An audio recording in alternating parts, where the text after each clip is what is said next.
unable to sleep at night. Just as he was about to leave, Shinbei suddenly called him back. His expression serious and his tone harsh, saying, "Don't mess around with your abilities, especially not spying on others while they bathe or stealing things. If you get caught and beaten up, I want to take responsibility." Although Little K could assimilate and penetrate objects, no one was foolish. As long as Little K reached out and was seen, he could be pulled out and beaten to death. Little K shrugged his shoulders. "I didn't read my books for nothing. I know what to do and what not to do." Shinbei ignored him, lying on the sofa with his eyes closed to rest. After a peaceful nap, he woke up 2 hours later, feeling energetic and refreshed. After a quick bite to eat, Shinbei had a few things to take care of. One was upgrading the arm armor. The most convenient way to upgrade the arm armor was through mining. The other was to use the arm armor. Glancing at the information, he saw Arm Armor LV3, 140-100, a convenient mining equipment that has been upgraded. Mining efficiency increased by 15, new feature, Spiral, which allows for rapid rotation of the grab target. With enough experience points, he directly upgraded it. Arm Armor LV4, 4300, can be used for mining. Mining efficiency increased by 25. New feature, Magnetic Push-Pull. After obtaining the power of the battle armor, the arm armor can freely switch magnetic forces within a certain range and precisely control powerful thrust and suction. The upgrade was simple, but the effects were explosive. Shinbei reviewed the information several times to confirm he read it correctly, and his eyes sparkled. Wasn't this the all-encompassing attraction? It looked so similar. Shinbei never expected that an arm armor with playful characteristics could upgrade to such an explosive effect. It was truly a delightful surprise. He donned the battle armor, connected the arm armor to the energy module, and raised his arms smoothly toward an iron cup on the table. As he clenched his fist, the arm armor emitted a faint blue light, and simultaneously, the visual panel displayed complex magnetic field models and energy flow diagrams. Then, an invisible strong magnetic field suddenly erupted. An invisible wave swept through, and the iron cup instantly shot up, as if captured by gravity, flying straight towards Shinbei. In an instant, Shinbei switched to thrust mode, the blue light transforming into a blazing golden red. A powerful repulsive magnetic field formed an invisible barrier right in front of Shinbei, directly pushing the flying cup aside. With a crash, it fell to the ground. Shinbei glanced at the energy consumption. Using it a second time consumed about 10 mid-level crystal cores. It wasn't cheap, a bit expensive. The thrust of the upgraded arm armor seemed to overlap with the induction disorder. However, after some thought, Shinbei felt there were still slight differences. Induction disorder could not only deflect bullets, but also redirect the ranged attacks of ability users, albeit only targeting a single target and allowing it to fly far away under its own kinetic energy. This thrust, on the other hand, could target multiple objects but only pushed away within a 5-meter range. There was still a gap. For explosive attacks with a wide range like Eudora-S, induction disorder was more effective. For group firearms or ranged attacks that wouldn't harm oneself, thrust was more useful. Shinbei examined the arm armor, wondering if it could push people away. If it could, that would be even better. Just as he was about to go out and find someone to test it on, Xiao Ke returned. He had bought some food and stored it in the kitchen. Nowadays, Shinbei hardly needed to spend money on food and drinks. It was all Xiao Ke's doing. Anyway, with the luck boost, picking up money was no problem. "Come here," Shinbei said, licking his lips with a devilish smile. Xiao Ke sensed something was off with Shinbei's demeanor, catching a hint of unease in his tone, like a clueless creepy uncle. Nevertheless, he cautiously approached, standing in front of Shinbei, raising his innocent eyes and asking, "What's up?" Before he could finish his sentence, Shinbei extended his arm armor, fingers outstretched. In the next moment, Xiao Ke let out a scream as if he had been gored by a wild buffalo, flying backward. He crashed into the wall, feeling as if he had been skinned. Shinbei was very satisfied with the effectiveness of his arm armor. It could indeed push people away. Anyone who dared to get close in the future would find it difficult. At that moment, Xiao Ke, flying through the air, looked completely bewildered. He clearly had been pushed by Shinbei, and since he crashed into the wall, Shinbei should be the one to bear the responsibility. Just as he made contact with the wall, Xiao Ke suddenly activated his beastly possession ability, his body melting like a puddle of mud and merging into the wall. When he reappeared, his head poked out from the ceiling, looking somewhat annoyed as he wiped his nose and mumbled, "Bei Ge, you really are unreasonable." Shinbei smiled contentedly. Jealousy is essentially foolishness and unreasonableness. "I'm not jealous." Xiao Ke pulled himself out from the ceiling and jumped down. "But clearly, you didn't even touch me. So why was I knocked away?" Shinbei reached out and playfully pried open Xiao Ke's mouth, saying, "Has anyone ever told you that prying into other people's secrets may get you a tooth knocked out?" Xiao Ke's pupils contracted, as if pierced by a sharp blade. But he quickly regained his composure and muttered a few sounds. "Someone just told me." "Very good, my little darling." Shinbei chuckled strangely. Don't maintain your curiosity. You don't have the strength to take risks yet. Got it. Xiao Ke shrugged. Shin Bei continued. Tomorrow we will attend the sales event. Xiao Ke, confused, exclaimed, you can't let me in, right? To assimilate my sniper rifle. Shin Bei showed no expression, only calmness and indifference. Unexpected things might happen. All right, fine. Xiao Ke felt no fear. On the contrary, he was somewhat excited. Throughout this time, Xiao Ke had never participated in a real battle. To fight alongside Shin Bei was a great honor for him. Then, Shin Bei planned to upgrade the RV. After drifting at sea for a while, the RV's experience points should be sufficient. However, to his surprise, when he opened the information, Shin Bei was a bit dumbfounded.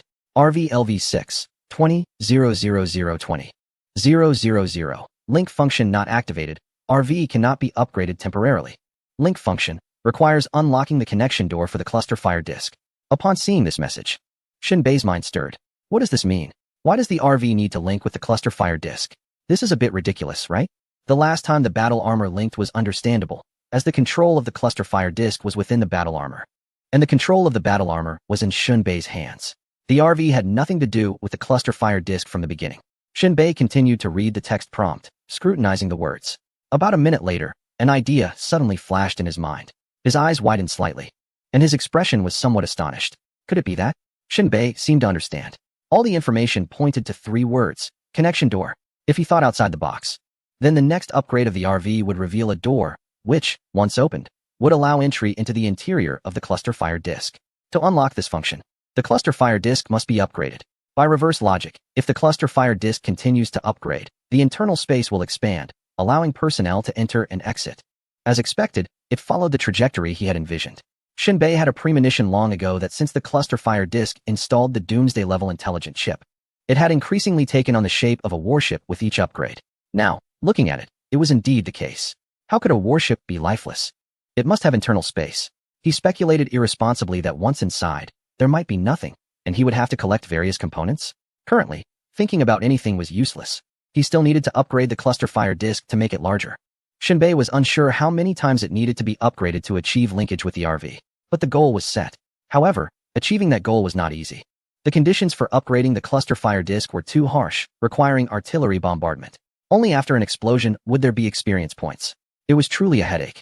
If possible, Shin Bei would prefer to make the battle armor fiercer. But Shin Bei knew that the cluster fire disk was the best reliance. Currently, surrounded by the ocean, the only nearby island still had people coming and going. If the cluster fire disk was exposed for too long, it would inevitably be discovered. This was Shin Bei's trump card. He needed to keep it hidden as long as possible. He still had to return to land to discuss things further. Shin Bei suppressed his irritation and reassured himself that good things take time. He took it slow. Then, Shin Bei stepped out and went to the upper levels. Arriving at the Mechanical Research Institute, it was very busy there. Many plasticity ability users were working hard, producing a large number of mobile homes, which were being transported away in batches. Those who had died were a loss, but the living still needed shelter. The destruction caused by Uduola last time ultimately reflected in monetary terms. Why are you here? Was your mobile home also blown up? Chenanji yawned, his panda eyes showing his fatigue and poor sleep quality. Shin Bei calmly shook his head. My mobile home is intact, but my battlesuit's right hand is severely damaged and unusable, so I need a new one. Let us talk in a few days. I'm very busy here, he continued. Add more money, and I need it today. Why the rush? I don't think there will be any more fighting, although we lost quite a few. The casualties in other shelters were even worse, Chenanji replied. My battle isn't over yet, Shin Bei said, his calm and serious demeanor causing Chenanji to stare blankly for a moment before finally turning his head. Follow me. Entering the institute, Shin Bei looked around and asked, Where's Hao Jian? Are you going to mourn for him? Chenanji opened his computer and activated the scanner. Put your hand on it. Is he dead? Shin Bei asked in shock.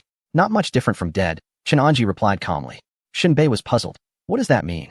Yesterday, he was beaten up by the enemy, got a few minor injuries on his face, and was whining about how it affected his image and didn't want to work.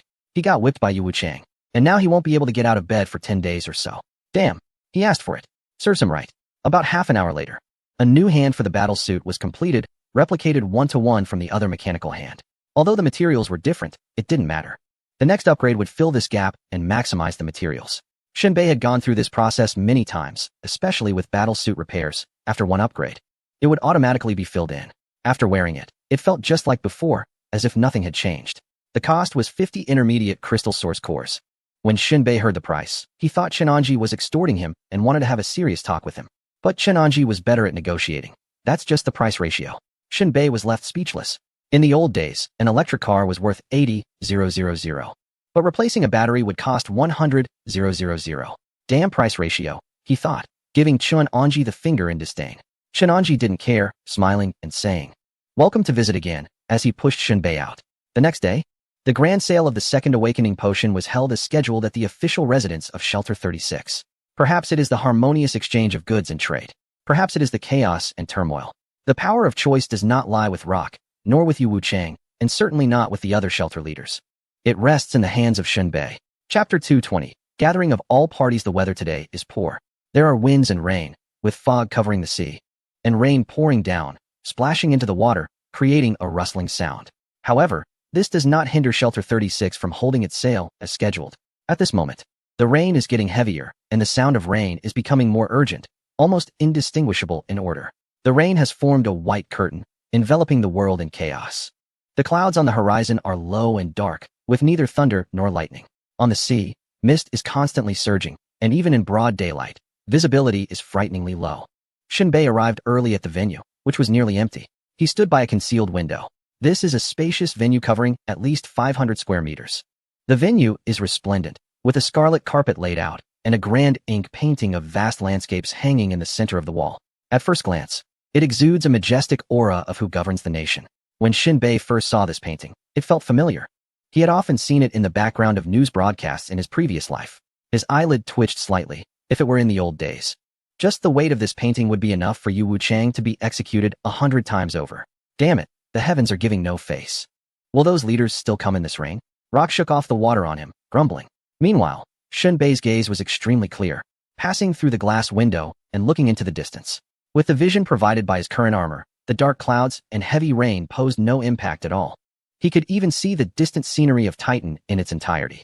Speaking in a gentle and calming tone, he said, "No matter how heavy the rain is, the residents still have to work, the craftsmen still need to make a living, bars must open, and brothels must also thrive. Those leaders will still come with money, braving the rain. So, why should we care about this rain?" Rock twitched his nose. "You are so good at using parallelism. Why don't you teach the children in the shelter?" Shinbei looked at Rock with a strange expression, questioning, "Does our shelter have a school?" "We used to," Rock replied, his somewhat aged face clouded with memories. Thinking back, how many years ago was that? Yu Wuchang hadn't taken office yet. The previous leader had a whim and wanted to set up a school to improve the overall quality of the residents. You know how these residents are. They won't speak unless they curse. They found a teacher, who was no spring chicken, taught for 2 days, and then died. Shinbei died of anger? Rock laughed a couple of times. A bunch of burly residents, along with hyperactive children, all mixed together. He spread his arms. It was like a chaotic mix of chickens, ducks, dogs, and sheep, as if pigs, horses, donkeys, and cows got startled, all in a mess. The teacher couldn't manage it all, and 2 days later, he died. Since then, no one has signed up for the dangerous profession of teaching, and that matter was abandoned. Shinbei, perhaps the teacher was just too serious. Rock nodded and said, "Sometimes being too serious isn't good. Being a bit muddled is also fine." Perhaps. Shinbei glanced out the window. "I won't be here for a while. Yu Wuchang will bring others to the sales event, so take it easy," Rock warned. Shinbei ignored him, vaguely guessing who Yu Wuchang would bring to manage the situation. He then turned and left, pushing open a small door to enter the room. The last time he entered this small room was to meet the Spider Queen. This time, the subject had changed. He glanced at the tightly bound chibi. Shinbei spoke calmly and emotionlessly. "Your life and death are not in my hands, but in your father's." Chibi spat angrily, struggling fiercely, gritting his teeth and cursing with resentment. "Let me go. If you have the guts, let's fight fair and square."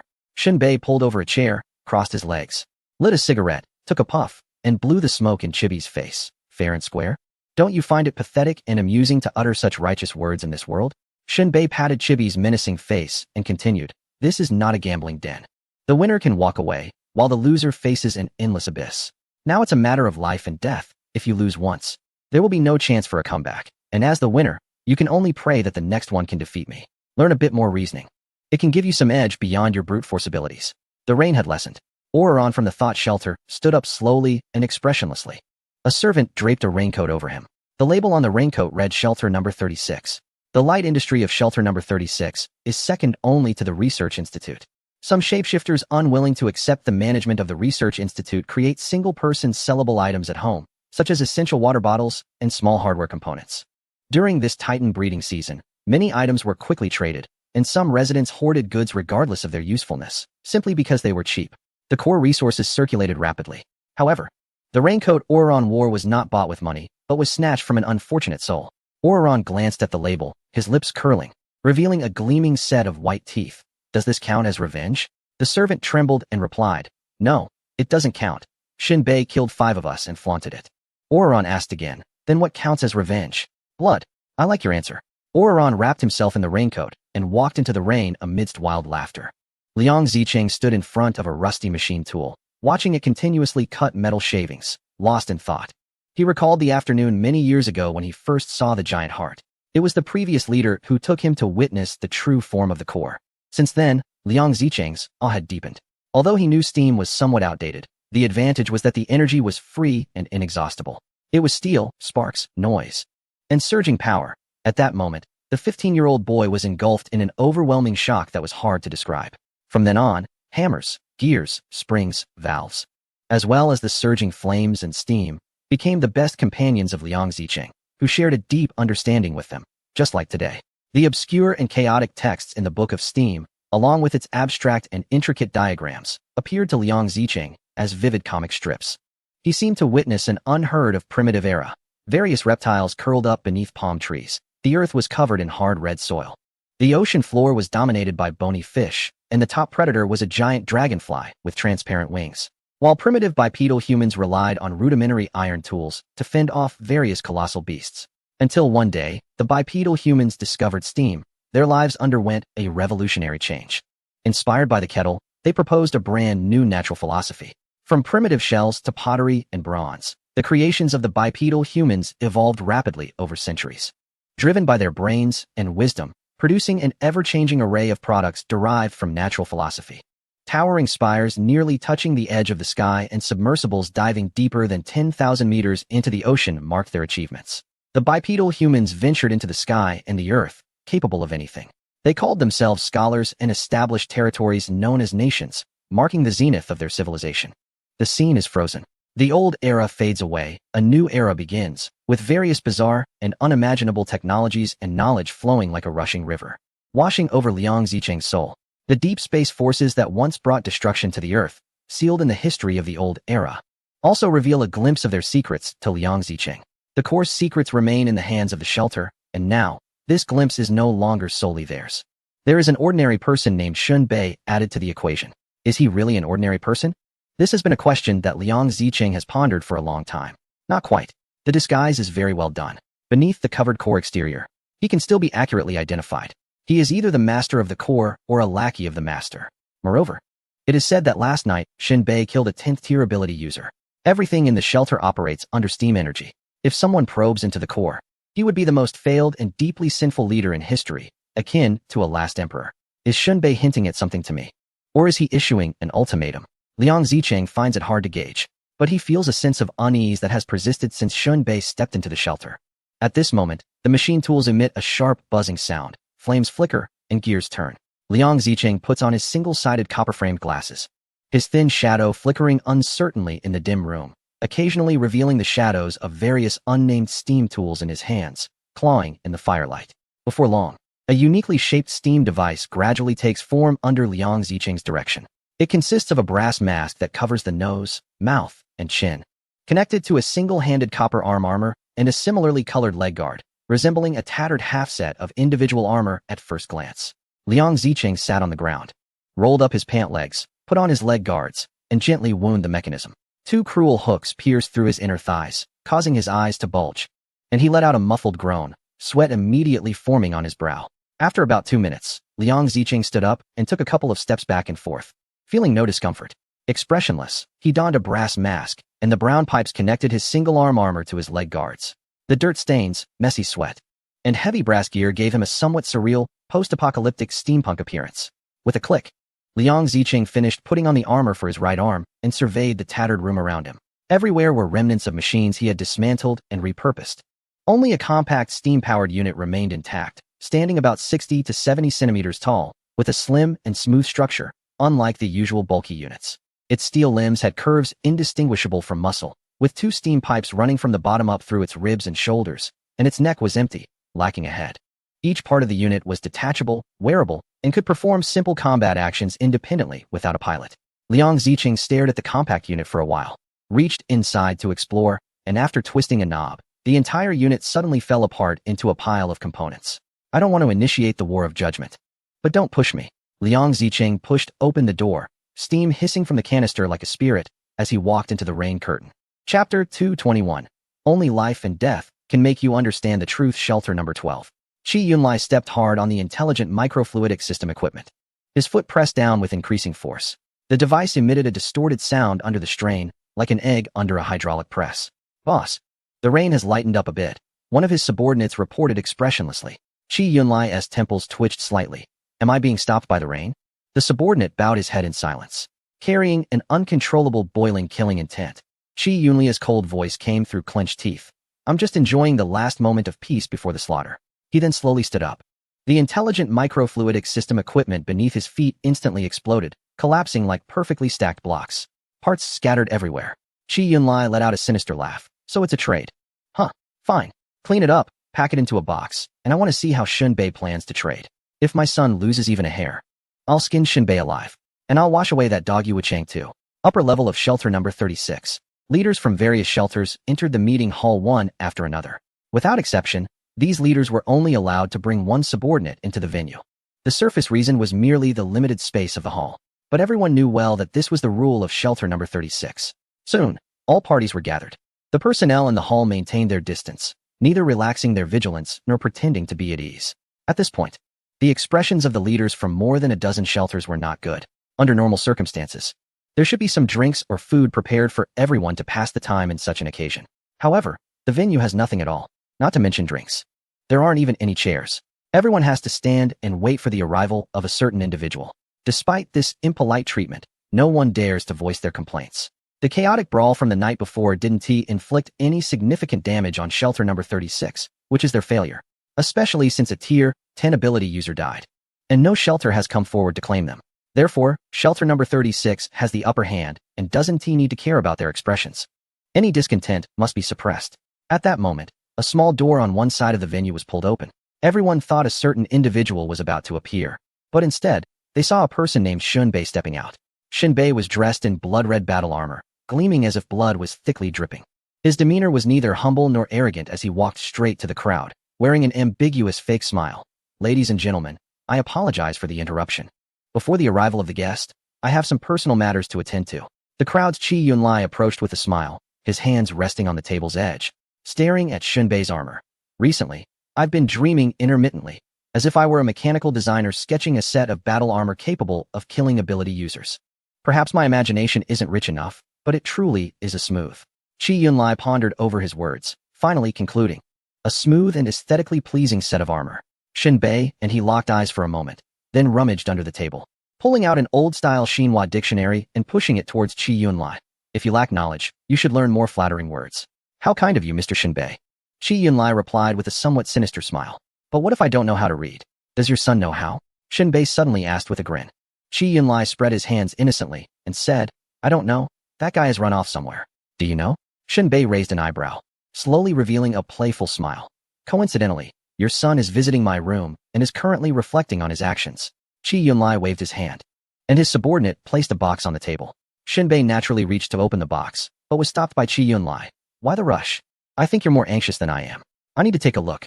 Are you the only one with eyes? This isn't a negotiation between us. Shunbei's attitude was extremely arrogant, yet his gaze was as cold and calm as a deep pool. With the home field advantage and hostages in hand, he felt confident in his bargaining position. You want to inspect the goods, right? Qi Yunlai simply spread his hands. All right, you can hit it yourself. Shunbei's gaze was fixed on Qi Yunlai as he continued to unpack the box, his expression deep and contemplative. We are both sensible individuals. My things are with you, and your son is with me. It's just a fair trade.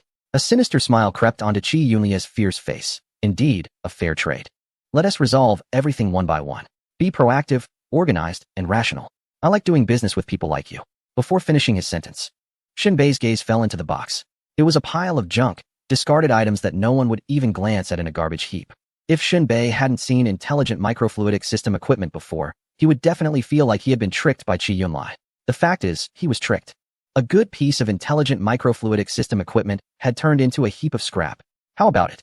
Is this what you wanted? Chi Yunlai laughed loudly. His laughter fierce and brutal. I just accidentally crushed it, my apologies. Shin Bei remained motionless, adding an air of eerie terror, but his expression quickly softened as he replied. What else can I say? It's broken, so it's broken. At least I can see your sincerity. Chi Yunlai hooked his arm around Shin Bei's neck, his face serious and solemn, and said, I knew you wouldn't mind. Now, let me see your sincerity. All right. Shin Bei didn't hesitate, placing the box under the table before turning to enter a small room. Bang, a gunshot rang out from the small room. The crowd at the venue looked on in confusion, although they didn't know what had happened between Shin Bei and Chi Yunlai. It was clear that Shin Bei seemed to have taken Chi Yunlai's son hostage, with the exchanged item being a damaged piece of equipment of unknown purpose. But at this moment, Shin Bei agreed to the transaction. Why was there still a gunshot? As the crowd speculated, a small door opened again. Shin Bei dragged out the body of Chi Bai. It was evident that a large hole had been blown open in Chi Bai's chest. With the front visible from the back, the fist-sized wound was still spurting blood, leaving a crimson trail on the floor.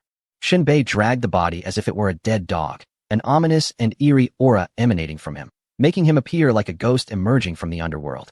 His calm demeanor was akin to a butcher going about his daily work, showing no signs of discomfort or tension. He was utterly composed. The scene shocked all the leaders present. Who would have thought that Shin Bei would actually shoot someone? And in the middle of a trade fair, no less. This guy truly had audacity. Were you Wu Chang's subordinates all this volatile? It was unreasonable, agreeing to a trade, yet still resorting to murder. His revolver was impressive. This was interesting. I didn't expect to see such a spectacle. I want to see how this ends. The leaders chattered among themselves, shocked by Shin Bei's decisive action, but more so relishing the chaos. Before Yu Wu Chang even arrived, a murder had occurred at the scene, equivalent to killing Chi Yunlai's son in front of him. Unprecedented. Truly unprecedented. Bang.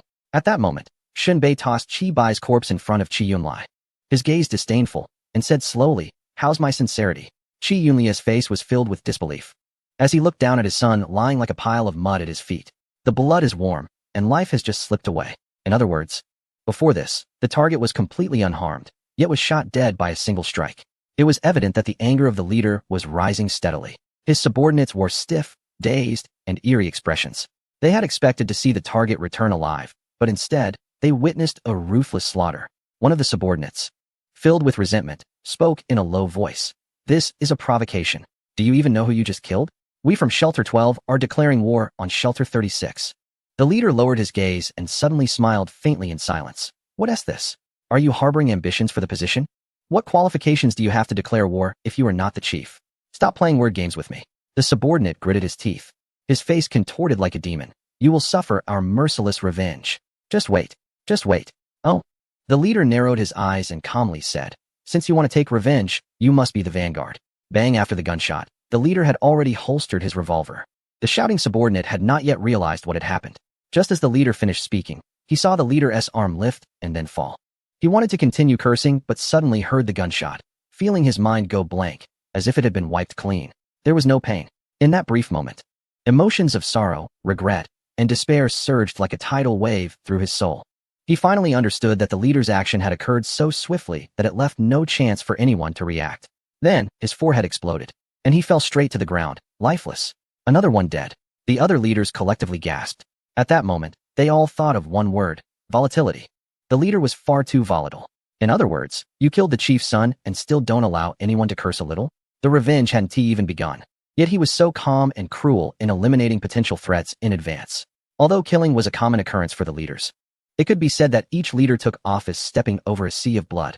But to be as impulsive as the leader, cutting off the roots of a problem based on something that hadn't even happened, was something they dared not even imagine. At this moment, the leader moved his stiff facial muscles and forced a smile. He was a person who valued his dignity and didn't want to lose composure in any situation. After all, it was a sales event, and killing too many people seemed rather interesting. Are you still building up your anger? The leader asked with a grin. The target's facial muscles twisted visibly, with blood vessels spreading across his once deep-set eyes, coldly saying, Why did you kill my son?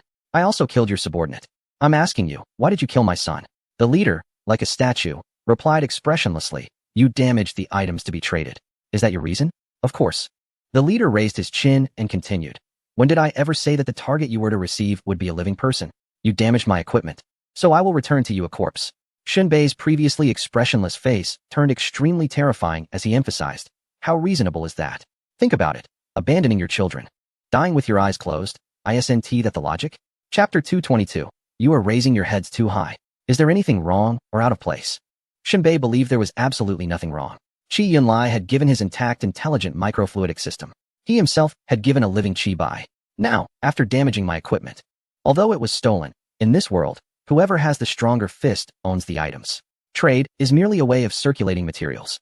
Now, after Qi Yunlai damaged the equipment, Shinbei could only return him the corpse of Qi Bai. According to the laws of the old era, Shinbei would be a murderer. How could equipment compare to human life? But now it is a new world. Liang Zicheng believed that machines have life. Life for life. What a perfect closed loop. At this moment, Qi Yunlia's anger and resentment had reached their peak, and his originally deep, unfathomable eyes were now filled with blood vessels, coldly saying, Shinbei, you repeatedly kill my members, and today you killed my son. How can you be allowed to live? In the next moment, a tremendous thunderous sound erupted from Qi Yunlia's entire body. The muscles in his arms bulged, and his hair stood on end. Drink. In the next instant, Qi Yunlia's eyes bulged as if they were about to burst, and he exhaled a powerful gust of air, unleashing an earth-shattering roar. At the same time, it was visible to the naked eye that his skin flushed a bizarre red, and the blood vessels bulged unnaturally, as if he had activated some special ability. In the blink of an eye, those blood vessels exploded simultaneously. Through the cracked skin, a scarlet mist sprayed outward like a watering can. Before the crowd even realized what was happening, Qi Yunlia's blood mist had already filled the entire venue, creating a scene reminiscent of a bloody purgatory. Even the air became thick, and the strong smell of blood assaulted everyone's nostrils. Shinbei tilted his head slightly, examining the blood mist, and smiled indifferently. What with this grand display of bloodletting? Naturally to flay you alive. No need for that. Qi Yunlia's eyes turned crimson, his sinister expression filled with unending rage. His entire being radiating a tangible killing intent, spitting out a few words like ice shards. If you can perform a suicide for me, I wouldn't mind. Shinbei maintained a calm demeanor, regretfully saying, although I would like to experience your ability's ferocity, it's too late. Qi Yunlai did not listen to Shinbei's nonsense. Late? We'll see how early you die. In the next moment, as Qi Yunlai was about to attack Shinbei with the swirling blood mist, the door to the venue creaked open. Yu Wuchang and a little girl stepped inside. Yu Wuchang's eyes were filled with blood red. He paused for a moment and pinched his nose, saying, Little Qi, don't cause trouble. Qi Yunlai suddenly turned around, his face darkened. What is it to you? Your subordinates killed my son. If I don't get an explanation today, I will wash the sanctuary number 36 in blood. Before the girl could respond, a little girl beside her spoke up with a clear voice. Tape? I have some. The little girl pulled a roll of tape from her bag and tossed it over. If that's not enough, I have more. Qi Yunlai looked at the tape that rolled at his feet, feeling a mix of shame, anger, and a chilling killing intent that boiled over. What a tape. Once I kill Shinbei, I'll take care of you too. However, as soon as Qi Yunlai finished speaking, the little girl smiled, her cheeks dimpling, then pressed down lightly with one hand. The crimson mist of blood in the venue instantly vanished. It was as if it were erased from existence. Just like that, it disappeared. This scene shocked not only Qi Yunlai, but also made the other leaders widen their eyes in disbelief. You see, just moments ago, Qi Yunlia's blood mist looked terrifying, but it was merely his domain. And abilities related to domains are composed of energy. But how could energy simply vanish? Even if Qi Yunlai wanted to retract it, there would have to be a process.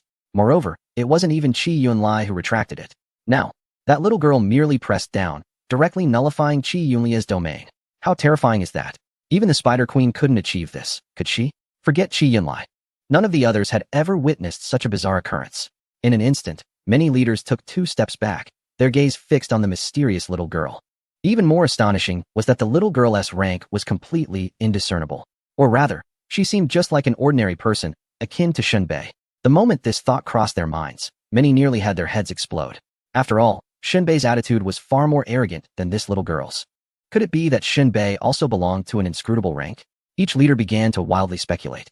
As for whether Qi Yunlia's son was dead or not, it became irrelevant. The greater threat came from that little girl. Everyone fell silent, countless thoughts racing in their minds. Even Qi Yunlia's expression slightly changed, stunned into silence. At that moment, the little girl casually remarked, You all are holding your heads too high. As soon as she finished speaking, a mysterious, vast, and indescribable force suddenly descended. Then, something even more unbelievable happened on sight. The many leaders instantly felt their eyes, bodies, and souls tremble uncontrollably, as if they were in the deepest despair. The power that descended from the sky filled their hearts with unparalleled fear, despair, and madness, pushing them to the brink of collapse. In the next moment, these leaders felt an invisible weight pressing down on their shoulders, as heavy as Mount Tai, causing them to kneel on the ground with a thud. Amidst the crackling sounds of bones and flesh, excruciating pain surged through. They propped themselves up with their hands, desperately resisting the pressure. But no matter how they mobilized the energy within their bodies, they couldn't straighten their backs. They couldn't even lift their heads. What? Damn it.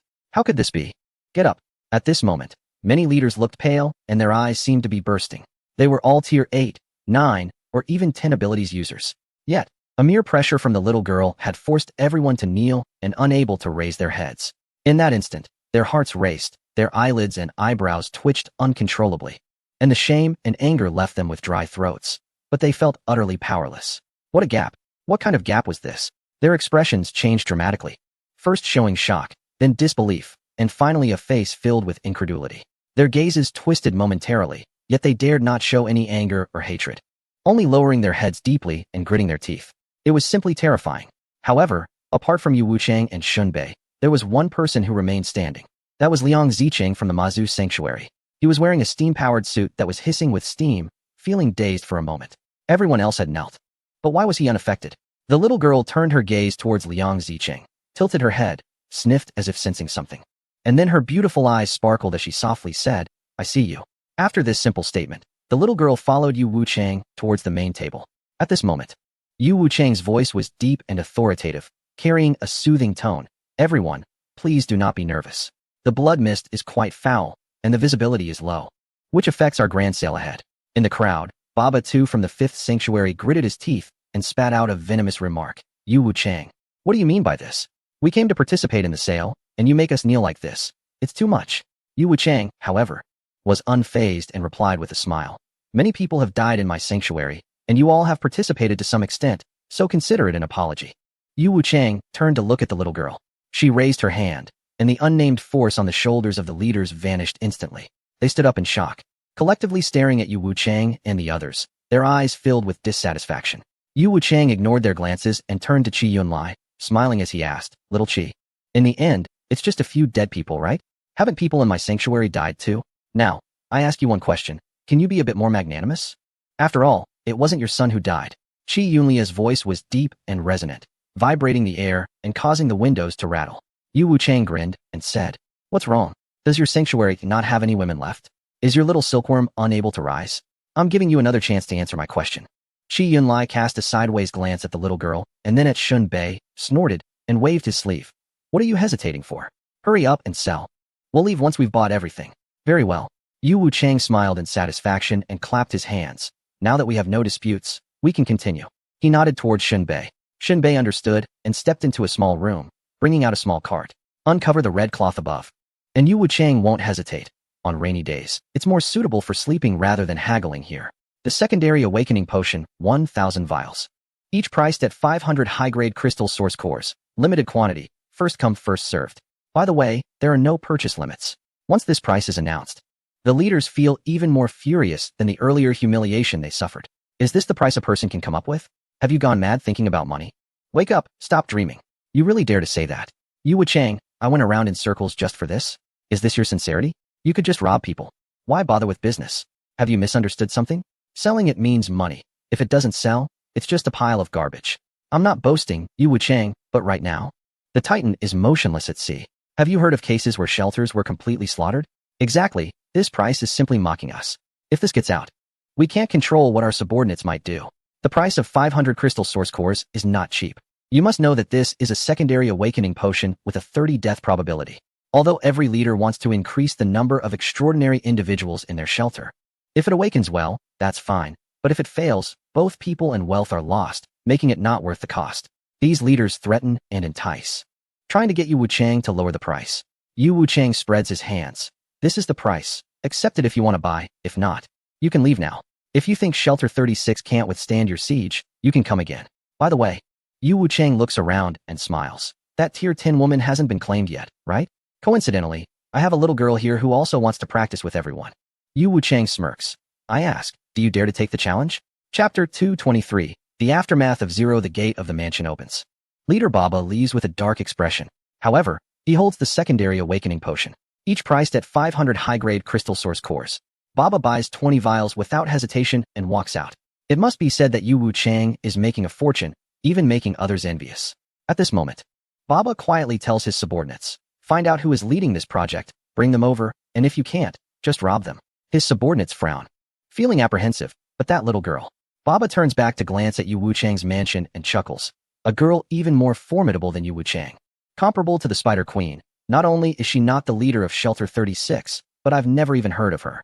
This indicates that the girl is not from Shelter 36 at all, just using the tiger's power. After Baba analyzes this, his subordinates suddenly understand.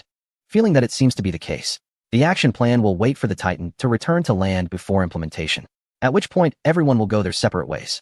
Also, Baba squints. The origins of that little girl may be very mysterious. Let's investigate a bit. I suspect she is a remnant of the deep space. The term remnant of the deep space is something Baba rarely says aloud. This was only mentioned in a highly confidential meeting. According to the Spider Queen, the explosive transition between the old and new worlds did not eliminate all deep space forces. There might still be remnants active. The most notable mention is of the apostles referred to by the omnipotent god sect. However, what exactly are apostles? What species they belong to is unclear even to the omnipotent god sect. They merely glanced at scattered materials in haste. The only certainty is that the term apostle has been repeatedly mentioned in the wreckage of world-destroying starships. The omnipotent god sect suspects that apostles might be the masters of these world-destroying vessels. Thus, this group of fanatics created the omnipotent god sect based on the imagined apostles. At this moment, Baba too hesitated for a moment and said again, Shinbei killed your godson Mo saying during the last G01 region mission. A godson doesn't compare to a biological son, so naturally someone will deal with him. Baba too licked his lips, his eyes gradually brightening. If the 9th level Qi Yun Lai is a waste, I really want to see Shunbei's capabilities. More and more leaders continued to pay and leave. The price was non-negotiable, whether through persuasion or coercion. Yu Wuchang remained unyielding. With this hard currency, plus the fact that Shelter No. 36 was not afraid of being besieged, the price remained unchanged. Take it or leave it. A large number of crystal source cores accumulated, eventually stacking into small hills. After the transaction was completed, only Shunbei, Yu Wuchang, and a little girl remained in the venue. Do you know why I asked you to stay? Yu Wuchang asked, holding a crystal source core, his face illuminated by a blue glow. Shinbei had completed his task, strapped on his weapon, and seemed anxious. Giving a perfunctory reply, because I have morals. No, you won't absorb it. It's the same reasoning. How many do you want? Yu Wuchang generously pointed at the crystal source cores. As your reward? Shinbei casually grabbed a handful and stuffed it into his backpack, smiling as he said, I suggest you be generous. After arming himself, Shinbei was about to leave quickly. What are you going to do? Yu Wuchang asked in confusion. Without turning back, Shinbei simply uttered 2 words. Make amends, kill. At this, Yu Wuchang was taken aback, instantly turning to look at the little girl. The little girl remained indifferent, watching Shinbei leave, and politely closed the door behind him. Zero, with difficulty, uttered 2 words. Zero slowly sat down, while Yu Wuchang stood up straight. In the presence of others, Zero could give Yu Wuchang some face. But in a situation with no one around, Yu Wuchang could only stand respectfully. The hierarchy was clear and strictly defined. Zero rested his chin on one hand, his gaze fixed on the crystal source cores, with data streams refreshing repeatedly in his eyes, and asked, do you think he is overconfident or has grown wings? Yu Wuchang could not answer this question. It's important to note that Shinbei had killed a 10th level ability user before. If he were to target Qi Yun Lai, he might still have a chance. But every ability user is different. A shaping ability user at the 10th level has no real combat capability. Zero, without hesitation, pointed at the core and smiled, saying, who could imagine that a big explosion would produce this? My master has also experienced a big explosion. The more she spoke, the more confused she became. From Zero's fragmented words, she had gathered some unimaginable information. The so-called master refers to the apostles. But what exactly are apostles? No matter how hard she tried, she couldn't picture it. Tentatively, she asked, is it the big explosion during the transition between the old and new worlds? Zero slowly stood up and walked to the window, focusing her gaze outside. In the distance, she saw Shunbei following an older man stealthily, seemingly preparing to take action. However, Zero was not concerned about Shunbei's intentions. She had her own matters to attend to.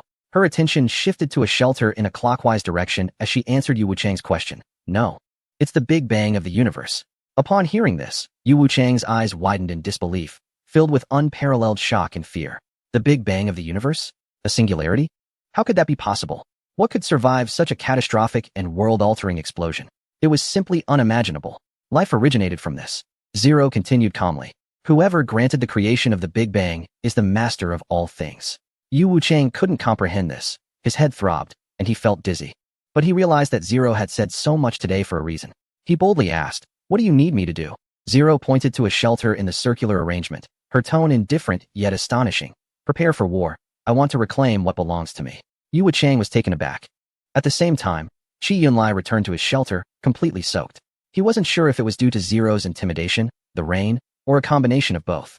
After purchasing the secondary awakening potion, he had left Shelter 36 without uttering a word, feeling dejected. It was only upon entering his own shelter that a sense of safety returned. After sitting for a while, Qi Yunlai began to curse. Shinbei even killed Babatu's son, and yet he hid behind to watch the show. What a coward! Qi Yunlai was furious. He had suffered a huge loss this time. Because of a broken device, it had turned Qi Bai into a graveyard. Initially, he had planned to eliminate Shinbei on the spot, but that little girl made him headache just by thinking about her. He simply couldn't fathom what kind of existence that was. A supernatural being from the mysterious side? Qi Yunlai pondered, stroking his chin. It was said that many strange abilities emerged from the mystical society, but the investment was significant, and there wasn't much return. No one was willing to invest. There were rumors that someone once took the plunge, but ended up tragically. As he released his thoughts, Qi Yunlai felt his mind gradually becoming clear. It seemed quite possible. As for the collective kneeling, that was even easier to explain.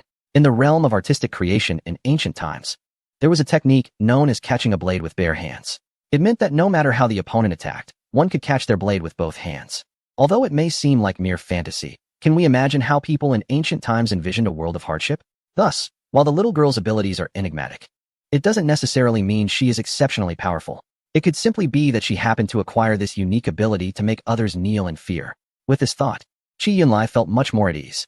Initially startled, he now reflected that the little girl wasn't so terrifying after all. Qi Yunlai nodded, estimating that the other leaders would have come to similar realizations. It was like a lion encountering a donkey for the first time, somewhat bewildered. But once it discovered that the donkey could only bray and was nothing more, the situation would take a complete turn. If Qi Yunlai were a member of a certain violent council, all his assumptions would be overturned. However, Babatu also shared the same flaw as Qi Yunlai, believing that his own thoughts were the only correct ones. After a round of self-analysis, Qi Yunlai concluded that the little girl was merely skilled at intimidating others. Without those concerns, his hatred towards Shinbei grew exponentially. The more he thought about it, the angrier he became. Yet, Qi Yunlai understood that harboring resentment was toxic. It was akin to poisoning himself. He needed an antidote, and that antidote was Shinbei's death. Qi Yunlai called out, and one of his subordinates rushed in. "Boss, what can I do for you?" Qi Yunlai patted the box beside him. "Inform everyone that Yu Wuchang, that coward, was so scared by me that he voluntarily offered up a second awakening serum." The bewildered subordinate exclaimed, "Boss is magnificent." Although Qi Yunlai faced setbacks outside, he still needed to save face at home, right? One must maintain dignity and not feel humiliated. Qi Yunlia's expression turned sour. Every day it was either boss is mighty or boss is imposing. Can't there be a bit of culture? With that, Qi Yunlai pulled out a copy of a dictionary from his pocket and tossed it to his subordinate. "Study the vocabulary properly." This dictionary still carried Shinbei's scent. After that, he added, "Whoever can take care of Shinbei tonight will be rewarded with a second awakening serum." This task set his subordinates ablaze with excitement. They even dropped the dictionary on the floor, repeatedly exclaiming, "Boss is magnificent. Boss is imposing." It's important to note that while a second awakening serum can't be used by those with abilities, it can be sold or given to family. In this world, those with abilities hold a position of power, much like a father or grandfather. To become someone of significance in the shelter, the most basic requirement is to possess abilities. Ordinary people simply don't have the opportunity to compete for higher status. Thus, once the second awakening serum was introduced, its price would soar. One subordinate tentatively asked, "This one must be worth 50 high-grade crystal cores, right? Get the hell out of here." Qi Yunlai snapped, furious. It was like rubbing salt in a wound. The subordinate shrank his neck and quickly retreated, saying, "Boss, I'll find someone right away. We must take care of Shinbei tonight. Just watch." Chapter 224, Floating, Manipulating. Death is just around the corner with a splashing sound. Shinbei walked through the muddy water without any concealment, confidently following behind Aolurin. Aolurin had long noticed Shinbei trailing him, but he had not dared to turn around or take action. Before attending the sale, Aolurin had been quite ambitious, thinking of himself as the absolute king and ruler of the 8th-tier ability users in the shelter. He had assumed that the leaders of other shelters were at a similar level. However, upon arriving at the venue, he realized he was at the bottom of the hierarchy. It turned out that the strength of the shelters in other regions was so formidable This was extremely rare on the African continent. His inflated pride had been severely deflated. Who could he blame? Wasn't Hazy working hard? We kill a fierce beast every day and are just trying to fill our stomachs. That's already quite diligent. But the ability users from other regions were on a different level altogether. That was not all.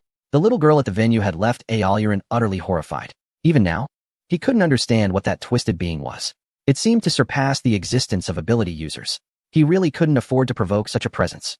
Therefore, Aolurin practically hid among the crowd, remaining silent, and left after only purchasing 5-second awakening potions.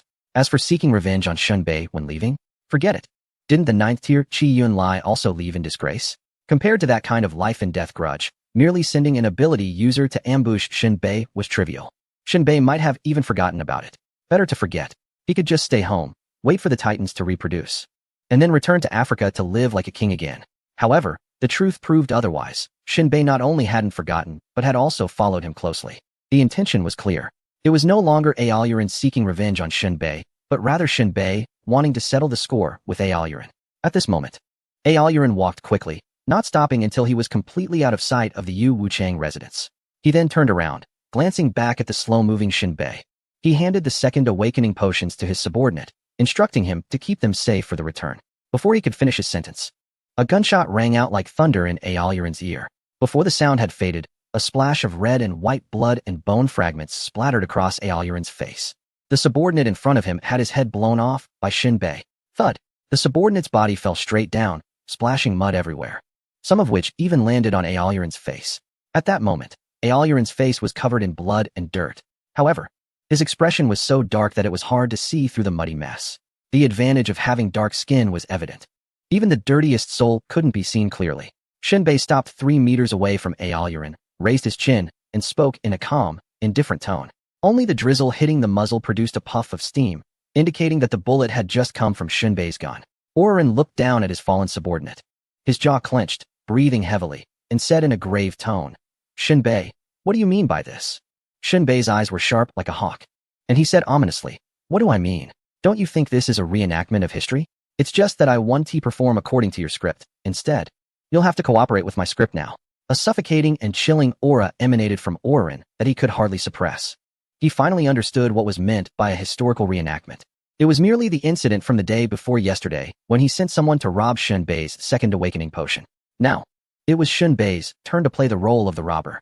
Orin's gaze was serious, tinged with a hint of caution as he spoke in a deep voice. "From the day I planned to rob you, you didn't retaliate immediately. Did you wait for this day?" Shunbei chuckled, his laughter growing louder, booming. "Old Black's brain isn't useless after all. It's a failure on my part that you figured it out. Yes, I've been waiting for this day. You rob me, I rob you, blood for blood, tooth for tooth. The only regret I have is that you are too poor to buy more than 5-second awakening potions. No wonder your shelter is so pitiful, boasting about just being able to fill your stomach. If you can't enjoy life, isn't the bottom line just to have enough to eat? Can't you have some aspirations?" Shunbei's words squeezed at Orin, filled with mockery and disdain. Listening to Shunbei's merciless ridicule, Orin's eyes fixed on Shunbei like a snake spotting its prey, and he surprisingly asked a strange question. "Does our matter involve that little girl?" Shunbei was momentarily stunned. So he was scared by Zero? How did someone with such fear become the leader of a shelter? It truly made me doubt Old Black's combatability. Shunbei's tone was half true, half mocking, both explanatory and derisive. "What? Are you scared? If I say it has nothing to do with her, does that give you some confidence?" The next moment, as soon as Shunbei's words fell, Orin surged forward like an exploding meteor, unleashing a terrifying sonic boom that shook the entire city, accompanied by a force akin to a torrential flood. The ground shattered under the unmatched power, directly crashing toward Shunbei. In his path, the air twisted and caved in. All the dust and air were compressed and exploded. Obliterated inch by inch, reduced to a vacuum by an immeasurable force. Only his energy aura surged like a wild dragon, devouring the sky and earth, as if ready to tear Shunbei apart in the next instant. Orin suddenly grinned maliciously, his eyes icy with determination, regardless of that little girl. "Today I will complete my revenge. Die, scum." Facing Orin's furious charge, Shunbei remained calm and raised his right hand. The armor emitted a dark red glow. Just as Shunbei intended to activate the magnetic push, the life magnetic field detection on the visual panel did not issue any alarms. In that instant, looking at Orin, who was clearly within 3 meters of detection range, Shunbei slightly frowned. An illusion? Otherwise, how could the life magnetic field detection have no reaction? In the next second, the life magnetic field detection within the visual mask suddenly alarmed. The green dot had overlapped with the red dot. This time, the overlap was different from before. Previously, the red dot covered the green, indicating that the enemy was coming from above. But this time, the green dot covered the red dot, indicating that the enemy was coming from below. Playing this trick again, Shinbei quickly drew his gun and fired violently at the ground. Bang! Accompanied by a deep and short roar, the revolver spat out a burst of scorching flames, and a brass bullet shot through the sand like an angry meteor. In an instant, the originally calm ground exploded with a shocking visual impact as if struck by a giant hammer. The sand instantly shattered upon the bullet's violent impact, forming a nearly half-meter-wide depression, with cracks spreading out like spider webs at the edges. Countless tiny grains of sand were vaporized by the sudden high temperature, melting into glass-like particles. Immediately, a massive force erupted from the center of the crater, ejecting the surrounding sand at an imperceptible speed. The sand particles, mixed with blood, were swept up like an invisible tidal wave, forming a wild golden-red fountain that shot up into the sky. Shinbei's figure was enveloped in a haze of mixed sand and blood. Those sand particles, carrying blood, began to fall back to the ground after reaching their peak, raining down like a shower, returning to silence. In the next moment, Aolurin appeared, fierce and menacing, like a monster crawling out of hell, bursting forth from the ground like a crocodile breaking the water's surface. Boom! Aolurin's dark head collided directly with Shunbei's abdomen, using brute force to propel Shunbei into the air, flying backward like a sparrow shot up by a powerful rocket. I want to see how tough your armor is. Aolurin's malicious laughter echoed in Shunbei's ears. The height the two reached in an instant soared to 500 meters. Shunbei curled his body like a shrimp, his expression filled with confusion. What use is this attack? I can fly too. Just praised you for being smart, and now you're reverting to ancient ancestors. Is this attack a joke? In the next moment, as they reached the peak of their ascent, Shunbei immediately drew his sniper rifle, aiming the muzzle at Aolurin's head, his pupils clearly revealing a look of disdain. He pulled the trigger directly. However, Aolurin's reaction was also incredibly quick. He seemed to understand the significant threat posed by Shunbei's sniper rifle. He did not arrogantly try to withstand the bullet. Instead, he grabbed the gun barrel with one hand, forcibly deflecting it away from the vital point. If your barrel can't burn my hand, then don't waste your energy, Aolurin said with uncontainable joy in his ruthless eyes. Shinbei's gaze was obscure and deep, as if penetrating through layers of high winds, revealing a flavor of uncertainty. Who said only boiling hot could make one let go? In the next moment, Shinbei's visual panel displayed a text prompt, consuming 10 intermediate crystal core energy. Current activation has been initiated. A surge of turbulent violet electricity suddenly erupted between Shunbei's palms, like the fury of a long-trapped thunder god breaking free from its bonds, exploding in an instant. The electricity flickered and danced like venomous snakes, wrapping around the entire sniper rifle in a flash. The current slithered along the gun's body, winding its way. When Aolurin witnessed this scene, he realized that while the violent current might not inflict much damage on him, its paralyzing effect would surely bind his movements like iron chains, causing him to fall into a fatal stupor at a critical moment. This would affect his next plan. With this thought in mind, Aolurin instantly released his grip. At the same time, Shinbei also let go of the sniper rifle, allowing it to fall from the high altitude. Shinbei knew that with Aolurin constantly monitoring, he could no longer lift the long-barreled sniper rifle. Rather than let it be useless, it was better to hand it over to Xiao Ke. Just as the two were about to descend under the force of gravity, Shinbei was about to activate his foot thrusters to halt his fall.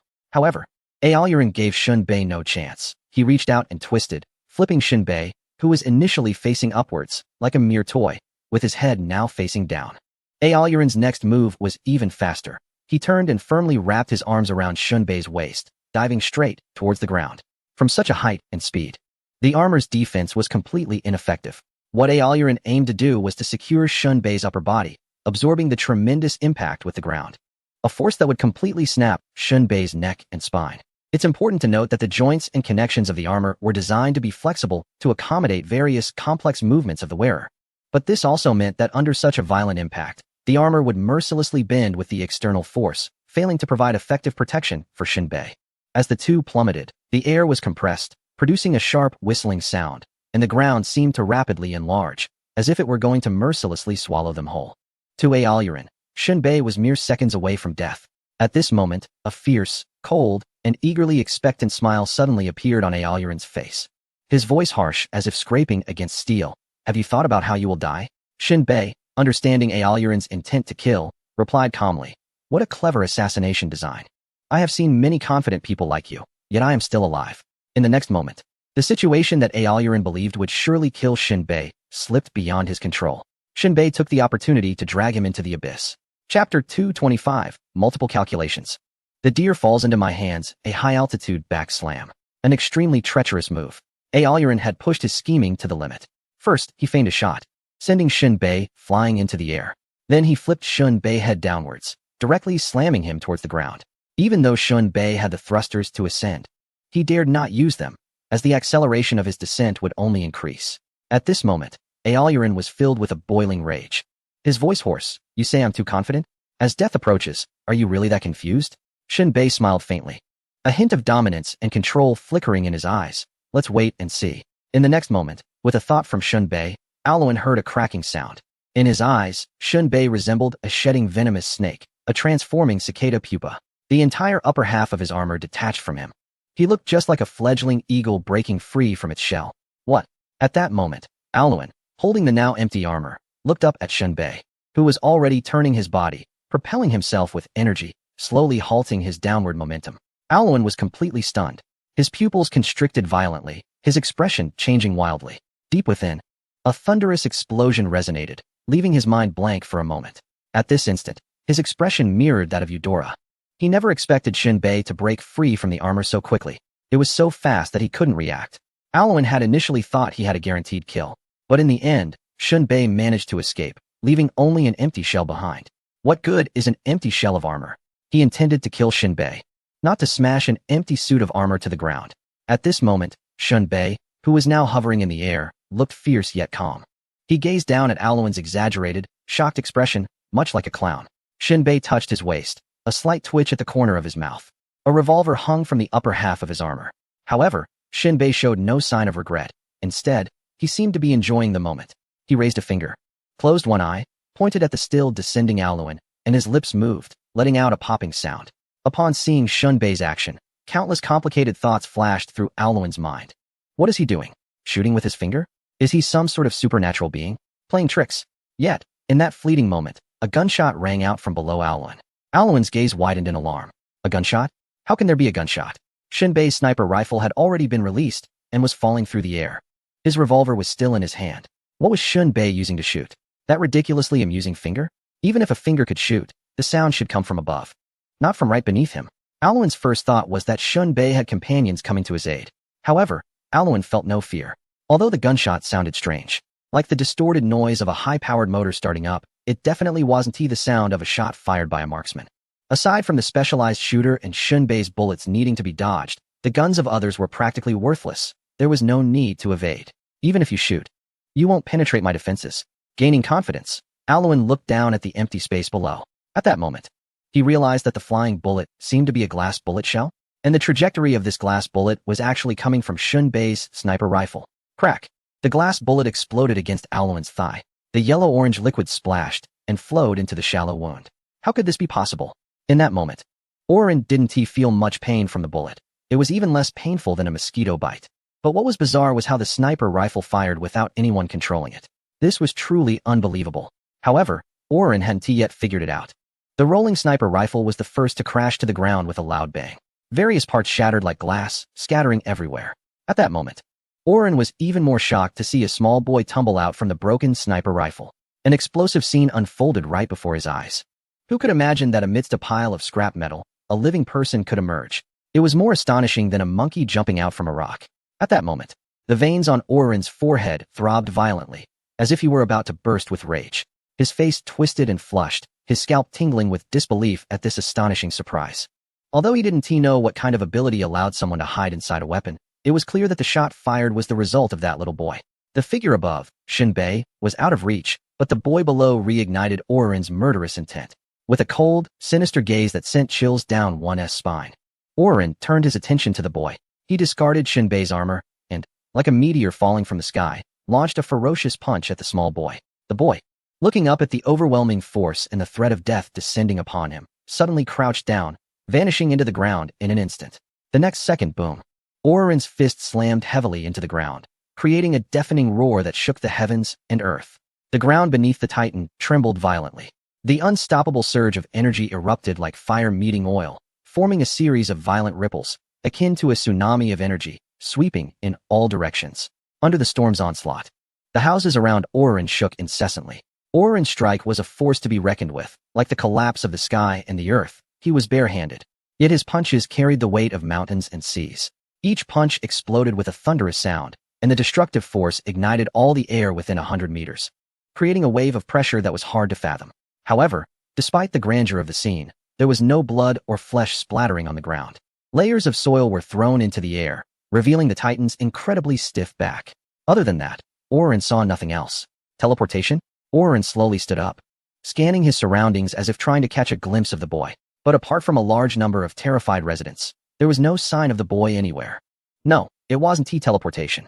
At this moment, Orlin had yet to realize that something was amiss with his body. Still immersed in analysis, the ground-shifting technique could not be hidden within firearms. This ability was indeed intriguing. When Orlin looked up at Shin Bei, his pupils slightly constricted. He saw Shin Bei still floating in the air, arms outstretched, while the upper half of the battle armor that had been smashed to the ground was now completely disassembled into parts, defying the pull of gravity. These pieces soared into the air like a group of metal sprites awakened by an invisible force. They traced silver trajectories in the air, dancing gracefully around Shin Bei, each component finding its rightful place, as if stars were realigning and order was being restored. As Shin Bei fully extended his arms, the parts, drawn by an unseen magnetic force, instantly transformed from chaos to order, aligning perfectly with Shin Bei's body. The seams between the parts clicked together seamlessly at the moment of contact, producing a crisp sound. Next, Shin Bei reached for his side and pulled out a rugged revolver.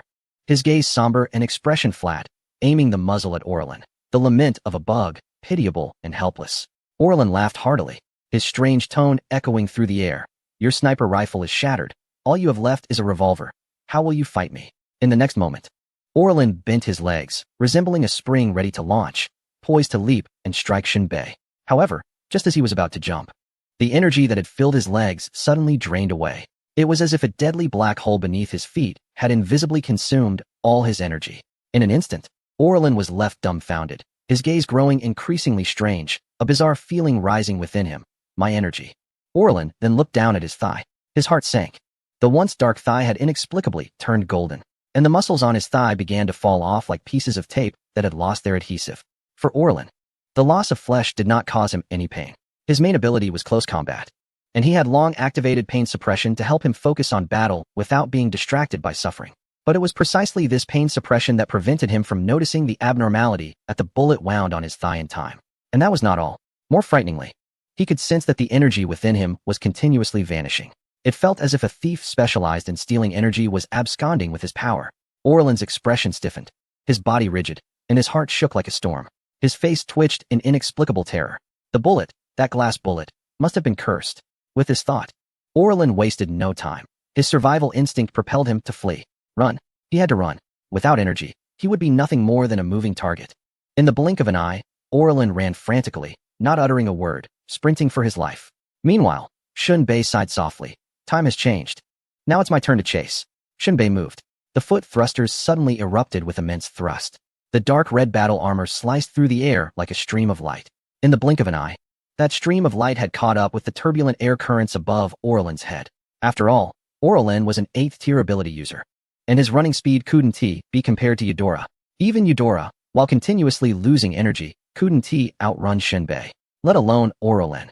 Do you need me to accompany you for a workout?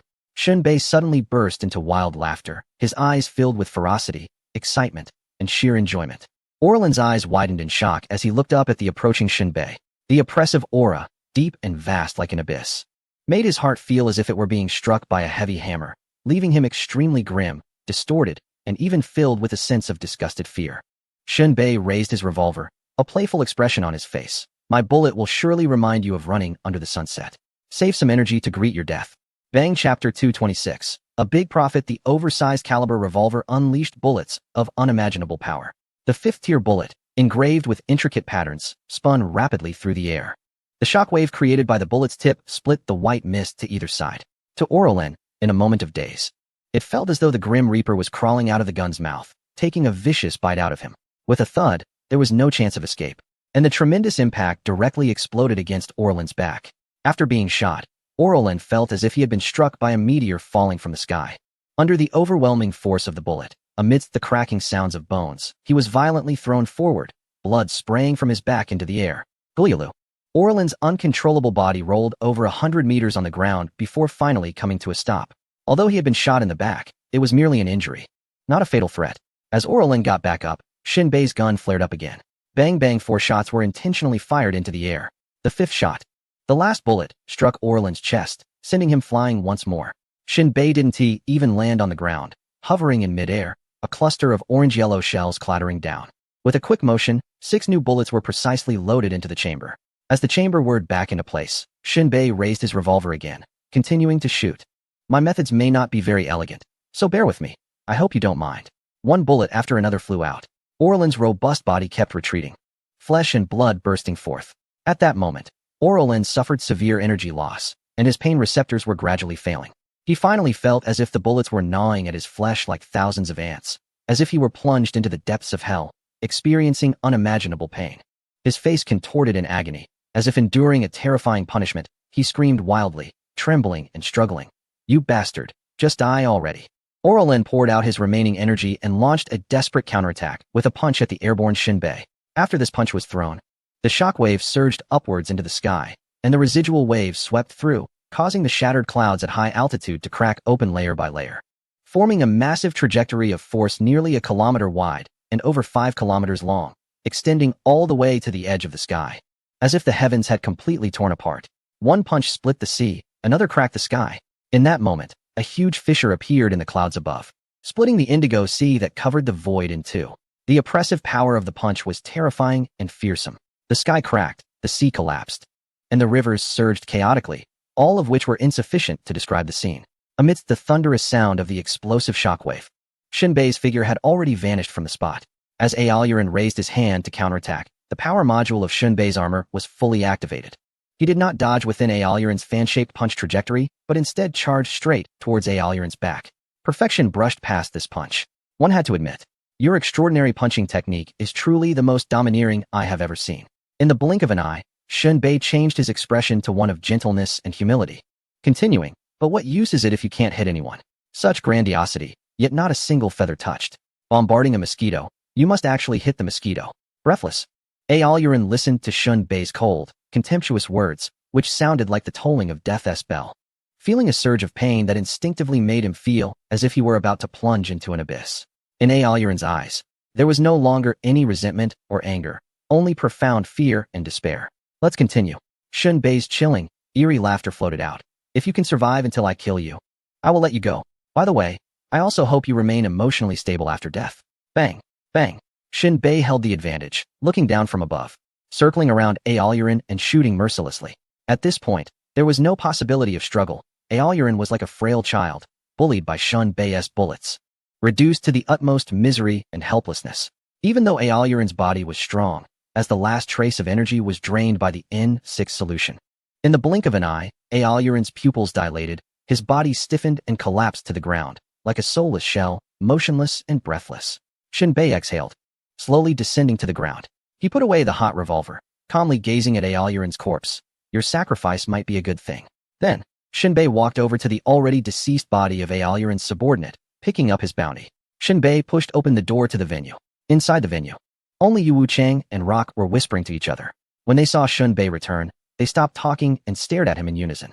Shinbei approached with a smile. He placed the box in his hand on the table, took a look, and asked, "Excuse me, do we have a recovery plan?" Rock, puzzled, tilted his head. Recovery? What are we recovering? Cigarettes and alcohol. Yu Wuchang, on the other hand, naturally knew what was inside Shinbei's box. It was the packaging of the secondary awakening potion sold by shelter number 36. Yu Wuchang's eyelids twitched. Initially, he knew that Shinbei was going out to kill someone.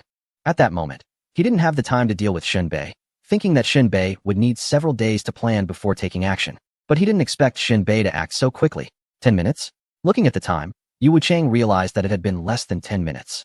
He took a deep breath, his eyes flickering, and deliberately pondered his tone. How about you use it yourself? Become an ability user and take over my position. Rock opened his mouth, looking at Yu Wuchang with a strange expression. What did that mean? Retiring? Shinbei shook his head, raised his chin, and spoke with dissatisfaction. Do you hate me that much? Would you rather see me dead? Yu Wuchang looked helpless and pretended to rub his eyes. When I can wrestle with the Spider Queen, You'll be the first one I pull. Yu Wuchang didn't want to engage in meaningless entanglements with Shun Bei any longer. He pointed to the crystal core beside him and said again, I'll take it at the original price. Count it yourself. Shin Bei sincerely gave Yu Wuchang a thumbs up. The greatest and most generous leader has emerged. Rock finally reacted, screaming, Did you just go out to rob someone? Don't be double standard, Shin Bei replied. Rock's neck stiffened. Shin Bei's words were clear enough. Someone had first robbed him, and he was just replaying the script. But what shocked Rock was that the target Shin Bei intended to rob must be other shelter leaders. Goodness, this was outrageous. Rock turned to Yu Wuchang, wanting to say something. But Yu Wuchang pressed his hand down. No need to worry. Do you really think our shelter is made of soft persimmons? Rock swallowed hard. Since Yu Wuchang said not to worry, Rock was even less inclined to intervene. At that moment, Shin Bei opened the packaging box, and 5 complete second awakening potions lay inside. Let me calculate how much this is worth, Shin Bei said while counting on his fingers. Mumbling, 500 high-level crystal cores per potion, a total of 5 potions. 5 times 5 is 25, for 1,500 high-level crystal cores. His robbing really makes money. A smile appeared at the corners of Shin Bei's eyes. This industry has so much potential. Wait for me. Yu Wuchang shouted. Who taught you to calculate like that? Shin Bei coughed. Rock. Yu Wuchang turned to look at Rock. Rock suddenly felt a bit guilty, annoyedly pouting his lips and cursing. Why the hell do you have to put me in a tough spot? Yu Wuchang crossed his arms, his expression cold. I think I need to check the accounts. Rock's mouth twitched, desperately trying to calm himself down, swallowing hard, then downing the drink he was holding, forcing a smile. He then softened his tone, pleading, Do you really believe what this crazy guy Shin Bei says? Shin Bei grinned. You took it too seriously for a joke. 5 times 5 is 25. That's 2,500 high-level crystal cores. Hand over the money and hurry up and get lost. I've got serious business to attend to. Yu Wuchang waved his hand impatiently. Rock swatted at Shin Bei like shooing away a fly. Get lost with your nonsense. Shin Bei smiled quietly, ignoring him, counting his wealth, while also putting the shattered intelligent microfluid system device into his backpack, turning to leave. When Rock hurried back home after leaving the official residence, he saw Shin Bei leaning against the door, a slightly distorted smile on his handsome face. Rock shot him a glance, his face twitching with extreme anger, as he opened the door to let Shin Bei in while grumbling. You scoundrel, you made me suffer a huge loss. I saved your life. Rock. What? Did I just hear that? Saved my life. Shin Bei wrapped his arm around Rock's shoulder and said with a smile, Let me tell you how your little life is in my hands. Chapter 227. The grass and ashes snake line. Shin Bei lazily sat on the sofa and took a cigarette that Rock tossed over. Wasn't he going to smoke for free? Rock looked puzzled and said, You say you saved my life, but don't just talk nonsense. Rock had some doubts about what Shin Bei said outside the door, but he also knew Shin Bei usually wouldn't joke about such matters. Perhaps there was something he hadn't noticed that needed clarification from Shin Bei. Shin Bei slowly exhaled a puff of smoke, his expression neutral, and calmly replied, What does Yu Wuchang want from you? There are 2 things to discuss, Rock started, but Shin Bei interrupted him, mysteriously saying, Let me guess. One of them must be to ensure you keep that pile of valuable crystal source cores safe. Rock was taken aback for a moment, then nodded. How did you know? If Yu Wuchang had to choose someone he trusts the most, it would undoubtedly be you. That is not entirely accurate, Rock shrugged and said quietly. That little girl is more trustworthy to Yu Wuchang. Shin Bei bluntly countered, delivering a blow to Rock. That's not trust. It's a matter of hierarchy. The Lord is above, and the subjects must comply. Upon hearing this, Rock's breath caught, his gaze suddenly sharpened, and his mind buzzed with confusion. The 3 fatal emotions surfaced on Rock's face. He looked uneasy, as if sitting on pins and needles. Do you know what you're saying? Shin Bei's words were quite explosive, filled with impact. Shin Bei shot him a sideways glance and said lightly, If I had a problem with my brain, I would naturally see a doctor. Rock narrowed his eyes, emphasizing, Yu Wuchang is the leader. You are his lord. Shin Bei spread his hands. Don't be so stubborn and certain. Yu Wuchang's rise is worth questioning. Of course, I'm not denying Yu Wuchang, but I'm just stating facts.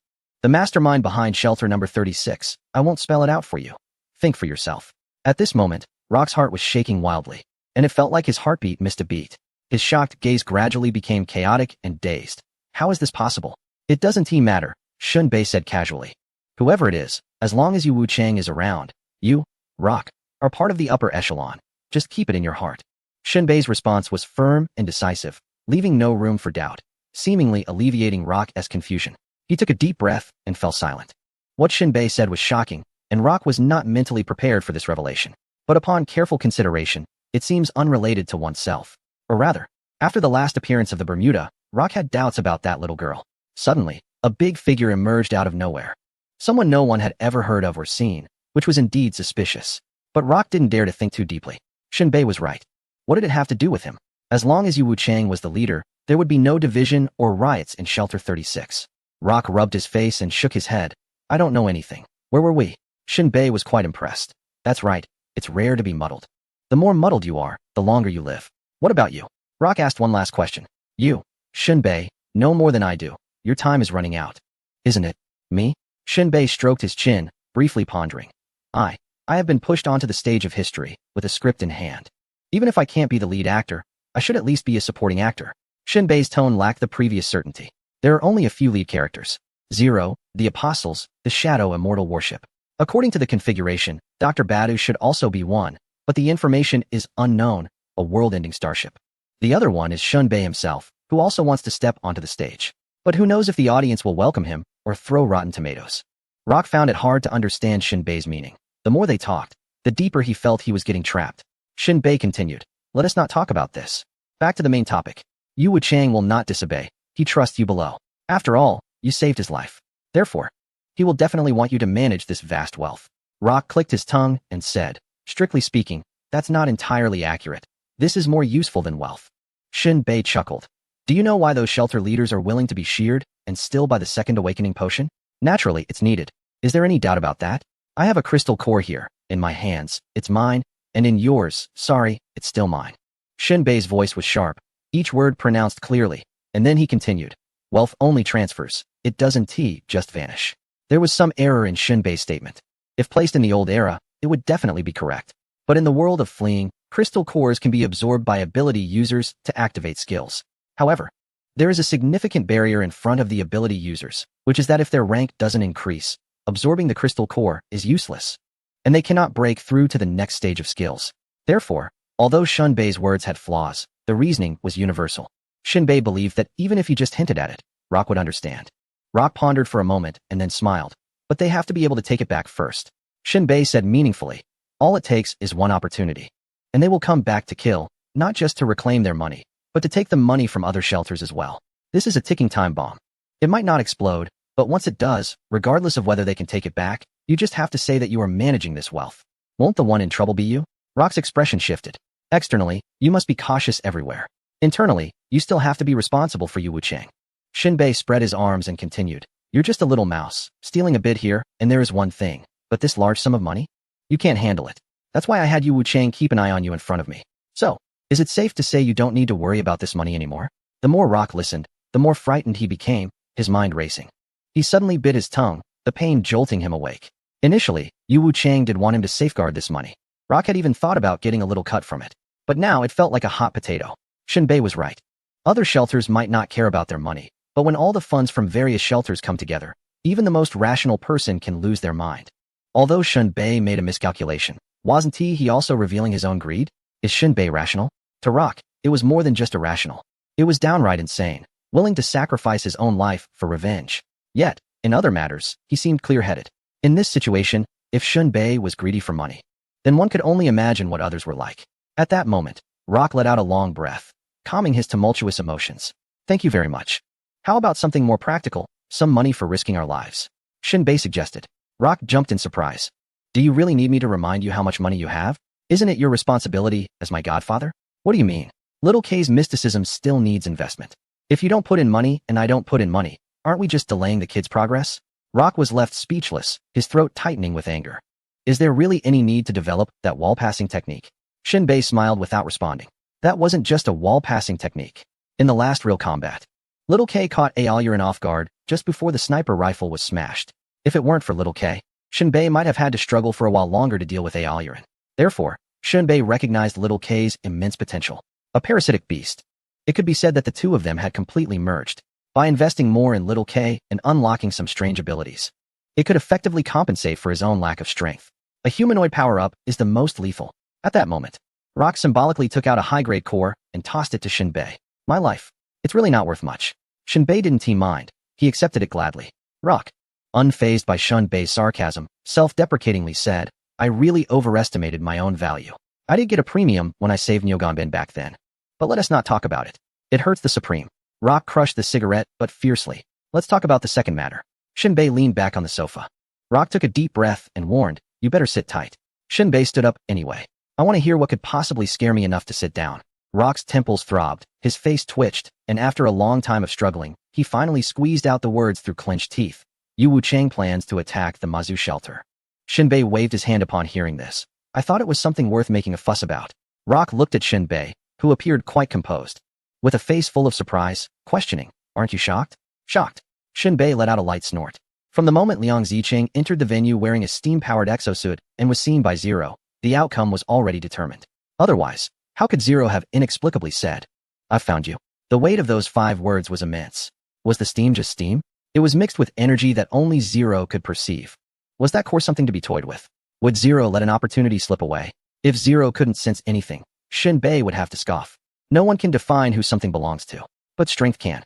If all the abilities of the individuals in Shelter 36 were combined, even counting all the riffraff, there would be over 30,000. While the combat power of ordinary people can't compare to that of the steam soldiers from Mazu Shelter. Can Liang Ziqing withstand Zero's assault in terms of high-end combat power? Shinbei's expression remained calm as he didn't answer Rock's question, instead saying leisurely, "Look, isn't an opportunity to rob from other shelters here?" Rock opened his mouth wide. That seems to be the case, but what I want to say is, aren't you shocked? Our shelter has never initiated a war, let alone we have no enmity with Mazu Shelter. If anyone has a grudge, it's me, right? Shinbei shot him a glance. Why are you worrying about this? Just listen to Yu Wuchang on how to deploy. The front line won't be pushed right in front of you. Others will go to their deaths. Rock exclaimed, I just can't understand why. Rock questioned, why start a war? Shinbei looked directly at Rock, smiling as he said, it's an inevitable historical trajectory, already determined from the moment Yu Wuchang became the leader. But, Shinbei pressed his hand down, keep your mind at ease. You're just an observer. Eat when you should eat, sleep when you should sleep. After saying this, Shinbei bid farewell to Rock, pushed open the door, and was about to leave. Rock called out, those crystal cores are all rewards for participating in the battle. Are you coming? I can get you more. Shinbei paused, the smile on his face deepening. I'll say something you won't believe. Going there would be pointless. The real battlefield isn't at Mazu Shelter, but at Shelter 36. Rock. Chapter 228. Repair, Upgrade, Unworthy Gratitude in the lower level of the shelter. Inside the RV, Shinbei laid out the disassembled sniper rifle and the broken smart microfluidic system equipment on the table. Although the Barrett sniper rifle was smashed, it was merely the components that had broken. The barrel was bent, and the stock was cracked. The sight itself was a simple crosshair, which was undamaged. The spring was completely ruined, twisted like a rope. The firing pin was lost somewhere. The trigger had also fallen off, and some other internal parts were damaged. For others, this sniper rifle would be considered scrap, destined to be thrown into the furnace to be forged into a block of iron. But in Shinbei's eyes, the sniper rifle was still that sniper rifle, without any issues. He began assembling the scattered parts one by one. Even broken parts were not repaired. As long as they were installed, that was enough. In no time, a battered, unsightly firearm was assembled, a sniper rifle that couldn't fire. But in the next moment, with a thought, information about the sniper rifle appeared. Sniper Rifle LV6, 405-400, Modified Barrett M95, range 1,600 meters, 6 rounds, greatly enhanced lethality. New feature, electromagnetic pulse mode switch. In this mode, you can fire some unconventional bullets, but there's no guarantee that these unconventional bullets will be lethal. Please choose carefully. Weapon damaged, cannot be used. Without the prompt, it was clear to Shinbei that the sniper rifle was unusable. However, the bizarre aspect of Shinbei's ability was that upgrades could ignore the current state of the item, as long as there were experience points. Even a damaged item could be transformed into a good one. Upgrade. With a thought, the scars on the sniper rifle were silently erased. A brand new Barrett sniper rifle appeared before Shinbei. Sniper Rifle LV7, 5,800, Modified Barrett M95, range 1,700 meters, 6 rounds, significantly enhanced lethality. New feature, phantom bullets. After firing, there is a certain probability of firing 2 bullets, one visible and the other invisible. New feature, charge mode. The longer you aim at a target, the greater the bullet's power will increase. After reading the upgraded information, Shinbei's pupils slightly widened.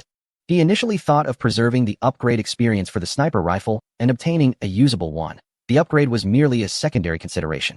He never expected the effects of this upgrade to be so astonishing. The effect of the phantom bullets was intriguing. As the enemies he encountered grew stronger and their tactics more insidious, it was not impossible for these extraordinary beings to instantly destroy a flying bullet. However, with the phantom bullets, if one bullet was destroyed, there was still another invisible bullet following closely behind, catching them off guard. The only regret was that the phantom bullets did not trigger 100 of the time. It was merely probabilistic. Shinbei stroked his chin, feeling that if he needed it, this probability would definitely manifest. The reason was Xiao Ke. Now, Xiao Ke's mysterious combat prowess had been proven. He was practically a human cheat code. This guy's luck was absolutely reliable, and even Shinbei felt a bit of that luck rub off on him. Wanting the phantom bullets was just a matter of thought. Thus, for Shinbei, the probability was within reach.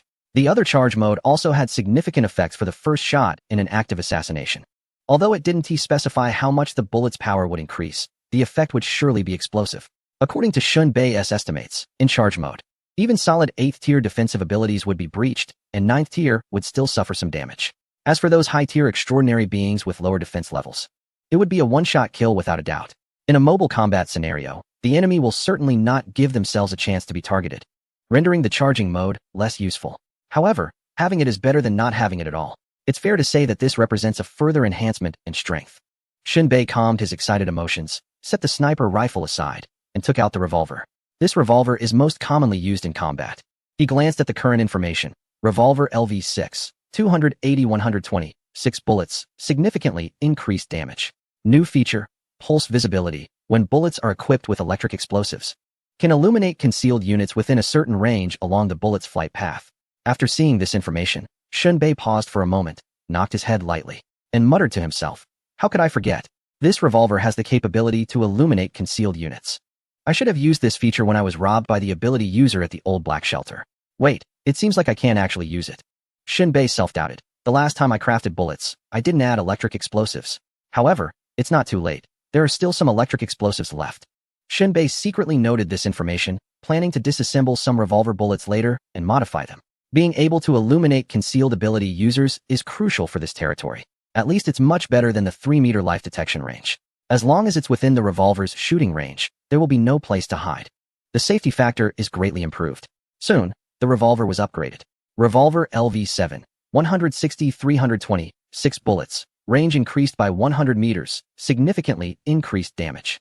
New feature. When the enemy obtains this revolver and shoots at you, the bullets will fire from the chamber in the opposite direction.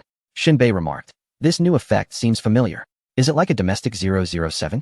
But I don't feel much about this new feature. It will hardly be used." Not to mention that Shinbei rarely discards weapons. Even if the enemy takes the revolver, they wouldn't be foolish enough to use it against themselves, right? A rather quirky upgrade. Setting the revolver aside, Shinbei decided to repair the smart microfluidic system device. Although this device was smashed, its overall outline and components were still intact. The damaged parts were mainly the screen and several buttons, along with internal components that had broken and twisted. However, the entire structure had not fallen apart. Shinbei prepared a pen and paper, began to disassemble the device, and then reassemble it, accumulating enough experience points to upgrade it, restoring the device to its original condition. "Little K?" Shinbei called out. "Bring me my toolbox." Little K peeked out from his room, rubbing his waist and grumbling as he carried the toolbox. Shinbei opened the cover of the smart microfluidic system device and glanced at Little K, momentarily taken aback. "3rd tier?" Little K set down the toolbox, still rubbing his waist, looking a bit frustrated. "After one battle, I got knocked down to the 3rd tier. It's your fault. You should have assimilated with the ground the moment you landed." Little K smacked his lips, not saying much more. Meanwhile, Shinbei emptied the backpack, revealing a total of 500 high-level crystal cores. It's 10 times more than the core he picked up last time. Shinbei pushed it forward, exuding a boldness akin to a gambler going all in. "Since you've reached the 3rd stage, you should be able to activate your abilities. Absorb as much as you can." Little K suddenly froze, his mind buzzing. For a moment, he couldn't even count how much this was. Frankly speaking, he wouldn't dare to dream of such a fortune. It was like a dog that usually can't get a bone suddenly being presented with a truckload of them, tons of bones piled high, leaving him feeling confused and unsure of how to start. Little K swallowed hard, his eyes complicated, but his expression and tone remained sufficiently respectful. "Be bro bay, you." Shinbei reached for the toolbox, took out some tools, and began to dismantle the equipment in front of him without looking up, saying, "This is the capital for retirement. Let us get to work." "No way. This can't be." Little K shook his head vigorously, pushing the core back. "If this money was obtained through robbery, I wouldn't hesitate. But this is your capital. I can't take it. Otherwise, am I still human?" Shinbei removed a screw with the electric drill, glancing at its structure. The material was unrecognizable, and the thread gaps were unique. Moreover, the craftsmanship was exquisite. The top edge of the screw had a small lever, and with a flick, a spring pin popped out from the screw body. This spring pin matched the internal groove of the threaded hole, serving to fix the screw and prevent it from loosening. Shinbei couldn't help but exclaim in admiration. It truly deserved its reputation. Coming from deep space, such a small screw exhibited such craftsmanship, which was impressive. This was just a screw, a standard screw. In the old days, or even in a world of scarcity, no one would think of this. Nowadays, the tightening of screws simply involves applying adhesive. Or rather, the craftsmanship required is exceptionally high. The internal groove of the screw hole was manageable, but the spring pin on the screw was troublesome, even on Chun An's side. It would be considered a special screw. Yet on the starship, it was commonplace. The details reveal true quality. Shinbei set the screw aside, and little K hurriedly caught it, placing it neatly in a box. Question the evidence, not the heart. Question the heart, and no one is perfect. Shinbei continued to dismantle the equipment, speaking continuously. Remember one thing. If I give it to you, just take it, whether it's retirement capital or something obtained through robbery. You're not perfect. Why bother with internal moral standards? Sometimes, being a little selfish is necessary for growth. If you don't want it, I can easily call someone from outside to kneel and call me dad to beg for it. Do you pity me? Haha, who would pity you? Little K fell silent for a long time, continuously taking the parts Shinbei dismantled and placing them aside, sniffing. That's not what I meant. It's just too much. What is too little? Shinbei stretched lazily, removing the screen. Put away your worthless values. Hurry up and absorb it. Light up a few more abilities for me. It's much better than being shy here. Little K tentatively asked. So I won't hold back? Will I be so excited by your gratitude that I can't sleep? Xiao K shrugged, picked up the bag, and collected all the crystal source cores. Then I'll go absorb them. Shinbei waved his hand. Hurry up and get lost. You're blocking the light and delaying my work. Xiao K breathed a sigh of relief. If you had scolded me earlier, I would have felt more at ease. Shinbei, back in the room. Xiao K opened the bag and inserted a hand inside. His gaze flickered. Just these crystal source cores, if not for gambling, being deceived, or robbed, would be enough to live comfortably until death. But for an ability user, they are just cold numbers. The gap between ability users and ordinary people is that vast, a chasm hard to cross. However, Xiao K knew that someone had succeeded in crossing it. With a flicker of his consciousness, the crystal source cores in the bag began to melt and were continuously siphoned into his body. This time, Xiao K would take an unusual path in mysticism. Chapter 229. Paying a price doesn't guarantee desired gains. The disgusting part of mysticism is that you have no idea how many crystal source cores are needed to light up the next ability. By the time you invest your anxious energy to break through and finally touch the threshold for lighting up a skill, the tier requirements might not match up, leading to all the absorbed energy being wasted. Other ability systems can at least be traced, and you can ask others how to proceed. Their experience from predecessors. Although everyone's situation is different, the general path is similar. But the pitfall of mysticism is that no one has ventured into it, primarily due to the unknown and the huge burden of crystal source cores. Moreover, the more specialized the path, the more expensive it becomes, making it daunting. Shinbei had also reminded Xiao K to absorb only as much as needed to avoid waste. But Xiao K was destined not to take the conventional route. Waiting to cultivate to the required tier? Xiao K shook his head. He outright rejected that. This time, not only would he boldly absorb all the crystal source cores, but he would also tread the unknown path. After the impact of over 200 high-level golden source cores, when lighting up the parasitic beast, there was something Xiao K didn't explicitly say. That is, after crossing the skill tree of the parasitic beast, two energy paths appeared. One was straight and went directly into the darkness.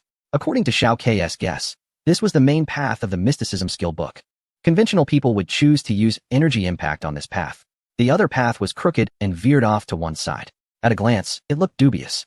Xiao K hesitated about whether to take the straight path or the crooked one. Perhaps the straight path would light up a skill, while the other path could be a pit with nothing inside. But hesitation didn't affect Xiao K's gambler mentality. In the next moment, Xiao K slowly guided the energy source gathered from the skill book down the crooked path. As the infused energy increased, the skewed skill tree began to glow. The light of the energy in Xiao K's consciousness resembled a fluorescent snake, slowly climbing upwards. Higher and higher, further and further. It seemed to have no end. Xiao K kept observing the energy consumption situation. More than half has already been consumed. Yet, the end of this fork in the road remains unseen. Little K can't help but swallow hard, feeling a bit anxious. If he stops now, the remaining energy might be enough to light up a skill on the main skill tree. But that would mean wasting a significant amount of energy. Of course, Little K could argue that the cost of lighting up a skill is just that high. Surely, Shinbei wouldn't say anything. After all, there aren't many people studying mysticism. Whatever he says goes. There is a way out, but Little K doesn't want to retreat. He has been deeply influenced by Shinbei, as if branded with a steel stamp of thought. Has Shinbei ever chosen to retreat? Every time he faced an enemy, Didn't he fight with all his might? If you don't take risks, how can you turn a bicycle into a motorcycle? With that thought, little K decided to go all in. He pushed all the remaining energy in at once. The speed of the serpentine light surged instantly. The curved skill tree, like a river of time, swam alone against the dark backdrop. After an unknown amount of time, a glimmer of light finally appeared at the front of this road. That was the glow of superpowers. As the energy continued to surge, they were getting closer and closer. Little K widened his eyes, staring intently at that point of skill light. Boom! The energy from 2,500 crystal cores surged like a flood onto the point of superpower light, completely absorbed. In the next second, the point of superpower light exploded like a star, bursting forth a blinding halo. With a hum, the skill description appeared before little K's eyes. Gambler's glory. You can ignore ranks. As long as you have enough energy, you can light up superpowers on the mysticism skill tree. Little K? After reading the information, little K was completely stunned. Ignore ranks? He couldn't help but take a sharp breath. His heart was surging like turbulent waves. This was an unimaginable superpower. In other words, from now on, as long as little K has money, acquiring superpowers on the path of mysticism would be as easy as reaching into his pocket. Shocking. Absolutely shocking. If other superpowered individuals knew that mysticism had such abilities, wouldn't they be drooling with envy? This money is definitely not wasted. Little K took a deep breath, forcibly suppressing the excitement in his heart, ran out of the room, and shouted, "Brother Bay, guess what superpower I got?" Shin Bei ignored him, focusing on the paper to dismantle the order and starting to reassemble the equipment in reverse. With the base fixed, parts placed, he began screwing them in. His movements were smooth and fluid, steady as a mountain. His gaze was extremely serious, meticulous to the last detail. If the bosses of electronics factories from the old era saw this scene, they would surely exclaim, "The chosen prince of screwing. He deserves a 100 yuan raise every month." Experience one, Brother Bay? I'm talking to you. Eager to show off, little K was waiting for Shun Bei to ask, feeling anxious and restless. But Shun Bei simply ignored him, which made little K feel even more frustrated, his face filled with urgency. Shun Bei adjusted the dial on the screw, locking it in place. He spoke in a calm and somewhat indifferent tone. "I've killed many Riddlers." Xiao K's face turned red, resembling a stalled engine. His gaze was dull, and he spoke like a deflated balloon. "I have ignited the glory of a gambler." Elaborate. Shun Bei paused his movements. What kind of ridiculous name is that? Does it mean you always win when you gamble? But Shun Bei remained focused on assembling the equipment, prompting Xiao K to explain further. Seeing Shun Bei's interest, Xiao K's eyes ignited with excitement as he exclaimed, "Simply put, as long as I have money, I can ignore the ranks and freely ignite mystical abilities." A flicker of barely perceptible light passed through Shun Bei's deep-set eyes upon hearing this. He stopped his movements, slowly lifted his head, and looked at Xiao K in disbelief. Even though Shun Bei was not an ability user, he knew that igniting abilities required two conditions. One was rank, and the other was a core source. Now, Xiao K claimed he could ignore rank. That seemed a bit too extravagant. He initially thought that with Xiao K reaching the third rank, he would be able to ignite a mystical skill. He never expected such a grand revelation. Observing Xiao K's earnest demeanor, Shun Bei swallowed hard, thinking, "Incredible, my Xiao K. Show me your abilities." Shun Bei's excitement quickly settled down, and he urged Xiao K to demonstrate his new skill. Xiao K tilted his head, confused. "Demonstrate? How do I do that?" Shun Bei explained in detail. "I mean, aren't you able to ignore ranks?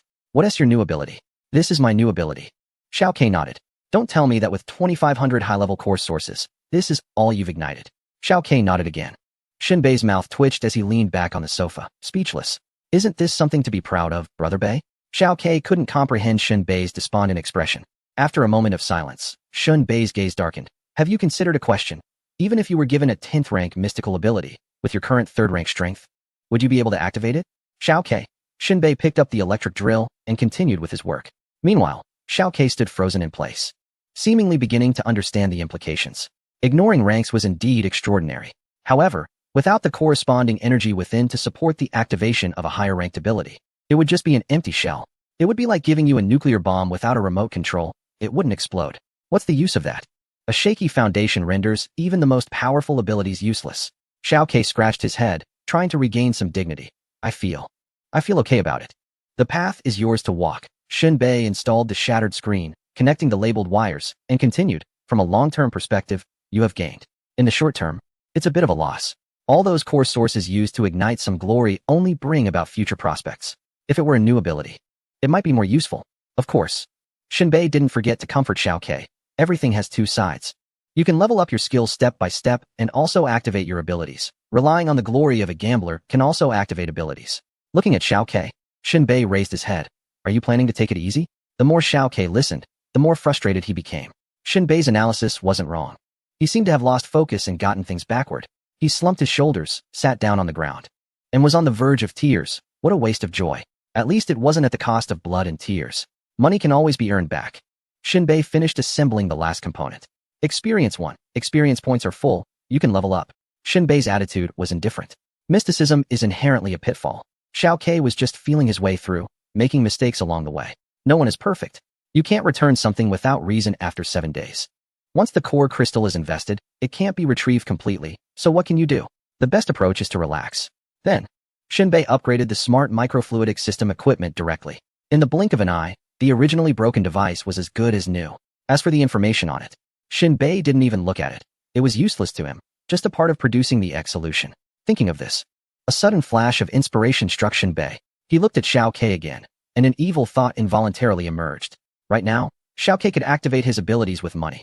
However, activating those abilities might not be usable due to the requirement for multiple times the energy. But there was one situation that could ignore the energy multiplication. Moreover, Shin Bei had experienced it before. That was the reanimated corpses controlled by Dr. Batu. Those deceased ability users had no energy left in their bodies. It had long since dissipated. Yet Dr. Batu could make the corpses activate their abilities from when they were alive, all thanks to the blue X solution. In other words, the essence of the X solution is energy, providing power to the reanimated corpses. Coincidentally, Shin Bei possessed this technology. The equipment for producing the X solution was already fully set up. That weak control chip could be produced in minutes within the cluster fire disk. As for how to connect to the brain nerves, Song Yu's quantum relative, who is both a wife and daughter, Lena, was a living sample. If Xiao Ke, Shin Bei shook his head. This idea was too evil. He couldn't bring himself to do it. Even though Shin Bei believed he had no moral bottom line, he still couldn't go through with it. Shin Bei stood up, glanced outside, and saw that it was dark. He picked up a firearm and kicked Xiao Ke. Stop wallowing in self-pity. Your godfather, Locke, has his abilities locked away, yet he's still lively and looking for women everywhere. Get up and come with me to have some excitement. Xiao Ke stood up groggily and said, I need to love myself. Shin Bei rubbed Xiao Ke's cheek. You're quite the moralist. Do you think I'm taking you to a brothel? No, right? Otherwise, how would we have excitement? What I mean by excitement is killing. Chapter 230. Do you know the Pythagorean theorem? At this moment, Shin Bei took out the bullets from the revolver, opened the back cover, and loaded the remaining electric explosives into the chamber. Meanwhile, Xiao Ke appeared somewhat dazed. Upon hearing that Shin Bei wanted him to continue killing, he couldn't quite understand why Shin Bei had so many enemies. However, Xiao Ke had always obediently followed Shin Bei's orders. Not to mention that Shin Bei had taken him in after his mother's death. Even the waste of 2,500 advanced crystal core resources for an ability that seemed useful but was actually useless would have infuriated anyone else. After all, such wealth was enough to ensure his death 1,000 times over. Yet, Shin Bei remained calm and did not lose his temper, which reassured Xiao Ke significantly. Do I need to bring anything? Xiao Ke thought about going back to get his handgun for self-defense. For Xiao Ke, he had the ability to escape, if not targeted. It was indeed difficult for ordinary ability users to catch him. However, looking at his pitiful fists, he realized they might not be any more effective than his teeth. But Shin Bei simply replied, bring your brain. Xiao Ke retorted, I'm not a robot. Who would leave their brain at home? He rolled his eyes and got up to follow Shin Bei out of the RV. However, just then, as Shin Bei was about to cross the window and head to the door, he suddenly caught a flash of light in the corner of his eye from outside. Shin Bei's instinctive reaction kicked in, overriding his nervous system's response speed. In an instant, he ducked down, disappearing below the window. By the time his brain registered what was happening, he had hastily pulled Xiao Ke down to the ground. At that moment, the window glass shattered violently. A brilliant blue energy bullet whizzed past above their heads, shooting straight through the living room and exiting through the other side of the RV's window, like a blue ghost vanishing into the vast sea. Xiao Ke's forehead instantly broke out in a cold sweat, his expression filled with terror. He was genuinely frightened. They had originally planned to go out and hunt others, but before they even reached the door, they were ambushed by their enemies. Xiao Ke's mind was in turmoil, filled with extreme shock and disbelief, almost losing composure as he exclaimed, Brother Bei, what do we do? Leaning against the wall with the sniper rifle in hand, Shin Bei looked up at the shattered window. He sniffed slightly. They had been preempted. For a sniper, being the first to ambush and shoot meant control. To counterattack, Shin Bei needed to locate the enemy's position. Although he had caught a glimpse of the enemy's shooting position from the corner of his eye, It was only a rough idea. Even if Shunbei shot blindly, it would most likely miss. This aimless shot would expose his location, and the enemy's gun was firmly locked onto that direction. As soon as Shunbei showed his head, the enemy's shooting speed would be 1 to 2 seconds faster than his.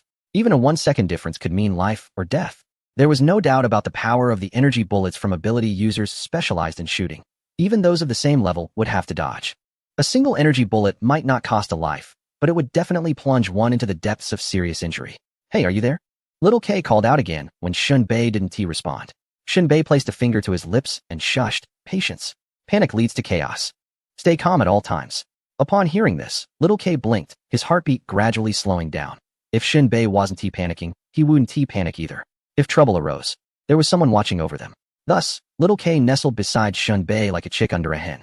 Shunbei needed to ascertain the enemy's exact position, and there were two methods to ensure their own safety.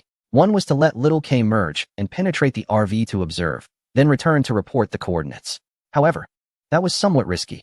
To observe, Little K would have to poke his head out, which could attract the enemy's attention. The danger was too high. The visibility provided by the cluster fire disc was also unclear. It was too dark outside, and the images transmitted back were extremely blurry and indistinguishable. The other method involved some calculations, requiring cooperation from the enemy. Shunbei took out 2 small mirrors and quickly bound them together with a stick and fine string, extending them out of the window. In the next instant, the mirror was shattered by a gunshot from the enemy. Shunbei remained calm and quickly retracted the wooden stick to rebind the mirrors. This time, the measured length was extended by 10 centimeters, and the distance the mirrors were extended out of the window was also raised by 10 centimeters. The enemy shot again. Fortunately, the sniper was skilled and hit the mirror again. The trajectories of the 2 shots differed by 10 centimeters in height. If lines were drawn connecting the bullet trajectories to the enemy, an angle would be formed, based on the calculated speed of the energy bullet from the visual panel. The data could then be used with trigonometric functions to determine the enemy's position. Shunbei moistened his finger and quickly wrote down the formulas on the floor, inputting the data. Soon, a result was obtained, converted into clock coordinates, 10 o'clock direction, 52 minutes at a height of 18 meters. Little K widened his eyes and asked in awe, "What kind of ability is this?" "This is science." Shunbei gently pulled the bolt, and the silence was broken by the crisp, pleasant sound of metal, a mechanical symphony. At the same time, a 6th-level bullet, gleaming with a cold luster, was precisely pushed into the chamber, accompanied by a steady click as the bolt returned to its position, the firearm poised like a predator ready to strike. Taking a deep breath and glancing at his watch, Shunbei subtly turned his body, resembling a cheetah in the elegant moment before a hunt. The gun barrel silently extending through the shattered window frame. He squeezed the trigger. A flash of fire erupted from the muzzle. In an instant, the barrel emitted a brilliant light as the 6th-level bullet, propelled by powerful gunpowder energy, spun swiftly down the barrel, slicing through the air and leaving a blazing trail. After the shot, Shunbei wasted no time retracting the sniper rifle with lightning speed. Even though he had calculated the enemy's position, whether he could take them down in one shot still depended on fate. On the battlefield, too many factors could influence the hit rate. For example, factors like wind speed and humidity. Even if the enemy is hidden inside a camper, shattered glass or wooden boards can affect the bullet's trajectory. Planning relies on human effort, but success depends on fate, which reflects a reverence for the unknown. In the distance, a sniper from the 12th Sanctuary, tasked with eliminating a target, felt steady after firing 3 shots, keeping Sunbury firmly suppressed. This is the deterrent power of a sniper. No matter how formidable you are, you have to shrink back. The sniper was quite patient. Even without Sunbury showing himself, he did not fire recklessly. As a long-range suppressor, he was not afraid of Sunbury hiding, because this secret assassination mission involved more than just him. Another 8th-tier ability user was already approaching the camper, preparing for close combat to eliminate Sunbury. All he needed to do was confine Sunbury's movements within the camper to assist his teammate, and the mission would be considered complete. Just as he was leisurely monitoring Sunbury's every move, he suddenly noticed Sunbury extending the gun barrel, without even showing his head, and fired a blind shot. After the shot, the sniper quickly retracted his rifle. Knowing it was too late to roll away, the sniper had no intention of giving Sunbury any chance for a blind shot. As the bullet flew from Sunbury's gun, he swiftly waved his hand, seemingly agitating the surrounding air, causing an almost invisible energy wave to surge forth, colliding head-on with the deadly metal projectile. At that moment, the space felt lazy and sluggish, as this mysterious energy directly infiltrated the bullet's path, causing the very air molecules to seem to be imbued with a force of inertia. Ability: Kinetic Energy Nullification. This was a life-saving skill from a shooting specialization manual. Whether it was a mechanically propelled bullet or a projectile containing pure energy, or even a distant energy attack. Under the influence of this power, they would lose their forward momentum and inertia, falling helplessly to the ground as if stripped of life. A look of disdain appeared on the sniper's face. Ordinary people are just that, ordinary, forever unaware of the strength of ability users. However, before he could finish his self-talk, his pupils suddenly constricted, and his expression changed dramatically. An overwhelming panic swept through him. He stood frozen, witnessing the most shocking and indelible scene of his life. His proud kinetic energy nullification skill, like a precision-guided phantom, seamlessly connected with Shinbei's incoming bullet. In a moment where miracles and nightmares intertwined, the bullet seemed to pass through an invisible wall, unaffected, continuing along its predetermined path, mercilessly approaching him. In the instant before consciousness faded, a storm raged in his mind, confusion and shock intertwining into an impenetrable web. How could kinetic energy nullification fail? How could it possibly fail? The determination in his pupils twisted gradually, his confident smile solidifying into a mask of despair, his cheeks contorting in extreme shock. And the urgency and fear within him reached a peak.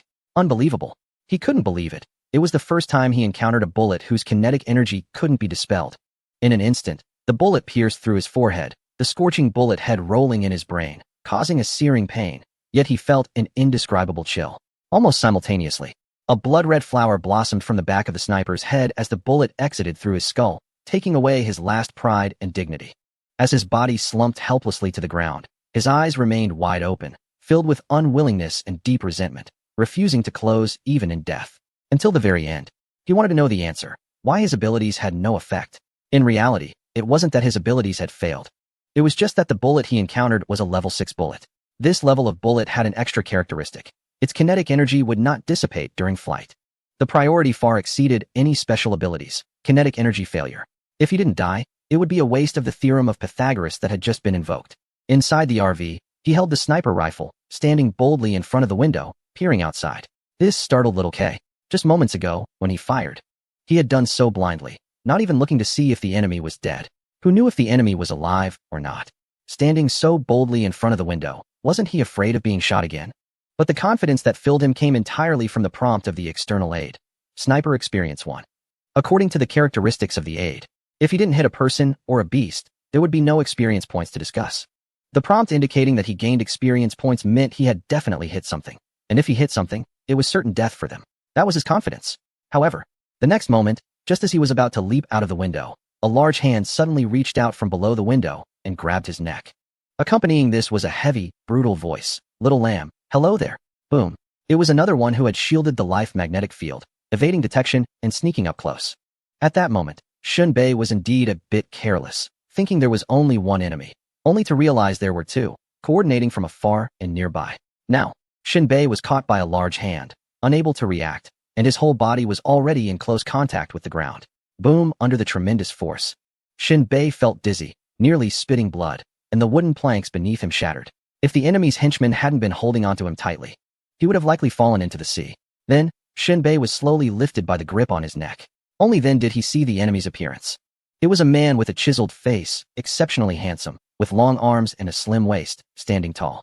However, his eyes were suppressed and heavy, as if he knew that Shinbei's earlier shot had taken the life of his teammate. His expression was unimaginably cruel, fierce, and ruthless. "How do you want to die? Speak." The man's gaze was cold, filled with an impatient flavor. Shinbei looked deeply into his eyes. "Naturally, by old age. If it falls into my hands, that would be a delusion." The man's gaze was icy cold, a powerful killing intent emanating uncontrollably from him. "How about I send you to the ground for the leader of the Crimson Cloud?" Shinbei narrowed his eyes slightly, a smile playing at the corners of his mouth. "So it's you guys. I was just thinking about having a chat with the leader of the Crimson Cloud. However, I won't accept your suggestion. I'll go myself. But I have a suggestion too. How about I take your head to the leader of the Crimson Cloud?" The man couldn't help but laugh. "Do you enjoy dreaming?"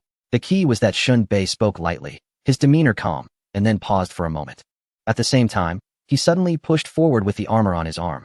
In an instant, dark red light rippled along the intricate mechanical patterns of the arm armor, accompanied by a deep, powerful rumble. Magnetic repulsion. The next moment, an invisible yet immense force surged explosively from Shinbei's arm armor. This force was pure and primal, akin to the fundamental repulsion principle of nature, undeniable and irresistible. The man suddenly felt as if struck hard, as if hit head-on by a speeding train. The contact between his palm and Shinbei's neck instantly disintegrated, and his entire body uncontrollably shot backward, like a kite with a broken string, completely losing control. This repulsive force was ferocious, turning the man's body into a plastic bottle helplessly drifting in a storm, allowing it to roll and soar in the vortex of dust and wind, until it was violently thrown dozens of meters away, finally landing in a heap, the dust settling. Putting an end to this sudden whirlwind journey, Shinbei landed on the ground, raised his chin, and spoke leisurely again. The key is, my sweet dreams always come true. The enemy slowly got up from the ground. This level of damage was trivial to him, almost negligible. But what he couldn't ignore was the fact that although the impact was not great, it felt as if he were bound by some kind of rule, forcing his hand to release Shinbei's neck. What the hell was this phenomenon? A trace of barely perceptible confusion crossed his face as he stared intently at Shinbei. You're just playing tricks. The next moment, a gust of wind surged beneath the man's feet, each step carrying an unparalleled aura of dominance, making him seem like a steel warship charging at full speed. Shinbei raised his revolver, and the bullets shot out with a thunderous roar, like rainbows across the sky, heralding death. The man merely waved his hand, and the energy erupting around him instantly condensed, his right hand manifesting an impenetrable black shield. Meanwhile, a bizarre chain woven from flesh and blood extended from the palm of his left hand, exuding an eerie and ominous aura. Shinbei frowned. This guy's shield was so resilient? 3 bullets were taken head-on without dodging? Shinbei unleashed another barrage of bullets.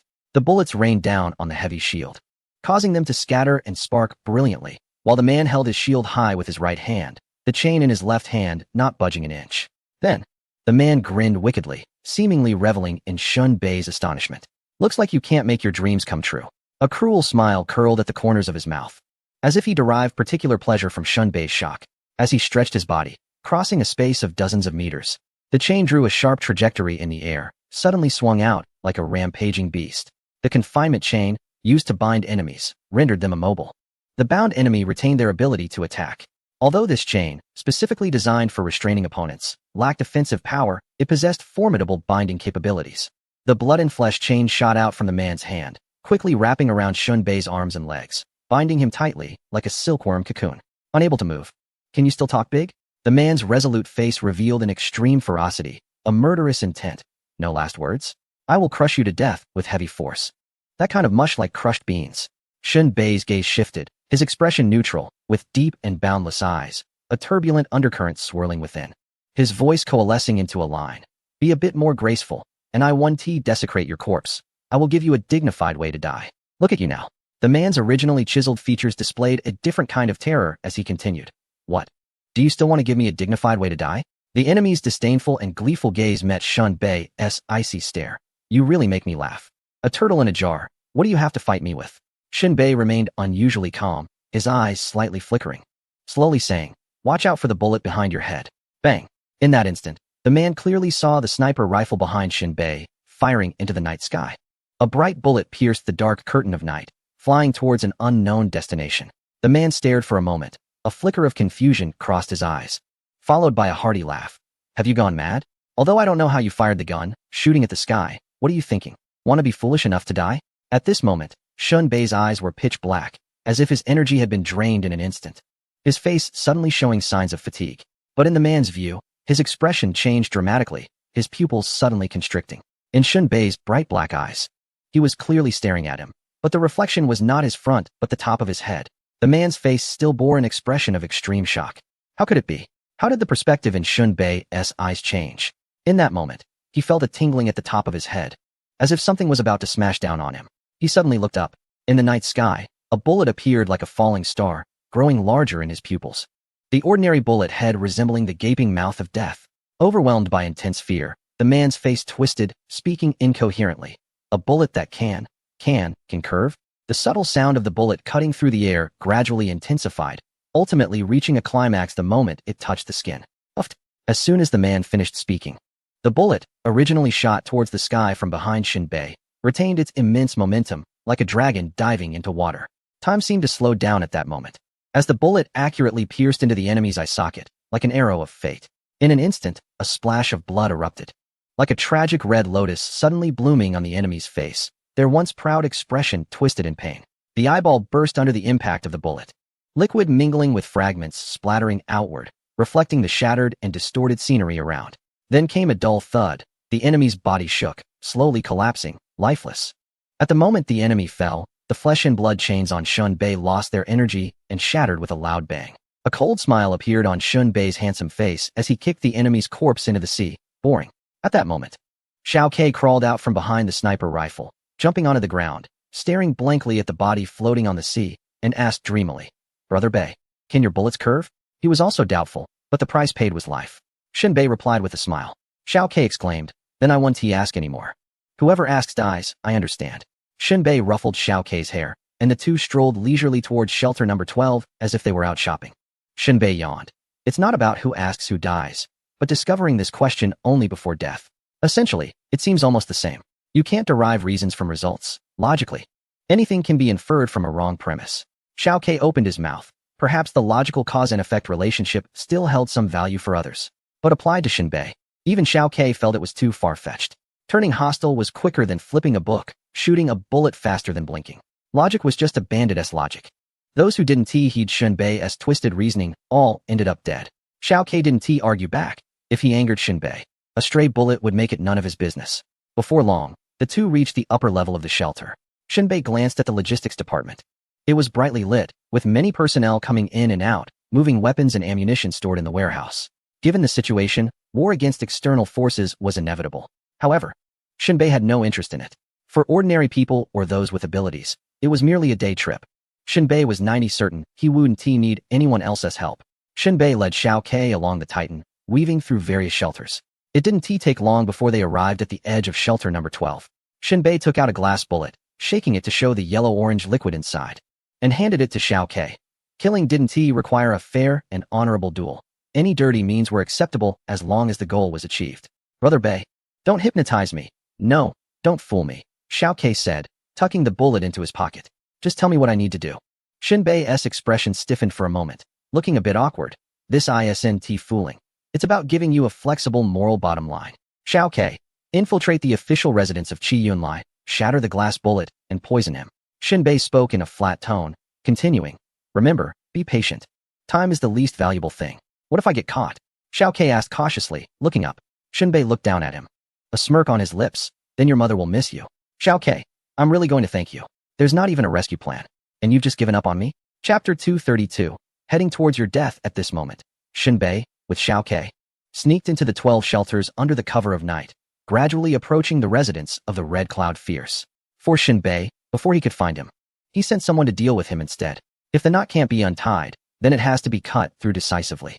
After all, there's no telling when the Titans will finish breeding, and leaving the threat of Red Cloud Fierce means restless nights. Sooner or later, there will be a fight. So it's better to act sooner than later. Shin Bei, in the shadows, crept closer to the target location, about 200 meters away. It was a very conspicuous building. Although it wasn't as extravagant as the Spider Queen's residence, it was certainly much more luxurious than Yu Wuchang's place. At this moment, Shin Bei approached a small building. Peering through the window, he saw several residents partying in the hall, drunkenly celebrating. They posed no threat or distraction, so he ignored them.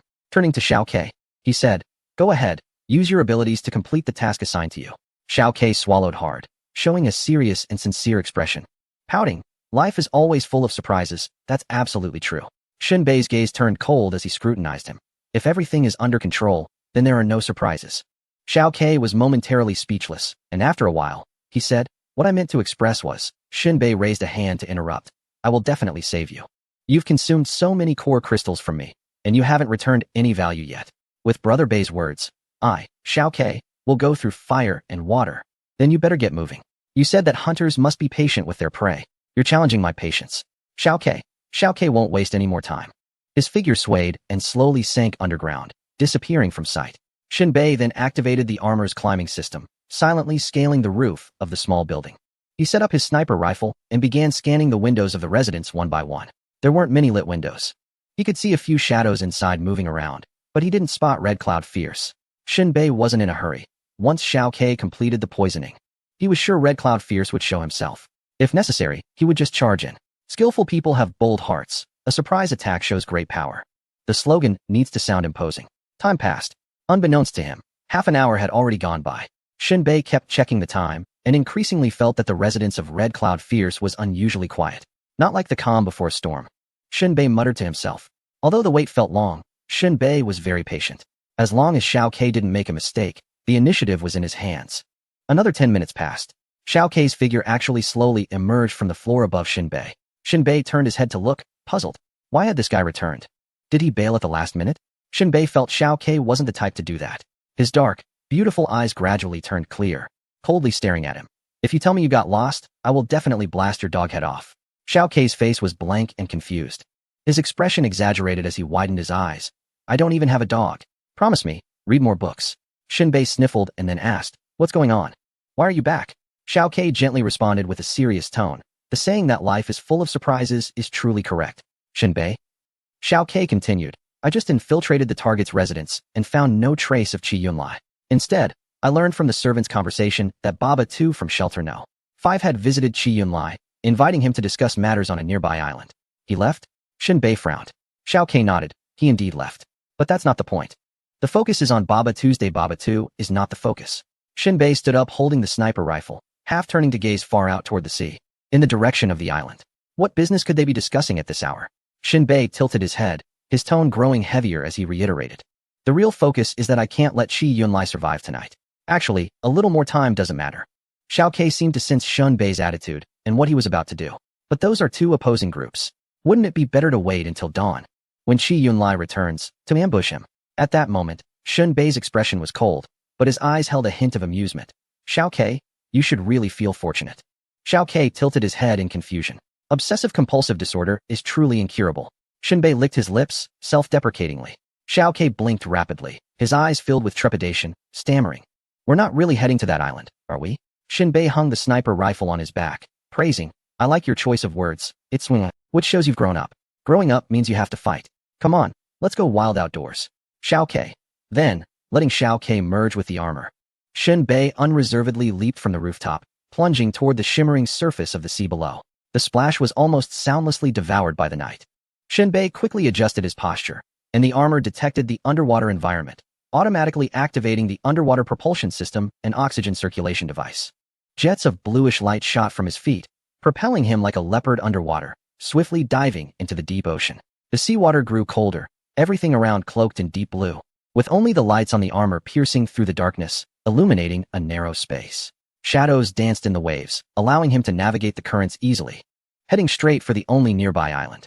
Meanwhile, the sound of Shinbei's dive startled those inside the building, prompting them to peek out. What just fell? Was it something from the roof? If we can't see the stars, it means the roof is still there. You haven't drunk too much. Have another drink. Maybe someone is looking for trouble. Never mind. Drink up. Below the sea, Shinbei hardly needed to make any extra movements. The propulsion system's energy allowed him to almost ignore the resistance of the water, moving freely forward. It was dark, and the seawater was even darker. Unlike during the day, he couldn't see the island's position and direction. Despite the moon hanging high, the island was hidden in the night, seemingly melting into the darkness. Shinbei occasionally surfaced to correct his direction, continuously swimming rapidly toward the island.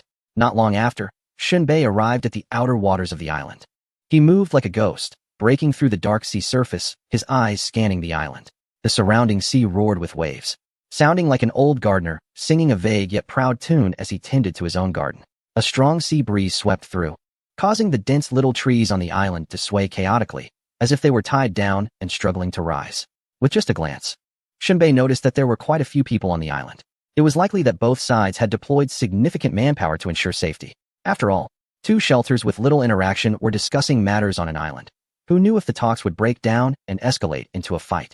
Naturally, they needed to arrange more guards to bolster their presence. Not far away, several speedboats were docked by the shore. Shinbei wasted no time, commanding the cluster fire disc cannon to reposition and aim at the boats. First, he would cut off their escape route, then slowly eliminate them on the island. Under the cover of night, Shinbei had no worries about the cluster fire disc being exposed. At such a height, no one would notice the disc appearing momentarily and disappearing after firing its rounds. In the next moment, ominous flashes streaked across the sky. Those were the trajectories of the shells. Following that, the sea surface was violently torn apart by a tremendous force, as water columns shot up into the air, resembling the wrathful fist of a sea god, engulfing the speedboats entirely. The explosion illuminated the surrounding sea for several kilometers, and under the fiery glow, the water turned an eerie crimson, with steam and debris scattering everywhere. The several speedboats disintegrated in the shockwave of the explosion, wooden splinters and metal wreckage falling like raindrops. After the explosion, the sea returned to an eerie calm, with only flames licking at the remnants, crackling softly. Meanwhile, the people on the island heard the tremendous explosion and began to shout in alarm. Enemy attack. Shelter number 12, damn it. Stay calm. The speedboats are sunk. It's a third-party enemy. Alert. Someone's ambushing us. Arm yourselves. Kill on sight. Damn it. Which shelter is this? Show yourselves. The entire island was thrown into chaos. After the initial panic, they realized they were being targeted by a third-party enemy and quickly formed ranks to stand guard. Shinbei, on the other hand, bypassed the beach and sought a relatively less populated spot to land on the island. Once ashore, he chose a concealed position to use the cluster fire disc for reconnaissance. He aimed to locate potential ambush points set by the enemy and the whereabouts of Chi Yunlai. As for Baba too, he was not on Shunbei's primary target list. If he dared to make a scene, he could be dealt with along the way. Although Shunbei had visited this island once, he had not conducted an in-depth exploration. If he didn't thoroughly consider the various situations now, when the battle commenced and he had to run, there would be no time to think things through. At that moment, Shunbei found a gap between the rocks and entered a dense patch of grass.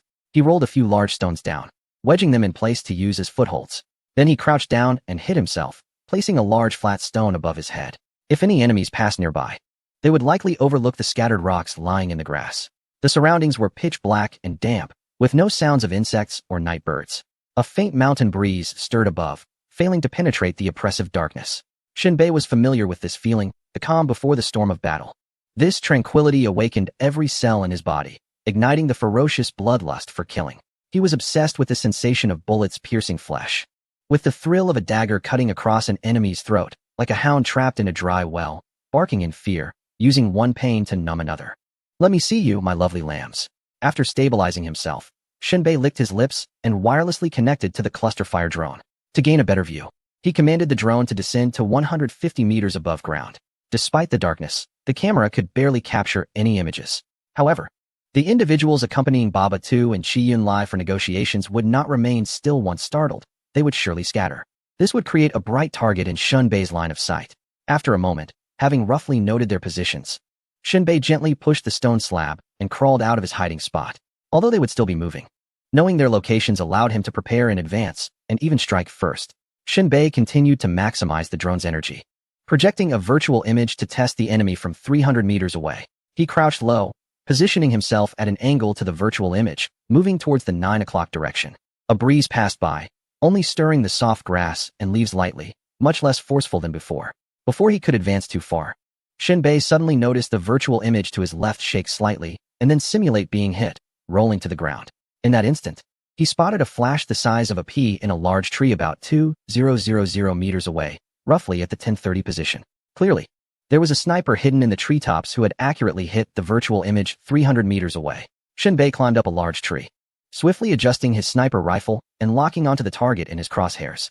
It was a figure draped in dark green fabric, clutching a long sniper rifle, who quickly slid down the tree, taking the shortest straight line between 2 points as he ran towards the spot where the virtual image had been hit. He was professional, avoiding a curved path that would easily expose him to the fire of nearby enemy snipers. Shinbei kept a tight watch on this locked target. Knowing he was advancing towards the virtual image's location, the sniper was exceptionally cautious, keeping his center of gravity low, moving swiftly through the dense grass and shrubs as if crawling beneath the trees. Faster, rush towards your death, Shinbei thought, a playful glint in his eyes as he licked his lips. Chapter 233 Perfect Soul Puppet. Shinbei could clearly see that the weapon held by this enemy, while running, was an M25 sniper rifle from the old era. It was evident that this guy had a high level of sniping accuracy. Shinbei, like a lighting technician on a high stage, placed the crosshair on the rapidly running enemy. At this moment, the distance between the two was over 2,000 meters. And Shinbei's sniper rifle did not have such a long effective range. As long as the enemy entered the shooting range and paused for enough time, Shinbei could take him out first. The running figure was very focused, showing no unnecessary movements, completely intent on reaching the virtual target. Due to the long range and the occasional swaying of the treetops, Shinbei maintained his patience and caution. The green-faced enemy, with his bulky body, had just reached the base of a large pine tree under the virtual target when he immediately dropped to the ground. He resembled a frog looking up, raising his binoculars to observe the surrounding trees, wary of the Grim Reaper's scythe, fearful of having his name carved into the death list. Meanwhile, Shinbei's crosshair danced above his head, mixed with a few slender blades of grass. A cold smile curled at the corner of Shinbei's mouth as his finger on the trigger began to apply pressure. At the moment when the enemy's binoculars swung to align with Shun Bei's sniper barrel, a hot bullet shot out of the chamber, crashing through numerous droplet-laden leaves and swiftly penetrating the ping-pong ball-sized red lens. With a crisp sound, the shattered convex lens glass scattered into the grass, revealing a dark hole behind the binoculars as the bullet entered the writhing brain matter of the enemy. Experience 1. Having taken out the small target, Shun Bei swiftly slid down the large tree. At the same time, the virtual target stood up. The virtual target continued along the predetermined route, serving as cannon fodder for Shun Bei. The area Shun Bei was moving towards had higher terrain, with the dense underbrush filled with scattered rocks. In the cold darkness, the sea breeze rustled through the branches and vines, producing a soft, eerie sound. Shun Bei kept a certain distance from the virtual target, quietly following behind. It was clear that the individuals he was tracking would not only have ordinary people as followers, there would definitely be those with special abilities. If ambushed, Shun Bei could not guarantee his escape. The virtual target served as an excellent soul puppet, essentially a scapegoat. In his previous life, there were many methods to create soul puppets. The simplest and most brutal method was to use someone else's corpse as a substitute. A more advanced approach involved assassins recruiting novices or assistants under the pretext of mentorship, bringing these inexperienced individuals onto the battlefield. These novices thought they would witness the darker side of the world and enjoy the thrill of killing, but in reality, in the eyes of killers, a living soul puppet was merely a scout and cannon fodder. Other methods of creating soul puppets included crafting scarecrows by hand, which worked well in the dark. In Shun Bei's previous life, he had even seen assassins carrying folded inflatable dolls, which they would inflate at the moment of use to disguise as soul puppets, luring enemies into firing their weapons. The only downside of this soul puppet is that once it gets hit, it will explode with a loud bang. Unlike a corpse or straw that still exists after being shot, once it detonates, even a fool would notice something is off, and the enemy would immediately roll away and retreat. The assassin has very little time to counterattack, at most 1 or 2 seconds, making it easy to lose sight of the enemy target again. However, the current virtual imaging created by Shun Bei, although it consumes a lot of energy, is truly effective. After being shot, it not only spurts blood but also falls to the ground, showing no difference from a real person hit by a bullet. It is simply the most perfect soul puppet. After running back and forth for about 3 minutes, Shun Bei caught a glimpse out of the corner of his eye. A bluish bullet shot towards the virtual image. Like a piece of paper blown away by the wind, the virtual image was struck and sent flying like a baseball, instantly lifting off the ground and crashing into a patch of grass. Shun Bei crouched down, shifting his gaze to the right at the 2 o'clock position. In the distance, beneath the lush leaves, a thick green hue vaguely emerged, moving rapidly southward along the ridge, resembling a shadow cast by a car's roof. Racing close to the ground beneath the car window, the specialized sniper, unaware of the situation, mistook the virtual image for a real enemy, firing first and then advancing straight towards its position. One could see him holding a long and sturdy sniper rifle designed for ability users, transitioning to a prone position while moving through a patch of low shrubs, demonstrating impressive speed indicative of rigorous training. If Shun Bei hadn't preemptively targeted him based on the energy bullet's trajectory, it would have been extremely difficult to spot this guy in the dense forest where one could not even see the base of the mountain. Even a sudden gust of wind that merely rustled the crowded branches would make it hard for the human eye to focus, let alone find this individual. After retiring from the special forces and training at a mercenary camp, Shun Bei was treated as less than human during training, with over 1,000 recruits, but fewer than 80 surviving by the end. Especially for snipers, instances of impaired vision during training were common. Shun Bei adjusted his eyes at an angle, scanning the enemy running through the dense woods, much like an eagle spotting a snake slithering across the grass.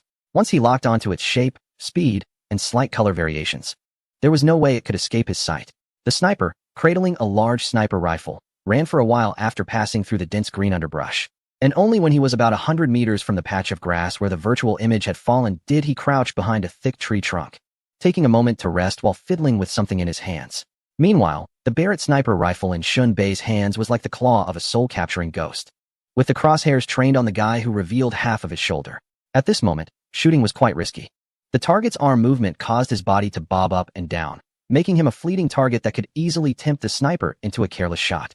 Before long, the figure, resembling a mountain monkey searching for lice in its fur, suddenly dropped to the ground, with a freshly made camouflage net laid out in front of him.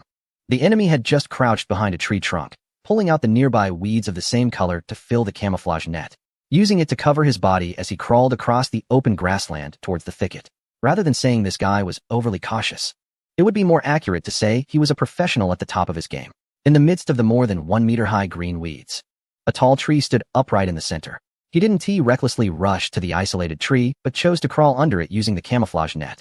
If it weren't for the fact that Shun Bei was closely watching him run all the way here, it would have been very difficult to spot such a cunning individual.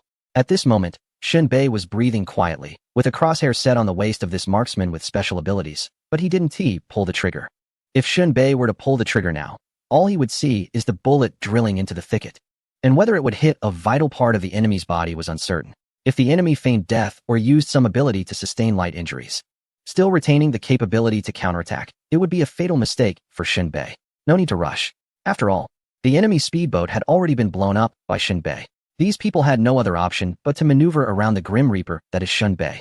The camouflage net covering the enemy's body had many slender, soft weeds sticking out along its edge.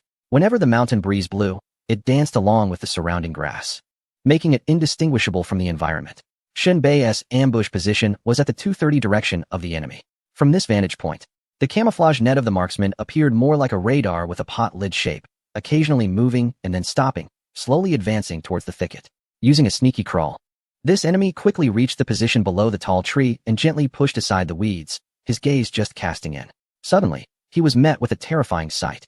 The virtual image seemed to know he was coming from this direction, and it was face to face with him, staring into his eyes with a lifeless gaze. The enemy was completely unprepared. Upon making eye contact, his expression turned horrified, his skin trembled, and all the hairs on his body stood on end. In his mind, Shun Bei should have been blown apart by his bullet. He had cautiously crawled over, also fearing a counterattack from Shun Bei.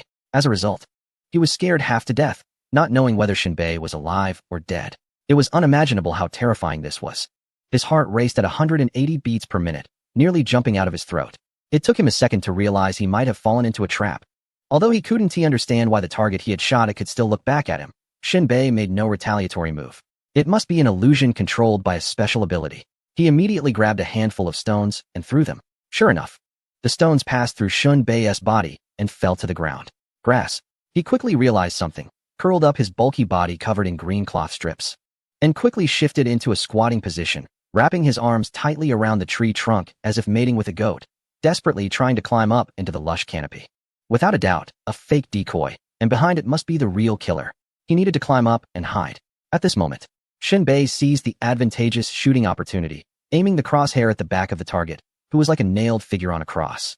Facing away from Shun Bei's gun, it had just been a small joke earlier, as Shun Bei had already adjusted the virtual imaging and crouched at the edge of the grass. As soon as the sharpshooter pushed through the bushes, they would come face to face. It was a playful yet sinister intimidation. The enemy was struggling to climb higher, and Shun Bei's finger on the trigger was pulling back more and more. The bullet in the chamber was just a moment away from being propelled out to sever the enemy's spine. Shun Bei intended to pin this expert sniper to the tree with a bullet, but as he tightened his legs around the tree and climbed up a meter, the enemy suddenly turned his wide, bulging eyes toward Shun Bei, as if seeing a devil holding a soul-retrieving banner, causing his legs to turn to mush and drop him back to the ground. At that moment, a high-speed bullet flew through the air, cutting a pale line across the vast mountain gorge, piercing through the night and countless mottled wet leaves, already racing toward the space between Shun Bei and his target. With a whoosh and a thud, the bullet violently penetrated the enemy's neck, bringing him crashing down to the ground. Experience 1, without even glancing. Shun Bei immediately stowed his sniper rifle. Compared to this guy, who was already 1 foot in hell, Shun Bei was certain that the ligaments and muscles on the left side of his skull were shattered by the bullet, and at least half of his Adam's apple was crushed. There was no way he could survive. Continuing to advance, Shun Bei jumped into a trench-like rocky pit, arching his back like an N, and using quick steps to dart through the dew-covered grass and branches. Suddenly, a short distance ahead, several indistinct seabirds were startled into flight. Chattering nervously, the sound of their large wings flapping was soon swallowed by the darkness. Shun Bei abruptly halted. These frightened seabirds served as a warning. The darkness ahead seemed to twist and writhe, giving off a feeling of predation. Chapter 234. Is that all you've got? Shun Bei controlled the virtual imaging to his left at the 10 o'clock position. Just then, several seabirds were startled and took off from the darkness ahead. In the next moment, Shun Bei raised his revolver directly towards the dark thicket, firing without hesitation. For Shun Bei, there were no teammates on this island. Any sound meant an enemy. The seabirds wouldn't fly up for no reason, indicating that someone had disturbed them. Although Shun Bei didn't know the exact position of the enemy, he had a general idea and fired bullets directly. With a quick shot, the bullets formed a line, sweeping across the thicket in a fan pattern. This was the advantage of firearms, increasing the attack range without needing the precision of an ability user, who required exact coordinates and targets to activate their skills. Bullets didn't need to see. The sound of gunfire echoed continuously, like the beating of war drums. Each shot was accompanied by dazzling flashes of light, casting Simba's face in sharp relief, flickering in and out of view. 6 silver streaks of death pierced through the stillness of the dense forest, cutting through the heavy greenery with the force of a thunderbolt. Each bullet was like a precise scalpel from nature, effortlessly tearing through trees as thick as a wrist, causing them to snap and crash to the ground. Amidst a frenzy of shooting, Shunbert discarded orange-yellow shells, pulled out bullets, and meticulously pressed each one into the magazine, his gaze fixed on the chaotic scene ahead. The air was thick with the fresh yet bitter scent of wood chips and plant sap, when a figure slowly emerged, stepping over a broken branch. It was a tall, thin young man, seemingly no older than 25. He wore a black t-shirt and had a pale complexion, his expression a mix of amusement, disdain, and contempt. He pinched his nostrils and cast a cold, piercing glance at Sunbury, spitting out a word with evident disgust. "Hello there. How good can it be?" Shunbai's expression remained unchanged as he finished loading the last bullet, rotated the magazine back into place with a click, and let his arms hang loosely at his sides. Asking nonchalantly, "Can friends fill your stomach?" The young man smirked with a vicious grin. "With talk like that, do you think you can still have friends?" "Only a dog needs that," Shunbury replied, tilting his chin mockingly. "Are you implying friends are worthless?" The young man looked bewildered by his words, staring blankly. Shunbury's eyes remained cold as he said softly, "Isn't it wonderful to have a brain?" The young man licked his teeth with his tongue. "Was it your sharp tongue that killed Mo Mozong?" Shunbury raised an eyebrow, instantly realizing something. The young man before him was likely one of Ba Batu's men from Shelter 5, a level 8 ability user, strong enough for the moment. He just didn't know what ability this guy had activated. With a smile, Shunbury said, "If you want to know how Mo Mozong died, just go down and ask." "So sure?" The young man laughed arrogantly. "That waste of Mo Mozong. Even if dead, Ba Batu wouldn't bother avenging him. So, are you here for revenge?" "No." Shunbury's eyes remained calm, lifeless, and solemn as he continued, "A good dog doesn't block the way." The young man's gaze sparkled strangely. A faint laugh barely audible in the air. "I just want to know if there are properties of mutual growth and decline between people." Sunbury replied frankly, "You think I can kill a level 10 ability user because I have a natural advantage over you? Are you thinking of testing that? It seems we are equally clever." The young man spread his hands. "I really enjoy talking to you. It's effortless." Sunbury smirked. "But you've misunderstood one thing. The main trait of foolishness is thinking oneself clever. Why not just call me stupid then? I don't like to insult others. I prefer to win people over with virtue. Then let me see what your virtue is." In the next moment, the young man pulled out a vial of potion and suddenly poured it down his throat. Transformation struck. Under the stimulation of the drug, his body began to tremble violently, as if millions of fine threads were wriggling beneath his skin. His bones crackled, and his muscles twisted and deformed like living creatures. "No need for warm-up." The young man rasped excitedly. "I'm laying my cards on the table. Don't let me down." As the changes intensified, his upper body gradually lost its human form, replaced by soft yet resilient tentacles that danced wildly in the air, each covered in suckers and shimmering faintly. The changes to his face were the most astonishing. His features blurred and merged, ultimately transforming into a central compound eye. "I am Morlik. Remember my name and proclaim my power to the world." Shunbei twisted his neck. This form was all too familiar. Back when escorting Niu Yangben and encountering Baziyang, he had been forced to take drugs. Now, this so-called Morlik was decisive, revealing his true self right away. "Sorry, I can't remember any bug names." As soon as he finished speaking, Shunbei raised his hand and fired a shot. The bullet shot through the air like a meteor, emitting a deafening whistle, giving Morlik almost no chance to react, and directly hit the center of his forehead. Just when Shunbei thought he had succeeded, an anomaly occurred. The bullet actually passed through Morlik's head and flew into the dense forest behind him, shattering a tree. Shunbei clicked his tongue. He had encountered this situation before, which was similar to the folding space of a certain individual. However, it didn't look quite the same. When that individual used this skill, the space around his head was distorted, and the bullet hitting the forehead would create ripples like water. But Morlik showed none of these phenomena. With no time to think, Shunbei leaped to the side as the bullet passed through Morlik's head without causing any harm. Moving like a ghost, he needed to create distance. Trying to run, Morlik opened his large, octopus-like mouth and laughed. Without any visible movement, he disappeared from his original spot and reappeared right in front of Shunbei. In the next instant, Morlik's right tentacle whipped out, fiercely wrapping around Shunbei's neck, seemingly intending to drag him straight to hell. Teleportation. Shunbei gasped. A capability like teleportation, as far as Shunbei understood, Had to be a specialized skill in space manipulation, like the folding space that individual used, which was a basic skill easily activated. Shinbei reacted quickly, his arm armor shooting out chains that bound to a distant tree. With a sudden pull, he had already fled in another direction. Shinbei's arm armor was indeed a life-saving trick, allowing for agile transitions far beyond expectations. Interesting. Morlik lazily swayed his octopus head, disappearing once more and reappearing beside Shinbei, while letting out a chuckle. Unlimited teleportation? Shinbei's pupils constricted slightly.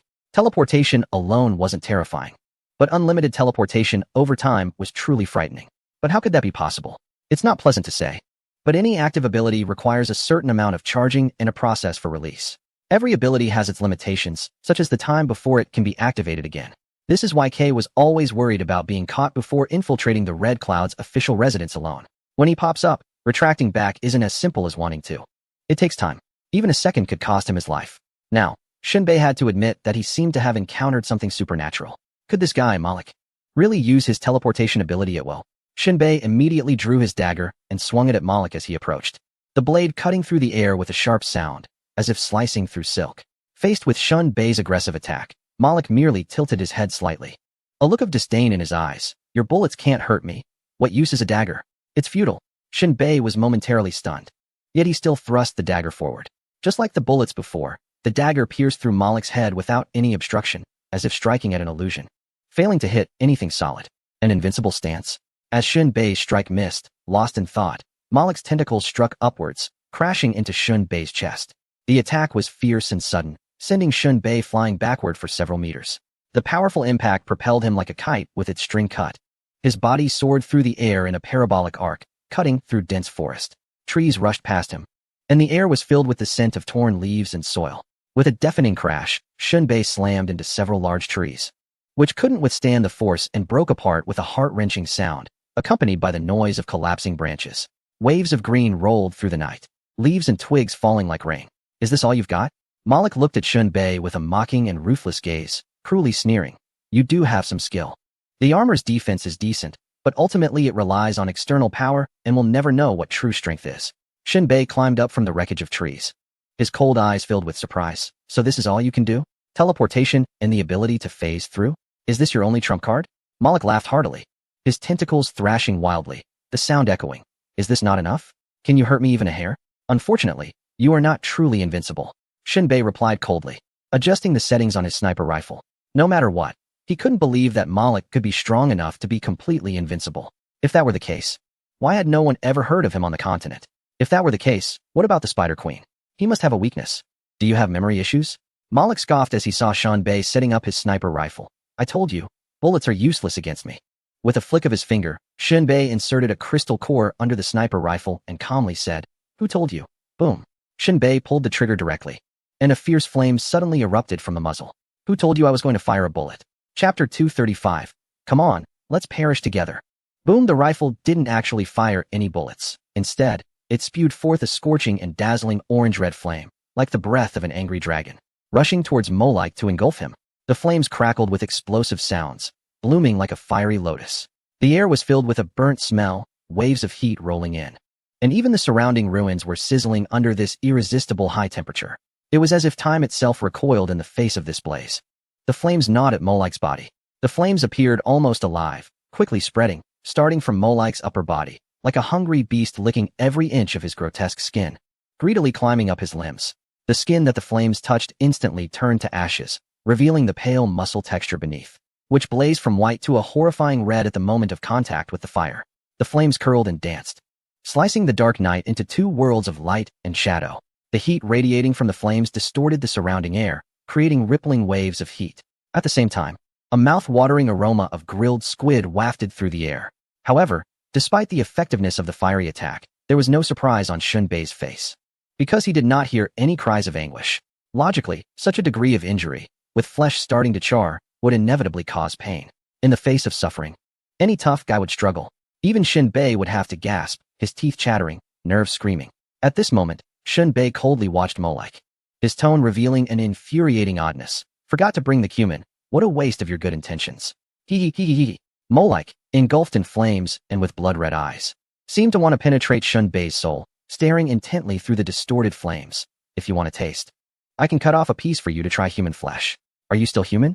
Shinbei mocked. That depends on how you define it. Such definitions do not apply to you at all. Your words are too hurtful. Shinbei, sharp as a hawk, said ominously. You might want to worry about yourself. Burns are not easy to heal. However, a hint of disdain flashed in Molike's eyes. Is that little flame all you've got? That's not enough. Saying this, he laughed heartily, casually pressing a tentacle against himself, and the flames that had been burning on him were extinguished. At the same time, Molike's figure vanished, and when he reappeared, he was already beside Shinbei.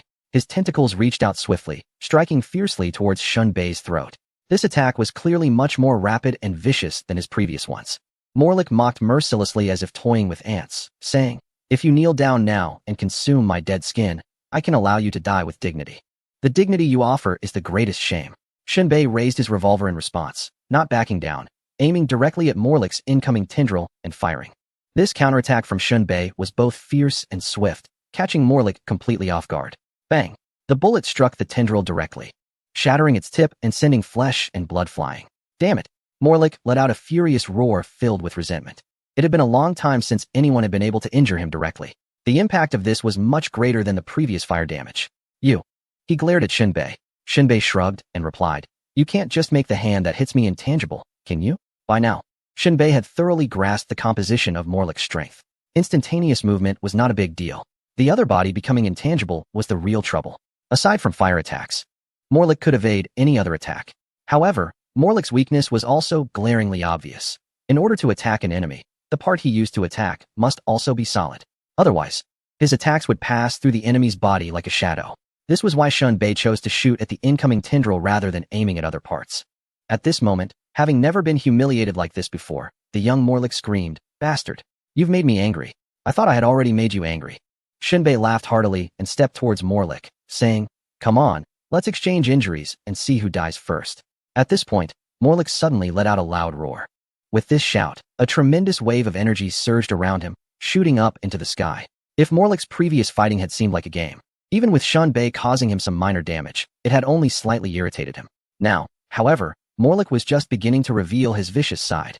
As the energy wave swirled, Morlik's tentacles danced wildly in the wind, swelling like snakes, writhing all over his body, looking as disgusting as one could imagine. Shinbei remained unfazed, setting up his sniper rifle, aiming at one of Morlik's eyes, and coldly said, Bluffing. Boom. Another fire dragon shot out. If you refuse to exchange injuries, then you can only passively take hits. The raging flames elicited the most painful cries Morlik had ever emitted.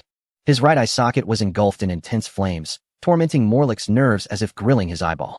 However, the flames lasted only a second before Morlik retaliated with his own fire. Bastard!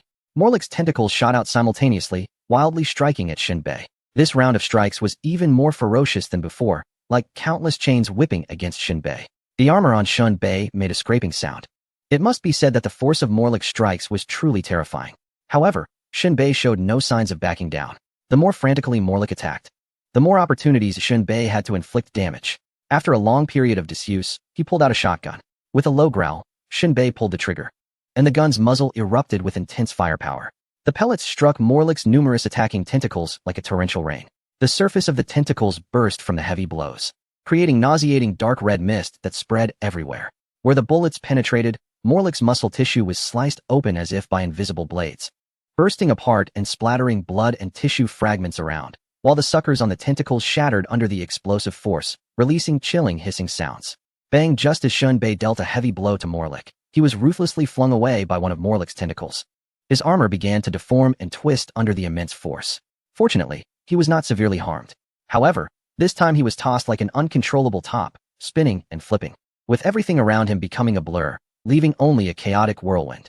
Shinbei's world turned into a chaotic vortex, and it felt as if his insides were being twisted together by this force. Dizziness overwhelmed him, with stars dancing before his eyes, and the edges of his consciousness began to blur, as if the entire world was teetering on the brink of collapse amidst the relentless spinning. Nausea surged like a tide, and his stomach churned violently. Shinbei forcibly controlled the spinning and fell to the ground with a thud. Enduring the urge to vomit, he struggled to stand up, swaying unsteadily. How can someone as weak as you kill me? How can you make me remember your name? Shinbei taunted, looking at the tentacles that had been blasted off like they were shot down by the shotgun. At that moment, an oppressive and chilling aura emanated from Morlik, who spoke in a low voice. The outcome is still undecided. You shouldn't be so arrogant. From Morlick's perspective, Shinbei's combat power was limited. How many more times could that flame-spitting sniper rifle fire? How many more shots could the shotgun take? Even if all of his tentacles were destroyed, it wouldn't matter. They could grow back later. As long as he held on, death was certain for his opponent. You were too confident in yourself. Shinbei switched weapons and raised the sniper rifle again. Are you thinking that my combat power is limited? Let me tell you, the flamethrower doesn't shoot fuel. It shoots the core crystal. Upon hearing this, Morlick's expression turned serious, mixed with a hint of caution, and he replied solemnly, "Are you trying to deceive me? I just want you to understand your fate." Boom. The flame tongue erupted. This time, Morlick did not stay put to take the damage but instantly moved to evade. What's wrong? Afraid? If you have the guts, don't hide. Shinbei continued to aim, stuffing the energy chamber of the flamethrower with the core crystal. Don't let the bravado you just displayed deflate. Otherwise, you'll step into the abyss. Do you think you can teach me? Morlick circled around Shinbei, his gaze fixed intently on him. Shinbei's cold voice echoed through the air. I just want the fight to be more intense. Otherwise, stepping on an ant is really meaningless. Liku swallowed hard. He knew that things were about to get difficult. The flames could still be countered with energy and abilities to extinguish them. But if he attacked, he wouldn't be able to intimidate Shinbei. This guy was serious about trading injuries for shots. The situation was increasingly unfavorable for him, and he felt completely at Shinbei's mercy. Unless he disregarded death and compared whose life was tougher, he had no chance. Thinking this, Liku no longer hesitated and turned to run. As long as there are green mountains, I won't worry about firewood. Liku ran quickly, with a clear target in mind, straight to the sea. Once he entered the ocean, could Shinbei's flamethrower still be used? The advantage was on his side. Come and chase me if you dare. Liku shouted as he fled wildly. Shinbei's expression changed slightly, his gaze grew colder, like the biting winter wind. Once I have my sights on you, even if you fly into the universe, I will drag you down. Saying this, Shinbei's foot thrusters exploded with powerful energy, allowing him to fly low and chase after Liku. Additionally, Shinbei occasionally aimed his flamethrower at Liku below, causing him to scream in pain and resentment. Liku had to use energy multiple times to extinguish the flames. As his energy diminished, his speed gradually slowed. Finally, after most of his tentacles were burned to ashes, Liku reached the edge of a cliff, just 10 meters away from jumping into the sea.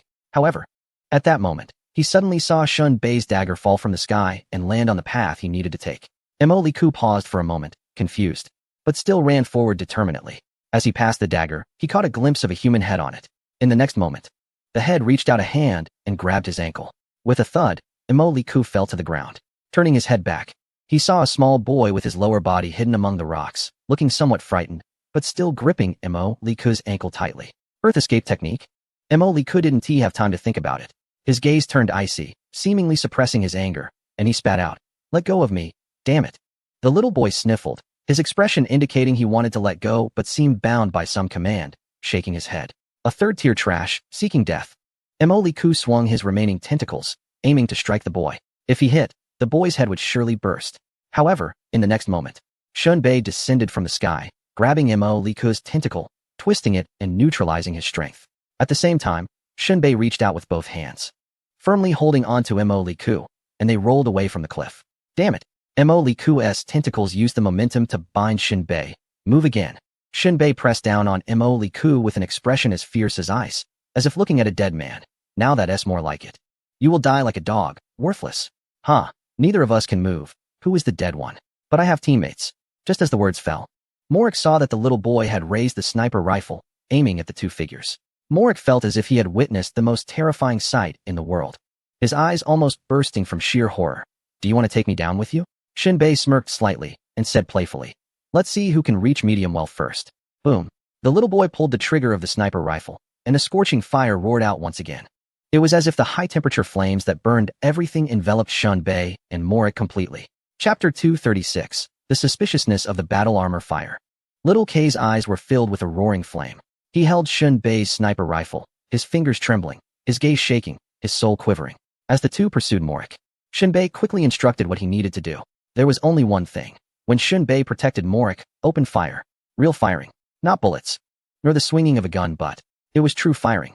This was Little K's first time hearing the sound of flames. It was mournful and vengeful, painful and desperate. It was unclear whether it was Shinbei or Morlick who let out the ghostly screams, wailing in agony. It made Little K's eyelids twitch uncontrollably. He knew that the flames would harm Morlick, but equally, the flames would also harm Shinbei. despite Shun Bei having battle armor for protection. Little K thought it was of no use. The metal would conduct heat, and Shun Bei would be like someone placed in a furnace. If Morik became grilled squid first, Shun Bei would end up as canned meat. It was a complete loss of 1,000 enemies for 1,000 losses. Not even an 800 loss could be discussed. The flames were the true blind bullets. But Little K had no choice but to follow Shun Bei's orders. Now, he gritted his teeth, turned his head away, not wanting to look, focusing only on his fingers tightly gripping the trigger, transforming the core of the sniper rifle into flames, burning continuously without pause. Amidst the rolling heat waves, sweat beaded on Little K's forehead. He took a few steps back, distancing himself from the fragrant fire pile. But the power of the flames did not diminish, like a malevolent force consuming their lives relentlessly. After a moment, Little K squeezed the trigger. And after the flames ceased to spew, he threw the heavy sniper rifle to the ground. The fire nearby gradually weakened and extinguished alongside the whales. Little K's gaze was fixed on the black ash. In the next moment, a figure slowly stood up, large black fragments rolling off. Yet the figure gave Little K an invisible impact, as if it exuded an unmovable, heavy feeling that was eternal and unchanging. Bei Ge, Little K exclaimed. He was so familiar with Shun Bei's figure. To put it bluntly, if Shun Bei had turned to ash, Little K would still recognize him. At this moment, the armor of Shun Bei shimmered and slowly opened its eyes, looking at the Moloch beneath its feet, now turned to black and gray. A brilliant light flashed, making one's heart race, as if the soul were about to be pierced. Not many could enjoy cremation. Shun Bei had already detected Moloch's intentions while pursuing him. It was nothing more than jumping off a cliff into the sea. In this way, the flame damage from Shun Bei's sniper rifle would be ineffective, and he might miss the opportunity to eliminate Moloch. Therefore, Shun Bei took the initiative to throw a dagger, blocking Moloch's escape route. As Shun Bei had accurately anticipated, Xiao Ke tripped Moloch just in time, delaying him for a few seconds before pulling him into the abyss.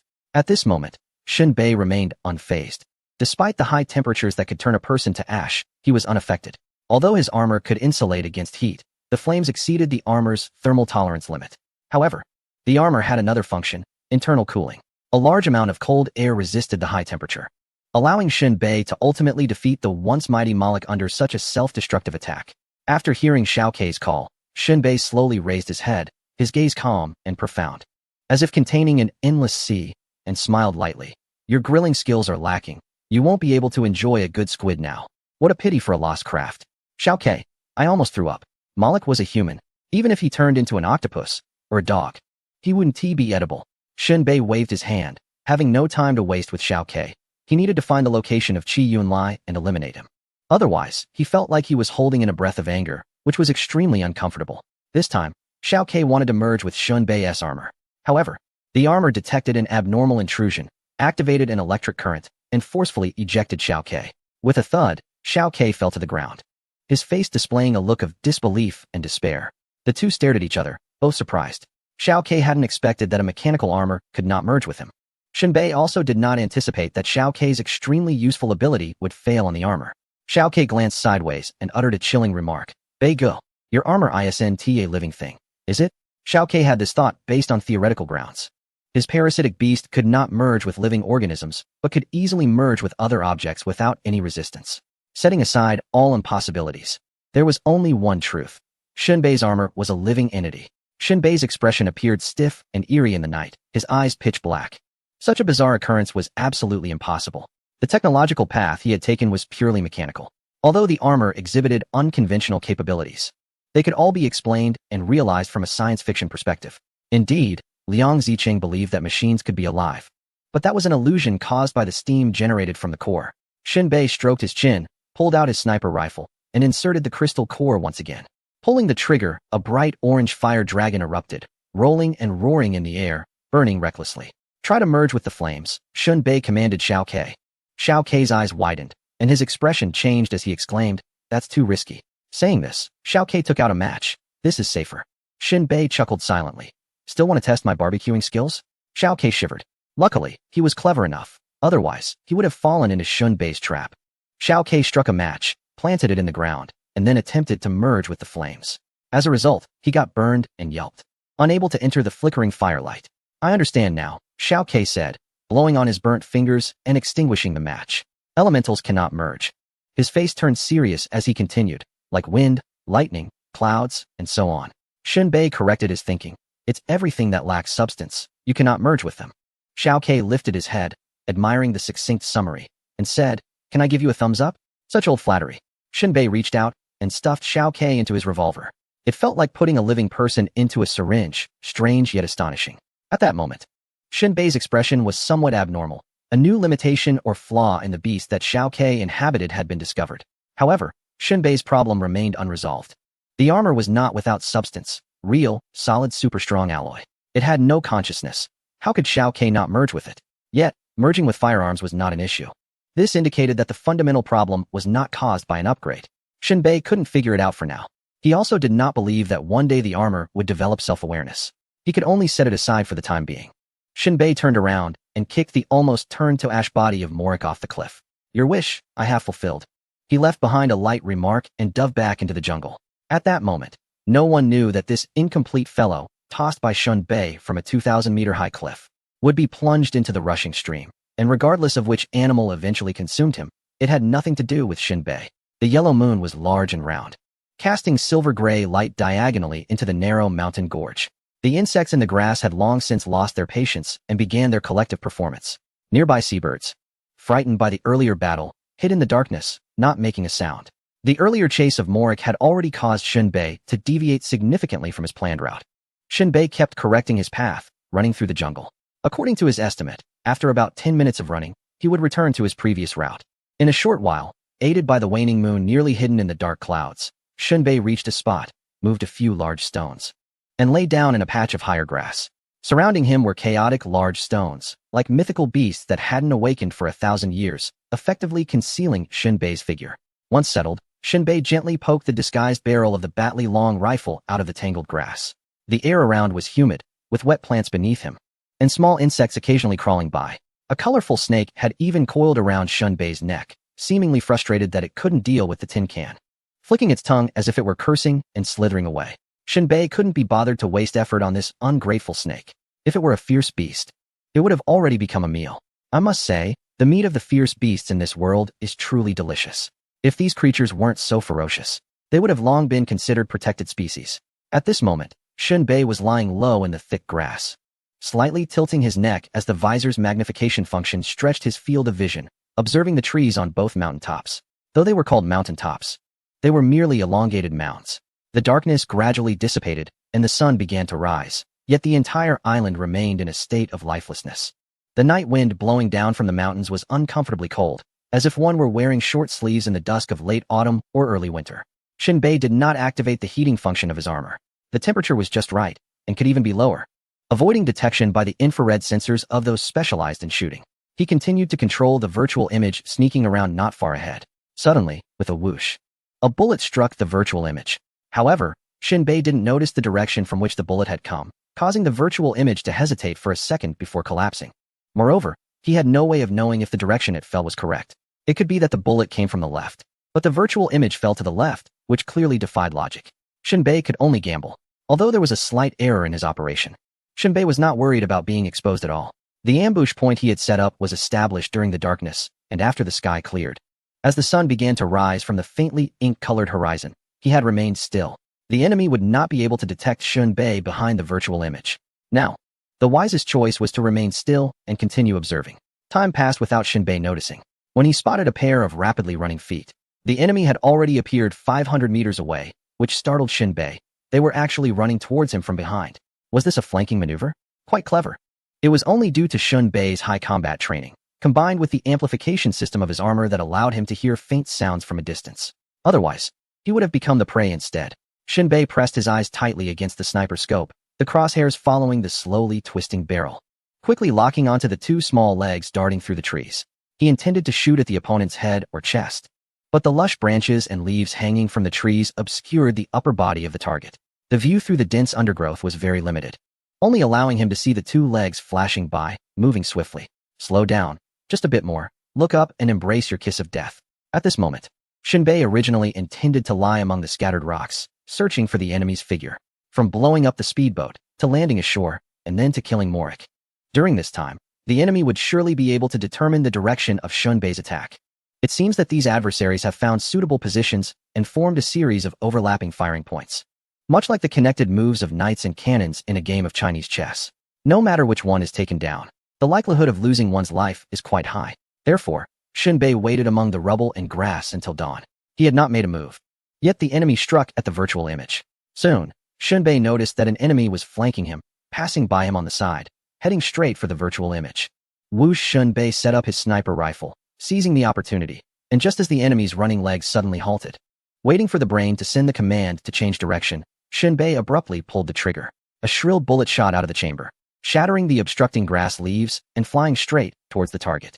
The bullet traveled at an incredible speed, skimming along the ground beneath the trees, creating a whistling line of fire.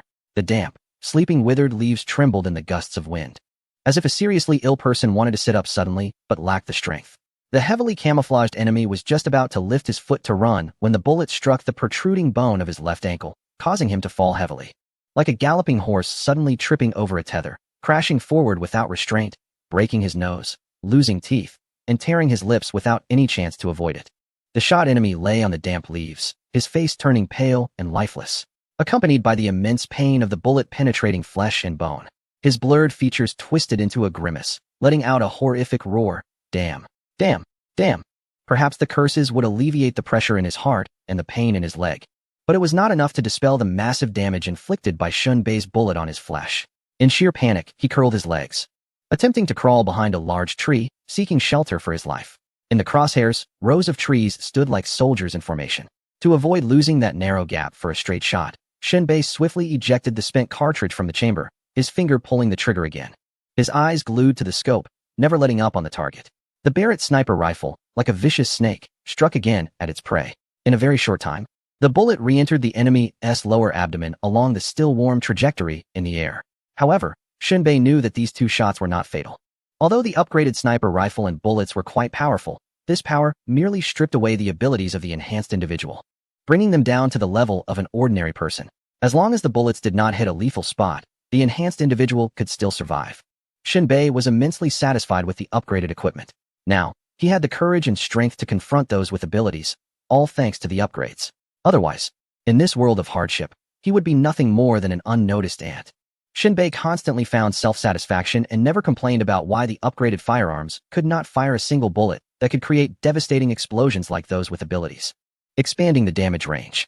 Just as some people need meat to feel satisfied, Shinbei could also be full from eating coarse grains. Do not aspire for luxury, but rather be content with the present and make use of it. This is half the success of life rather than half the failure.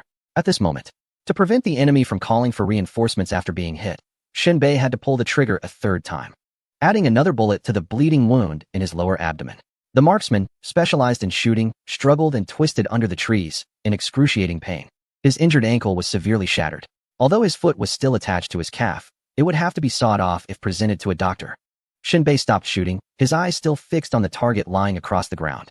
The sniper's head and chest were consistently obscured by a large tree, but his bleeding abdomen had soaked the surrounding camouflage fabric, the crimson blood pooling like heavy pomegranate seeds, smoothly rolling down onto the dry leaves pressed beneath his clothing.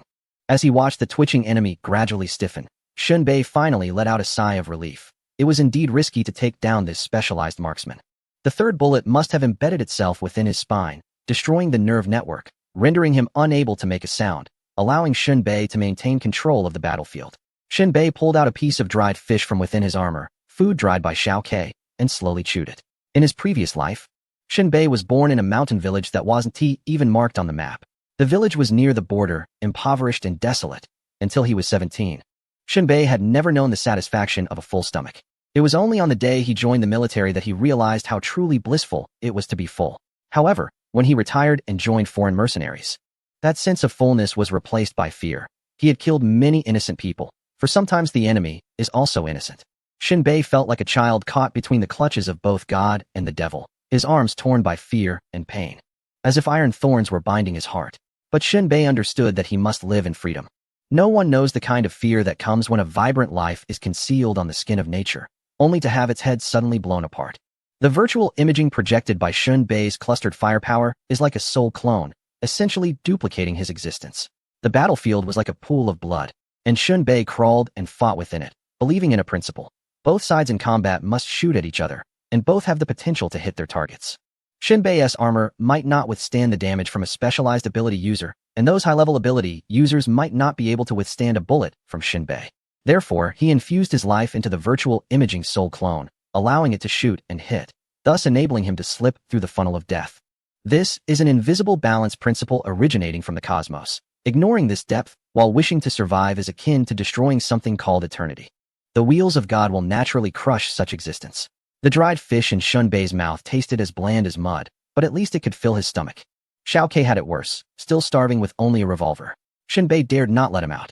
Once this guy shows up, he's definitely going to end up worse than Zhao Xi's father. The sun has fully risen, starting to bake the forests and the moisture from the mountains. The light makes the world appear very bright, greatly enhancing the hunting visibility for Shun Bei's sniper rifle. Shun Bei lies in the grass, like a cold-blooded creature soaking up the sunlight, the rising heat and humidity making him feel like a dumpling steaming in a bamboo basket inside his armor. He activates some energy to lower the temperature of the armor, making himself a bit more comfortable. He remains motionless, feeling as if time is stuck like a clogged hourglass. Shun Bei hopes for an opportunity to launch an assault, aiming straight for the head of Qi Yunlai. Otherwise, if time drags on, this guy might very well be taken away by Baba too, who can cross the sea. But thinking about it, that seems unlikely, with Qi Yunlia's arrogance. He should have already guessed that Shun Bei had landed on the island. He would love nothing more than to take care of Shun Bei here, avenging himself while also avoiding Zero's gaze. However, it's very possible that Baba too would return across the sea to call for a speedboat and bring reinforcements, searching for Shun Bei on the island. That would put him in an even more passive position. Shun Bei is now caught in a contradictory state, needing both patience and urgency. This feeling is very uncomfortable. At the same time, after several virtual projections shook, the enemy might have developed immunity and realized that it wasn't the real Shun Bei. The virtual imaging had been swaying openly for a long time, yet no one had fired a shot. Shun Bei simply edited the command to retract the virtual projection. He glanced at the energy consumption. Having used up more than 10 high-grade crystal core units, it would be a lie to say he wasn't feeling the pinch. At his current position, there might be an ant nest beneath him, and several small black insects had already crawled onto the visor of his armor, which was already covered in leaves and other camouflage, leaving gaps to observe the outside. Now, the ants were crawling back and forth through the gaps, creating more little black dots, actively searching for food, severely obstructing Shun Bei's line of sight. He quickly chewed a piece of fish jerky and spat it into the nearby grass. The ant scouts standing high on Shun Bei's shoulder immediately waved their antennae, guiding a large group of ants to search for food under the messy little plants. Those ants that had been obstructing Shun Bei's view quickly joined the large-scale transportation task, no longer bothering him. In just a few minutes, the sun was exceptionally fierce, and while it had been cold at night, the temperature was now unbearably hot. Though Shun Bei couldn't feel it, the advantages of the armor allowed him to maintain a comfortable posture at all times. The 3 tight shots he had just fired had indeed stirred up Shun Bei's worries, and this concern wasn't unfounded. He had already taken out countless ghost snipers and naturally understood the potential risks. After glancing at the ant swarm for a while, his mood calmed significantly. Fortunately, these little creatures weren't crystal red army ants. Otherwise, they would have tried to bite the armor's hardness. Shun Bei tore off a blade of grass to cover the front of the sniper scope, preventing the reflective surface from dazzling in the bright sunlight. 1,000 meters away, on a tree, a certain ability user crouched in surveillance, easily spotting a faint glimmer among the chaotic grass. Shun Bei had lost his grip on the surrounding environment, and his instincts told him that the position he was lying in was likely being scanned by multiple ability users or snipers. Standing up carelessly or moving about recklessly would result in deadly bullets and long-range attacks coming swiftly. A wisp of white cloud, as pure as milk, passed through the blazing sun, and Shun Bei lifted his head to gaze towards the left hillside. The area was quiet, with the wind occasionally blowing, but he sensed no shadows of enemies. Just then, a flash of light suddenly appeared at the mountaintop. That beam of refracted sunlight vanished the moment Shun Bei noticed it, like a flashlight being turned off. Some treacherous enemies, including a sniper shot dead by Shun Bei yesterday at the foot of the peak tree, had their necks nearly broken and could not possibly be alive now. If that beam of light had remained, it would indicate that the weapon next to the corpse was angled upward. But the sudden extinguishing of the light was telling. The corpse had been replaced by a living person. An 8th-tier shooting specialist could take half of my life with one shot, and the other half would also be at risk. It must be said that in this desperate world, while you can disregard anyone, the shooting specialists truly embody the presence of death. If one were to tally the number of ability users by specialization, shooting specialists would undoubtedly rank first. Long-range shooting. Massive damage, safety, and stability. It's simply the perfect choice. Following them would be ice and fire specialists, while the rest are a chaotic mix, pursuing quick and short bursts of abilities. It's truly interesting that this desperate enemy, in order to hunt Shun Bei, disguised themselves as a teammate's corpse using a living body to lull the enemy into a false sense of security until they could shoot. The tactic was indeed unexpected and counterintuitive. Shinbei lowered his head, allowing the creeping vines and branches to sway slightly, avoiding the exposure of his face. He was certain that the enemy had also noticed him, or rather, had discovered him quite early on. Yet, they hadn't fired, which was quite strange. Did they mistake him for a teammate? It wasn't an impossibility. Currently, Shinbei was entirely concealed beneath the camouflage of his armor, hidden in the grass, with branches and leaves covering his head. It was not easy to spot the helmet beneath the cover. Moreover, the people between shelter number 5 and shelter no. 12 were not familiar with one another. Our very existence was a potential death sentence. Shinbei slowly adjusted his sniper rifle, preparing to take down this big fish. Chapter 238, Closer and Closer. At this moment, Shinbei seemed to sense that the enemy on the left ridge had misunderstood him, mistaking his silhouette for a teammate. This realization sent a cold sweat down his spine. One thing Shinbei had to admit was that this shooting specialist's combat skills and cunning were certainly on par with his own. The ability to quietly replace a lifeless corpse with one's own living body right under their nose is truly astonishing. The enemy has taken advantage of the fact that Shinbei wouldn't shoot the dead body, cleverly occupying its position to become an overlooked presence. Moreover, Shinbei is certain that the opponent has already discovered him. However, the mingling of personnel from two shelters has led to a misunderstanding on his part. One could say the enemy's tactics are exceptional, but the flaw lies in the fact that the members from the two shelters do not recognize each other. This has given Shinbei a narrow chance to evade death. There are always people stronger than oneself, and Shinbei once again feels that this saying is undeniably true. No sniper is to be underestimated, especially one who poses the greatest threat on the battlefield and must be eliminated first. At this moment, Shinbei steadies his mindset. Unsure if that guy has his sniper scope aimed at his head. A quick glance revealed that the enemy also had binoculars, scouting his position.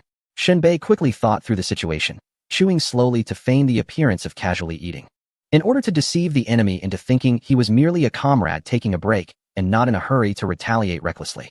Otherwise, if the opponent's energy sniper rifle was truly aimed at his head, his overly eager behavior would undoubtedly alert this marksman, resulting in instant death. There's no doubt about the intimidation factor of an elite marksman. Shinbei does not want to test it. Death would come easily.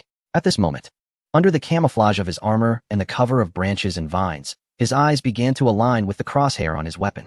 Just as his left eye formed a straight line with the crosshair, Shinbei immediately aimed the gun at the enemy. The enemy, disguised as a corpse, was still watching Shinbei's every move through the binoculars. When the enemy saw Shinbei hurriedly aim his gun at him, he showed no fear. Instead, he smirked, revealing a playful side. Following that, the enemy casually made a gesture indicating that Shinbei was already a target eliminated, his smile widening. Shinbei understood the enemy's implication completely. He had genuinely mistaken him for a teammate. The gesture indicated that the enemy had been aware of Shinbei for some time. And if Shinbei were truly an enemy, he would have been shot in the head long ago. With this realization, sweat began to bead on Shinbei's forehead and spine. This desperate marksman, like Shinbei, must have found a suitable killing spot at dawn to disguise himself. But in the next moment, the enemy's smile froze. Shinbei completely ignored the enemy's friendly gesture and kept his sniper scope trained on him. The enemy believed Shinbei was an ally, but Shinbei had no allies. His only companion was still in his revolver. At this point, the enemy seemed to sense something was off. Shinbei's gun was still pointed at him. This caused his expression to change instantly, his face turning pale, pupils dilating, mouth slightly agape, filled with a strange surprise as he realized he had made a fatal mistake. The ability sniper didn't have time to think further. Quickly tossing aside the binoculars, burying his face in the gun barrel, reaching out with his right hand to charge the sniper rifle, and pulling the trigger to retaliate. But it was all too late. In a split second, Shinbei's finger on the trigger successfully sent a bullet from the chamber. With a bang, a dazzling bullet shot out towards the 11 o'clock direction across a deep ravine. The daring sniper, hidden right under Shinbei's nose, didn't he even have time to dig out the black lens cover before the bullet struck the green cloth hanging in front of his forehead, becoming a dark spot in the middle of his brow. The instant pain caused him to convulse, but left no further signs of life. There's an ancient saying about being a scapegoat. He indeed committed a taboo by choosing such an ill-fated position. This desperate ability sniper, originally a top-notch assassin, had nonetheless been careless. At this moment, Shinbei slowly got up, his armored legs soaked with wet grass. He squatted for a moment to stabilize his blood pressure, then quickly dove into a dense row of shrubs. Under the humid, sultry forest, dappled with light and shadow, Shinbei lowered his body and ran swiftly. At the same time, he activated a cluster fire disc to provide a god's eye view. After dawn, The clarity of the God's Eye view transmitted to the display panel far exceeded that of the night, allowing Shunbei to more accurately grasp the movements of the enemies. Within a sea of green, Shunbei saw numerous enemies moving back and forth, seemingly searching for him. Estimating the route, Shunbei devised a quick response plan. In motion, he was able to accurately appear behind enemies or take unexpected routes for long-range sniping. Aside from some less capable snipers, Shunbei also shot down a 6th-tier ability user and a 7th-tier ability user. The 6th-tier ability user's attack methods were varied but too fragile at the moment they clashed. He launched a chaotic attack, and Shunbei almost withstood it, sending a bullet into the opponent's forehead. The 7th-tier ability user was tougher, with high defenses. It took Shunbei several minutes and over a dozen bullets to finally take him down. Moreover, the death of this 7th-tier ability user was quite humiliating, as he never laid a finger on Shunbei from encounter to demise. This was the advantage of long-range attacks, purely teasing like a game. Gradually, Shunbei slowed his pace. According to the God's Eye view, about 3 kilometers ahead, a valley was occupied by numerous enemies. Although he couldn't see Chi Yunlai and Baba too, Shunbei was certain the battlefield was right ahead. Each time he advanced 1,000 meters, he quietly climbed a large tree to carefully scout the next 1,000-meter range, searching for any hidden enemies. After all, in the jungle, a divine perspective can only provide a flat image and cannot penetrate the layers of branches and leaves to discover the enemies hidden below. After some observation, Shunbei realized that there should be 2 snipers lurking on the ridges on either side. He swiftly descended from the large tree and began to run, circling around to the rear of the enemy at the peak on one side. A few minutes later, Shunbei reached the designated position, crouching behind a pile of rubble, and began to scout for a position that would be advantageous for concealment and shooting. It was certain that there was one enemy at each peak, crouching at the edge, each observing the rock walls below to prevent hidden threats from the branches of trees. However, it was hard to say whether they were snipers. For someone with abilities, there are countless methods of long-range attack. Even the wind can be turned into blades and thrown out. Although it doesn't provide the same ease and satisfaction as an energy sniper rifle, it is still a form of sniping. There are also those with abilities who can shoot arrows with great power, capable of matching sniper rifles in a contest of strength. Estimating the enemy's positions, Shunbei quickly identified heavy, plush plants at the 10 o'clock and 2 o'clock positions using a triangular extraction method. He adjusted the visual mask to test the distance, which indicated that these 2 targets were at distances of 400 meters and 300 meters, respectively.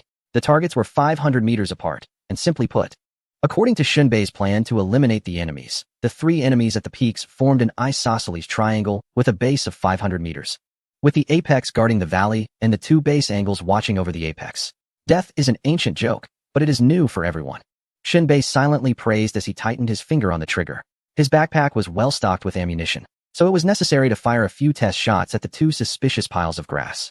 Firstly, the enemies wouldn't hear the gunfire, which is a significant advantage of a sniper rifle. Secondly, even if he hit the target, it wouldn't disturb the enemies if it was just a pile of grass. If it were a living target, the thrill would be much greater. A bullet whizzed out of the chamber, flying towards the grass pile at the 2 o'clock position. No one noticed this fleeting white line. It disappeared in the dense forest.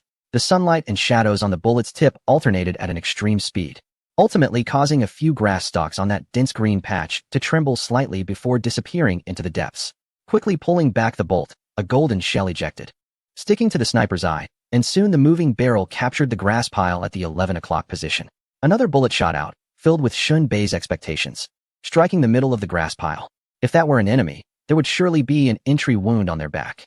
The green barrel, entwined with vines, resembled a tank barrel covered with a camouflage net, smoothly and accurately returning to the previous position.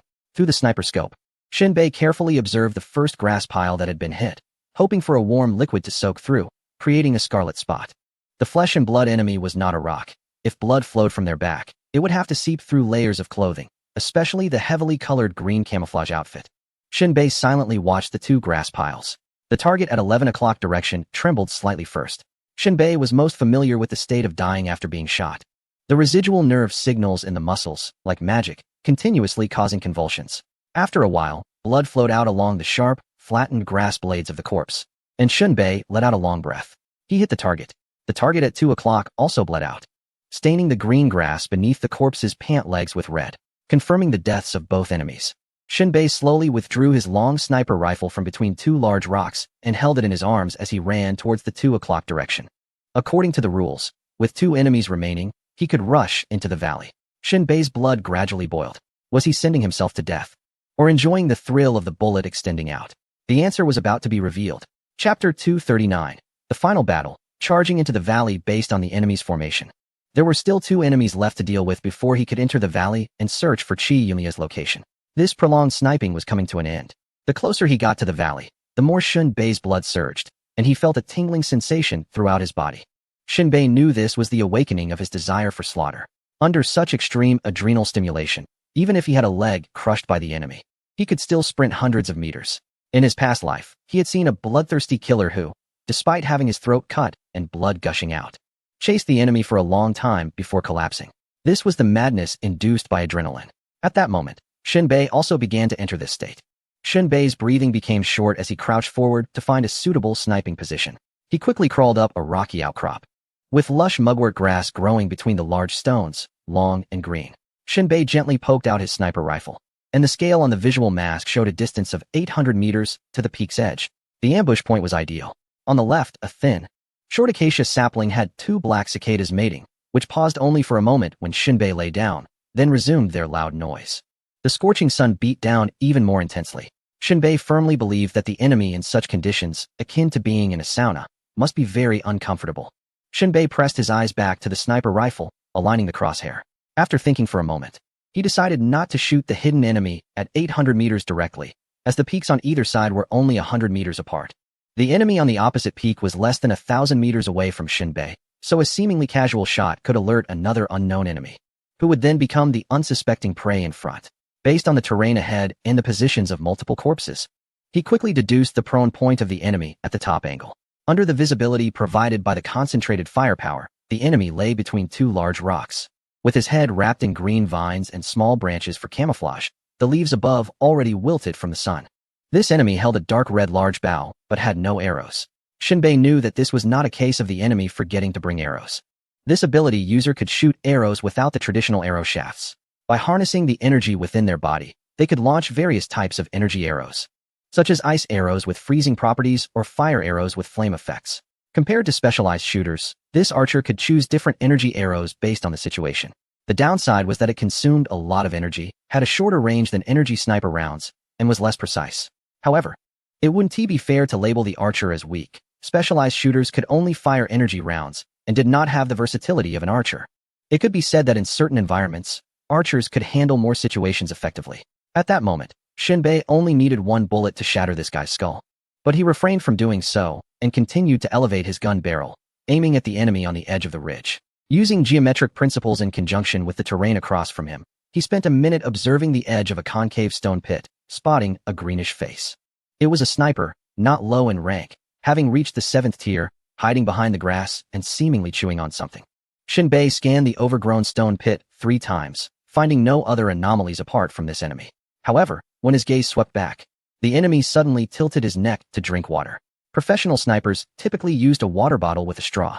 Shunbei surmised that he might not be able to reach the remaining fresh water at the bottom of the bottle, but to soothe his dry throat, he had to unscrew the cap and pour it into his mouth. Falling into a trap, one cannot rely solely on their ears. Shunbei had already locked onto that area for reconnaissance. Even without making a small mistake, he couldn't escape misfortune. Yet this moment saved Shunbei several seconds, even minutes, which was significant.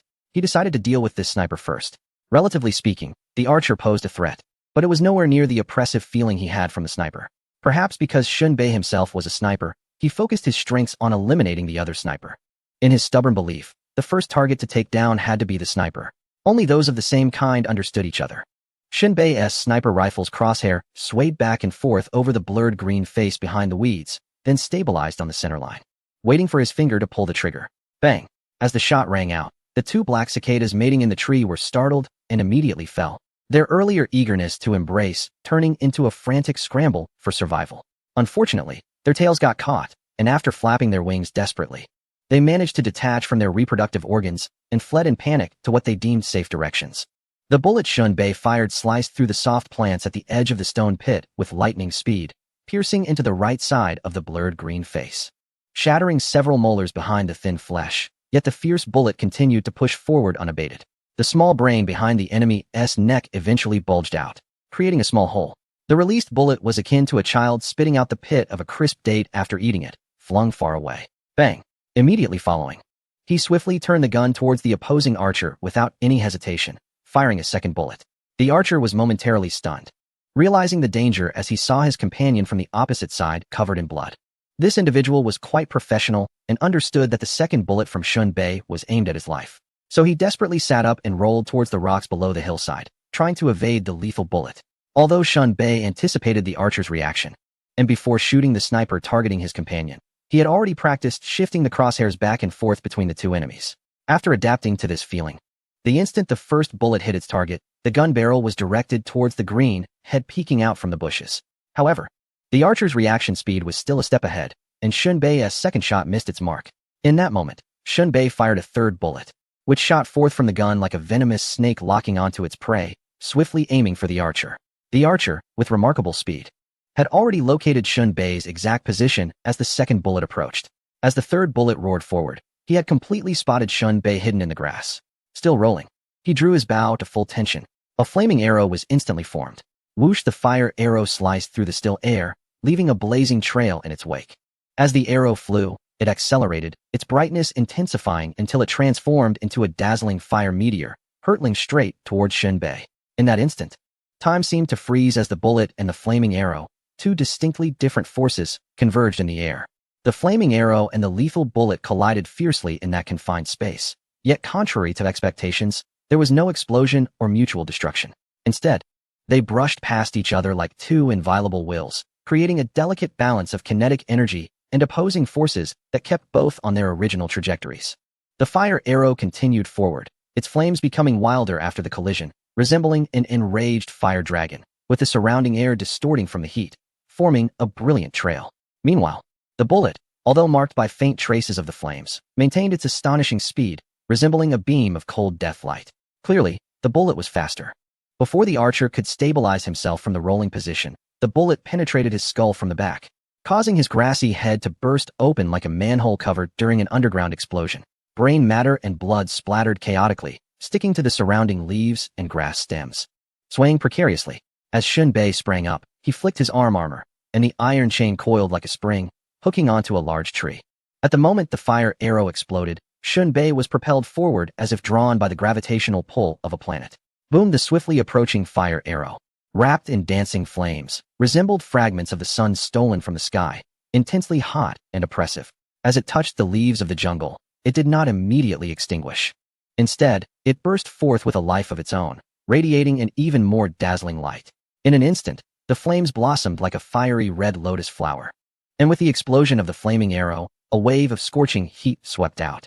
The leaves curled and turned yellow under the high temperature, quickly turning to ash, and a faint, burnt smell filled the air. However, this flaming arrow, carrying the archer's dying wish, despite its violent explosion, did not harm a single hair on Shun Bei. The wish turned into a grudge. At that moment, after landing, Shun Bei stowed his sniper rifle and ran desperately, eager to descend the slightly elevated rocky ground and dart into the depths of the forest.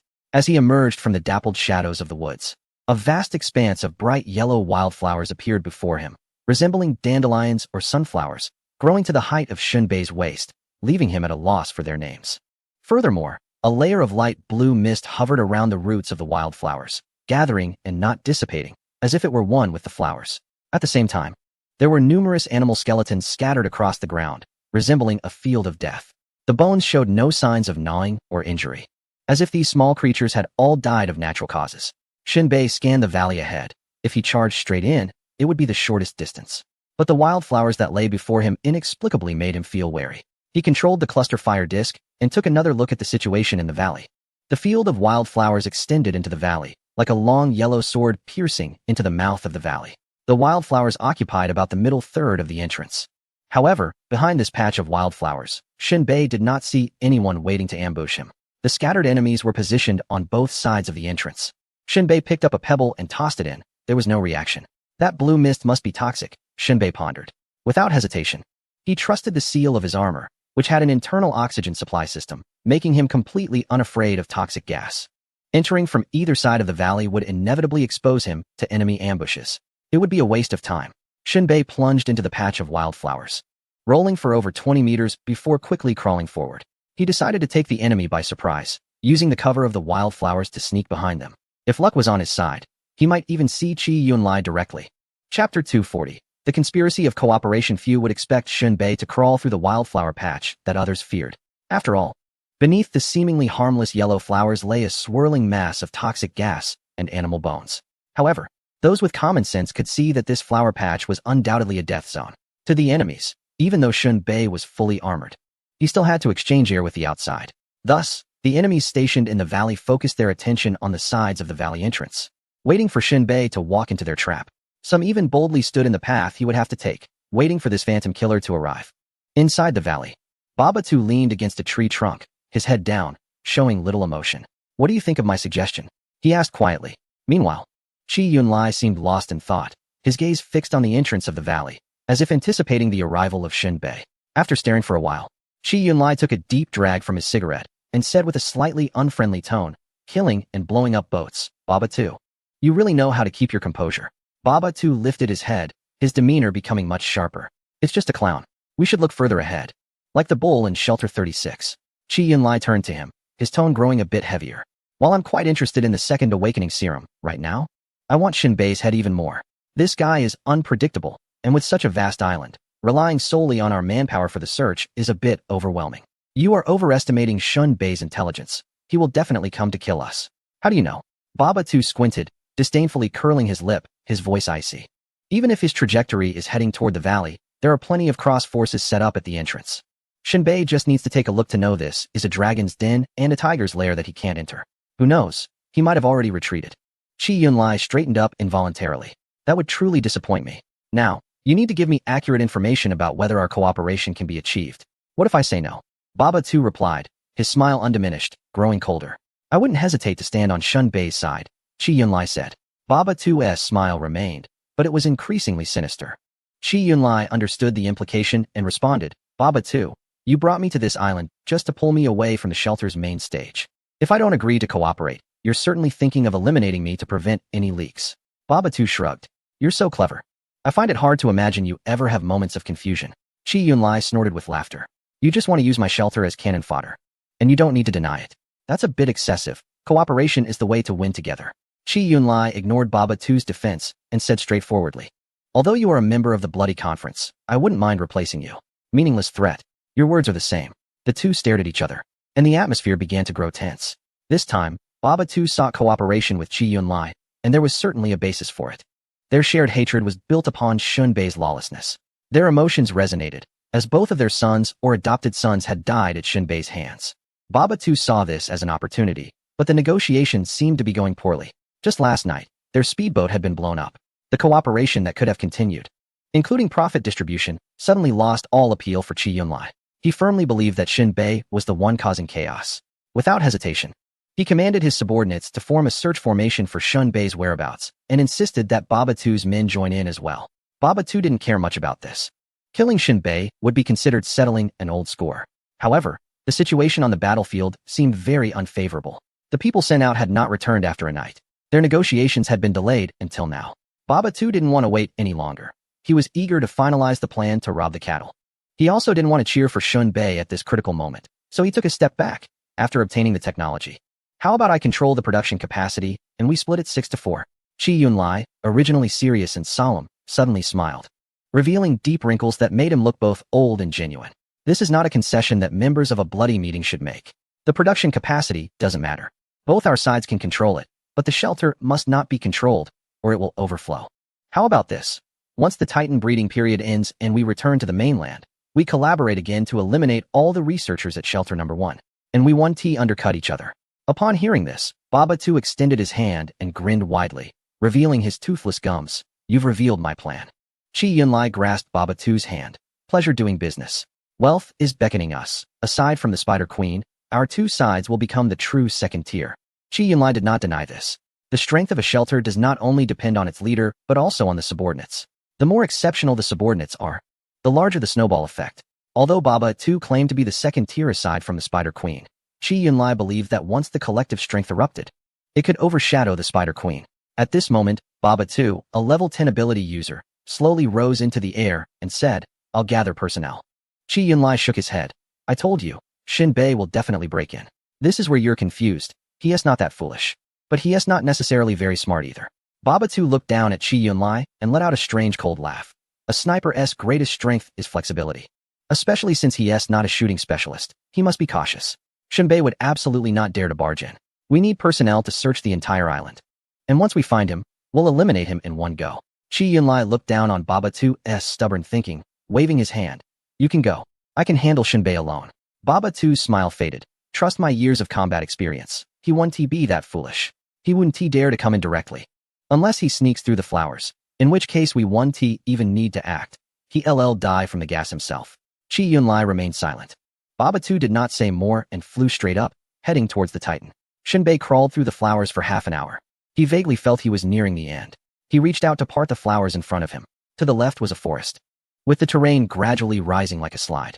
To the right was a cliff resembling tofu blocks. Ahead was a flat area of about 1 kilometer. Beyond that lay the forest. There were no shadows of any people in front or on either side. In Shinbei's imagination, both enemies should be blocking the entrance of the valley behind him. He felt a sense of external pressure but internal relaxation. At that moment, Shinbei was like a virus directly invading the human body, skillfully bypassing various immune defenses to directly damage the internal tissues. He did not rush forward, but instead remained hidden in the grass, controlling a cluster fire drone to scout into the woods ahead. As the view from the drone advanced, it moved slowly above the trees while remaining cloaked. Shinbei watched the images transmitted back to his visor, and a wave of joy surged within him. The footage showed Chi Yunlai hiding behind a large tree, seemingly relieved, as if he had been scared out of his wits before a battle. Drops were trickling out, reminiscent of an elderly person suffering from incontinence. Shinbei quickly set up his sniper rifle, removed the magazine, and thoughtfully replaced the first bullet with a standard round. The second bullet was a glass round. Although Shinbei had never directly confronted Chi Yunlai, he knew that she had the ability to release his blood externally. The last time he attempted to assess this during the second awakening drug meeting, he was interrupted by Zero. However, for most ability users, there is some capacity to evade or negate long-range attacks, whether from specialized energy bullets, flashy light orbs, fire, ice beams, or regular bullets. As the leader, Chi Yunlai would undoubtedly be extremely vigilant and likely possess abilities to resist long-range attacks. Therefore, Shinbei planned to fire a warning shot after Chi Yunlai emerged, using an inconsequential bullet first, then following up with a real lethal shot. With the bullet order established, the magazine slid back into place, ready like a poised hourglass, just waiting for Chi Yunlai to step into his countdown to death. Time passed second by second. Shinbei's line of sight aligned with the crosshair, and the visor was magnifying the view. However, he did not maximize the field of vision. Even a slight movement of his neck caused the image to jump sharply, requiring precise control. After waiting for a minute, Shinbei sensed something was off. Why had Chi Yunlai been taking so long? He activated the drone's view again. Coincidence? The footage revealed that after Chi Yunlai had relieved himself, he did not emerge from the woods, but instead sat behind another tree deeper within, occasionally peeking out to observe before retreating again. He wasn't coming out? Shinbei murmured to himself. Has he discovered me? Or is it an instinctive reaction? He couldn't decipher it. At this point, Shinbei had two choices. One was to switch to a level 5 bullet, fire, and then manipulate the bullet to curve around the tree and shoot. This shot would force Chi Yunlai out, allowing for a follow-up shot. Although this would certainly expose his position, he understood that if he couldn't force Chi out, he would be unable to use his mental control to maneuver the second bullet for a follow-up shot. The second option was to deploy cluster fire discs that would project self-destructing spider robots. This approach had several advantages. Although it might not kill the target, it could force them out into the open. If they didn't come out, the user's position would remain concealed, allowing for continued deployment of spider robots for bombardment. Weighing the pros and cons, Shinbei chose the second option directly. After editing the command, the cluster fire disc silently released the small robots. The robots themselves were not large, landing almost silently, like a fly, and went unnoticed by anyone. Once the spider robots landed, their energy was activated, and driven by electric explosives, they began to seek out human life forms. After that, Shinbei only needed to wait, steadying his rifle, keeping the muzzle aimed straight ahead, with his finger on the trigger, ready to take the life of the target at any moment. However, the subsequent developments far exceeded Shinbei's expectations. According to his plan, the spider robots would automatically seek out nearby life forms and stealthily approach like crawling insects. Then the electric explosives would detonate automatically.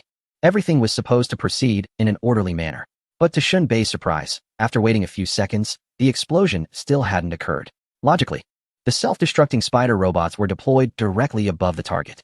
Even if they were slightly affected by the wind during their descent, they shouldn't drift far. At most 2 meters away, This distance would allow the spider robots to reach the target hidden behind the trees in just a few seconds. Yet now, half a minute had passed without the anticipated explosion. This made Shinbei doubt whether the spider robots had malfunctioned. But thinking back, that seemed impossible. When the Titan encountered the first island and landed with Huyang, they faced the sniper Lehman, and the deployment height was much higher than now. The spider robots hadn't malfunctioned then, so how could they fail at this height? Feeling anxious, Shinbei couldn't see the situation of the spider robots from his vantage point. Nor did he have a tracking system to observe their crawling paths. He gritted his teeth, waiting for a full minute, still with no movement. Just as he was about to initiate the second plan and switch to 5-level bullets, an explosion suddenly occurred at the 9 o'clock position of the target. This explosion was unusually muffled, as if the explosives were buried deep in the ground, with dust and gravel being violently thrown into the air by an invisible hand.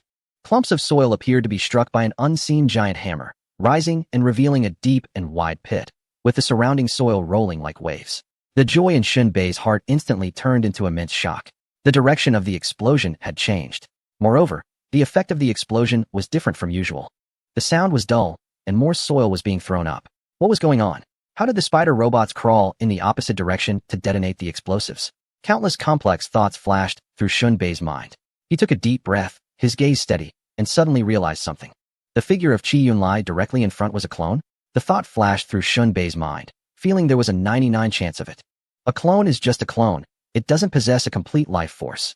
Therefore, the explosive spider robot ignored the clone in front and instead crawled towards the real body located at 9 o'clock.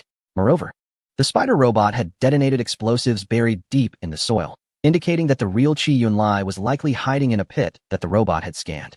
In the next moment, Shinbei shifted his gaze to a god's eye view. He saw Chi Yunlia's figure, sitting behind a tree, expanding at an unbelievable speed, possibly influenced by the real body. The muscles of this clone were being forcibly inflated by an unseen force, its skin stretched tight to the point of near transparency, faintly revealing the surging blood beneath. This change was rapid, like an uncontrolled air compressor continuously pumping air into a fragile balloon until it reached its limit. With a bang, Chi Yunlia's body burst apart as if cut by an invisible blade. The thick blood mist, almost tangible, bloomed like a stunning flower, refracting strange red light in the sunlight. In the blink of an eye, the clone vanished. It was indeed a blood clone. Shinbei immediately turned his gun towards the 9 o'clock direction, trying to play tricks on me. Huh? In the next moment, before the soil from the explosion had settled, a shadow suddenly sprang forth from the dirt. Shinbei, quick on the draw, had been waiting for this moment. Bang! A round of high-caliber bullets danced wildly in the precision-engineered chamber, the rifling imparting it with deadly spin, a fusion of metal and gunpowder's vow. As the bullet left the barrel, it shot out like a venomous snake lunging at its prey, fiercely aiming for the forehead of the real Chi Yunlai. The air rippled, creating an indistinct cutting edge, and the wildflowers in front were unwittingly affected, their delicate roots trembling under the wave. A green leaf, seemingly startled by the sudden disturbance, fell from its branch, lightly touching the still warm barrel, curling slightly from the heat, presenting a picture of helplessness and sorrow. The bullet screamed through the air, swiftly crossing the open space, its bright and straight trajectory heading directly for Chi Yunlia's forehead, which had just touched the ground. Chi Yunlia's expression turned urgent and fierce, unable to fathom what had caused the explosion. The bullet was now almost upon him, and even under the gaze of his blood-red eyes, he could see the bullet tip slightly reddening from air friction. This type of bullet was familiar to Chi Yunlai, an unremarkable gunpowder bullet. But it was the first time he had seen a bullet that could heat up and turn red from friction with the air. Chi Yunlia's face hardened like iron. Without much thought, he knew this immense force could only come from Shinbei's sniper rifle. In the next instant, Chi Yunlai let out a roar and executed a special maneuver. Hey! He suddenly opened his mouth wide, revealing a set of teeth as hard as rock, covered with a strange viscous substance that resembled blood-colored pearls, shimmering with an eerie luster. This was his unique ability, the blood teeth, capable of biting through gold and jade. Nothing could withstand them.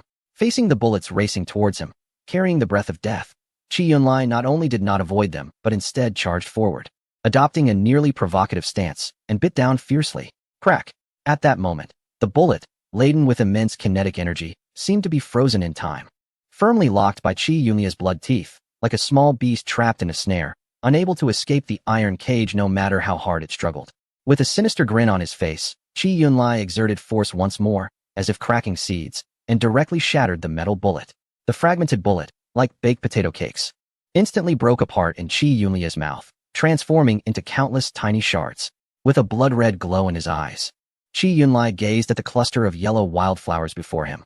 I knew you would come to kill me. I just didn't expect you to dare ambush me from beneath the flowers. Truly, this battle armor I chose is a delight. Shinbei, what should a real man do at this moment? I would really like to ask. Shinbei, hidden among the flowers, slightly shifted his expression upon seeing Qi Yunlai bite the bullet to pieces, raising his eyebrows. This was the first time Shinbei had seen someone dare to bite a bullet. Truly, the bold are often skilled. Shinbei had to admit that he initially thought Qi Yunlai would use his ability to block the bullet's attack. The outcome was somewhat unexpected. Qi Yunlai indeed used his ability, but it did not enter a cooldown phase afterwards. Instead, it remained attached to his teeth for an extended period. In other words, even if he fired bullets again, Qi Yunlai could shatter them without limit. If it were any other ambusher, they would have long fled. A bullet was like a crisp snack. What was there to shoot? But Shinbei was different. This bullet was merely a feint for Qi Yunlai. In fact, Shinbei sincerely hoped Qi Yunlai would continue to bite them apart. As soon as Qi Yunlai finished speaking, Shinbei remained silent. A true assassin is always silent. Shinbei silently made a wish in his heart. His fingers flicked the switch, changing the shooting mode, activating the electromagnetic function. Without hesitation, he pulled the trigger. With a hum, accompanied by a faint buzzing, an unsettling energy wave began to gather in the chamber of the sniper rifle. Even the dust in the air danced and swirled in the invisible electromagnetic field. The muzzle erupted with an electromagnetic shockwave, propelling the glass bullet forward. The glass bullet shot through the air like a laser cutting through the night sky, heading straight for Qi Yunlai's domineering figure.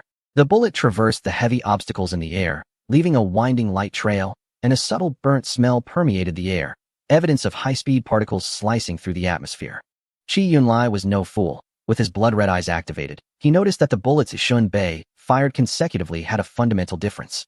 The first bullet was made of metal. The second bullet, however, contained an orange-yellow, transparent liquid. Without a doubt, this must be Shinbei's trump card. This time, Qi Yunlai suddenly spread his arms wide, and the blood mist around him surged like a living entity. Under the cover of the blood mist, Qi Yunlai's figure elongated and appeared eerie. Then, the swirling blood transformed into a blood-colored shield. This shield was composed of pure crimson energy, shimmering with an uncanny glow. When the bullet struck the blood shield, a crisp sound echoed, crack. The glass bullet shattered without surprise. The orange-yellow liquid scattered like raindrops on a surface, slowly flowing down. At this moment, Qi Yunlai tilted his head, looking puzzled. He had thought this bullet would have a stronger impact or be more peculiar.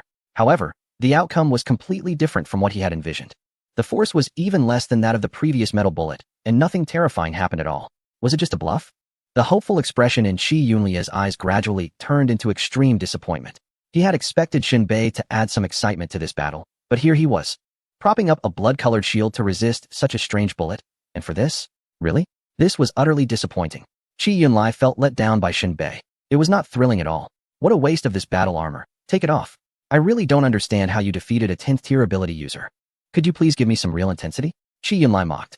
Meanwhile, Shinbei slowly stood up from the flower bushes, his deep, boundless gaze directed at the unyielding Qi Yunlai. Excessive confidence can easily lead to catastrophic arrogance. As soon as he finished speaking, Qi Yunlai's confident smile instantly froze on his face. He suddenly felt a sharp pain in his abdomen, as if pricked by a needle.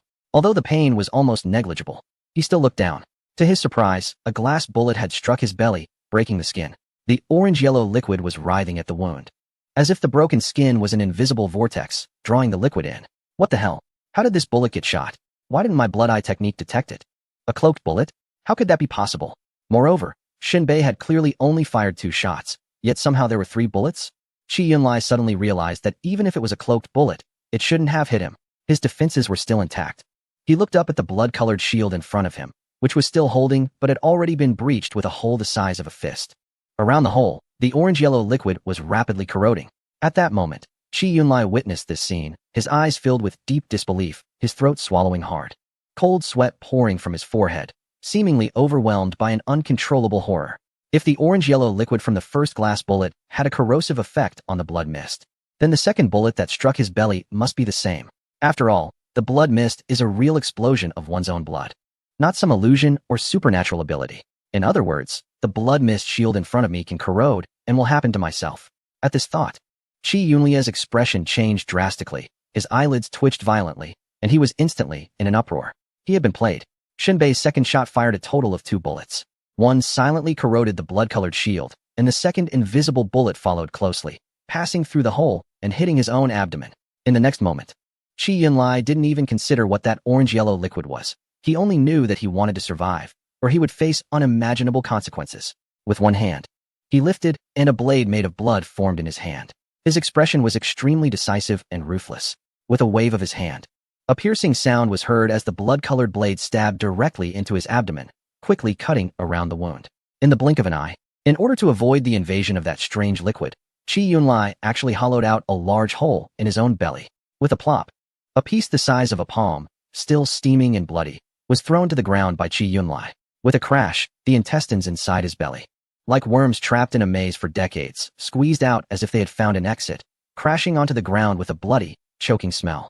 Qi Yunlai's eyes were filled with extreme coldness, rage, and a tsunami-like killing intent, his cold and eerie voice resonating throughout the area.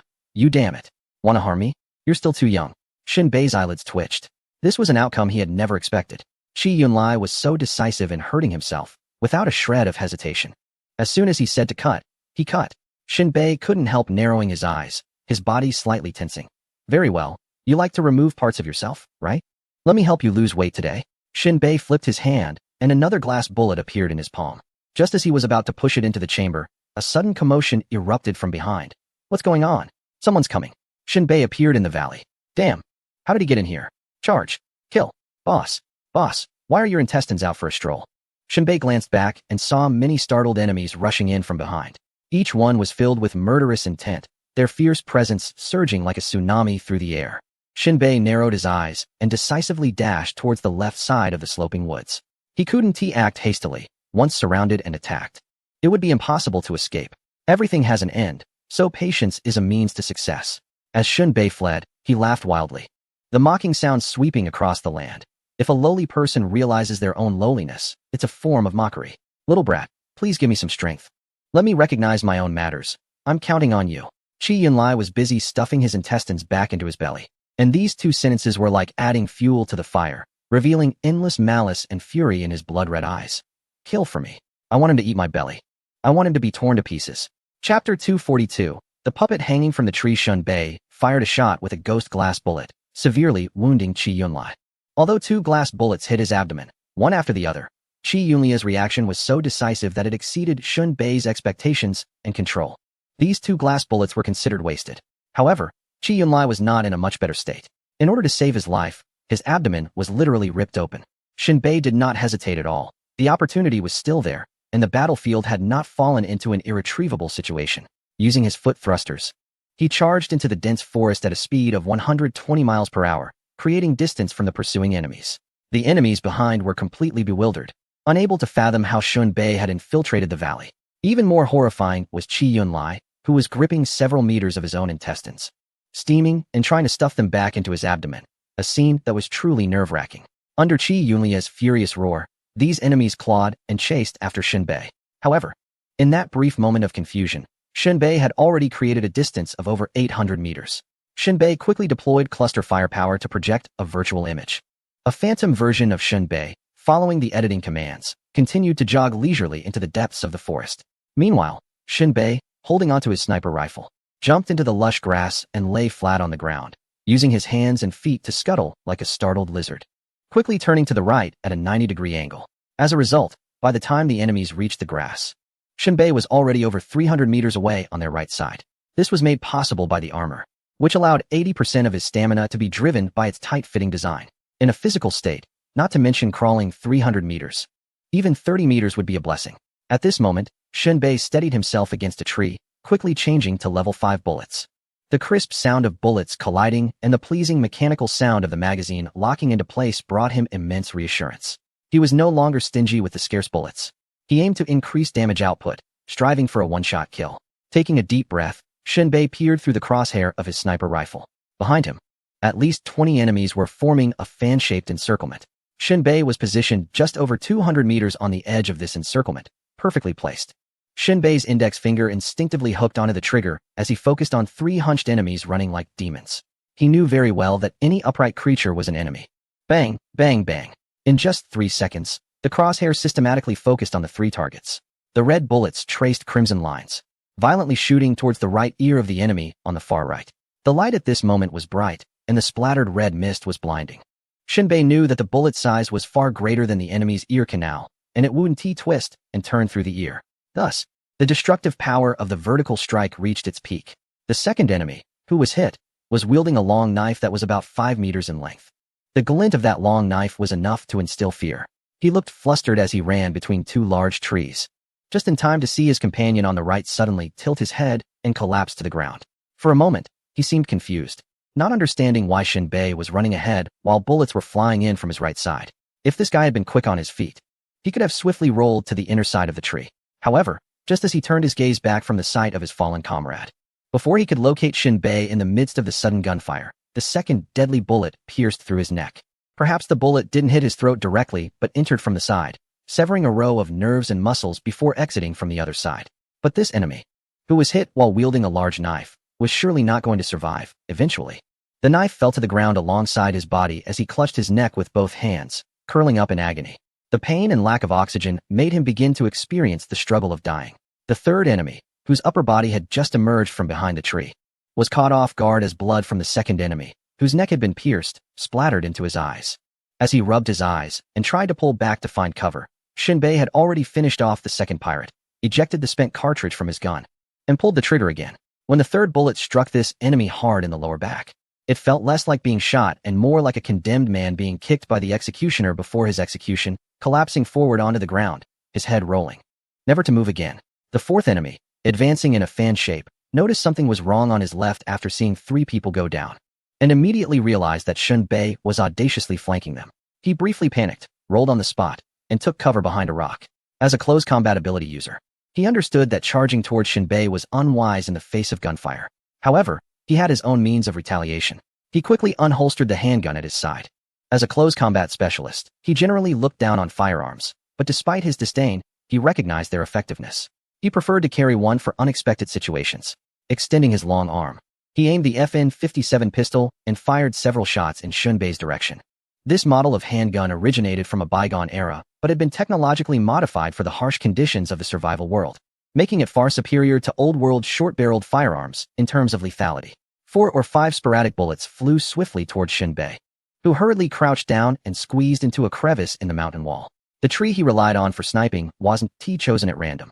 It had a groove nearby that could accommodate his body, allowing him to take cover if he couldn't retreat in time when under enemy fire. Shinbei also drew his handgun, instinctively aiming to return fire, not to kill the enemy, but to suppress his firepower and make a quick escape.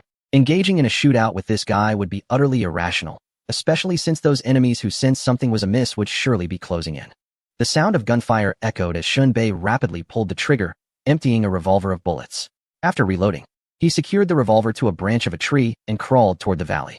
Every 10 meters, he tugged on the fishing line in his hand. The revolver, tethered to the tree, acted like a puppet, following the operator's commands and firing toward the enemy's direction. The close combat ability of the enemy was impressive. Shinbei could tell from the gunfire that this was a fearless opponent. However, the enemy failed to see through Shinbei's strategy, mistakenly believing he was shooting from behind the tree, hidden in the grass. They continued to fire back at the tree where the revolver was tied. After crawling over 100 meters toward the valley, Shinbei made a final provocative tug on the fishing line, breaking the thread at that moment. The distant tree, having fired 5 rounds, fell silent. Simultaneously, the virtual imaging retracted, and he repositioned the tree behind the revolver while retreating in a straight line. After a brief crawl, Shinbei stood up and ran back to the gentle slope of the dense forest. As he pushed aside the grass in front of him, a stuffy wind occasionally blew by, and the wild grass before him swayed listlessly, resembling seedlings in a drought-stricken area. His gaze extended toward the end of the valley, and he seemed to see invisible flames flickering. Shinbei knew it was the hot air rolling over the grass, and to prevent dizziness, he lowered his head and took a sip of fresh water. He observed the inside of the valley again. The figure of Chi Yunlai had vanished, and he wondered where it had gone. After quenching his dry throat, Shinbei contemplated his next move. He understood that adaptability was crucial, and the ability to react quickly was what truly tested a person. Shinbei's eyes darted around as he pulled back the gun's bolt and loaded a glass bullet into the chamber, emptying the magazine. He instructed the concealed sniper rifle's small companion K on some precautions and tasks. Once he finished arranging everything, he tossed the sniper rifle away, letting it fall on the path he had fled through in the dense forest. Now, with empty hands, Shinbei leaped off the gentle slope, almost disappearing into the yellow flowers in the blink of an eye. At this moment, To confuse his enemies, Shinbei had left the revolver hanging on the tree, while the sniper rifle lay abandoned on the road. His remaining weapon was just a shotgun. As for his armor and dagger, they were hardly sufficient against a supernatural opponent. Shinbei remained calm, waiting for the enemy to take the bait. He lay still among the flowers filled with floating toxic gas, his gaze fixed on the dense forest on the gentle slope. 3 to 5 minutes later, shadows moved within the forest. Qi Yunlai, looking displeased, emerged from the woods surrounded by a group of enemies. Shinbei could hear their frustrated mutterings. This guy is too cunning. That decoy looked just like the real thing, and we fell for it again. Damn it, so frustrating. Is Shinbei a ghost? The cliff is right there, and we didn't see him fly away. Where did he go? He really is elusive.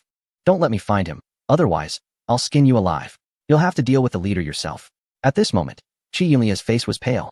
His expression twisted in shock, and he was gritting his teeth. The large wound on his abdomen had been sealed with blood plasma, resembling a bowl of duck blood hanging there. He had sent so many people to capture Shinbei, yet not only had 3 been killed, but after searching a wide area, Shinbei had seemingly vanished into thin air. Qi Yunlai couldn't believe that Shinbei could perform invisibility. Moreover, one of his blood eye's functions was to see invisible entities. Shinbei must have escaped and hidden elsewhere. He might have already fled the valley. And without increasing the number of personnel, it would be impossible to find Shinbei's traces in the corners of the island. Facing Shinbei's cowardice and retreat, there was no joy on Qi Yunlia's face, only a lingering fear. His confidence and pride had suffered an unprecedented blow, and he genuinely felt a sense of horror. If an ordinary person could toy with a group of superhumans, if Shinbei were a superhuman, it was hard to imagine the explosive power he could unleash. Thus, Qi Yunlia's only choice now was to wait. He had to wait for additional personnel to be gathered for a thorough search for Shinbei. Just as they were exiting the dense forest, one of the superhumans suddenly spotted a sniper rifle on the road. What? Is this Shinbei's sniper rifle? This person quickly ran a few steps to pick up the weapon, suddenly bursting into laughter, showing off. Look at this guy. He even left behind his gun. Everyone was momentarily stunned. Looking left and right, it was indeed Shinbei's sniper rifle. Qi Yunlai was completely dumbfounded. What was going on? At this moment, Qi Yunlai had originally planned to wait for additional personnel to support the island and turn it upside down to ensure Shinbei's demise. Here, it wasn't just a matter of having many people to search, it was also because being alone would result in being picked off by Shinbei one by one. It was essentially sending people to their deaths.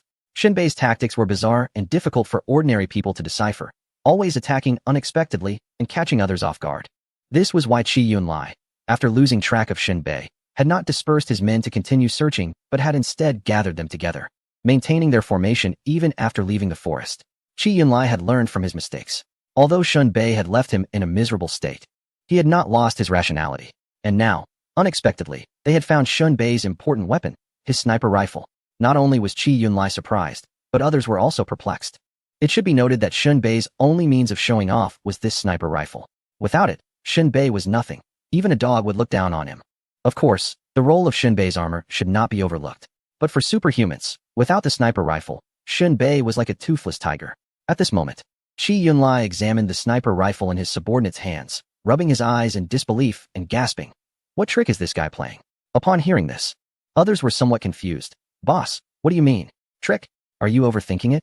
It must be that Shinbei accidentally dropped his sniper rifle while fleeing. This is a great opportunity for us. Weavee also picked up his revolver, and it's still in the boss's hands. Now we've found a sniper rifle. What else there to be afraid of? Let us go, let us go. Without weapons, I want to see what else Shinbei can do to be so arrogant. Boss, we must not hesitate any longer. This is the right moment. We don't need to wait for reinforcements to arrive. Let us split up and take him down like a grandfather teaching a lesson to his grandson. Yes, let us take advantage of the situation, otherwise, the resentment in our hearts will be hard to bear. The subordinates chattered excitedly, each with a fierce look in their eyes, feeling empowered and completely disregarding Qi Yunlia's caution. Clamoring to disperse and chase after Shinbei, this toothless tiger. Qi Yunlai's eyes showed no sign of relaxation, but rather were filled with deep heaviness. He was not going to lose his mind over a sniper rifle. In his mind, how could Shinbei, while fleeing, carelessly drop his weapon? Too far-fetched. It was definitely intentional. Although he couldn't analyze why Shinbei would do such a thing, it was certainly not as simple as everyone thought. Shinbei was too cunning. Every step he took was surely calculated. It must be said that Qi Yunlai was not inherently suspicious, but rather perceptive, able to read between the lines. Especially against an opponent like Shinbei, who was known for his cunning and patience, it was crucial to be cautious, as he could very well have the means to counteract abilities. Qi Yunlai would not be careless. In fact, Shinbei had his own reasons for discarding the sniper rifle. Unfortunately, Qi Yunlia's thinking was a bit narrow, and he failed to guess the true purpose behind it. Qi Yunlia's tone was extremely serious as he coldly commanded, "Everyone, shut up. Stay close to me." Although Qi Yunlai was the leader of the group, his words still sparked dissatisfaction and disdain among the others. They believed Qi Yunlai was scared off by Shinbei. That once bitten, he was twice shy. Pathetic. The one who picked up the sniper rifle, with a dismissive expression, aimed it at Qi Yunlai's forehead from half a meter away, joking, "Boss, look, I'm holding Shinbei's sniper rifle. Are you scared?" "Of course not. With this broken gun under our control, what is Shinbei even worth?" Qi Yunlai stood with his hands behind his back, his gaze particularly grim. "Don't point the gun at me. Be careful of an accidental discharge." The person shrugged. That just means Shinbei has run out of ammo and had to drop the sniper rifle. After all, a gun without bullets is just a stick. It's not a sniper rifle for someone specialized in shooting. Before he could finish his sentence, in Qi Yunlia's eyes, the sniper rifle suddenly emitted a magnetic field, distorting the surrounding air. In the next moment, Qi Yunlai watched as a glass bullet was propelled from the barrel under the influence of the magnetic field. The instant that glass bullet left the barrel, it felt as though the chains of death had locked onto Qi Yunlai. Heavenly Cloud's pupils suddenly constricted, his expression changed dramatically, and he could only utter half a syllable. At such a close distance, he had no time to raise his blood-colored shield for defense. The bullet traveled too fast. Even though his blood-red eyes could catch the trajectory, there was nothing he could do at half a meter away. His blood-red eyes did not possess the advanced ability of time stop. Or rather, even if he had the ability to stop time, it would be too late to activate it at this distance. It was too close. Heavenly Cloud's face twisted in disbelief as he shouted the second syllable. Just as the glass bullet struck his forehead, two crisp sounds rang out in succession. The first was the sound of the glass bullet shattering, and the second was the sound of his skull cracking. Logically, the kinetic energy of a glass bullet should be stronger than that of a gunpowder-propelled bullet. However, glass is too brittle. No matter how strong the energy is, striking an ability user is like hitting a stone with an egg. Each time Shinbei shot, it barely broke the skin of the ability user, allowing the N6 solution to seep into their body. But this time, the distance was simply too close. The bullet's kinetic energy remained at its peak, losing very little during its flight, and directly shattered Heavenly Cloud's skull. The crack was fine and short, even less than 1/10 the width of a hair. Although this injury was insignificant to Heavenly Cloud, a huge problem arose. At that moment, until Heavenly Cloud was hit in the forehead, everyone was oblivious to what had happened. Even the man holding the gun looked dazed, clearly not having pulled the trigger, wondering how it had fired. "Boss, I didn't pull the trigger," he stammered, but he did not realize the seriousness of the situation. Although the gun had misfired, Heavenly Cloud was still standing, not falling down, which indicated that the bullet posed no threat to him. This was a stroke of luck. Only then did the others realize it was a case of a misfire. They erupted in anger at the man with the gun. "Damn. What the hell are you doing? Damn it. I told you not to let it misfire. Luckily, the bullet that came out was harmless. Otherwise, you would be dead. You idiot. Hurry and kneel to the boss to apologize." Is this a glass bullet? Has Shinbei lost his mind? "Boss, are you alright? What's that liquid on your forehead? Do you need to wipe it?" At this moment, Heavenly Cloud's face was ashen and dark. Glass bullet. Again, a glass bullet. The last glass bullet had left him with a gaping wound in his abdomen. This time, it had struck his forehead. His gaze twisted in rage, filled with an anger that seemed impossible to wash away. No matter how much he had calculated, he still fell into Shinbei's trap. No. Heavenly Cloud slowly raised his head. Such unprecedented defeat and humiliation drove him nearly to madness. He looked at his subordinate across from him, his tone extremely cold as he asked, "When did you become allies with Shinbei?" The man appeared dazed for a moment. "Boss, what are you talking about? I'm asking you, when did you become Shinbei's assistant?" "I didn't. This is unjust." The man defended himself. "Everyone saw. I didn't even touch the trigger." Qi Yunlai suddenly let out a cold laugh, flipping his palm to reveal a blood-red blade. "I want you to confess." In an instant, the atmosphere became extremely oppressive, and others genuinely felt that Qi Yunlai had really misunderstood something. Some people tried to help defend him. "Boss, this is a misunderstanding. He is a local from the shelter. How could he be mixed up with Shinbei?" "Yeah, a misunderstanding, definitely a misunderstanding." "Boss, you can just beat him up later. Or maybe just cut off a finger. That won't kill him." "Boss, put away the blood knife."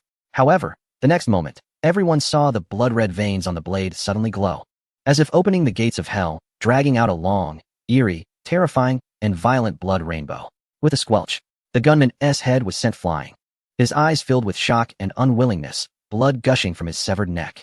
Qi Yunlai showed no flair, using absolute power to crush him with one strike. Everyone was dumbfounded, watching the man slowly kneel to the ground, a horrifying sight. It should be known that Qi Yunlai was not typically this violent. Even with a mistake, it shouldn't have led to the death of a loyal subordinate. One person gasped, trembling, "Boss, you can't be serious." At that moment, Qi Yunlia's face was as hard as iron, looking extremely grim, and he was shaking with anger. He coldly said, "Do you think I wanted this? Look at my stomach. I had to dig myself open to survive because of this glass bullet. Damn it, I have to peel the skin off my forehead." Qi Yunlia's words were bizarre and chilling, like thunder, resonating deeply within everyone present, leaving their minds momentarily blank. Upon hearing this, all the subordinates were shocked. No one expected that a small glass bullet would be the source of Qi Yunlai nearly losing an arm to survive. What the hell? Is this bullet that dangerous? Damn it, this guy truly deserves to die? They began to beat the decapitated body, smashing the head into pieces. Meanwhile, Qi Yunlai, holding the blood-red blade, took a deep breath and started to cut the skin off his forehead. What else could he do? The stupidity of his subordinates and the accidental discharge had caused him to get hurt again, proving Shun Bei's words right. "Let me help you lose some weight." It truly was a matter of cutting flesh to lose weight. However, Qi Yunlai had yet to realize the seriousness of the situation. Cutting off forehead skin was much easier than the belly. There was no need to worry about disfigurement. He could just use some medicine to regrow it later. But the frustration in his heart had nowhere to vent. Damn it. It felt like even heaven was helping that guy Shun Bei. Qi Yunlai muttered to himself with a gloomy expression. In his view, it was indeed the case. A discarded sniper rifle could be accidentally fired by his subordinates. But to have the muzzle pointed at himself when it went off? That was just infuriating. Soon, Qi Yunlai had the flesh around the bullet wound on his forehead completely stripped away. Blood flowed down his face, making him look like a bloodied specter. He took out a handkerchief to wipe the blood from his forehead. As he did so, a jolt ran through him. His fingers grazed the skull and unexpectedly felt a slight crack. This crack was so tiny that Qi Yunlai hadn't noticed it when he was shot. Now that he touched it, he felt a wave of dread wash over him, and his eyelids twitched. It was a disaster. That liquid must have seeped into his brain through the crack in his skull. Qi Yunlia's body instantly tensed up, as an icy chill shot up his spine from his feet to the back of his head. Was he going to have to cut off his own head? Wouldn't that mean he was dead? Damn it! Qi Yunlai suddenly roared, not knowing what side effects the orange liquid might have, or what deadly effects it could produce. But his face twisted with an intense killing intent. Damn it, everyone stop. His subordinates were startled by his shout, and turned to look at him. Qi Yunlai's chiseled face revealed a terrifying expression. "I've been poisoned. Cutting off the flesh on my forehead won't help. Search. Move now, find Shun Bei. I need the antidote." The only thought he had for survival was that the one who tied the bell must be the one to untie it. His subordinates responded with shock. Chapter 244. The Hand of Opposite Fate. He fell into the trap. With the help of his incompetent teammates, Qi Yunlai was hit by a glass bullet again. This time, simply removing the flesh from his forehead wouldn't solve the problem. His skull had cracked. This meant that the N6 solution had flowed into his brain through the crack. In other words, Qi Yunlai had no choice. He couldn't dig out his own brain to avoid the corrosion of the N6 solution. All of Qi Yunlai's rage and resentment froze on his face, twisting into deep fear. Although his mind was still relatively clear, he was completely confused and terrified by Shun Bei. According to the usual pattern, the person who poisoned him must have the antidote. That was the rule. So, he immediately commanded his subordinates to disperse and capture Shun Bei alive. It was essential to capture him alive and force him to hand over the antidote. This was the only way he could think of to save himself. However, not to mention whether they could find Shun Bei, even if they did capture him alive, he wouldn't have the antidote. Perhaps Qi Yunlai didn't realize that the N6 solution was not a highly toxic substance. It was merely a small gadget designed to drain energy from enhanced individuals. If Qi Yunlai dared to take a gamble and endure it, he would find that aside from draining energy, it wasn't that serious. It could only be said that Qi Yunlai's cleverness backfired, as he released all his subordinates, fully aware that Shun Bei had no weapons. His subordinates were also anxious, as the boss was poisoned, and finding Shun Bei was the current priority. Without a second thought, they all rushed out of the valley, scattering aimlessly across the island in search of Shun Bei. In their opinion, Shun Bei would definitely not dare to stay in the valley and must have left long ago. Qi Yunlai, however, remained in the valley, leaning against a large tree with a gloomy expression, waiting for good news from his subordinates. Meanwhile, Shun Bei watched the scene unfold with a yawn. He had won the bet. Shun Bei had previously arranged for the hidden sniper rifle to have Xiao Ke find the right moment to shoot at Qi Yunlai from close range. The mission was completed quite well. Moreover, according to Shun Bei's expectations, Qi Yunlai truly panicked, scattering his subordinates in a frenzy. To achieve this, Shun Bei had discarded all his weapons to lower everyone's psychological defenses. Now, all Shun Bei had to do was wait patiently. waiting for the N6 solution to take effect and completely drain the energy from Qi Yunlia's body. Thus, Shinbei would be facing an ordinary person who had some combat skills.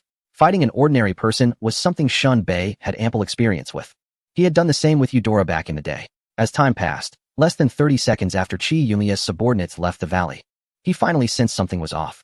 It felt as if he had been punctured with several holes, with a massive amount of energy pouring out like a breached dam. He couldn't control it at all. Qi Yunlai examined the abnormalities in his body.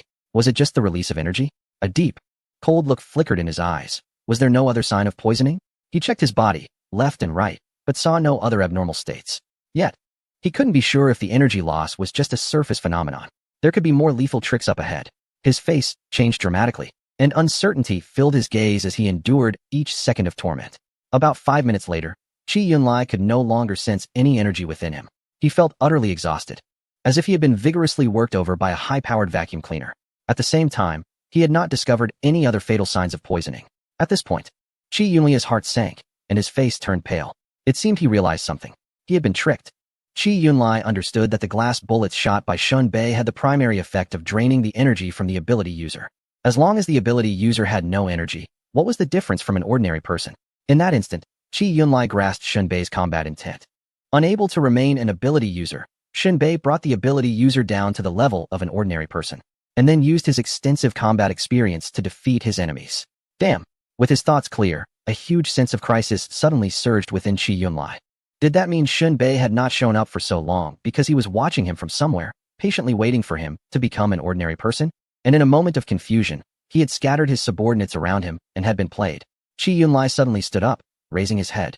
His originally blood-red eyes transformed into a pair of black and white ones scanning the valley. He had a premonition that Shinbei must be nearby. The sky above, seemingly ignored, there were no black dots flying.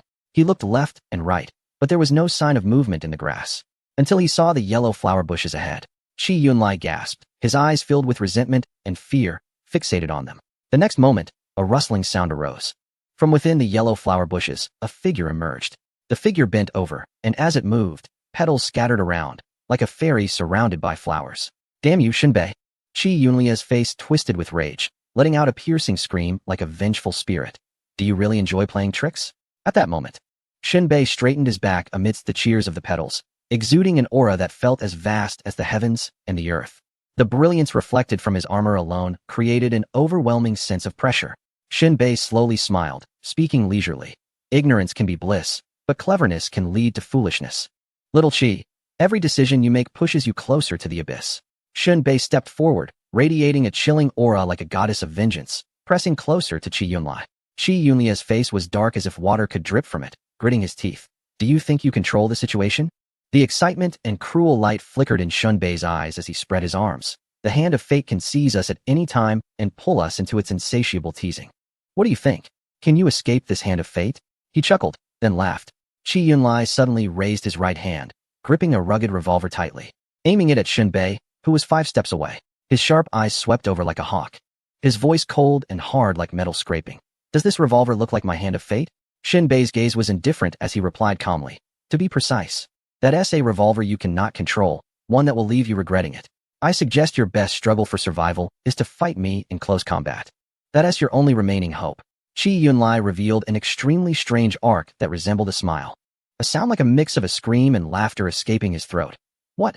Do you want to fight me as an ordinary person? That depends on whether I give you the chance.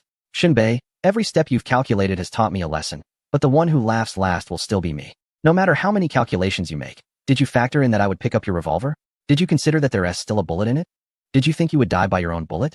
Qi Yunlia's eyes were exceptionally bright, sharp as a knife, giving an oppressive feeling. Shinbei, you will die by your own schemes. I rarely act foolishly, but this time it's your turn, Shinbei. Bang! Qi Yunlai didn't give Shinbei any chance to talk back. He fired directly. Chapter 245, The Return of the End. In Qi Yunlia's view, Shinbei stood empty-handed before him, just asking for death. What if he had no energy left in his body? What if various abilities cannot be activated? With a gun in hand, there's no need to panic. At such close range, this shot would surely shatter Shinbei's mask, and the bullet would follow through his skull, completing the assassination task. Qi Yunlai completely ignored Shinbei's kind warning and confidently pulled the trigger of his revolver.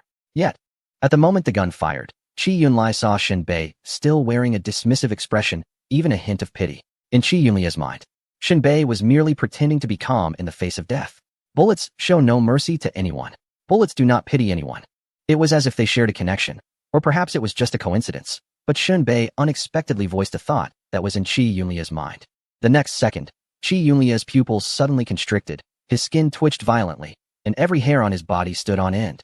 He saw that the revolver he had pulled the trigger on had completed its mechanical operation, striking the primer and producing a dull explosion. However, what happened next far exceeded Qi Yunlia's expectations and understanding. In an instant, he saw the chamber of the revolver inexplicably split open like a gun barrel. It was as if liquid metal were changing form. The barrel was now pointed at him. A dangerous glint flashed in Qi Yunlia's eyes, and his skin involuntarily twitched. How could this be? What kind of gun is this? How could it change like this? Although the bullet had not yet left the chamber, he could already see a burst of explosive fire inside. Boom. In the next moment, a bullet was propelled from the chamber of this bizarre revolver. The bullet spun at high speed and shot out from the newly formed barrel with a whoosh. No. Qi Yunlai opened his mouth and let out an incredible, unimaginable wail. Not only was Qi Yunlai devoid of abilities at this moment, but even if he had energy, the bullets fired by an incompetent teammate would travel much farther than this. Now, at this distance within arm's reach, Qi Yunlai watched helplessly as the bullet shot towards him, his mind going blank for a moment. He had no thoughts left. He knew he was going to die. Uft. Bang. The trajectory of the bullet was invisible to everyone, but what could be seen was Qi Yunlia's head suddenly exploding. He seemed to suddenly feel drowsy, tilting his head back and falling into a patch of grass. The wind-blown grass returned to its vertical position, covering his corpse once more. But his life had vanished like a wild duck flying into the sky, never to return. Ignoring the words of the wise, he paid the price right before his eyes. After repeated warnings not to play with guns, he still wouldn't listen. Shinbei spoke with a desolate tone. Talking to himself, taking oneself out is indeed the easiest way to escape a predicament. There's a saying, those who kill others can only take the life of that person's body, while those who commit suicide not only kill their own body, but also their own soul. Shinbei reached out and pried open Qi Yunlia's stiff right hand, taking away his revolver. Then he picked up the sniper rifle from the teammate who had been killed by Qi Yunlai, returning things to their rightful owner. Shinbei took a final glance at the tragic death of Qi Yunlai, a cold, silent smile playing at the corners of his mouth. Death is an ancient joke, yet it feels brand new to everyone. Wasting no time, Shinbei sprinted towards the valley exit, clutching his sniper rifle. Inside the valley, he did not see Babatu's figure. According to his guesses, Babatu should have gone back to call for reinforcements. This was confirmed by the chattering voices of his subordinates. Shinbei had to retreat in time. Although a sniper is not afraid of a war of attrition, such a battle is meaningless. A gentleman does not stand under a wall. Even ants can kill an elephant. This is no joke. Who knows how many people Babatu would call over? 100, Shinbei could handle. 1,000, he would be overwhelmed. More than that, he would have to carve his name in hell. A strategic retreat. Shinbei aimed to reach the coast as quickly as possible and then sink into the sea to return to safety. Flying was not an option. It would make him an easy target for the returning Babatu's day. That guy was a 10th-tier ability user, and his powers were completely unknown. Shinbei did not want to engage directly. Furthermore, in the open sky, he did not like aerial battles. Shinbei dashed out of the valley, heading straight for the northwest corner of the island. There was a cliff there. He could simply jump off. It was also the place where Morik had fled and died. Running back along the ridge, after a few minutes, Shinbei spotted movement in the grass at the 2 o'clock position. It might be Qi Yunlia's subordinates rushing back. Shinbei climbed a tall tree, hiding in the dense canopy, and gently extended the barrel of his sniper rifle. The enemies ahead had to be eliminated. He could not retreat recklessly like a runaway train. He needed to cut off his tail cleanly. After a short wait, the enemy appeared. It was a guy clad in sniper camouflage, dodging the whipping branches, sprinting swiftly towards the mountaintop with a specialized sniper rifle. He had a doughy face, with a short nose and no bridge, and his 2 large nostrils resembled quicksand pits, tightening his features towards the center of his face. Luckily, he was of Asian descent.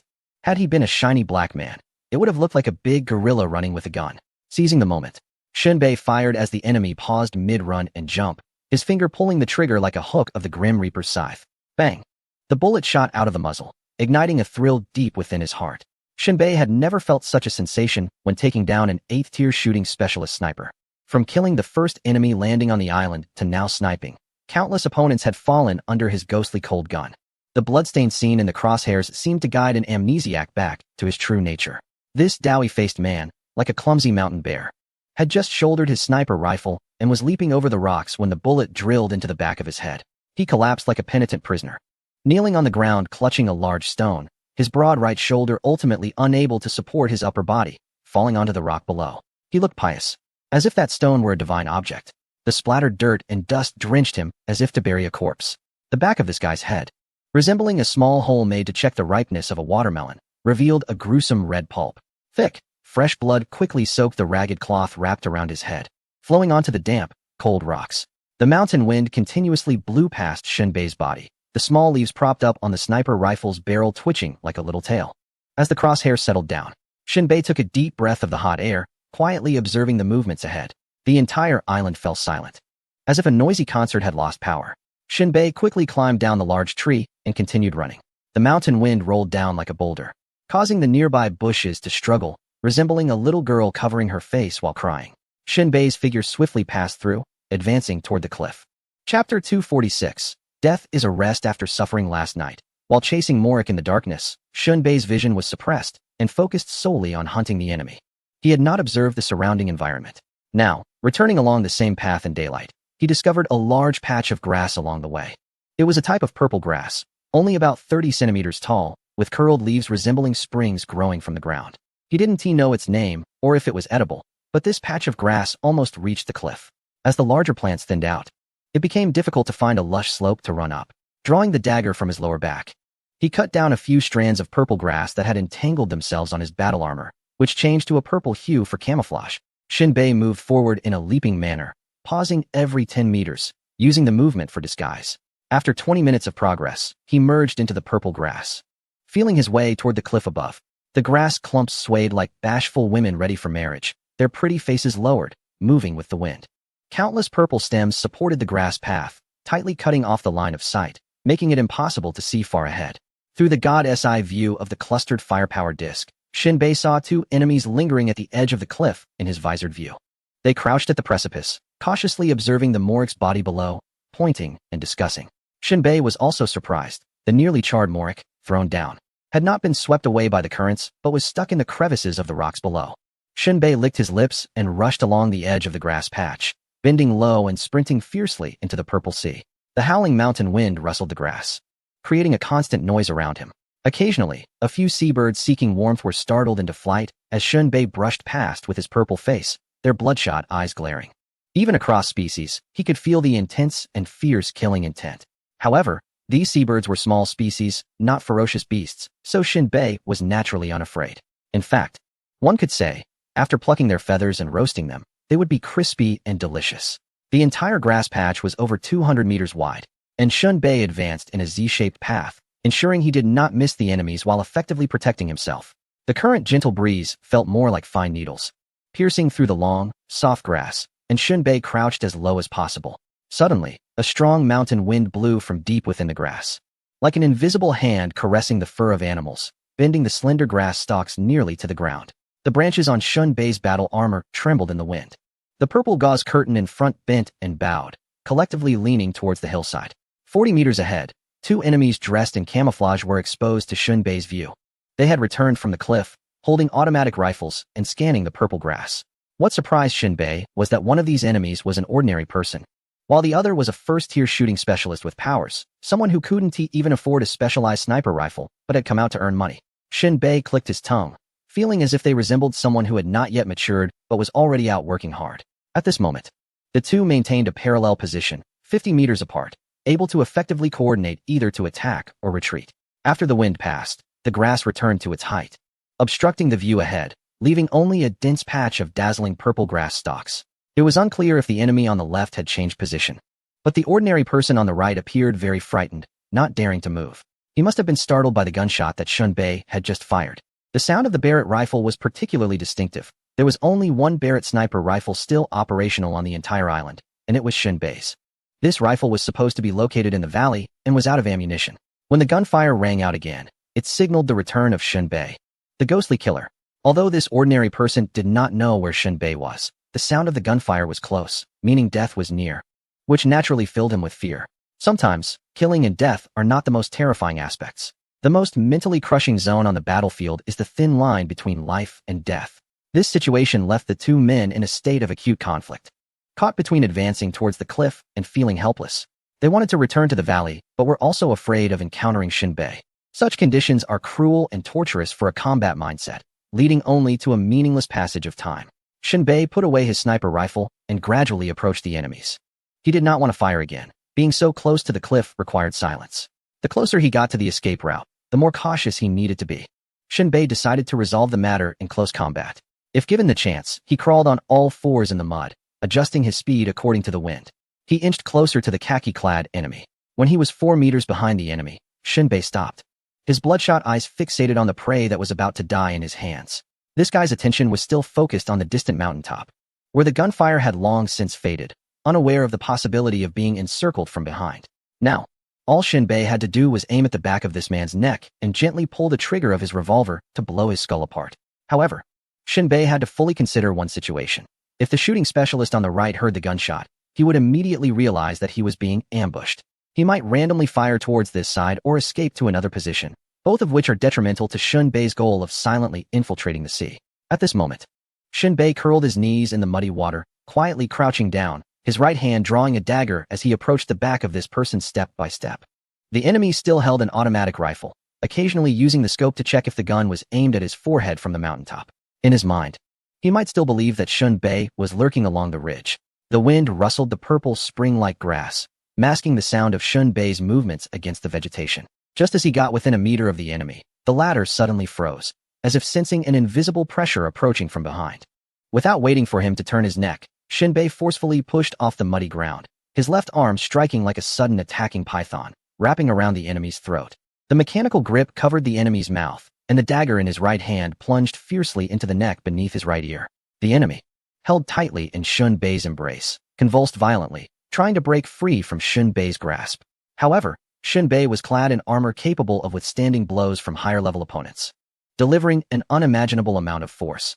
Just as the ordinary person was about to emit a piercing scream, Shinbei drove the dagger downward, severing the enemy's vocal cords, preventing any signal from reaching his accomplices.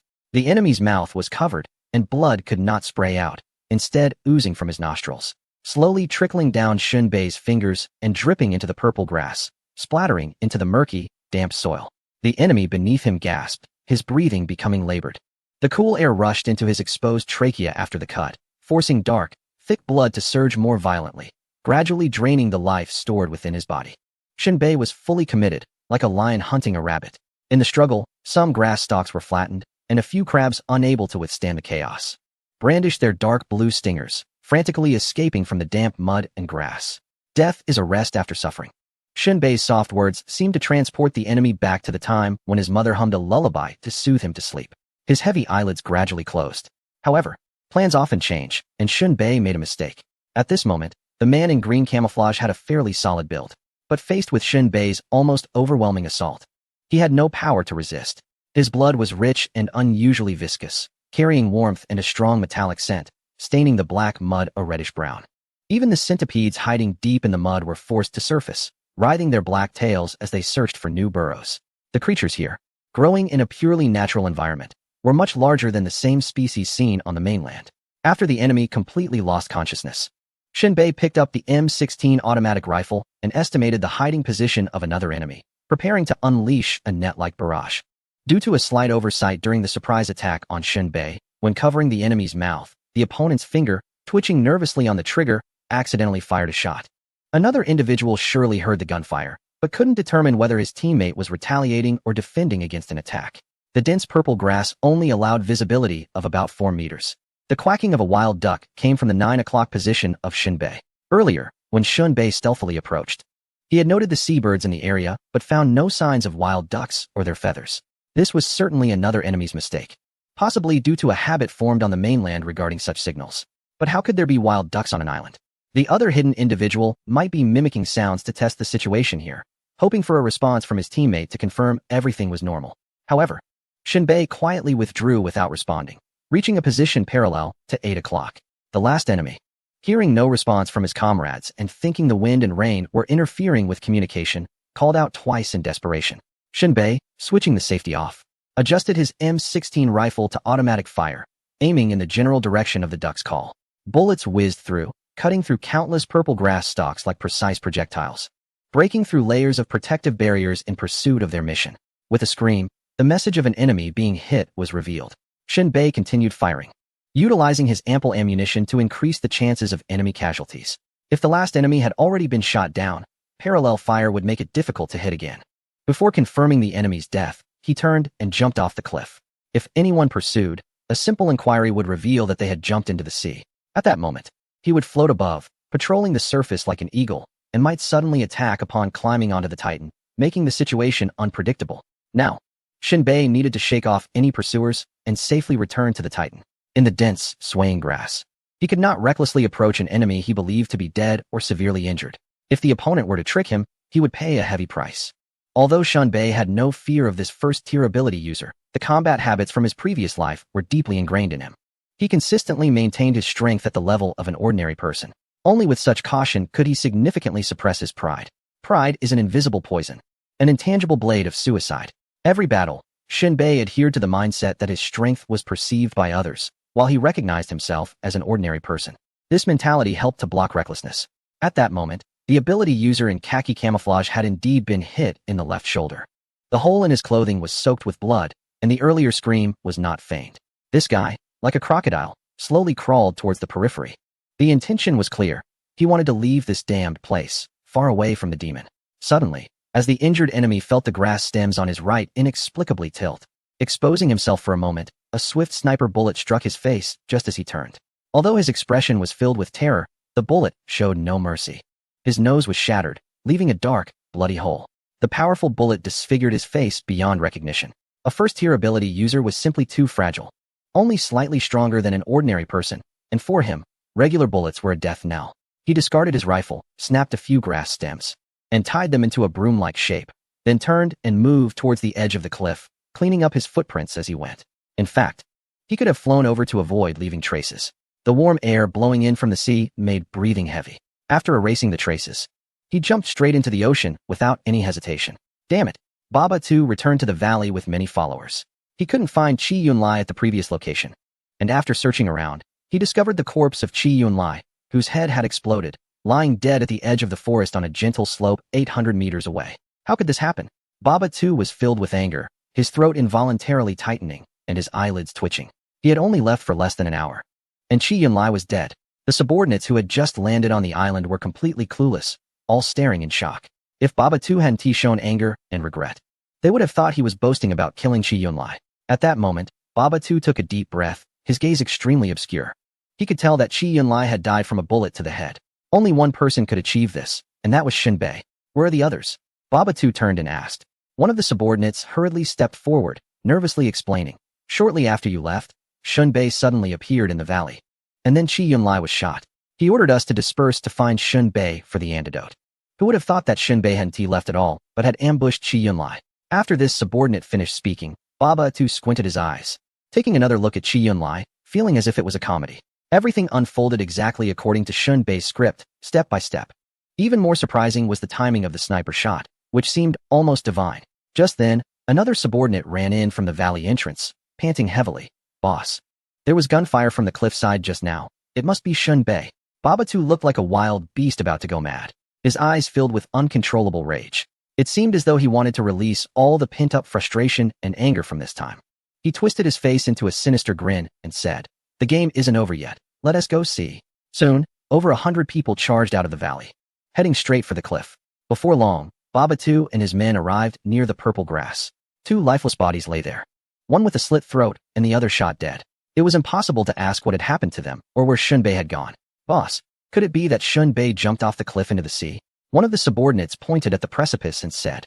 Baba too frowned in contemplation, a cold smile spreading across his face. Impossible, there are no footprints. Besides, I'm also his enemy. Shinbei wouldn't just leave like that. He must still be on the island. Come on. Baba too's eyes sparkled with a fierce light, exuding an intimidating aura. Form teams of 10, advance horizontally.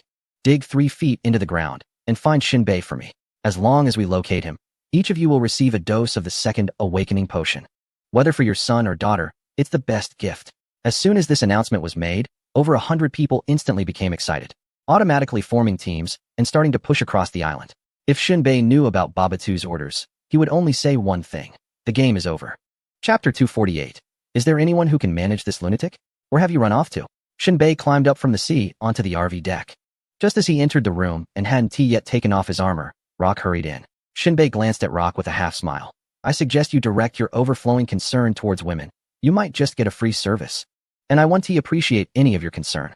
Rock clicked his tongue. With how you talk, there's really nothing for you to miss in this world, right? Shinbei took off his armor, hanging his weapons on the wall, yawned, leaned back on the sofa, tossed a cigarette into his mouth, and opened his mouth. Tongue out like a gecko catching prey, holding the cigarette. He tilted his chin, signaling Rock. Damn it. Rock reluctantly pulled out a match, struck it. But instead of lighting Shinbei's cigarette, he lit one for himself. The sparks from the tobacco crackled and popped. Shinbei snatched Rock's cigarette, brought it to the burning tip, and used it to light his own. He took a puff and exhaled smoke. Normally, as a qualified sniper, one should neither smoke nor drink, and even avoid eating pungent foods like leeks and garlic. Smoking is out of the question. It affects lung function, and the smell can be detected by sensitive enemies. Drinking is even worse, as the odor is more pungent. Yet Shinbei didn't care at all. In this terrible world, just living was suffering, and smoke and alcohol were his heaven. Shinbei crossed his legs and spoke in a didactic tone. In the old days, there was a saying about using cigarette butts against cigarette butts, which meant to steal someone's wife. Rock paused, recalling the books he had read, sniffing. Sure enough, there is such a saying. Unfortunately, I don't have a woman. Rock touched the top of his head. Yeah, no glowing hat. Shinbei smirked. I remember that in the human body, there is only one organ that doesn't exist, and that's the appendix. Why do you have two? Rock coughed a bit, but he didn't show too much embarrassment. I was just standing to take a leak. That's its only use. Shinbei grinned. Rock rolled his eyes and shifted his tone, tapping the table. You still haven't said what you were up to during your disappearance. Just went out to practice my skills, Shinbei replied lightly, but to Rock, it sounded like thunder. Rock understood that the skills Shinbei mentioned were undoubtedly related to killing. He certainly wouldn't be practicing on women. It must be about rhythm or control. Rock lowered his head, counting on his fingers, mumbling for a while. No one recognizes a 10th-tier woman. You wouldn't know which shelter she's from, so you can't take revenge. The leader of the neighboring gang has already been dealt with by you, and the others wouldn't dare have any thoughts about you. The only ones left are Liang Zicheng, Chi Lai, and Baba Tuesday. Let me guess. Before Rock could finish, Shinbei pressed down his hand, correcting him. I know all the others. But what does Liang Zicheng have to do with me? Are you suggesting that our shelter should target him? You don't intend to leave the 36th shelter's registry, do you? Rock spoke straightforwardly. Shinbei rested his arms on the sofa, casually placing his legs on the table, looking rather nonchalant. You're overthinking it. I've said many times that we won't be fighting. Rock pointed towards the upper levels, his expression serious. The mobilization has already begun, and the notice has been issued. In less than 2 days, Yu Wuchang will definitely send troops. Hearing this, Shinbei's smile slowly faded. Sending troops is one thing. Fighting is another. They're two different matters. Rock frowned. Are you so sure? The mission rewards are quite substantial. It seems like you're not participating. Shinbei surprisingly nodded. I will participate. But I won't go to Mazu shelter. You tell me where the core of the second awakening drug was sold last time. I'll guard that. Rock tilted his head. His pupils slightly constricted. It's in the logistics department, but I don't know which room. Shinbei nodded. Good. Why are you so eager? Rock spread his hands. To put it bluntly, someone will take advantage of the chaos to loot, and the core isn't yours anyway. I don't agree with that. Shinbei said with a sinister smile, licking his lips. If others want to steal the core, I want to steal it too. With a thud, Rock fell to the ground. It was only now that Rock understood what Shinbei meant. Damn it. So it turns out that Shinbei wasn't trying to protect the core, he was trying to steal it. Of course, this kind of stealing was different from ordinary theft.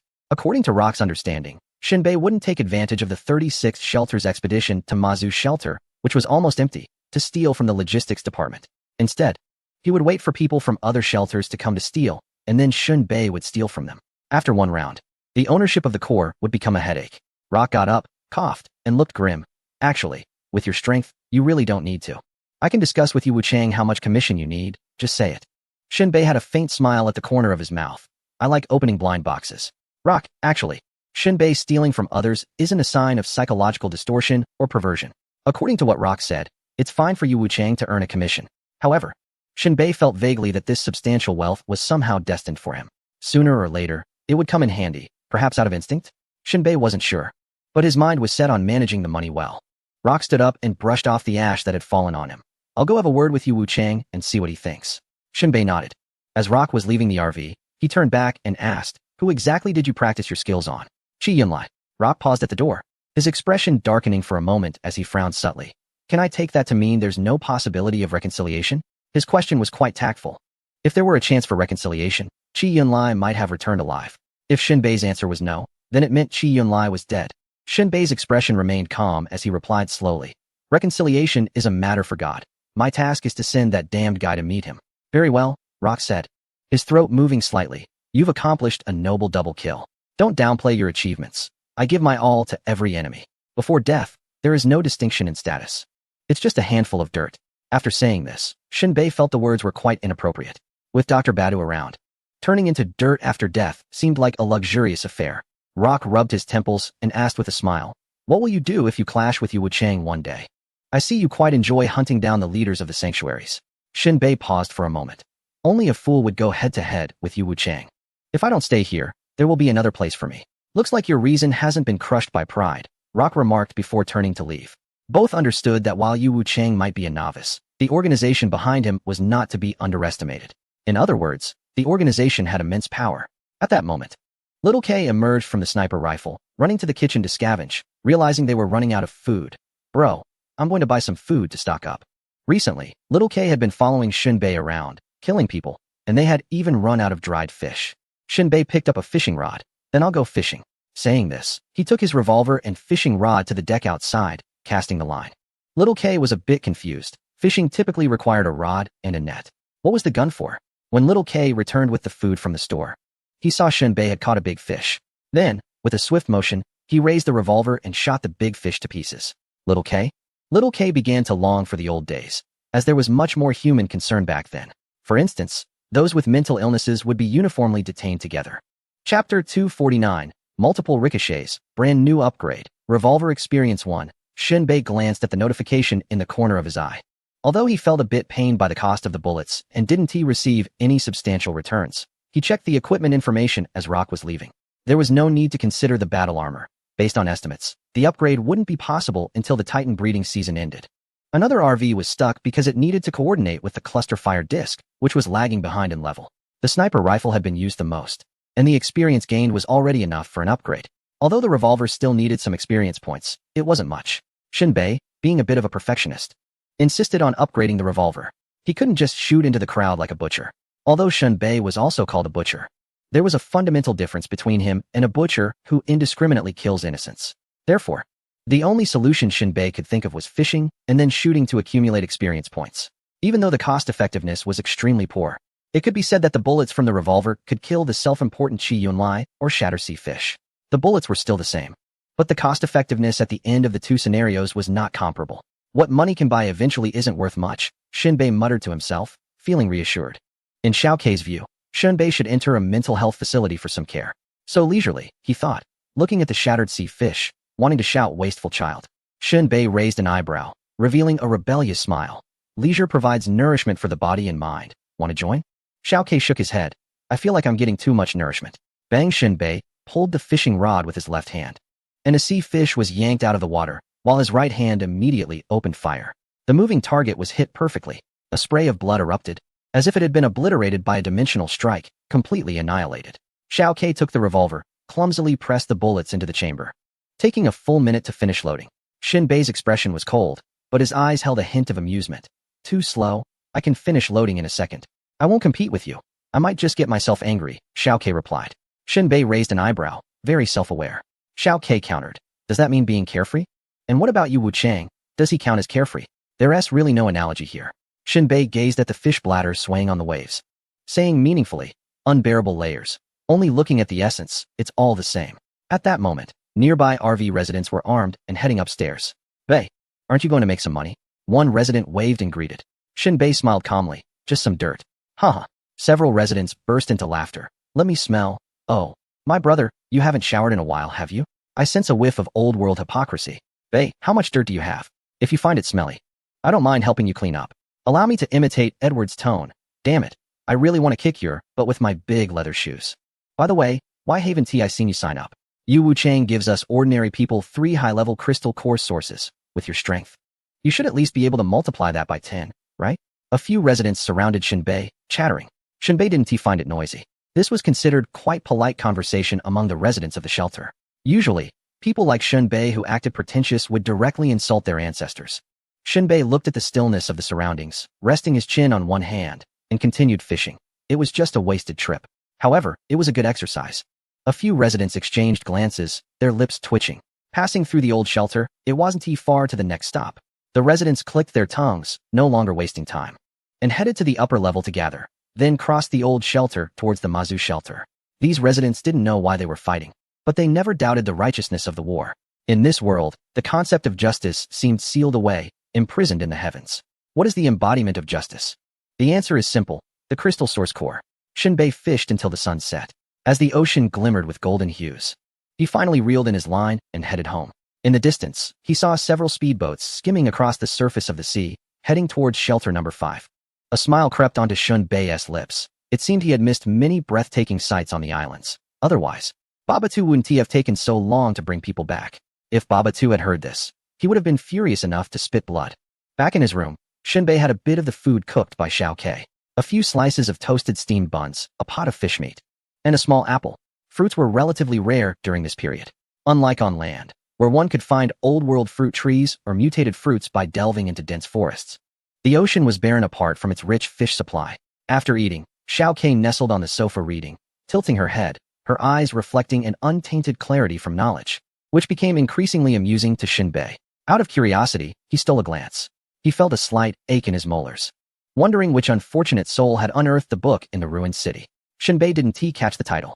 The first page was a summary of a story about a rural soldier returning to become the village chief, entangled in a love-hate relationship with a local healer. The synopsis was shocking enough to draw 2 silent tears from Shinbei. He, handsome and wealthy, is a free spirit. He is the man who oversees the safety of the entire village. At the agricultural exhibition, he set his eyes on her. In Lianhua village, he could command the winds and rain, yet he only wished to carefully cherish her. He gifted her a coveted limited edition tractor, spending lavishly just to see her smile. She escapes, he pursues, and they both find it impossible to fly away. He was poisoned by her, suffering deeply. She said, "Warrior, you can have my body, but not my heart." His dark eyes glimmered like the night, his thin lips close enough to touch. "Healer, I don't mind playing forbidden games with you." She closed her eyes, tears falling, as a pink snow lotus bloomed on the pristine bed. It was a cringeworthy romance novel. Shinbei quickly shifted his focus, fearing that his mind would be tainted by the text. His gaze landed on the revolver, ready for an upgrade. Revolver LV8, 0480, 6 bullets, range 110 meters. Significantly increased damage. New feature, ricochet mode. After activating this mode, the bullet's power is slightly reduced, but it will ricochet to enemies within a 3-meter range, with no limit on the number of bounces. The information is concise but explosive. It means sacrificing bullet power in exchange for ricochet effects. In other words, when a bullet hits an enemy, it will immediately bounce off and hit other enemies within a 3-meter radius. Moreover, there is no limit on the number of bounces. The more enemies there are, the more times it can bounce. Shinbei estimates that the current revolver is at level 8, combined with level 4 bullets, and it should have no problem shattering the defenses of an 8th tier ability user. Breaking through defenses and killing are 2 different things. However, the long range of the pistol provides a significant advantage, and it can take down an 8th tier ability user in just a few shots. As for other high tier ability users with lower defenses, 1 shot would suffice. Under this ricochet mode, 6th tier users might hold up, but those below 5th tier could be taken down directly. This is extraordinarily effective for shooting down numerous subordinate ability users. As long as the enemies are clustered together, 1 bullet shot out will do the trick. A good upgrade. Shinbei fondles the revolver, reluctant to let go. The next item to upgrade is the sniper rifle. Upgrade. Chapter 250. A successful person's fart is also fragrant. Sniper rifle LV8, 1000. Modified Barrett M95. Range 1800 meters, 6 rounds, with a significant increase in lethality. New feature, cross-execution mode. After firing a bullet, 4 bullets will simultaneously shoot at the enemy from different directions. Note, the bullet's power will be weakened. The information after upgrading the sniper rifle is not much, but it catches Shinbei's attention.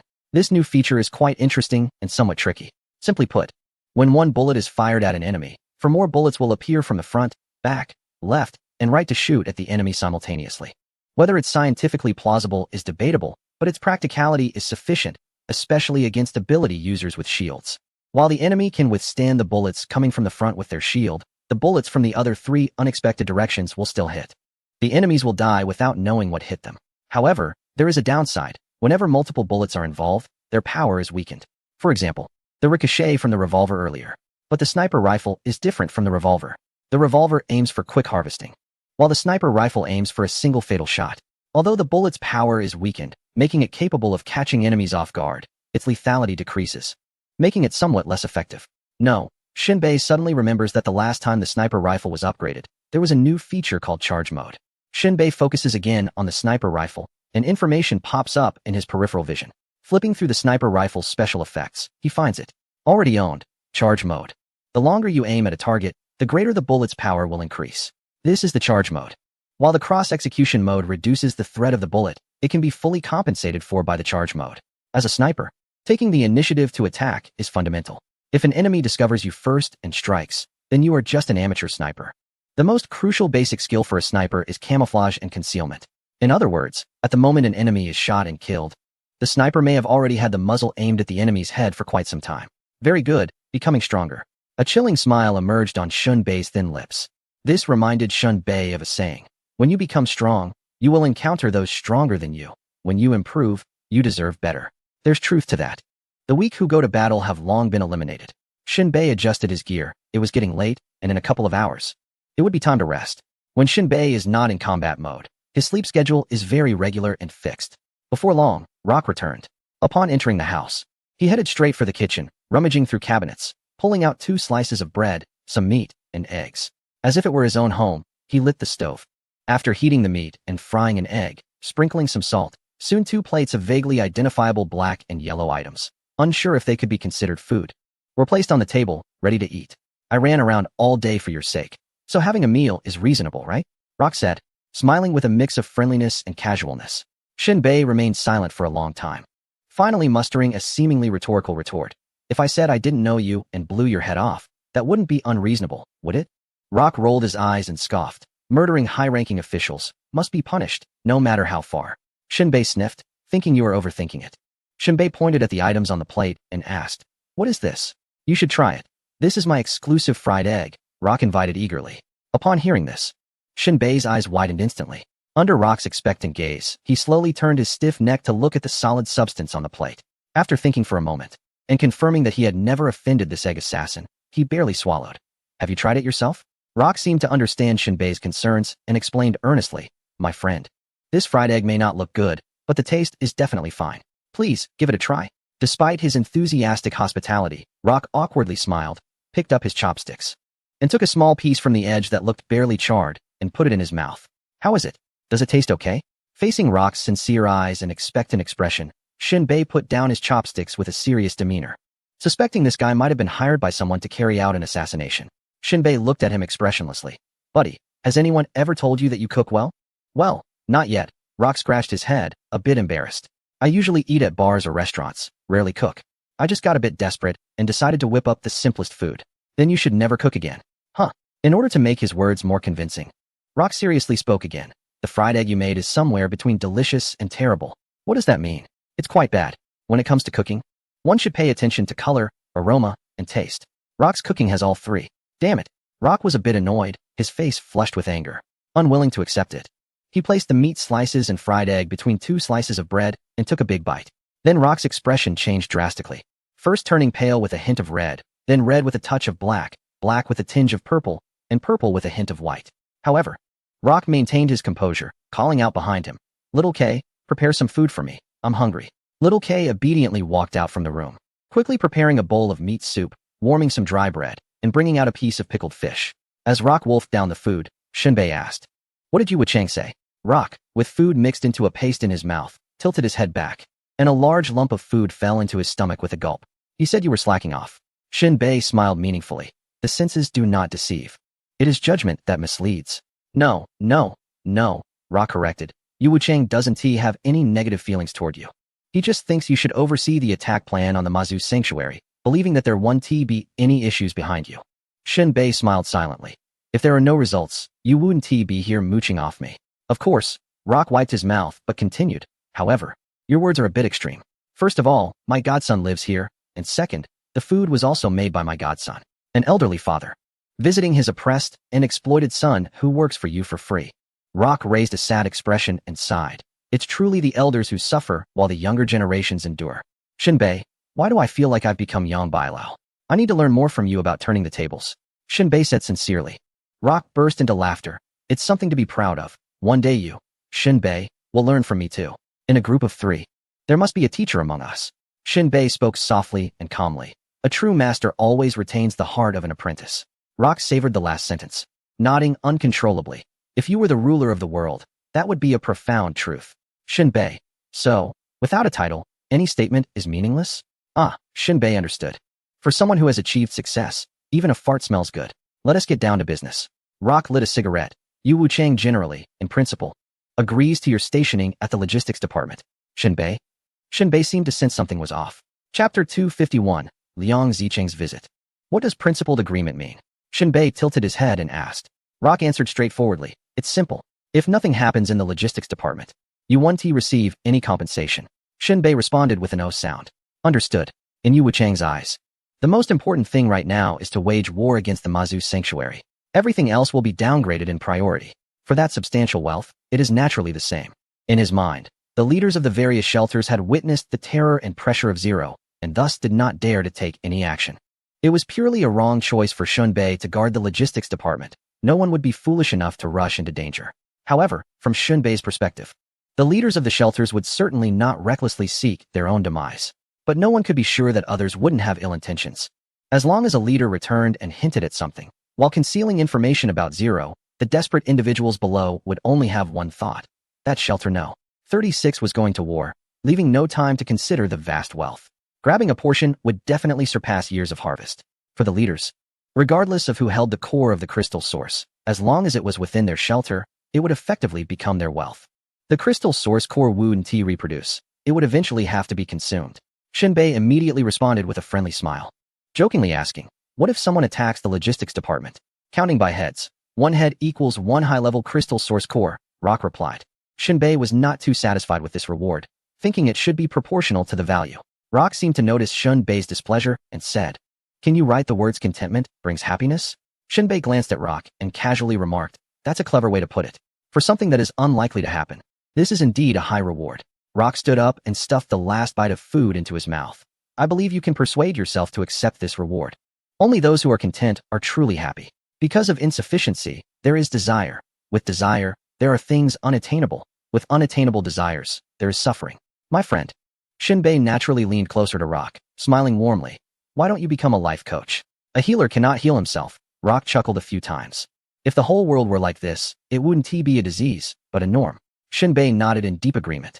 Rock patted Shinbei on the shoulder. It's a pity you're not participating in the battle. You would miss out on many grand scenes and an opportunity for promotion to captain. Shinbei was slightly taken aback, recalling that he was already the vice captain, second only to the Blue Rose. However, the growth of the Blue Rose clearly could not keep pace with Shinbei's trajectory. Shinbei's strength had already far surpassed hers. In other words, Shinbei was no longer the sniper trailing behind the Blue Rose. It was more like the Blue Rose was behind Shinbei.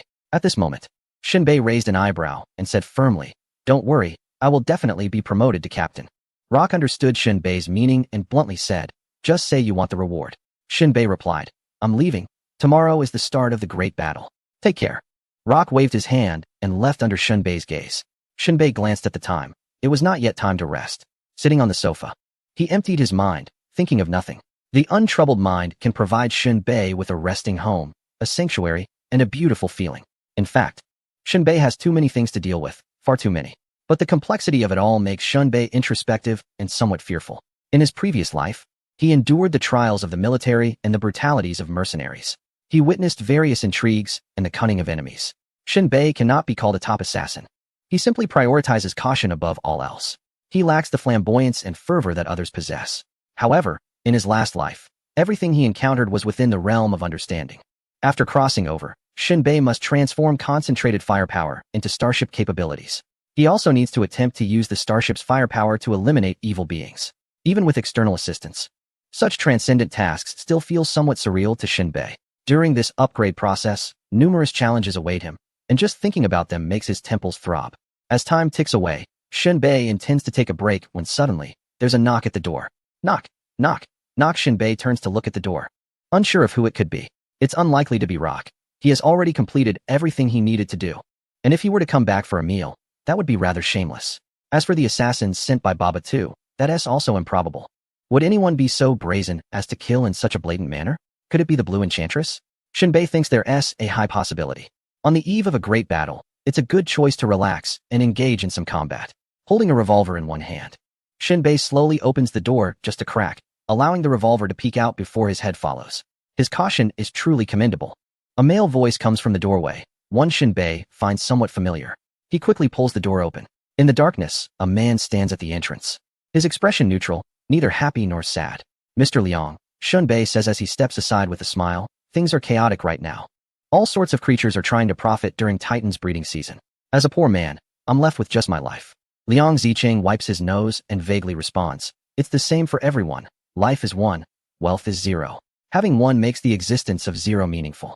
Shinbei wants to say that thankfully this isn't the old days of Chuan and Yu, or else such words would attract unwanted attention or even danger. Please, have a seat. The two sit on the sofa, and Shinbei curiously observes Liang Zicheng. It seems he already knows the purpose of Liang Zicheng's visit. I think Yu Wuchang is probably still awake. Of course, even if he is asleep, I can help wake him. Shinbei directly addresses Liang Zicheng's thoughts. Liang Zicheng is taken aback. I like dealing with smart people like you. Please introduce me. Do you think it's necessary? Shinbei replies. If we only look at the outcome, whether it's necessary or not doesn't matter. After a moment of silence, Shinbei asks, so, you intend to go all out? Liang Zicheng shows no emotional fluctuations as he states, I'm as poor as can be. I only have this life left. Things shouldn't be understood this way. Shinbei raised his gaze and looked directly at Liang Zicheng. That thing never belonged to you. It belongs to Yu Wuchang? Liang Zicheng asked, his question rooted in confusion. Shinbei took a deep breath and smiled, saying, I don't think what you want to see is Yu Wuchang. Liang Zicheng's eyes flickered. That's the reason I came to find you, to meet the one behind the scenes. You've already met them. Liang Zicheng lowered his head in thought for a moment, then suddenly raised it. Are you talking about that little girl? Shinbei nodded. Liang Zicheng gasped, remaining silent for a while before finally speaking. Then it's a bother for you. Shinbei shrugged and turned to shout, Xiao Ke, go to the upper level. Find Zero, and say the leader wants to talk. We'll wait for her at the tail of Titan. Xiao Ke ran out of the room, not fully understanding, but quickly left the vehicle. Shinbei stretched out his hand. Let's go, we'll wait for her. Liang Zicheng expressed some gratitude. I knew you could get things done. Shinbei denied. It's not me, it's Xiao Ke. No one else works as well as he does.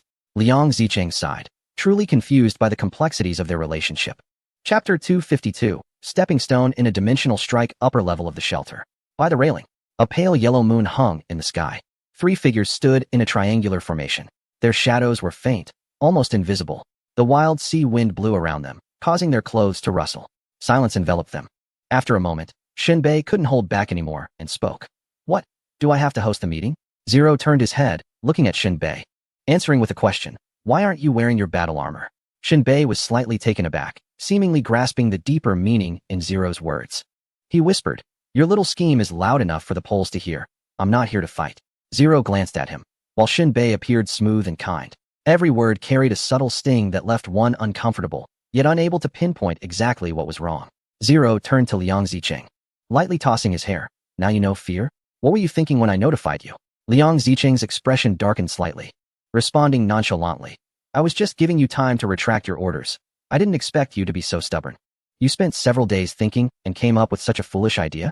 Zero shot Liang Zicheng a dismissive glance. Continuing casually, a toy that doesn't belong to you is just a hot potato. Are you planning to act like a bully? Weaklings still reason. What makes you think I'm weak? I didn't kneel before you at the meeting. You should be grateful that you're an ordinary person. A glint of red light flashed in Zero's eyes. In the next moment, Shinbei couldn't tell what ability Zero had activated. There was no visible movement from Zero. Liang Zicheng seemed to be ensnared by an invisible, transparent rope around his neck, pulling him upward. Despite this, Liang Zicheng showed no sign of fear or panic, instead giving Zero a cool glance and saying lightly, So, you fear ordinary people? Zero revealed a dazzling smile, then turned to Shinbei and asked, Have you ever been this arrogant? Shinbei lazily lifted his eyelids and said, When did I become the benchmark for ordinary people? Don't put me on the grill, and don't let the blood splatter on me. Ling raised his chin and questioned again. Why do you always answer the wrong question? My flaw is that whenever I sense I might be fooled, I feel like I've already been fooled. No, you've just read too little and thought too much. If you read too much, you won't think enough. Ling stared at Shinbei, ignoring him for a full minute before squeezing out a heavily resentful curse from his back molars. Really, I can't count on you for anything. I'll take that as a compliment, Shinbei replied quite shamelessly. Ling snorted and turned to Liang Zicheng, who was suspended in midair. Who gave you the courage to come here to die right before the big battle? Liang Ziqing spoke in a cold tone. What if I die? There are countless others like me behind me. I'm just a leader. It's not like this position has no successor after death, while you are not the leader of shelter number 36. Ling fell silent for a moment and then smiled. He tossed Liang Ziqing to the ground, crossed his arms, and muttered to himself. Seems like someone is really talkative. Shinbei coughed, still wearing that proud and indifferent expression he had when he first arrived. This isn't about who the leader is. You two aren't getting to the point. So let me take over. I just want to ask, Liang Ziqing, can you hand over what we need? Liang Ziqing replied firmly. You can take my life. But I will never give up the core. Shinbei turned to Ling. Is it absolutely necessary? Absolutely necessary. Shinbei spread his hands. Then what else is there to discuss? Tomorrow, on time, we start directly. You both have no objections, right? Liang Ziqing, somewhat annoyed, raised his hand. The reason I came today was to ask, why are you targeting the core of the Maya shelter? Does your shelter number 36 even need it? Not at all. We're not even on the same technological path. There should be rules for robbery. Ling remained silent, just looking at Liang Ziqing with a somewhat amused expression. Shinbei shrugged, feeling that Liang Ziqing was a bit out of his mind. What purpose could he possibly express? Where to start? The twists and turns involved could fill a book. Shinbei continued. Liang, why don't you tell us your true purpose? This is your last chance. Seeing that the other party directly ignored his question, Liang Ziqing stopped asking. He bit his back teeth and said, then let us not harm the innocent. This simple sentence was understood by both Shinbei and Ling. After saying that, Liang Ziqing shot a fierce glare at Ling before turning to leave. It wasn't until Liang Ziqing boarded the speedboat and disappeared into the night that Shinbei spoke. You should be more decisive. Useless. An ordinary person can become a leader, and there are many more backup candidates below, Ling said lightly. Shinbei retracted his smile and frowned slightly. Puzzled. There is some truth to that, and it's also a good excuse. Let us not discuss this for now. Liang Ziqing definitely has a backup plan. What kind of mindset should I have to watch this unfold? This question is quite boring. The eyes of Zero sparkled in the darkness. Aren't you from shelter number 36? I am, but you might not be, Shinbei replied, gazing up at the starry sky. Though I don't know where I'm coming from. I always hope to know the direction I'm heading towards, don't you think? Zero chuckled. Are you reminding me to hurry up and leave? Shinbei sighed. Look at your personality. You still need to evolve a bit. Indeed, evolution is necessary, Zero said as he turned to leave, leaving behind a light remark. I hope you still have the chance to see that day. Shinbei continued to stare at the stars, smiling brightly. If one day my perspective aligns with yours, would you be surprised and accidentally give me a dimensional blow? Zero paused, slightly tilting his head. I don't think you could collaborate well with Dr. Badu. Without genes, there are no emotions. Following orders mechanically. You'll only become a stepping stone for him.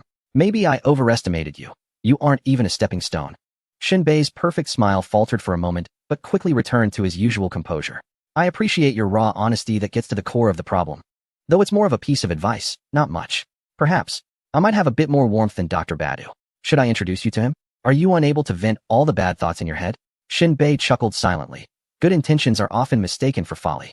I was thinking you should fight back if you're going to. With your abilities, you can't even persuade the Mazu shelter, so don't worry too much. With that, Zero's figure vanished into the night. Shinbei touched his chin and shrugged. In fact, Zero's statement had its flaws. Originally a chaotic battle. Wasn't it ultimately transformed into a duel between Zero and Liang Ziqing under his recommendation? Shinbei rolled his neck and walked back to the RV under the moonlight. He yawned, settled into bed, and fell asleep within moments.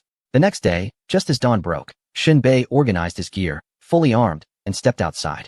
This time, he didn't bring Xiao Ke. The little task of guarding the logistics department didn't require it. Just as he stepped out, a shocking phenomenon occurred. Chapter 253. As a pawn crossing the river, one can only fight desperately. Shinbei's speculation was remarkably accurate. Even if Shelter No. 36 and the Mazu shelter went to war, it wouldn't involve other ability users, civilians, or steam soldiers. As Shinbei had anticipated, Liang Ziqing personally came to meet Zero last night.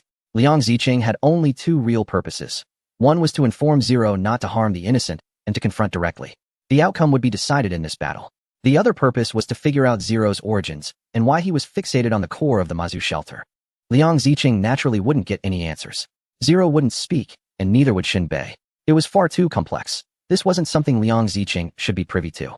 At this moment, Shinbei stepped out of the door, and residents gathered on either side, having started to assemble last night, pressing against the boundaries of Shelter 36 and the Old Black Shelter, ready to receive orders to cross over to the Old Black Shelter and charge towards the Mazu shelter. It was clear that no withdrawal orders had been issued, and the atmosphere was tense. As for the Old Black Shelter, there was no thought of resistance. Even if it turned into a battlefield, they wouldn't dare to utter a word. Their leader had already been eliminated, and so far, they were still in disarray without electing a new leader, lacking the strength and energy to resist or condemn. Shin Bei hurriedly navigated between the mobile homes. He needed to get to the logistics department to prevent anyone from taking advantage of the chaos to launch a surprise attack. However, just as he climbed to the upper level of the shelter, a loud boom resonated across the entire sea area. It was not a sound of gunpowder nor an explosion of supernatural energy, but rather a deafening blast that resembled a steam explosion. Shin Bei's ears perked up. It sounded more like a steam explosion, the kind accompanied by a damp, booming noise. The moment he turned his gaze, a violent steam explosion shattered all the windows of several nearby shelters. Through the remaining frames of windows and the gaps in the doors, people saw flames and thick streams of steam intertwining and flashing. The shockwave from the steam explosion was so intense that it nearly knocked Shin Bei off his feet, drenching him in water droplets. Regaining his balance, Shin Bei looked towards the direction of the Mazu shelter. At that glance, his pupils suddenly constricted. In the core area of the Mazu shelter, a towering steam pillar rose up, reaching a height of 100 meters, resembling a massive gray wave surging in the sky, obscuring the clouds and casting an imposing presence. Within the swirling mist of water vapor, a dark, indistinct figure flickered in and out of view, like a phantom from the abyss. Surrounding them, water droplets formed curtains, with light refracting through them, creating a mesmerizing halo. Everyone was dumbfounded, staring at the soaring pillar of steam. Within moments, the scalding steam dissipated. Shin Bei finally got a clear look at the shadow, and his pupils constricted again. It was a towering steam armor standing 100 meters tall. Its lower half was equipped with 4 sets of tracks for mobility. 6 bright yellow mechanical arms extended from the sides, each with 3 dual-jointed fingers. Columns of steam shot up from the chimneys on its shoulders, with the power source being none other than the core of the Mazu shelter. The core was pulsating violently, emitting a thunderous noise that showcased the terrifying destructive power of this steel monster. The upper half of the armor had a skeletal structure resembling that of a human. The iron plates welded on its surface were done quite haphazardly, with some parts not fully welded, and within the crude hollow structure lay a dazzling steel spine. The exposed sections of the steel spine were intricately shaped, resembling exquisite pieces of art. And controlling this gigantic armor was none other than Liang Zicheng from the Mazu shelter. This was the legendary last guardian armor of the Mazu shelter, the Judgment War. The 100-meter-tall giant stood firm, exuding a fierce aura that warned others not to approach. Liang Zicheng's cockpit was located in the head of the armor, completely wrapped in various alloys. He fiddled with the joystick, and the armored surface lit up with fiery red patterns in succession. Finally, a stream of mysterious red steam burst forth from the spine. Bang! A fierce howling accompanied by a chilling laughter erupted, and in the midst of it all, the armor seemed to be activated by some mysterious force. Flames of black and white light spread outward from the interconnected spine. Incredibly, the flame face composed of black and white light appeared different from the front and back. From the front, the features were black flames, while from the back, they were white flames. Shin Bei gasped. Is this a blend of steampunk and cyberpunk? This style is indeed quite unconventional. Shin Bei speculated that it was under the influence of the core heart that the supernatural abilities and machinery had formed a wondrous fusion and reaction. At this moment, the armored soldier, transformed in appearance, had all its damaged areas bonded together by the beam of red steam. The red cracks covering the metallic surface resembled an impending volcanic eruption. The leaking colorless steam hissed. Everyone back off. Liang Zicheng's booming voice echoed in all directions. The steam soldiers and steam dogs, originally prepared to battle the 36th shelter, hesitated for a moment and retreated like a tide, observing from a distance. Liang Zicheng controlled the massive battle armor, rolling towards the boundary of the old black shelter. Yu Wuchang, Liang Zicheng seemed to be suppressing an overwhelming rage and killing intent, his voice hoarse. Get lost. This is none of your business. Yu Wuchang's face was as cold as an ancient glacier, devoid of warmth, as he coldly said, all this flashy nonsense. I want to see how capable you really are.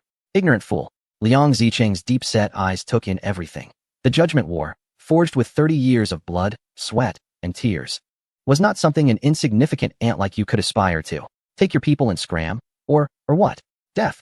As soon as the words fell, the spine of the Judgment War twisted like a giant dragon, and 6 sturdy mechanical arms slammed down together. In the fierce impact, the steam giant controlled by Liang Zicheng seemed to contain a destructive, explosive force. A single punch unleashed felt like high explosives detonating in the air, as if the atmosphere and the earth could not withstand such overwhelming power, violently undulating. Oh no, run for your life. Who can withstand this? General, save me. The subordinates around faced this astonishing strike from the heavens, driven by their survival instincts to scatter in all directions, any thought of resistance feeling trivial and insignificant.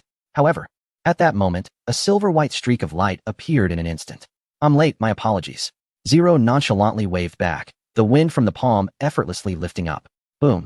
Zero's slender figure effortlessly resisted Liang Zicheng's hammer strike, as light as lifting a feather. Meanwhile, two jets of white mist erupted from the chimneys on the shoulders of the Judgment War, the tracks crazily grinding against the ground, suddenly surging with power, moving forward at a slow but determined pace. Finally, there you are. Liang Zicheng's face twisted in a grimace. In Zero's gaze, there was an urgent flavor. "I thought you had more abilities, but it turns out you're just making the core drive larger. It's not meant to be used like this. For the Mazu Sanctuary, this is its greatest utility. I apologize for the inconvenience." Zero gazed at the kinetic heart on the massive armor, murmuring to herself. At that moment, she unintentionally gave Yu Wuchang a glance. Yu Wuchang immediately understood. Waving his hand while dramatically scolding, "Liang Zicheng, you're not even qualified to be my opponent. Let my subordinates have some fun with you. Everyone else, get out of the way and cheer them on." At this time, Shinbei climbed onto the roof of the logistics department, holding a sniper rifle, watching the direction of the old black sanctuary. Having crossed the river as a pawn, he could only fight desperately. Chapter 254, The Dual-Sided Battlefield Sanctuary No. 36 ultimately went to war with the Mazu Sanctuary. However, the script was somewhat different. To others, this would appear to be a chaotic battle, with the combat zone situated atop the old black sanctuary. Yet, in reality, it evolved into a showdown between Zero and Liang Zicheng. Few in Sanctuary No. 36 knew of Zero. They only knew her as Yu Wuchang's subordinate, all of them dumbfounded. When did such a person appear? Capable of single-handedly resisting the blows of 100-meter steam armor? Truly shocking. At this moment, Rock climbed onto the roof of the logistics department, sitting beside Shinbei. Gazing into the distance. "You really are a prophet, aren't you?" Shinbei, with an arrogant and indifferent expression, casually replied while yawning. "Details are such a thing. Underestimating them will lead to punishment, while overemphasizing them prevents you from achieving great things." That was an indirect answer. It was already quite clear. Rock chuckled. Shinbei, curious, asked, "What are you doing here?" Rock replied somewhat angrily. "I want to kill someone to vent my frustration." Saying this, Rock pulled out a semi-automatic rifle and cocked it. "Damn it, I had a bit too much to drink last night, fell asleep in a bar, and when I got here, I was mocked by a few prostitutes. As I passed those girls, they actually greeted me while hugging their legs, laughing joyfully together. While they were teasing me, they were also humiliating me, ridiculing me for having money to buy food and drinks but not to enjoy the company of women, mocking me as a coward or impotent." Shinbei turned to look at Rock. This might be true, but it wasn't the only reason he came here. Yet, it must be said that those women's bodies possess organs that bring joy to men and nurture life, but ultimately, those organs were held hostage by their owners, used to provoke the divine. So I need to vent. Rock chuckled sinisterly. Shinbei flexed his stiff facial muscles. "Do I need supervision when I'm working?" Rock's expression stiffened for a moment, mumbling, "You're too direct. Some things should be seen but not spoken of. Yu Wuchang is afraid you'll report false military information." Shinbei scoffed. "I told you, you're the one he trusts the most. That's a form of pride, right?" Rock countered. Shinbei did not deny this point, and continued, "But you trust me. It's a perfect loop. A pleasant cooperation, just don't bring too many people. You know what I mean." Just as Luoka finished speaking, he caught a glimpse in his peripheral vision at the 9 o'clock direction. A mortar shell soared into the air, drifting as if it were gliding, tracing an arc as it came crashing down. "Oh my god, you just had to say that. Am I still in time to jump off the roof?" Luoka's neck bulged with veins as he mumbled. In his view, there would be no one taking the opportunity to sneak attack the logistics department. Or even if there were, it might just be a few minor threats. Shinbei could handle it with just a few shots. But to have a shell fly in right from the start, that was a bit unreasonable. At that moment, Shinbei casually extended one hand, his movements calm and unhurried. On his arm armor, energy surged like tides, with azure light patterns intertwining and blooming on the surface, dazzling and brilliant. A humming sound began to rise, and the air seemed to freeze at that moment. An indescribable magnetic field wave quietly spread out, like invisible ripples, gathering power in the stillness. "Magnetic field, activate." In the next instant, as the words left his mouth, time seemed to freeze. The speeding shell appeared to be pulled by an invisible hand. Abruptly sinking into a slow-moving temporal gel, its speed drastically reduced, its trajectory distorted, becoming slow yet clear, until it completely hovered in front of Shinbei, silently confronting him. As if time itself had come to a halt, Shinbei's palm gently rotated, as if conducting an invisible symphony. The magnetic force elegantly shifted, and the tip of the shell slowly turned, pointing towards the distant horizon, as if the arrow of fate was recalibrated. Then, Shunbei pushed forward with great force.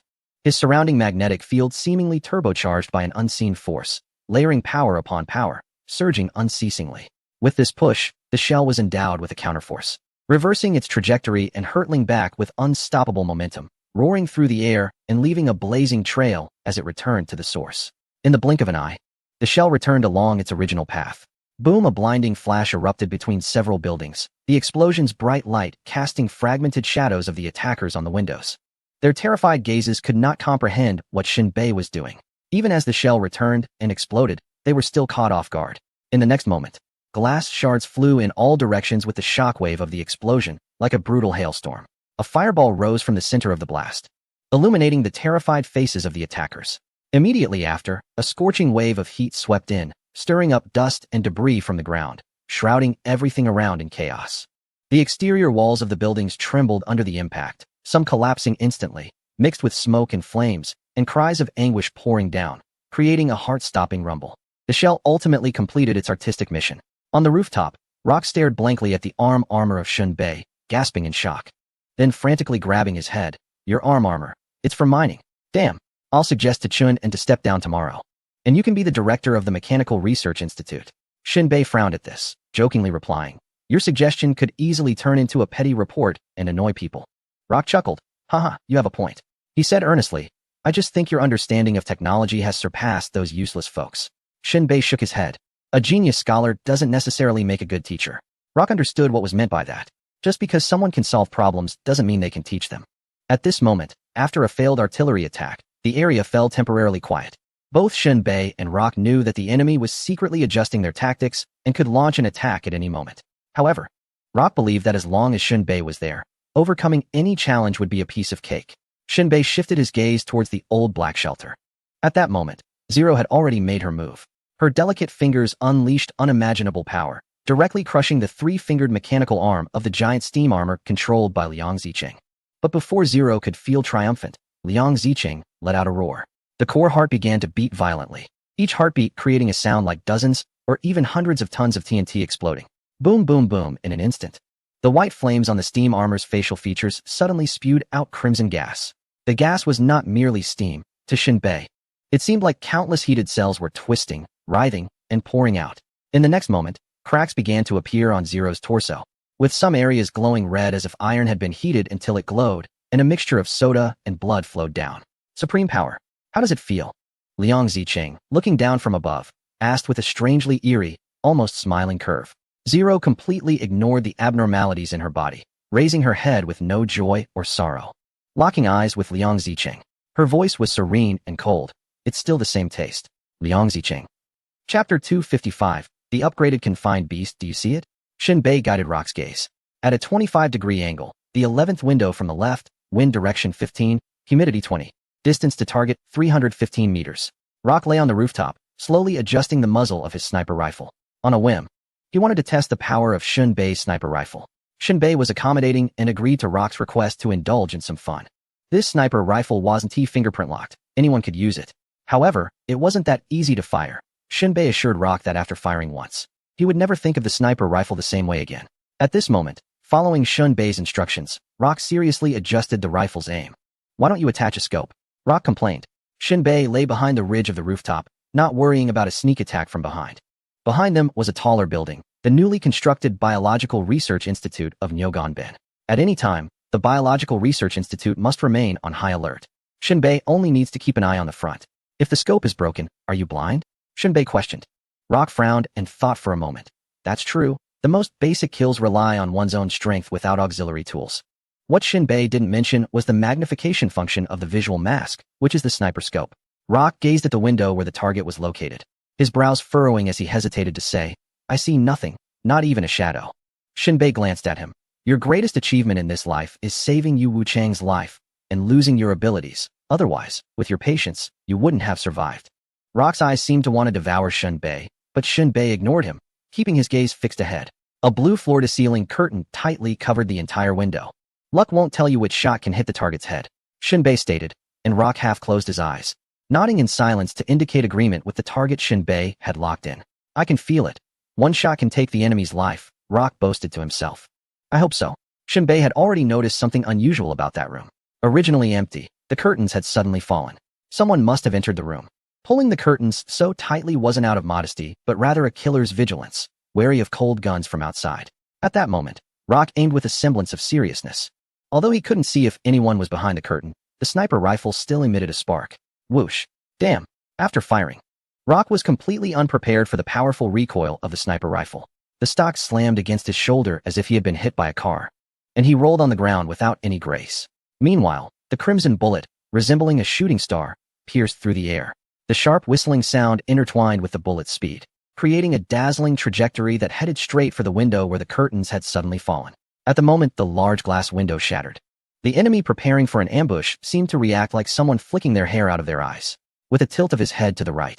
The entire skull popped up like a coin flicked by a thumb, mingling with the splattered blood, and rushed toward the door. Instantly, the wall was splattered with bright red blood, creamy brain matter, and scalp fragments mixed with hair, creating a gruesome sight. Shinbei quickly grabbed the sniper rifle. At the moment Rock fired the first shot, bringing down the curtain, Shinbei saw that there was more than one enemy in the distant room. There were actually two. One was a tattooed, bald man with white skin.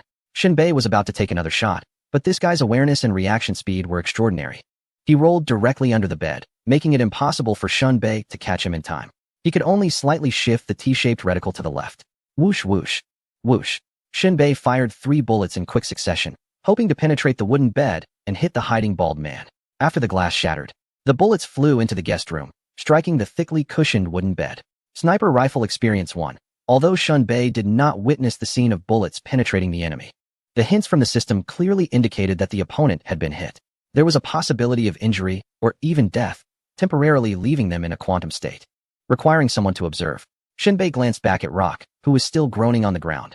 Buddy, send someone to check that room. Rock, supporting his sore back, coughed slightly. You should have warned me about the recoil. That was too strong. No one's knowledge can surpass experience.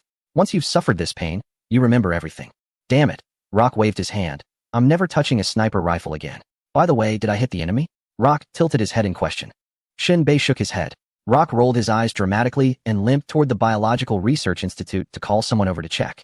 In just a short while, Shinbei noticed shadows continuously flashing around the logistics department, with these figures slowly advancing and infiltrating towards the logistics area.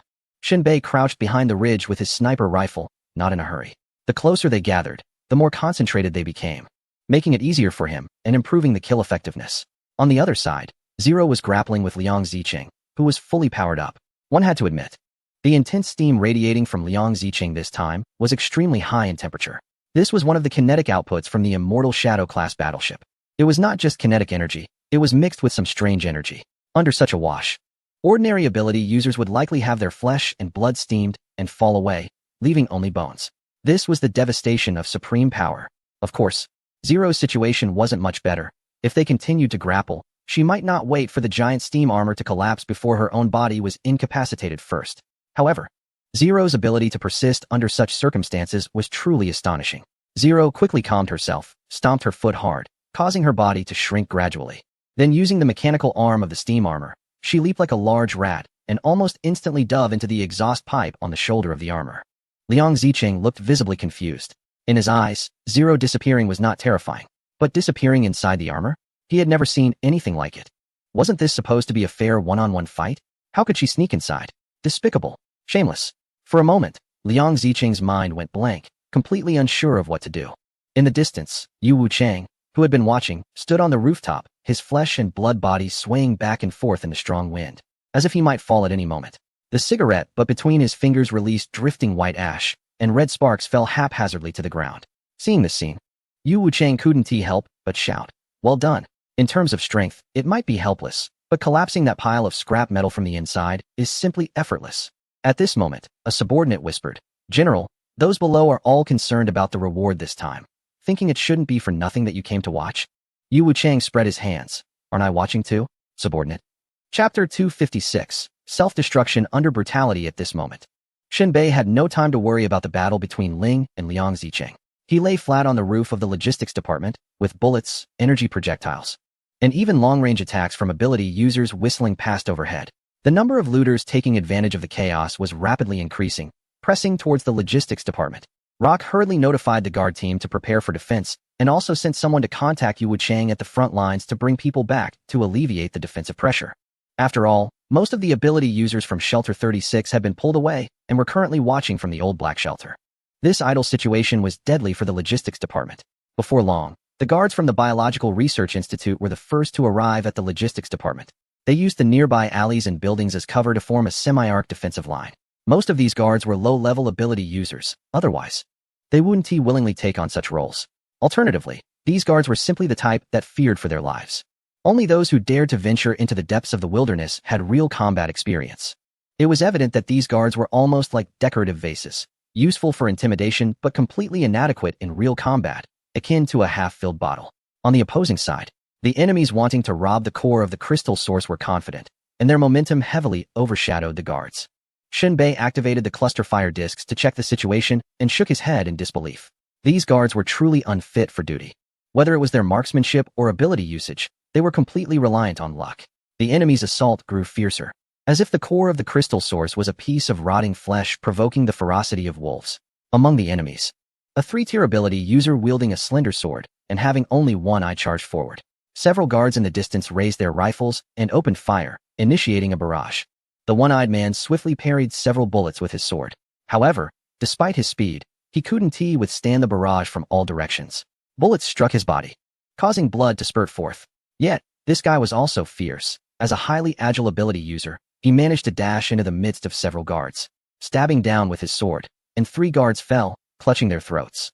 Shinbei watched helplessly. You could say this one-eyed man was formidable, but it seemed he didn't have much skill. Or perhaps, the guards didn't even have the thought of resisting when he got close. Or maybe they just didn't react in time. Being killed by a few sword strikes was truly speechless. It should be noted that among those guards, there was also a 3-tier ability user. Damn it, besides shooting, didn't they know how to use their abilities? Or were they just lacking experience in life-and-death situations in the wilderness? At that moment, the one-eyed man swung his sword to deflect a bullet aimed at him and, like a ghost, darted to the side, intending to continue his killing spree. Shinbei couldn't watch any longer. He lifted his heavy sniper rifle and, with a bang, fired a shot. The bullet instantly struck the one-eyed man in the left chest, the impact causing him to stumble backward and collapse to the ground. Blood quickly spreading from beneath him. Bored, Shinbei even felt that killing a mere 3rd-tier ability user was a waste of bullets. It was like using a cannon to swat a mosquito, without the slightest fluctuation in his mind. However, just at that moment, the corpse of the one-eyed man suddenly transformed into a blue light sphere and slowly ascended into the air. The blue light sphere continuously expanded in the sky, and finally, it descended straight down, resembling a missile falling from the sky, landing on the alleyway with a loud boom. The entire passage was blown to pieces, and several unfortunate guards were instantly swept away by the shockwave of the explosion. Amidst the flying blood and flesh, a fierce wind surged, and the air seemed to boil as flames shot upwards, creating a massive wave of pressure that surged into the sky. The original defensive line was instantly torn open. The enemy didn't have time to mourn the one-eyed man or the guards. Taking advantage of the explosion's moment, they began to charge collectively. Shinbei, who was watching this scene from the building, was somewhat taken aback. Good grief. This one-eyed man was still glowing and heating up even in death. What benefit could this self-detonating ability bring to himself? It was truly hard to understand. If it were Shinbei, he wouldn't have such awareness. It seems that there are still people with noble sentiments in existence. Although Shinbei looked down on the one-eyed man, he still gave a slight nod of acknowledgement. The enemy's advance speed increased. However, reinforcements from the old battlefield arrived at this time. Although there weren't many, only about 100, they were all skilled fighters. Even the blue-haired beauty was among them. Shinbei could tell that Wu Chang's side was still primarily focused on the Zero battlefield. Although it was a one-on-one between Zero and Liang Zicheng, a large-scale withdrawal of personnel from Liang Zicheng's side initiated a massive assault that the 36th Shelter could not withstand. 300 meters away from the logistics department, a tug-of-war situation reformed in 3 directions. A bald man from the enemy side shouted, "Bring someone in. That cunning sniper doesn't want to show himself. Help me flush him out. If we don't deal with that sniper, we can't break through, let alone seize the core of the gold source." Someone in the back laughed, "You're lucky because you found the right person." At that moment, the person spread their arms wide, and a fierce wind howled past. Shinbei, who was hiding on the roof of a shelter, felt a tremendous storm suddenly generate from beneath his feet, as if countless columns of air were bursting forth. Shinbei tilted his head. "There's wind under my feet." This wasn't Shinbei's own doing. He instantly guessed that it was a powerful airflow trying to blow him away. At this moment, it wasn't just Shinbei experiencing the turbulent air. Others hiding behind the buildings were also similarly affected. It felt like a flock of sheep being herded. In an instant, dozens of wind columns shot up from the ground, resembling tornadoes, spiraling upwards. Dozens of guards and ability users from the 36th shelter were lifted into the sky by the swirling wind columns. Shinbei was no exception, his figure rolling continuously like a blown feather.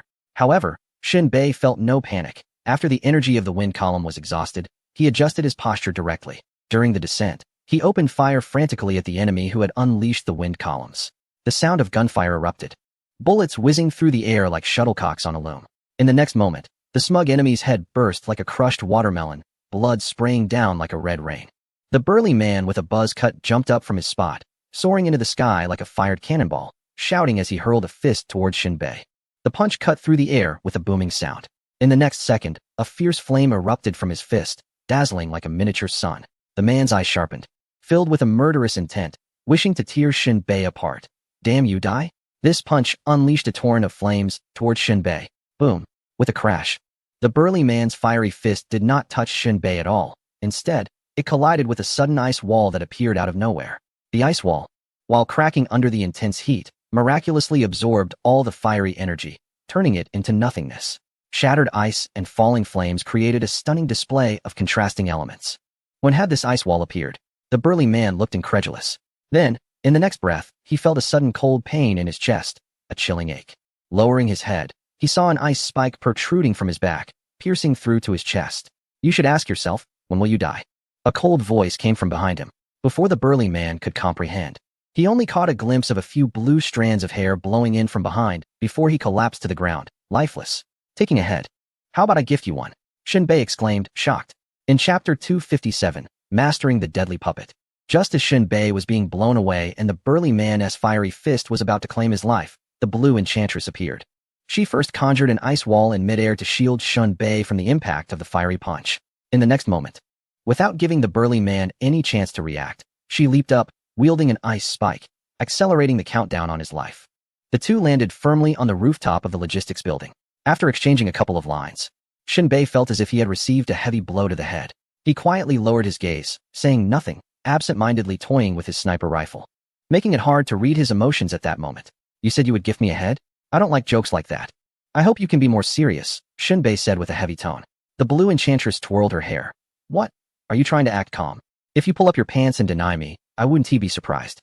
Shinbei turned to look at the blue enchantress's profile, coughed twice as if about to say something, only to tightly shut his mouth again. Feeling a bit uneasy, he shifted his position and finally said, I wasn't prepared.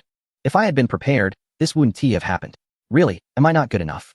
The blue enchantress's azure eyes rolled slightly. She merely glanced at Shinbei before shifting her gaze away. Be more confident. You're not worse than anyone else. Your position is no lower than mine now. I didn't misjudge you. Shinbei's expression turned serious as he glanced at the blue demoness belly. His gaze softened as he looked at her. Almost unrecognizable. I always uphold my principles, and I will take responsibility. Puff! The blue demoness laughed heartily, doubling over with laughter, her body shaking. And even tears streamed down her face. I can't take it anymore, haha. Seeing her like this, Shinbei rarely felt anger. Can I send my regards to your grandfather? Seriously, don't joke about such things. Relax, the blue demoness smiled, her narrow eyes curving as she waved her hand. With one shot to the soul. Do you think you're strong? Shinbei could only squeeze out a deeply resentful tone from his back teeth. You're a terrible person, really awful. Hurry back to the front lines. The blue demoness playfully hooked Shinbei's chin. You're looking more and more like someone of substance. I knew from the first moment I saw you that you weren't just a nobody. With that, she turned around, a smirk on her lips, leaping away from the logistics department to return to her defensive position.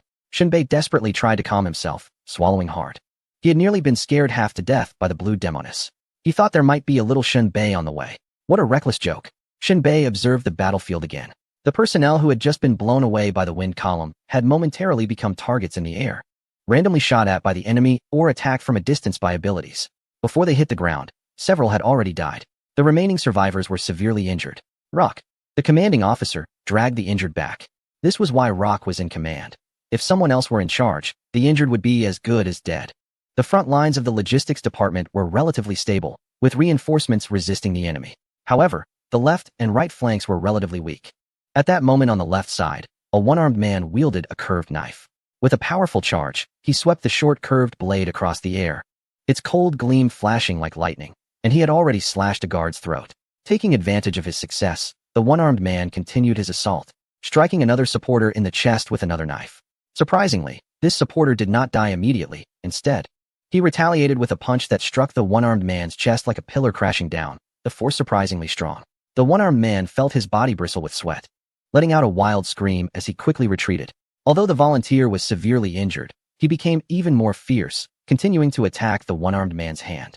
The one-armed man had only one hand available, with one hand caught, and the curved knife stuck in his opponent's chest. He couldn't pull it out for a moment and ate several punches to the face. In a panic and anger, he was about to slice the soldier in half when a loud gunshot rang out. Boom! A huge bullet hole appeared in the one-armed man's forehead. Puffed. Black smoke billowed from the bullet hole. It was uncertain whether this guy had tenacious vitality or some hidden card, but after being shot by Shinbei, he still hadn't died. He merely turned his head to give Shinbei a glance from afar. With a hole in his forehead, this glare seemed to pierce through with 3 eyes glaring simultaneously. Shinbei tilted his head slightly, the crosshair lining up with the one-armed man's forehead. A smirk appeared on Shinbei's face, an interesting ability.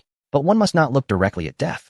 Just as Shinbei was about to fire again, the one-armed man suddenly let out a furious roar, startling everyone around him. This was the one-armed man's ability, the death cry. It unleashed an attack through sound, causing area damage while simultaneously reducing the target's will to fight. At that moment, Shinbei felt a sharp pain in his head, rendering him unable to fire the next shot. Just then, a teammate, who had been stabbed in the chest by the one-armed man, suddenly lunged to the side, kicking open the door of the beverage stall and emerging with a barrel of alcohol, which he threw directly at the one-armed man, splashing high-concentration alcohol everywhere. "Shinbei, shoot!" A supporter cried out sharply. The voice jolted Shinbei back to focus, and he finally pulled the trigger, a bullet hitting the one-armed man's body, igniting the alcohol and engulfing him in flames.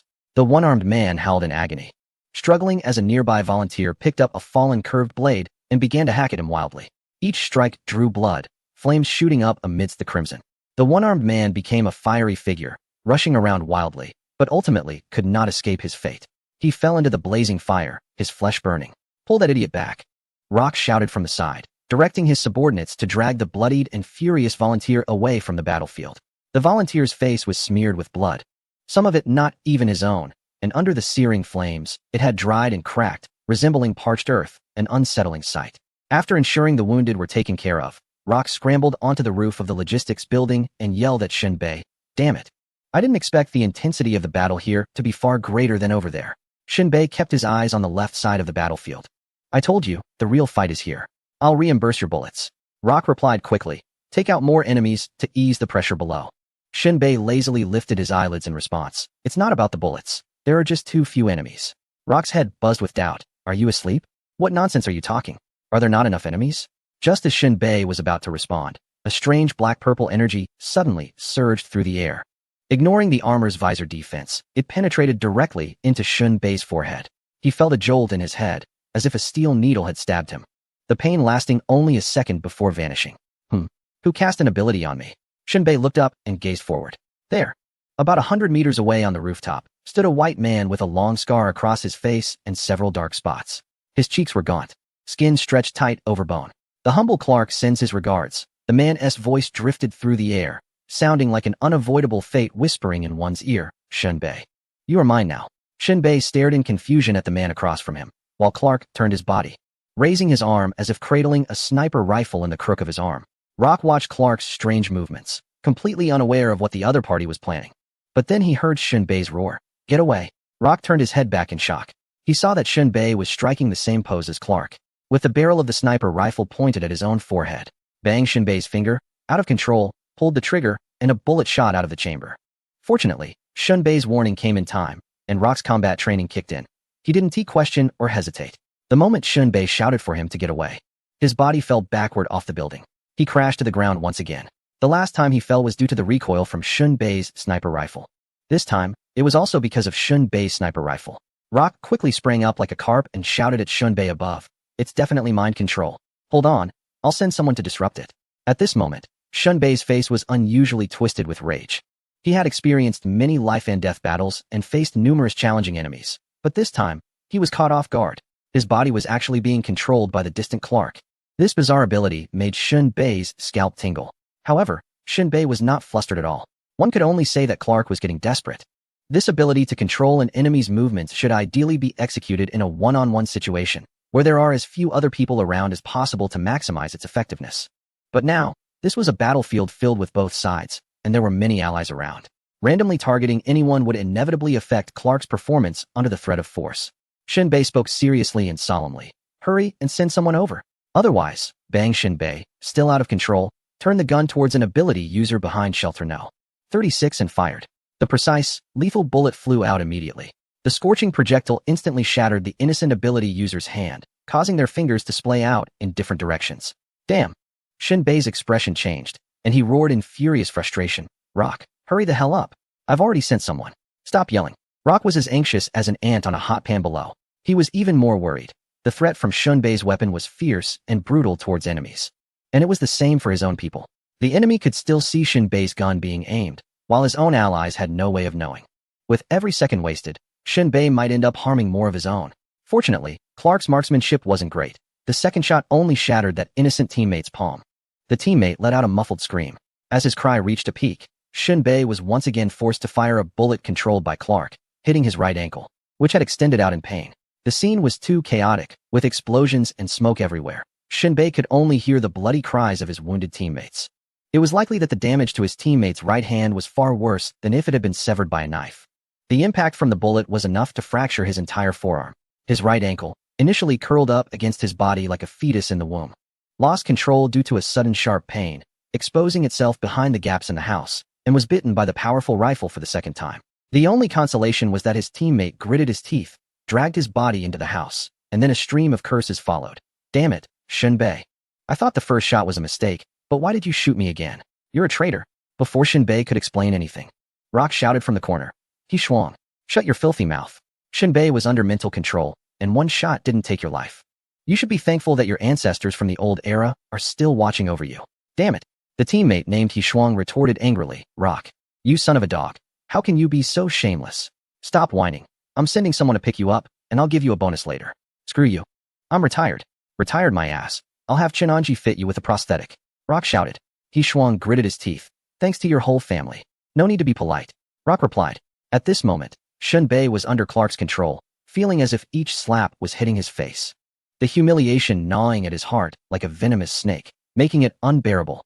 It felt like a tremendous insult, as if he could shatter his teeth in anger. Shinbei's gaze revealed a chilling coldness. Clark, do you dare to face me one-on-one? Clark met his gaze from a distance, still wearing a cruel and evil smile. Isn't this a one-on-one? Shinbei squinted, his body stiff. Do you have a misunderstanding of certain concepts? Haha. Clark laughed arrogantly. Shinbei, do you like to discuss right and wrong with your enemies in every battle? What do you think that will achieve for you? As he spoke, Clark twisted his body like a hypothetical actor on stage, his right hand pulling the trigger while his left hand held the gun's body, once again controlling Shinbei to turn the gun towards a teammate's back. Shinbei could feel that Clark's control over the firearm was even more skilled this time. The crosshairs perfectly aligned with the back of his teammate's head. Are you trying to stall for time with nonsensical dialogue? Clark seemed to see through Shinbei's intentions, ruthlessly exposing him. Don't think your opponent is a fool. Buying time for space is useless because only I hold the power. Shinbei's eyes turned cold and fierce. Trust me, I will make your death very ugly. How ugly? Like this? As soon as Clark finished speaking, with a sly smile, he mimicked pulling the trigger. Shinbei's actions synchronized instantly. A level 5 bullet, propelled by powerful gunpowder, cold yet blazing, rigid yet mercilessly executing mechanical commands, shot out. Bang! Before the flash at the muzzle faded, the bullet had already left the chamber, shooting out like a rebellious child leaving home without looking back. The art of manipulation. Clark, like an addict, took a deep breath with his eyes closed. If I use my will to grasp your fate, then I become the master of your destiny. In the purity and absolution of death, the evil will be directed by your own hands, Shinbei. You will become a tomb. Haha. In that moment of Clark's rambling, how could Shinbei just stand by and watch as his teammate's head exploded right before him? He forcefully pushed out his consciousness, connecting with the 5th level bullet that shot out. With his mental control, the bullet made a strange turn, grazing past the enemy's ear. The hot airflow brushed by, causing his teammate's ear to itch, completely unaware that death had brushed so close. He thought it was just a mosquito passing by, scratching it, and continued to focus on casting fireballs at the enemy ahead. Meanwhile, that 5th level bullet drilled into the room, shattered the glass, and vanished. Originally, Shinbei wanted to take this opportunity to manipulate the bullet to continue turning and shoot at Clark. But he failed. His own head couldn't turn. So he couldn't guide the bullet's direction and had to give up. At that moment, Clark tilted his head, looking at the ability user who should have been shot in the head, and was surprised to see him unharmed. A look of confusion appeared on his face. Your broken gun needs repairs. Didn't you notice how seriously the trajectory is off? It's you who needs repairs. Shinbei replied solemnly. You are surrounded. At that moment, the teammates sent by Rock had already approached the roof where Clark was located, forming a pincer movement around him. Unless something unexpected happened, Clark wouldn't be able to last much longer. Oh. Upon hearing this, Clark smiled cruelly, as if he were fully prepared. I'm sorry to tell you that while ambushes aren't shameful, I have my own complete plan. Then, Clark snapped his fingers. Over 10 ability users surged out from the room. You have no objections to my protection, right? Haha. Clark erupted in a roaring cheer, filled with amusement. Shinbei's lips twitched. Damn it. The number of people sent out by Rock was less than half of those protecting the enemy. What should he do now? Chapter 259. Death swinging from below. Rock indeed sent people out to harass or take down Clark. However, the enemy's preparation was unexpectedly sufficient. More than 10 ability users were quietly lurking inside the room, remaining motionless despite the fierce battle outside, with blood and gore flying everywhere. Both Shinbei and Rock initially thought Clark had come alone. The result was unexpected. This guy had helpers. Overall, they clearly belonged to a shelter, and their plans and protocols were very tight. Clark was the main force, while the others provided support. When the personnel from both sides met, it was evident that the team from Shelter 36 was somewhat stunned, but it lasted only a second. These teammates then launched tentative attacks. After all, numbers weren't necessarily the only key to victory. Perhaps the enemy was just bluffing. It should be noted that Shinbei's passive betrayal was a much greater threat than the more than 10 enemies in front of him. One of the stocky teammates let out a roar, and an explosion of energy surged through his entire body. His physique swelled even larger, with thick muscles bursting forth and gradually covering his entire form. That wasn't all. A hard shell-like exterior couldn't fully cover his body, resembling leaves stuck to him instead. Streams of powerful energy spiraled out from him, forming a visible vortex of force that surrounded him. You hybrids, taste the iron fist of Shelter 36, he shouted, leading the charge against one of the enemies. With a mighty slash, the stocky teammate's arms had transformed into blade-like appendages due to the shell's mutation. Dual blade arms. At the same time, the blades crackled with electrical power. The enemy across from him was utterly stunned and in slow motion. They barely managed to raise a shield in defense. But in an instant, the blade was right in front of the enemy, descending from above with a thunderous roar that echoed like a clap of thunder in their ears. Boom. The fierce slash struck the energy shield, causing an explosive impact that unleashed a sudden violent wind from all directions, shaking the entire room violently as if it couldn't bear the force. The enemy's shield was shattered in one blow, and under that tremendous power, the bewildered enemy's head was cleaved in two, flying apart like slicing through vegetables. However, just as the stocky man was about to press the attack and continue his assault, he suddenly sensed danger. As the enemy's shield broke, a silver flash shot towards him. He quickly retreated, but the silver light surged, piercing through his shell and driving into his body, then exploding into countless sharp needles. As if a porcupine had erupted inside him. With a loud bang, a large chunk of flesh was blown off his side. Ah! The stocky man cried out in pain, swinging his right blade arm to strike at the ambushing enemy. Unexpectedly, that enemy was incredibly cunning, dodging to the side and rolling away, causing the blade to narrowly miss his scalp as he scrambled away. At the same time, the opposing enemies began their assault. Frost Spike Barrage. One of the teammates unleashed their ability. Nearly 100 ice spikes suddenly formed in the air, shooting towards the enemies while dragging the stocky man back. However, since it wasn't a specialization in Frost, the threat posed by the ice spikes was only enough to slow down the enemy's advance. After a brief resistance, the reinforcements from Rock were clearly insufficient, and their effectiveness was limited. They managed to take down one enemy, but were quickly overwhelmed and chased down. The 5 teammates returned in disarray, thankfully without any casualties. Now, they couldn't handle the enemies on the ground, let alone disrupt Clark. Seeing this, Rock shouted, "Hang on. Just hold out a little longer. I'll move the blue phantom to the left flank." Meanwhile, Shinbei's steady voice came through, filled with confidence. "No need. It's already over. Rock." Shinbei spoke these words with absolute conviction. Rock's past teammates were indeed disappointing. However, their battles around the house were not without achievement, at least buying a little time. During this interval, Shinbei noticed that Xiao Kei had somehow arrived at the upper level of the shelter and reached near Clark's house.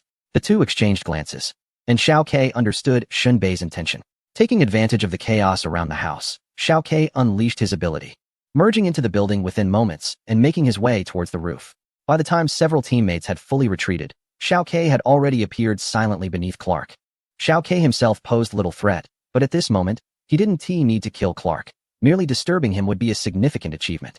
Xiao Ke slowly extended his palm from the roof, his hands resembling snakes lurking in the shadows, moving so lightly that not even a whisper of air was disturbed.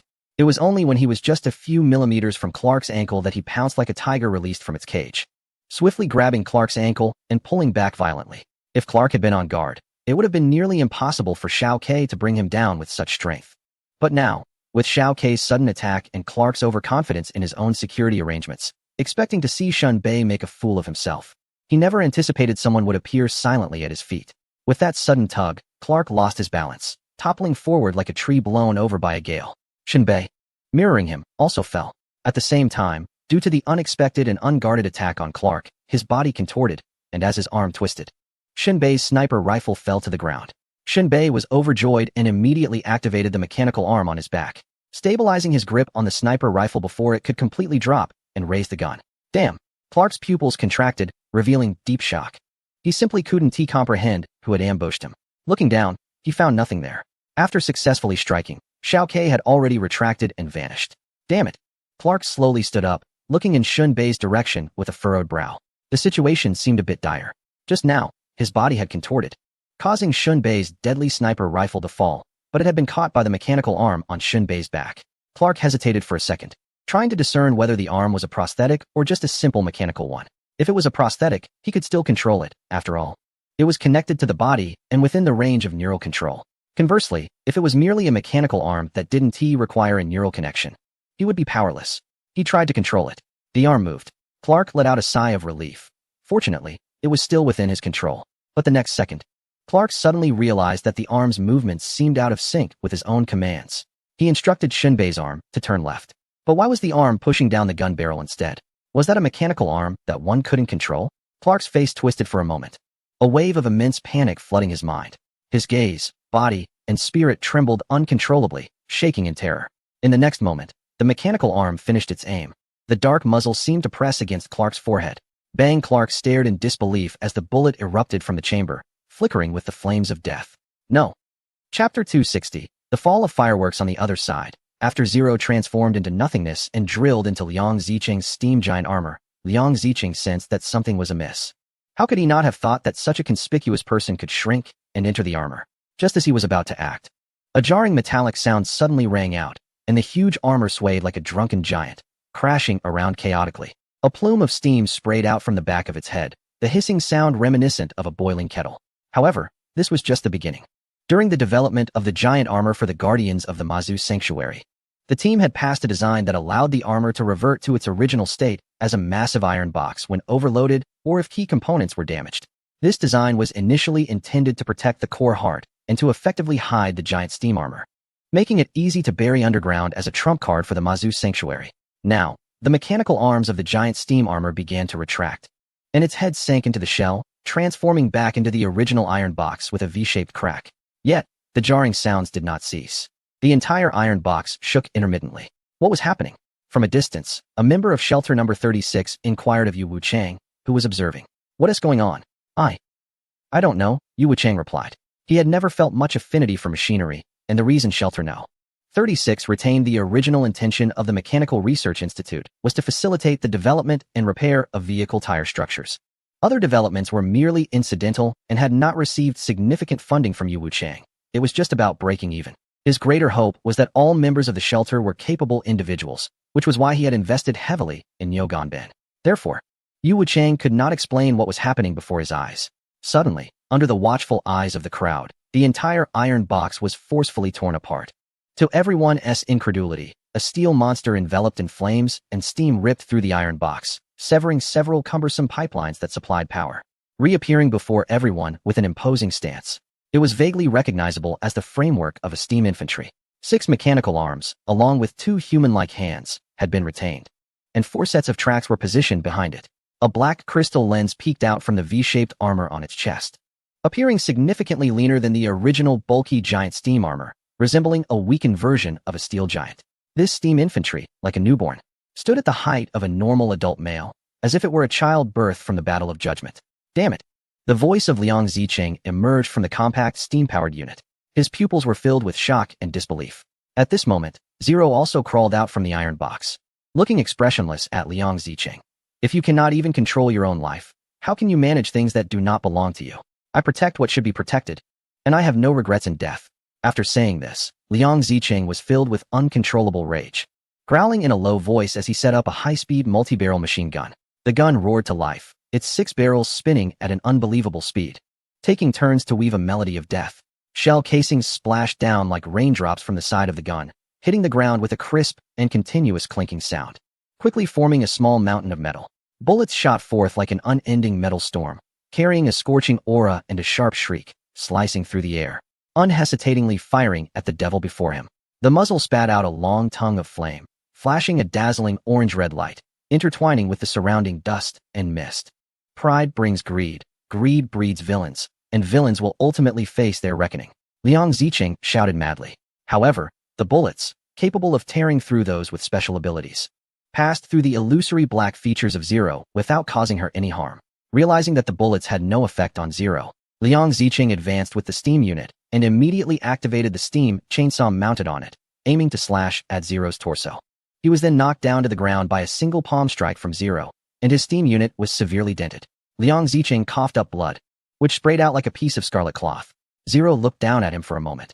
If you can still stand up, I will give you a chance to meet your end. After saying this, Zero did not kill him, but slowly stood up and walked towards the massive iron box. Zero's seemingly fragile hand once again tore through the metal covering of the box. Inside, a complex web of pipes and mechanical structures was chaotic and tangled. However, it was clear that despite the Judgment War being reduced to an iron box, all internal structures were built around a central point, the power core of the Shadow Immortal Battleship No. 3. Instead of struggling to dismantle the mechanical structures and pipelines blocking her path, Zero gently moved her mouth and exhaled a colorful black flame. The flame flickered as it drifted towards the interior of the iron box. Its speed was slow, even comparable to walking. But in the next second, the black flame suddenly emitted waves of colorful black light. Boom! It was as if hundreds or thousands of high explosive charges detonated simultaneously on flat ground. Where the black light swept through, dense small ripple force fields suddenly flashed, causing the surface, air, and dust to disintegrate inch by inch. The ground cracked and shattered continuously, being swept up into the sky by the energy storm. The black light transformed like fire, as if the night had begun to burn. Various colors of flames swelled and pressed out from within the iron box. Bloodied and desperate, Liang Zicheng closed his eyes, bracing for the expected searing heat that was about to engulf him. Then came a loud bang. Liang Zicheng's body trembled violently, and a rustling sound of flames filled his ears, followed by a series of crackling explosions. The sound was short and crisp, like metal inside an iron box being burned through. Amidst the blinding flames, what was most important was that he was still alive. He opened his eyes in disbelief, only to see the sky filled with red, yellow, green, black, and purple flames, resembling fireworks, spreading out in circles beneath the sun.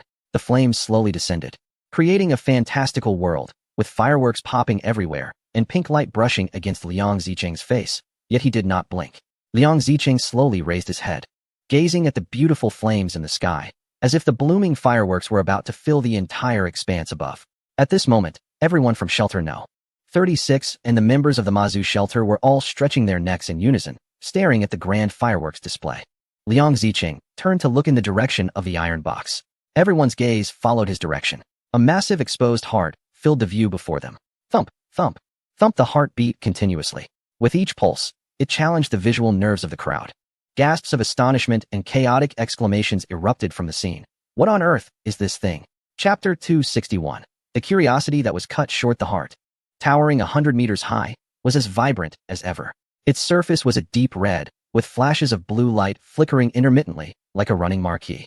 The people present were all shocked, staring wide-eyed in disbelief at the scene before them. Stunned, truly stunned. Even though they had witnessed all kinds of ferocious beasts, they had never seen such a gigantic heart, and one that was still alive. Not only the people from Shelter No. 36 were baffled, even the members of the Mazu shelter were at a loss. After all, the secret of the inexhaustible steam energy from the Mazu shelter was only known to the leaders throughout the ages. What on earth is this thing? A heart? Hissed the Mazu shelter is too strange. So the power of that giant steam armor comes from this heart? It feels ominous. Whispers and discussions filled the air. Liang Zicheng's blood-soaked face was filled with urgency as he spoke, his voice like iron scraping against air. What do you want? Zero gently touched the heart, her exquisite and cold face showing no expression as she replied coolly. I've said many times, return what belongs to its rightful owner. You want my life. Either I die, or I will send you off in your stubbornness. With that, Zero raised one hand, as if an invisible giant hand hung in the air, directly grasping the heart and slowly lifting it into the sky. Liang Zicheng's coarse face was filled with desperation, his bloodied body trembling like chaff, shouting, No, you can't take it away. You will destroy the Mazu's shelter. Zero did not respond at all, slowly lifting the enormous heart into the air. Under the gaze of the crowd, it flew towards the central waters surrounded by numerous titans. The heart overshadowed everything, casting layers of oppressive shadows. At the same time, there was a rhythmic heartbeat echoing in his mind. As the shadows swept over Shelter 36, Shinbei had just completed the kill on Clark. Standing on the rooftop of the logistics department, he looked up with indifferent pupils and shouted, There's no place to put this thing. Your concerns are pointless. In the air, Zero glanced down at Shinbei, scanning the scene. Looks like you're having quite a good time. Shinbei shrugged. If it weren't for you insisting on deploying troops, I wouldn't have to work so hard. Enduring hardship is a blessing. Should I wish you a blessing as vast as the Eastern Sea? Zero revealed a chilling smile, showing her white teeth. Next time I see you, I hope you can still maintain such humor. What do you mean? Shinbei frowned and asked. Zero inexplicably said, It's time to awaken. Upon hearing this, Shinbei suddenly felt an unparalleled suffocation, a cold sensation sweeping through his body. Awaken? Who? The apostles? Are the apostles nearby? Could it be? Shinbei looked in the direction Zero was moving, which didn't seem to be heading towards Shelter 36, but rather drifting towards the Central Sea area with a diameter of about 1 kilometer. The apostles are beneath the sea. The thought made Shinbei's eyes widen slightly. If that's the case, then the breeding ground for the Titans is where the immortal Shadow battleship fell. Shinbei gasped. I should have thought of this earlier. Titans are clearly creatures that escaped from the immortal Shadow after it crashed while collecting genes. It could even be said that the current Titans are all male, with a mother body inside the immortal Shadow, or the immortal Shadow itself is the mother body. This also explains why the Beast Tide specifically targets Titans to attack and tear them apart. It's the instinct of the ferocious beasts expressing their hatred.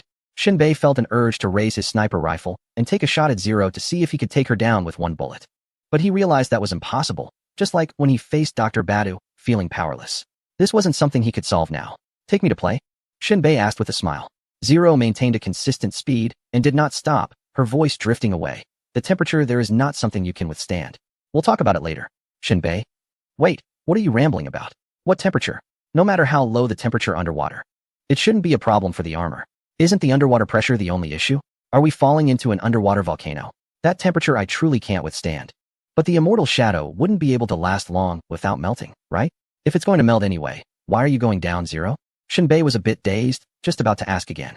But Zero's increasingly distant figure left behind only one sentence. Put away your curiosity and take care of little K. Shinbei? What does that mean? Is Zero going to be gone for a while? Shinbei could only watch as Zero lifted the massive heart and slowly sank into the water, disappearing from sight. Everything happened too quickly, too fast for Shinbei to think or react. More and more inexplicable thoughts swirled in his mind. Stop looking. The enemy is unleashing their ultimate move. Although Rock couldn't understand Zero's actions, he promptly reminded Shinbei that this was not the time to daze off. Shinbei shuddered and took one last look at the calm sea before turning to survey the battlefield in front of the logistics department. He saw an old man wearing a gentleman's hat and sporting a brass monocle holding up a golden shield. This golden shield, about 10 meters in diameter, resembled a turtle shell, protecting numerous enemies within it without any gaps, and began to advance quickly towards the logistics department. They realized that the battle on the other side had ended and that the personnel from shelter number 36 would soon return. So they no longer attacked from 3 directions, but focused on one, hoping to quickly break into the logistics department to seize the core of the crystal source. At this moment, the Blue Demon and other ability users launched various powers in an attempt to bombard the shield. Numerous fireballs erupted, flames splattering everywhere. But the surface of the golden shield merely rippled without showing any signs of damage. Some ability users flicked their fingers, gathering countless wind blades in the air, transforming them into invisible arrows that shot out rapidly, slicing through the air with sharp whistles. The wind blades crashed against the shield like a tidal wave, each collision causing the air to tremble.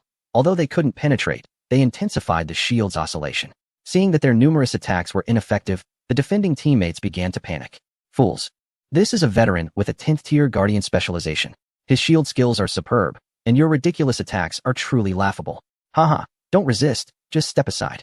Rest assured, we only want your money, not your lives. Those who are wise should get lost. The ability users behind the shield laughed arrogantly. This infuriated the blue demon and others, their eyes blazing with anger. A 10th tier Guardian specialization ability user could even influence the battlefield's direction. That old man's shield likely possessed the power of a 12th tier specialization. It would take a long time to shatter it. Of course, if given time, the blue demon and others could gradually wear it down under siege. But right now, they lacked time. Unable to hold back their anger, they cursed, "Damn it, you're an old man already. Shouldn't you be at home with your grandchildren instead of out here? Have some shame. Get out of the way." A shout came from the rooftop, accompanied by the crisp sound of firearms being readied. Cornered against the wall of the logistics department, the blue demon turned to see Shun Bei aiming a sniper rifle at the old man. Upon seeing this, the enemies laughed even more frantically. "Oh, your abilities can't even touch the shield, so don't embarrass yourself with that broken gun. If you can break the shield, I'll call you dad. This person can't be left alive. He has killed many of our people. We'll swarm him and turn him into minced meat." Shin Bei remained unfazed. This was the setup he had been waiting for. He needed them to crowd together so that a single bullet could end the fight. The inevitable end that cannot be escaped is coming for you, old timer. Bang, the sniper rifle fired, the bullet whistling through the air. Chapter 262. The funeral of wailing, whether from the perspective of the onlookers, the blue enchantress, or the enemies. Shin Bei's action of firing at the old man with the 10th tier specialized guardian skill was seen as an act of impotent rage. After all, even though Shun Bei's sniper rifle had been modified and had great power, it couldn't surpass the damage caused by his teammates' collective assault on the shield just moments ago. Thus, the personnel at Shelter 36 shook their heads in dismay, while the enemies mocked Shin Bei for his futile effort. Shin Bei raised his sniper rifle, assuming a K-shaped shooting posture. The remnants of fireworks continuously falling from the old black shelter shattered against the muzzle of the sniper rifle. The crosshair aligned along the barrel slowly scanned and focused on the old man behind the turtle shell. In this world of stealth, the enemies within the shell laughed mockingly, their jeering tones elongating and slowing down in Shun Bei's ears, reminiscent of a tape recorder playing at a reduced speed. The surrounding sounds faded like a dying flame, accompanied by the dim and hazy light of the falling fireworks. In this surreal scene, a spark erupted from the muzzle. The bullet flew out, carving a silver trajectory, and predictably struck the golden turtle shell shield in front of the old man. A dull thud resonated. As everyone expected, the golden shield merely shook violently for a moment before nothing else occurred. Perhaps, if given a few more opportunities to shoot, Shun Bei could crack the golden shield. But the enemies would not grant anyone that time. "Haha, continue shooting, you fool. Let me show you how useless that is. Keep pushing forward. Just a few more steps. Get ready to grab the bags. When luck arrives, it's like harvest day, and the crops are ripe for the taking." The enemies within the turtle shell laughed recklessly. Meanwhile, Rock stood behind the logistics team, twitching at the corners of his mouth. "Shin Bei, retreat. Let Yu Wuchang handle it later." Shin Bei, however, put away his sniper rifle and switched to a revolver, raising a meaningful smile. "No rush. Let the bullets fly for a while." Rock exclaimed, "Fly for a while? What nonsense. Your bullets have already hit the shield." But in the next second, uffed. 3 sounds of gasping for breath, as if trying to scream, but suddenly feeling weightless, escaped from the mouths of the enemies flanking the old man. This was a moment when, in the depths of fear and vulnerability, one suddenly encounters the kiss of death. Before they could utter a heart-wrenching cry or release the terror crawling along their nerves, life was snatched away. At this moment, the enemies within the turtle shell finally realized what was happening. For some reason, bullets suddenly shot out in a straight line from the left and right sides of the 10th tier Guardian's specialized ability user. The airflow from those bullets instantly penetrated the heads of 2 individuals. Their round heads burst apart with a loud pop, obliterating the upper halves. And this was just the beginning. A bullet suddenly flew towards the old man, who was the main force behind.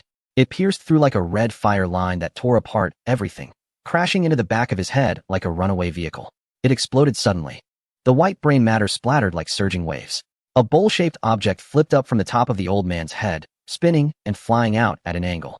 The scene was both terrifying and familiar. It was the old man's head, split in half by the bullet's impact, with brain matter flying and the skull being tossed away. In the next moment, the old man swayed and fell to the ground, lifeless. This scene left Rock and his teammates, including the Blue Rose, utterly dumbfounded. Unable to comprehend what had just happened, Rock's horrified gaze gradually turned chaotic and dazed. Who can tell me? Is this some sort of science?" His teammate nearby exclaimed in excitement. "Amazing, Brother Bei. What kind of trick is this? One shot took down a high-level guardian. And you still say you're not an extraordinary person? I think we need to redefine the concept of extraordinary individuals to include bizarre firearms and such. Don't belittle Brother Bay. He said yes, just an ordinary person. You believe such empty words? Rarely pure breed. At this moment, the Blue Rose turned to look at Shin Bei, her expression filled with astonishment. She could guess that the bullet which struck the golden shell shield was a gift. The real killing blow came from within the shell, from the inside out. The Blue Rose took a deep breath and murmured to herself, "No wonder he could stand on equal footing with me in just over a year." Strength is the most envied, yet unattainable bitterness. At the same time, the enemies inside the golden shell shield suddenly changed their expressions. Their bloodied faces filled with shock and terror. Their teeth trembled as they shouted, "What the hell? Who is shooting from behind? What is going on? It's definitely not our own people shooting. Where did the bullets come from? Why does it feel like there are bullets coming from all directions?" To be precise, bullets from 4 directions were forming a crossfire against the old man. Hiss. Could it be Shun Bei's bullet effect? This is too terrifying. It can actually generate bullets out of thin air inside the shell. Oh no. With the old man dead, this shell shield, just as the thought crossed their minds, the shell shield instantly collapsed into golden light spots, vanishing from sight. The enemies who were once protected were now directly exposed. Like ostriches with their heads buried in the sand being pulled by their necks, they were stunned, their breathing seemingly slowed. Their faces were filled with expressions of horror, shock, and sheer terror. Damn it, showing off. The teammates from Shelter 36 got fired up, shouting, "Now that the shield is gone, what are you worthless scum? Justice has descended. Brothers, let us kill." Everyone was invigorated. Previously, the golden turtle shell shield provided absolute defense, making it truly difficult to deal with this group of rogues. But now, you all are nothing. Life does not permit weakness. Victory is the only standard to judge right from wrong. Just as the teammates at Shelter 36 were about to launch a counterattack, Shin Bei looked down from a high position, his expression playful, subtly revealing a sense of joy and anticipation as he stopped them. "Step aside. If you get hurt, I'm not responsible." The teammates were taken aback and dared not think too much. They quickly retreated. Although they didn't know what Shin Bei was planning, it was wise to listen to advice. And they had nothing to lose. If things went wrong and they faced unbearable consequences, that would be a big problem. After speaking, Shin Bei raised his revolver. His gaze sharp as an eagle, the corners of his mouth slowly curling up, and his domineering voice echoed, "I only need one shot to send you all to your graves. Teammates. Enemies. Rock, did you forget to take your medication?" Chapter 263. The outsider's gaze. Rock rubbed his ears, doubting if he misheard something. Did Shin Bei just say one shot to send everyone to their graves? Not one shell? That's quite a boast. Everyone knows that it takes one bullet to take a life, and that already makes someone an elite marksman. Ordinary civilians with rifles might need an average of 50 bullets to take down one enemy, which is already considered a miracle. And now, you tell us that one bullet can kill dozens of ability users crowded together? Rock sniffed. Fine, Shin Bei had just achieved an unbelievable kill, now he's getting cocky. Let him boast. Rock directly ignored Shin Bei and was about to continue directing his teammates for the final extermination battle. A loud, rough gunshot came from the roof. The sound was like a muscular blacksmith, barbaric and wild, fully displaying a fierce and untamed intent. Bang, a bullet landed in the enemy crowd. Then, Shin Bei on the roof put away his weapon and jumped down, casually walking toward the approaching team of Yu Wuchang. At that moment, time seemed to freeze. The first enemy hit by the bullet had his forehead explode, splattering red and white matter, vivid and deadly. Almost instantaneously, everyone saw that the bullet that had lodged in the first dead enemy's brain actually rolled again. After breaking through the skull, it seemed to gain some kind of power, bouncing up with a puff and drilling into another enemy's head. Crash! The second enemy's head instantly exploded. A terrifying scene unfolded once more. From the blossoming head, the yellow bullet, like the fruit of a flower nurtured throughout its life, jumped out again. Another unfortunate soul appeared. The bullet broke through the third person's skull, and a metal storm swept through, bouncing out once more. In an instant, the fourth, fifth, sixth enemies' heads were consecutively blown apart, as if a tiny bullet was systematically exploding them one after another. The process may seem long, but it's actually just a matter of milliseconds. The enemy couldn't react at all. Some didn't even see the bullets clearly, only noticing one head after another being taken down. In the end, when Shin Bei stood before Yu Wuchang, not a single enemy survived. All their heads shattered, falling in disarray on the ground. Interestingly, the area of their deaths was still within the range of the golden turtle shell shield, forming a circular arrangement of bodies. In Rock's incredulous eyes, the postures of these fallen enemies and their uniform headshots resembled a harmonious artistic creation of death. The depth of its meaning and the high artistic conception are beyond words. Victorious? Shin Bei lit a cigarette, casually asking. Yu Wuchang glanced at the battlefield in front of him, took a deep breath. It seems you were right. Correctness and wrongness always coexist. There are no absolutes. Shinbei took a deep drag from his cigarette and exhaled the smoke. For us, it was the right action. While for the enemy, it was wrong. Yu Wuchang gave Shinbei a light glance and casually said, "Why aren't you proud? Do you lack such emotions?" Shinbei was taken aback for a moment, then smiled and wiped his mouth, revealing a classic grin. "I grew up eating grains like everyone else." Yu Wuchang fell silent for a moment, stepping towards the logistics department. Along the way, scattered bodies were tripping hazards. Each time he passed by the body of someone from Shelter 36, Yu Wuchang would pause, as if trying to recognize who it was. But he couldn't possibly remember everyone's names, so he remained silent. His gaze fell on the circle of bodies as he walked along the edge. "General," Rock stepped forward. His expression unchanged. "They were saved." Yu Wuchang nodded. "Do what needs to be done." Leaving that remark, Yu Wuchang and Shunbei entered the logistics department and found a room to sit down. Shunbei picked up the previous topic, smiling as he asked, "Should we bring a gift?" This question was quite obvious. Whether to bring a gift or not hinted at whether Liang Zicheng was still alive. As leaders of the shelters, being so close in this titan breeding period, if Liang Zicheng was dead, Yu Wuchang would naturally bring a gift. Yu Wuchang's expression stiffened as he said, "Liang Zicheng committed suicide." Shinbei raised an eyebrow slightly, somewhat surprised. Zero actually didn't take out Liang Zicheng. No, that sounds wrong. He did take him out. After all, the core of the Shadow Immortal battleship was in Zero's hands. It was just that he didn't execute Liang Zicheng personally, which surprised Shinbei a bit. But the final outcome was the same. Liang Zicheng was still dead. If suicide could solve problems, then there would be no living people in the world, Shinbei remarked. Yu Wuchang actually agreed. Zero had no intention of letting him go. Who knew this guy would think so poorly of himself? The foundation of the Mazu shelter was undermined, and the guilt before the previous leaders was hard to face. Yu Wuchang muttered about the foundation, his eyes shining as he looked at Shunbei. "Do you know something?" For Yu Wuchang, he is merely the superficial leader of Shelter Number 36, a tool for executing orders. He is completely in the dark about what Zero intends to do, why she is doing it, and what the heart is all about. However, it seems that Shunbei knows more. With an unflinching demeanor, Shinbei quickly changes his words to express his true thoughts, responding with a friendly smile and a familiar jest. "The troubles in this world are like this.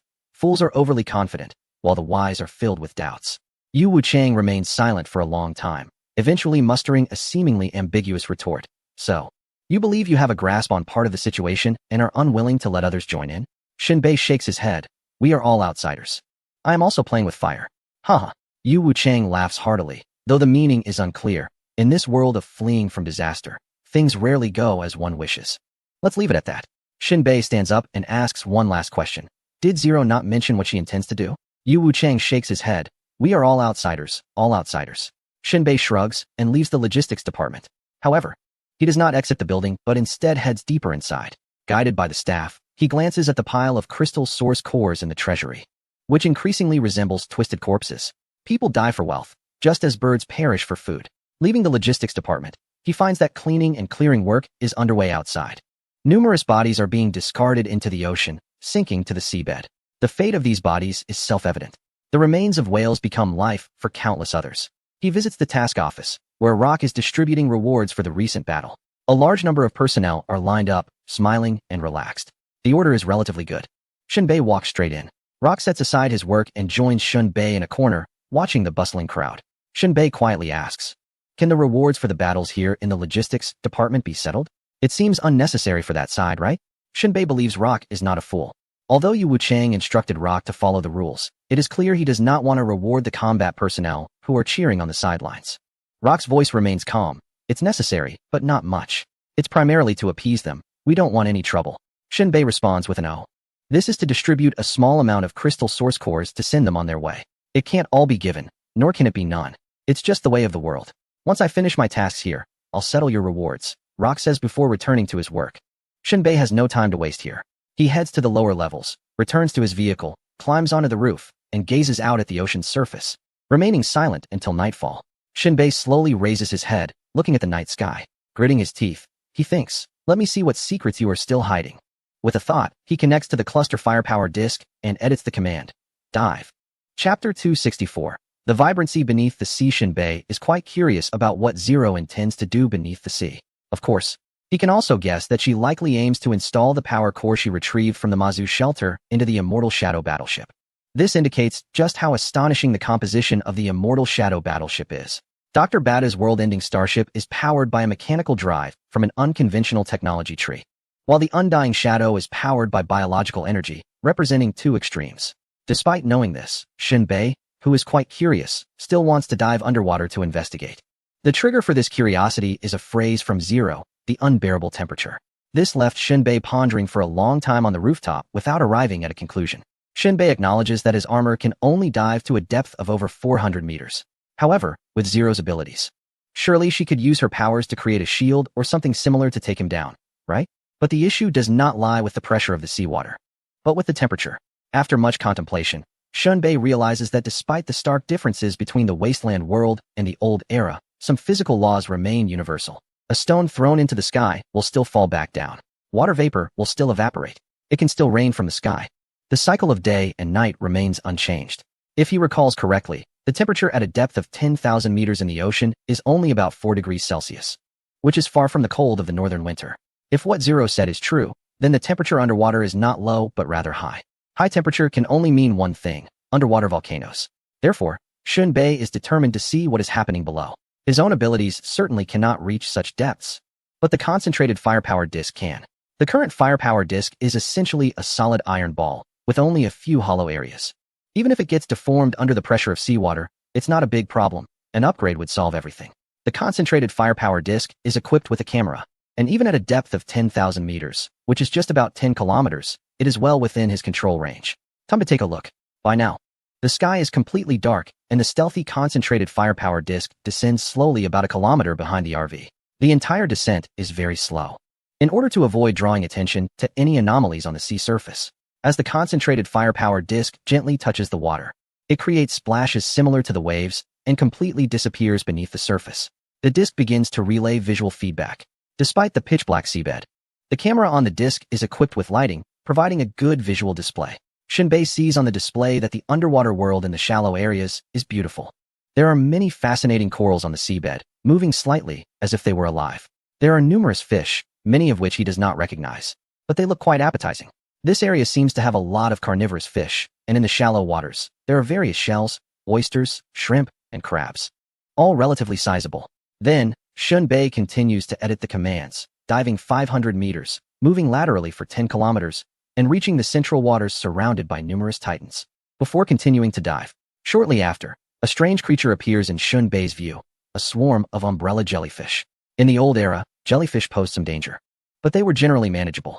In the world of survival, a large group of jellyfish emitting a faint blue glow, numbering around 5 to 600, moved gracefully through the water.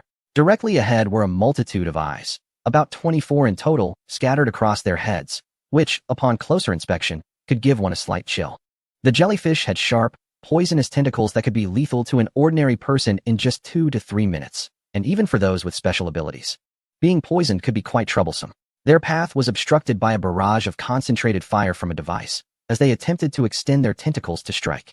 The outcome was predictable. The jellyfish, akin to eggs against stones, decided to abandon their efforts and leisurely swam past, continuing their descent. Soon, Shinbei spotted a more than 20-meter-long electric eel before him. It had a snake-like body, a prominent snout, and a wide jaw. The jaw was powerful, with sharp teeth that could easily cause lacerations, and the scent of blood would attract more electric eels and sharks. This electric eel circled the device before disappearing with a flick of its tail. Not long after descending past 1,000 meters, another creature resembling a manta ray appeared. It had a flat body, with wings spreading about 10 meters wide and weighing over 5 tons. Its body was diamond-shaped, with a wide, flat head, and its pectoral fins were large and wing-like. 2 prominent head fins extended from the pectoral fins on either side of its head, while its long, whip-like tail ended with 3 slender poisonous spines. Externally, it looked much like a common manta ray, but beneath its concealed belly, there were more than 10 strange tentacles writhing. Shinbei clicked his tongue, marveling at the wonders of this underwater world. Even if he could dive to such depths, the continuous attacks from these bizarre creatures would be enough to give him a run for his money. As he descended deeper, he recalled the myriad of creatures he had seen at the surface. Now, only a few ordinary fish were visible, and the deeper he went, the more desolate it became. Until now, all that surrounded him was suffocating darkness. The pressure of the ocean continued to rise, reaching a depth of 4,000 meters. Inside his visor, he could hear the sound of the device being compressed by the water. He issued a command for the device to conduct a self-check. Soon, the self-check completed. showing all green lights, indicating that the device was functioning perfectly. After descending past 5,000 meters, an unbelievable scene emerged from the darkness. On the seabed extending from the continent, there lay a sunken small island. On the island was an airport, a runway inclined at 30 degrees, now covered by various underwater organisms and barnacles. Had it not been for the few decaying aircraft from a bygone era embedded in the seabed, Shinbei might not have recognized the purpose of this place. Like modern architecture, the airport was bordered by a straight road intended for transporting passengers to and from the planes, though this road was now nearly unrecognizable due to decay. Huh. Shinbei was left in a state of confusion. What on earth is this? Could it be that the current breeding area of the Titans was once an island? No, Shinbei dismissed his own thought. It should be said that the island is not in this sea area, but in another place, having slid down along the seabed. That island? Shinbei stood on the rooftop, gazing at the small island to the south. That small island indeed has a cliff that looks particularly striking, resembling a piece of tofu sliced in half. However, the submerged island below the sea has already become so fragmented that its broken parts are unrecognizable.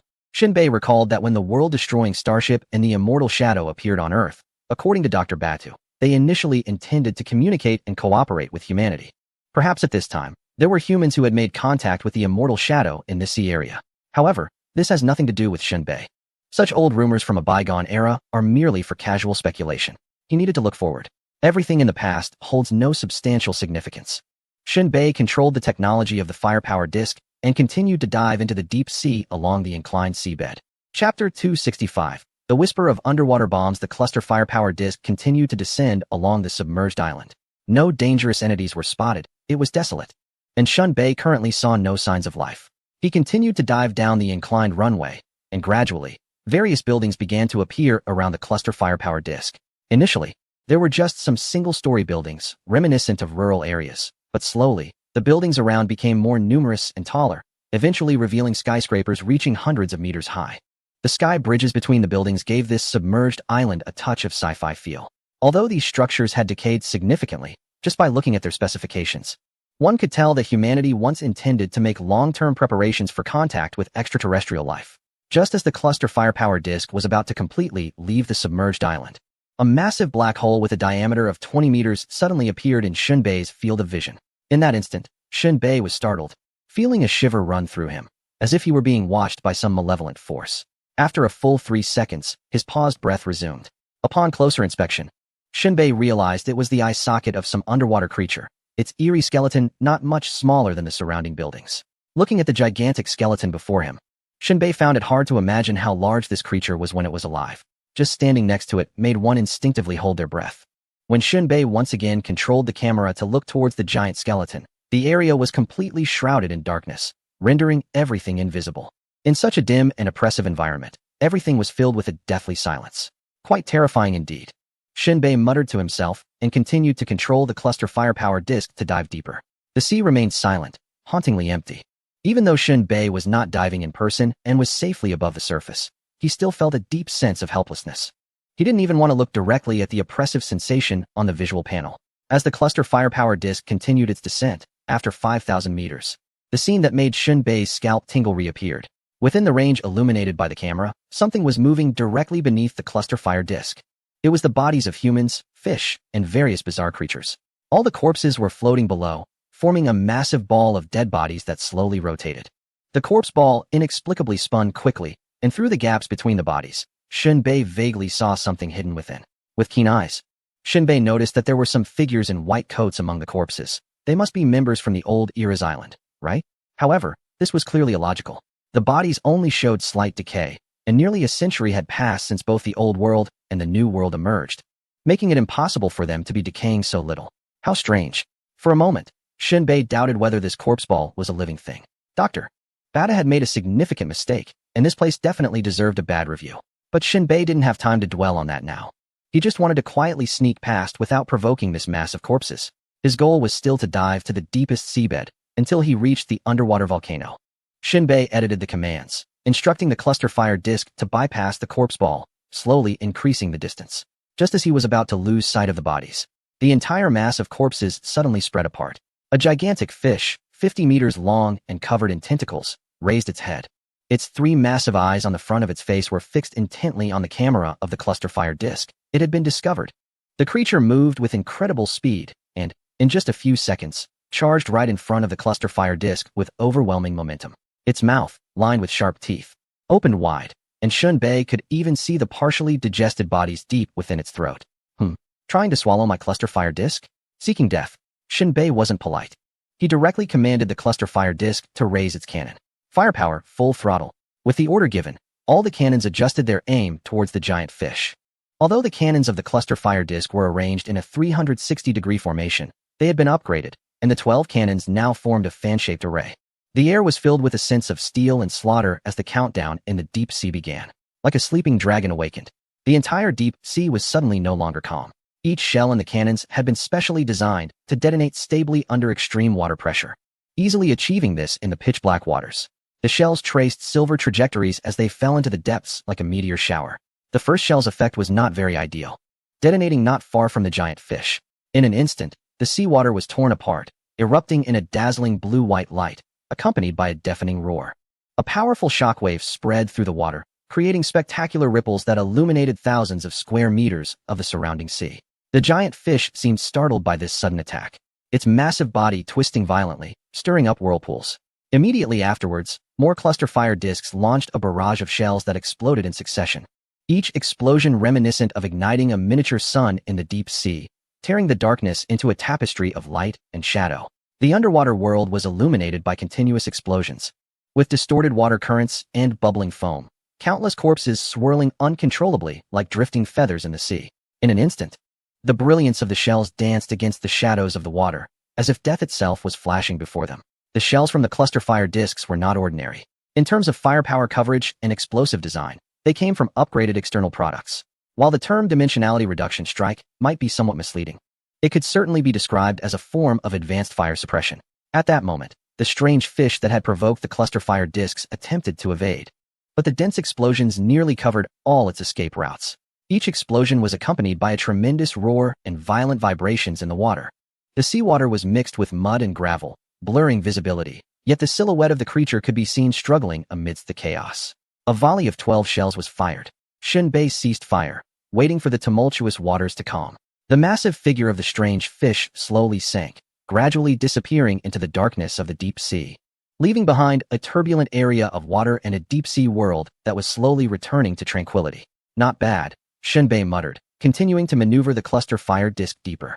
However, it must be said that if Shunbei were to dive into this depth wearing battle armor, even if the armor could withstand the water pressure, it would likely be unable to cope with the attacks of such strange fish, mainly because the underwater environment was not Shunbei's stronghold. His stronghold was on land, with the secondary one in the sky. Even the Spider Queen would find it troublesome underwater.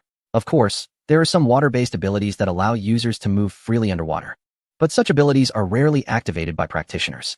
At least in Shelter 36, they had hardly ever seen one. It was completely impractical and not cost-effective. Underwater, any movement by Shunbei would be hindered and diminished by the water flow. Even sniper bullets would be affected in the same way. It's likely that a shot fired wouldn't travel far before losing momentum due to the water's resistance. Only explosive shells could serve as lethal weapons. The cluster fire disk continued to descend. The remaining 5,000 meters were calm, with no unexpected occurrences. Finally, when the cluster fire disk reached a depth of 12,100 meters, the unchanging seabed underwent a transformation. The first thing that caught Shunbei's eye was a vast expanse of crimson sea.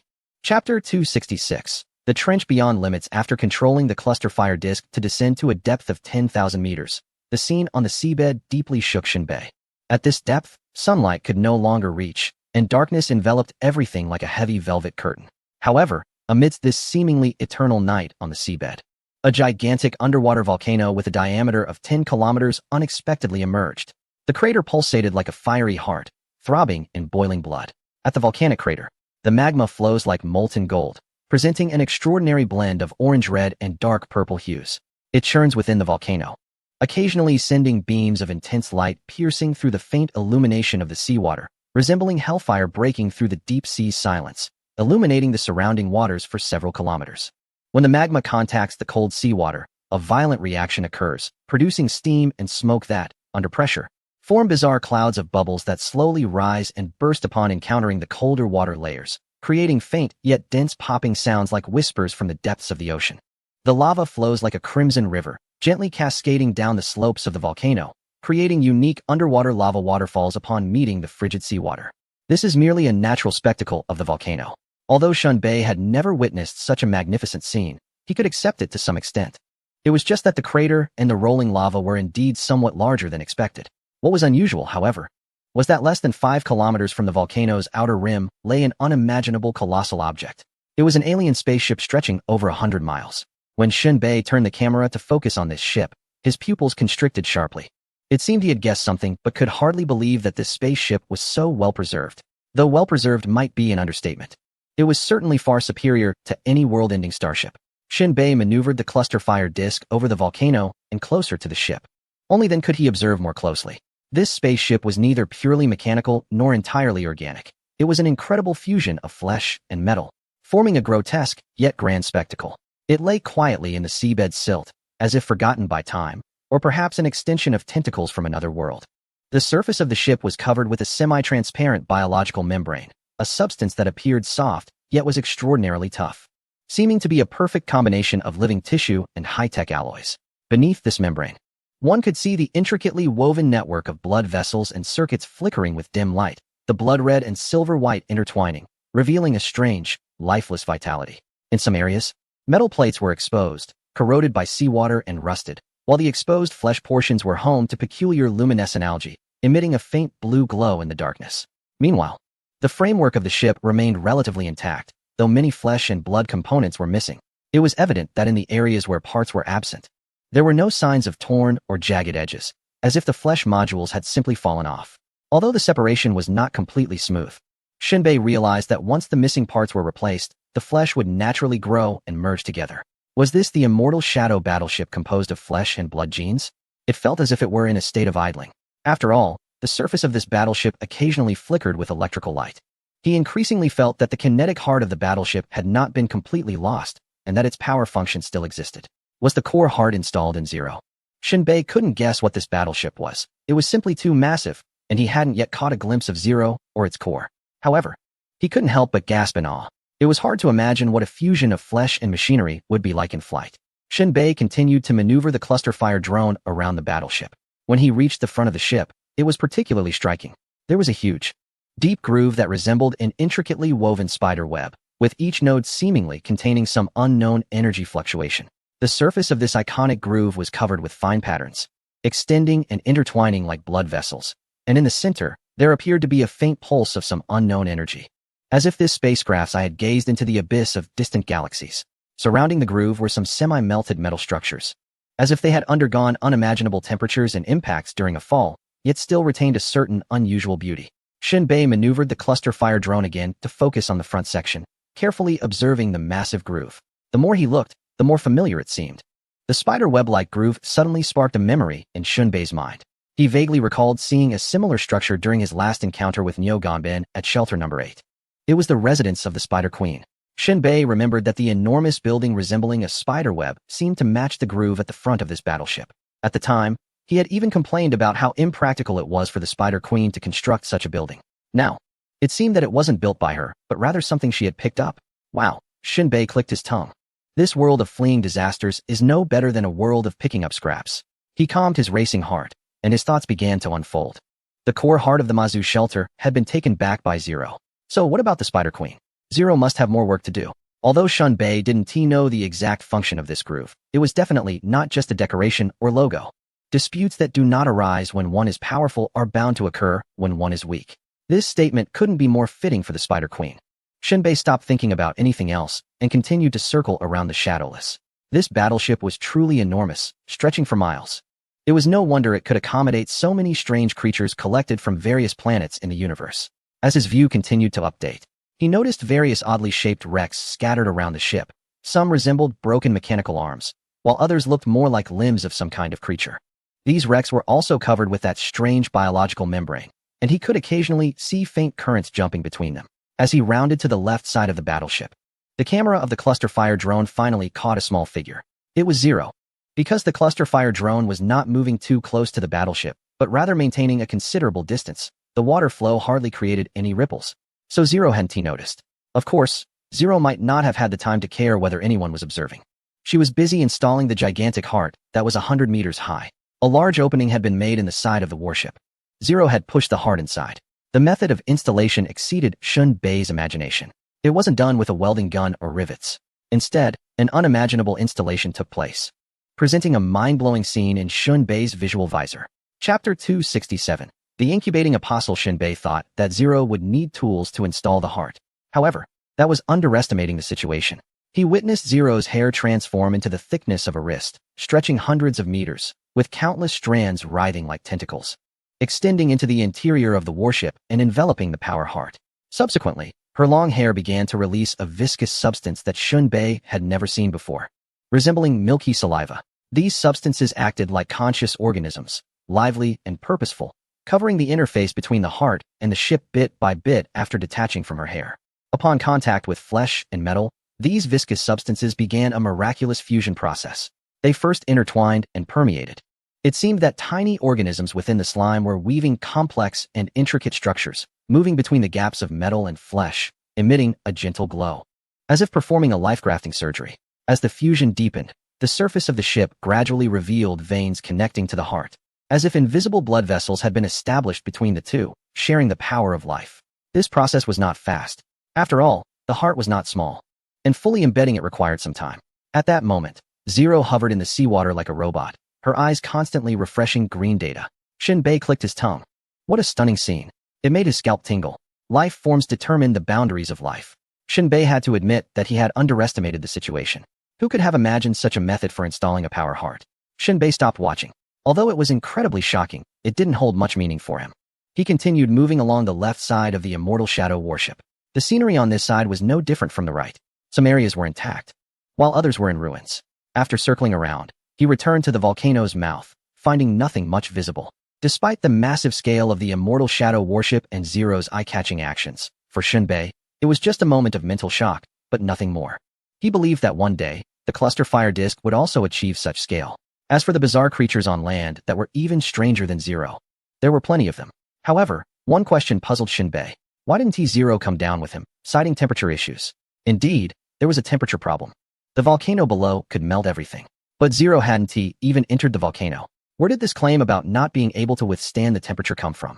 Shun Bei didn't want to ponder this further and planned to control the cluster fire disk to ascend. However, the next moment, the scene that followed shocked Shun Bei to his very soul.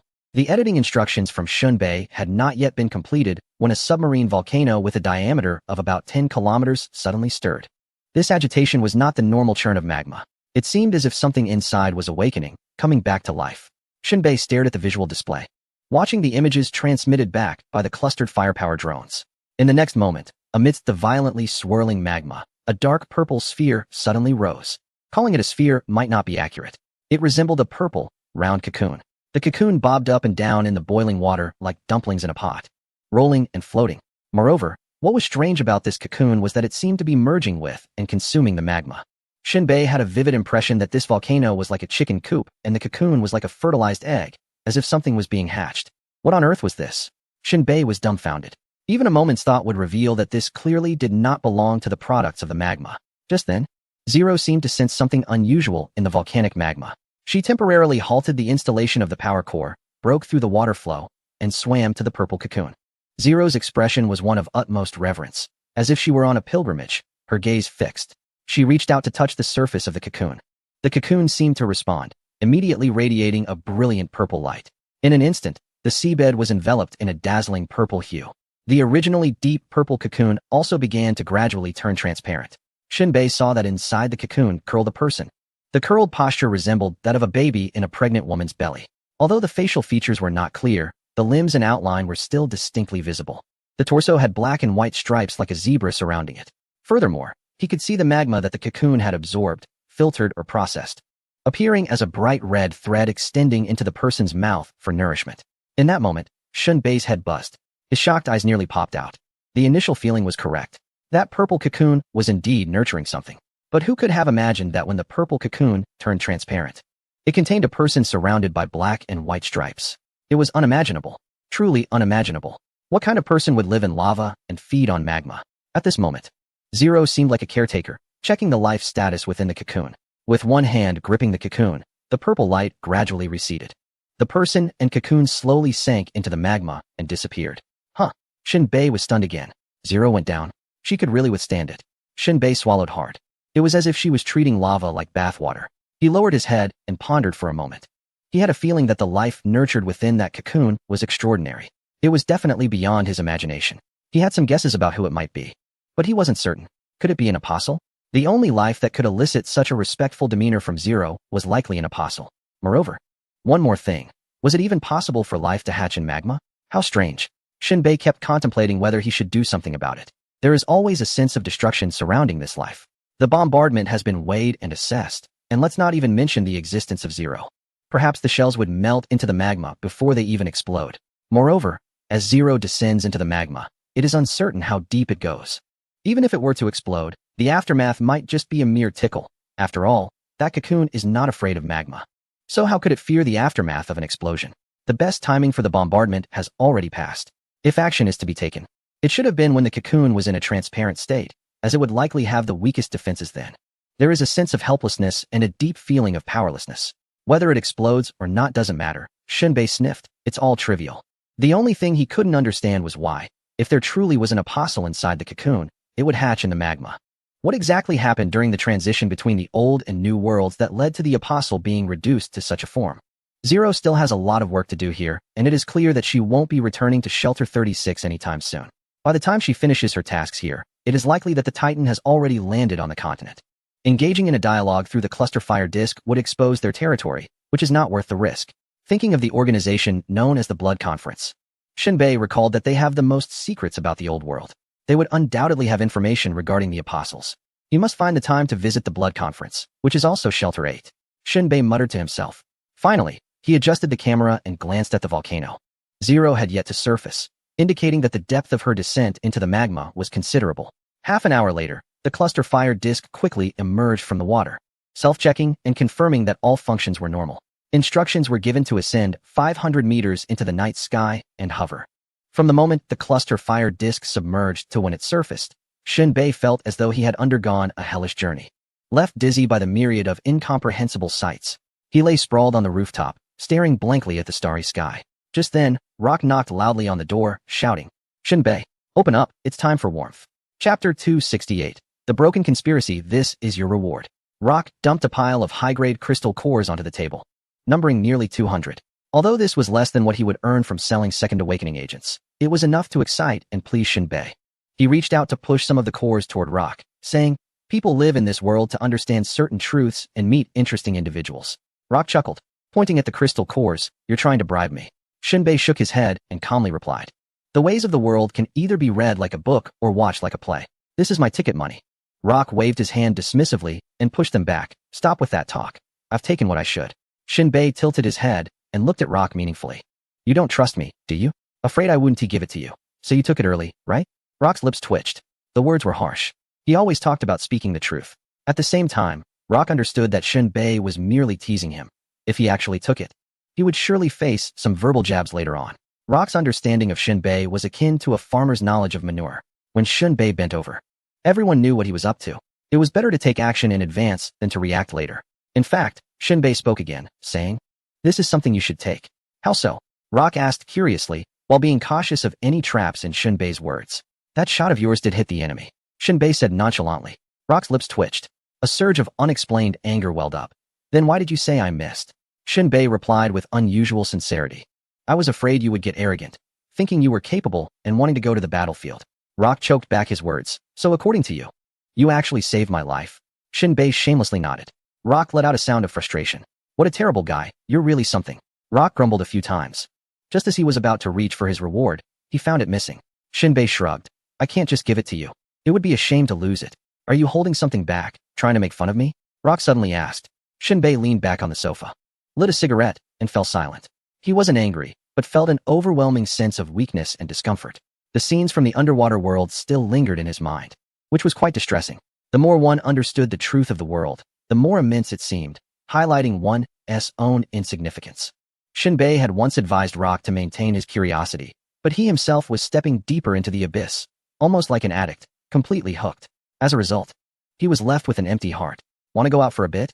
Rock tentatively asked. "You seem really down." "No." Shinbei crushed the cigarette, "but what is inevitable is taken for granted."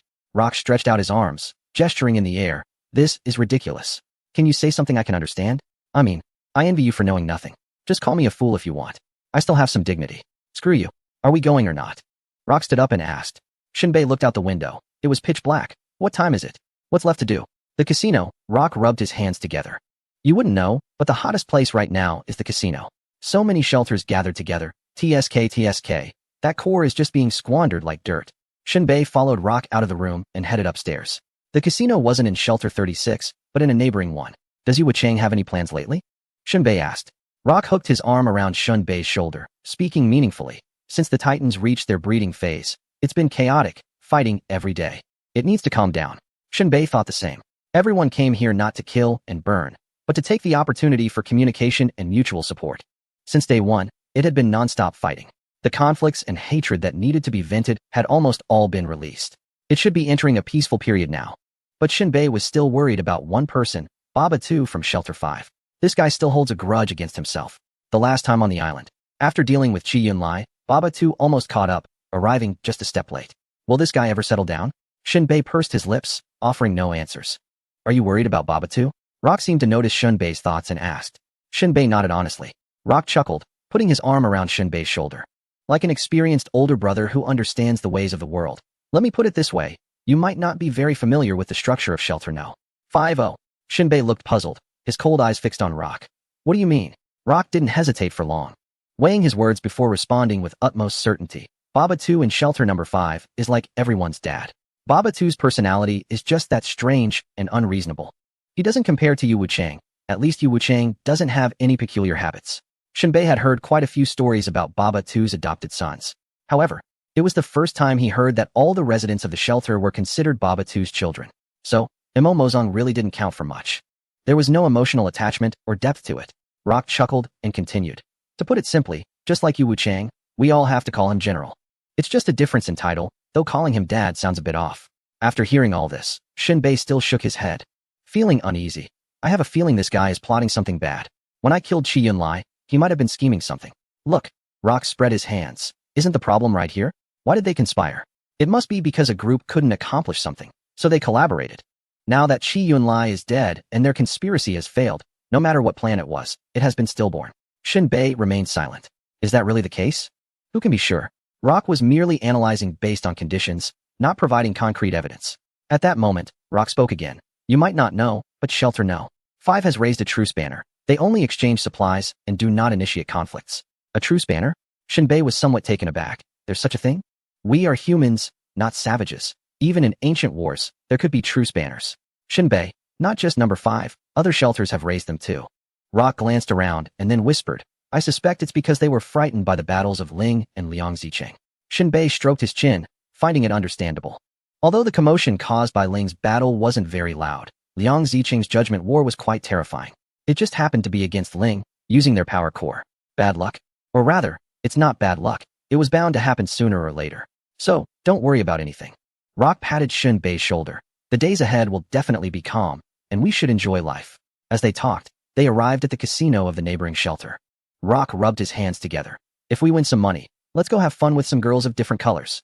Shinbei, let's go. Chapter 269, An Inappropriate Imitation. The casino was quite large. There were many gamblers inside. The whole place was filled with smoke and noise, with voices rising in a cacophony.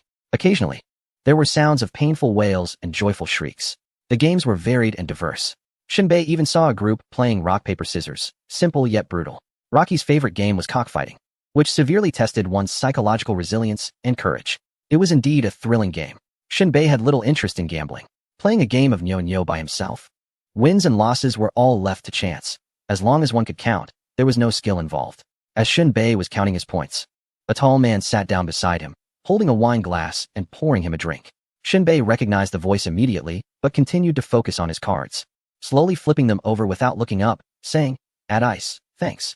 You have quite high standards. The man turned around and called out, You, ice element ability user, right? Bring some ice.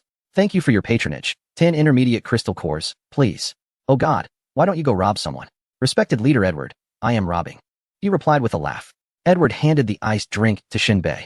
Shinbei revealed his cards, 5 of a kind. Although the hand was decent, he was still beaten by the dealer's 8 of a kind. Shinbei filled in a hand, took a sip of his drink, and continued playing. Today, Yu Wuchang went to inspect my shelter, Edward said, leaning against the table. Shinbei turned his head slightly, his expression unchanged, and replied, "You must be kindred spirits." Edward laughed heartily. "You hit the nail on the head." Edward's shelter was an alternative among many titans. There were no RVs hanging around. Everyone was an ability user, with not a single ordinary person in sight. This closely matched the ideal shelter envisioned by Yu Wuchang. With the two of them together, Edward had plenty to brag about, and Yu Wuchang could learn from him. Shinbei was also curious. "I'm very curious. Who takes care of daily necessities like eating, drinking, and other chores? Without ordinary people, what happens to those tedious yet essential little tasks? With all the ability users feeling superior, just like ancient landlords, can they handle chores like laundry, cooking, farming, and maintaining houses?" "You, like Yu Wuchang, are always asking about this," Edward shrugged. Shinbei focused intently on his cards. Poking at the bottom, "This is the most critical question." Edward took a sip of his drink and rambled on for a while. By the time Shinbei finished 3 hands, Edward had finally finished speaking. Shinbei also learned about the tragic history of Edward's shelter. According to the information passed down from previous leaders, when the old world transitioned to the new, their shelter was also a mixed bag. Gradually, more ability users began to appear. The then leader established a development plan, which was to adopt a comprehensive elitism.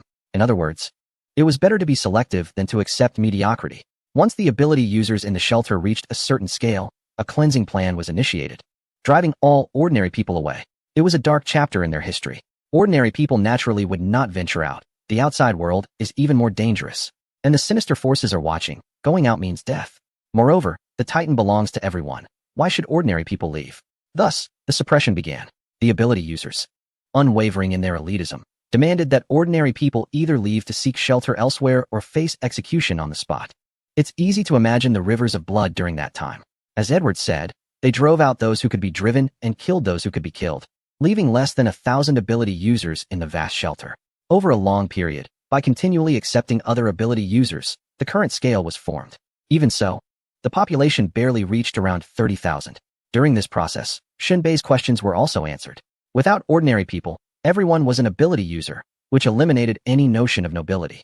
Through ideological indoctrination, every ability user now believes that they must do the work themselves. It has become a habit.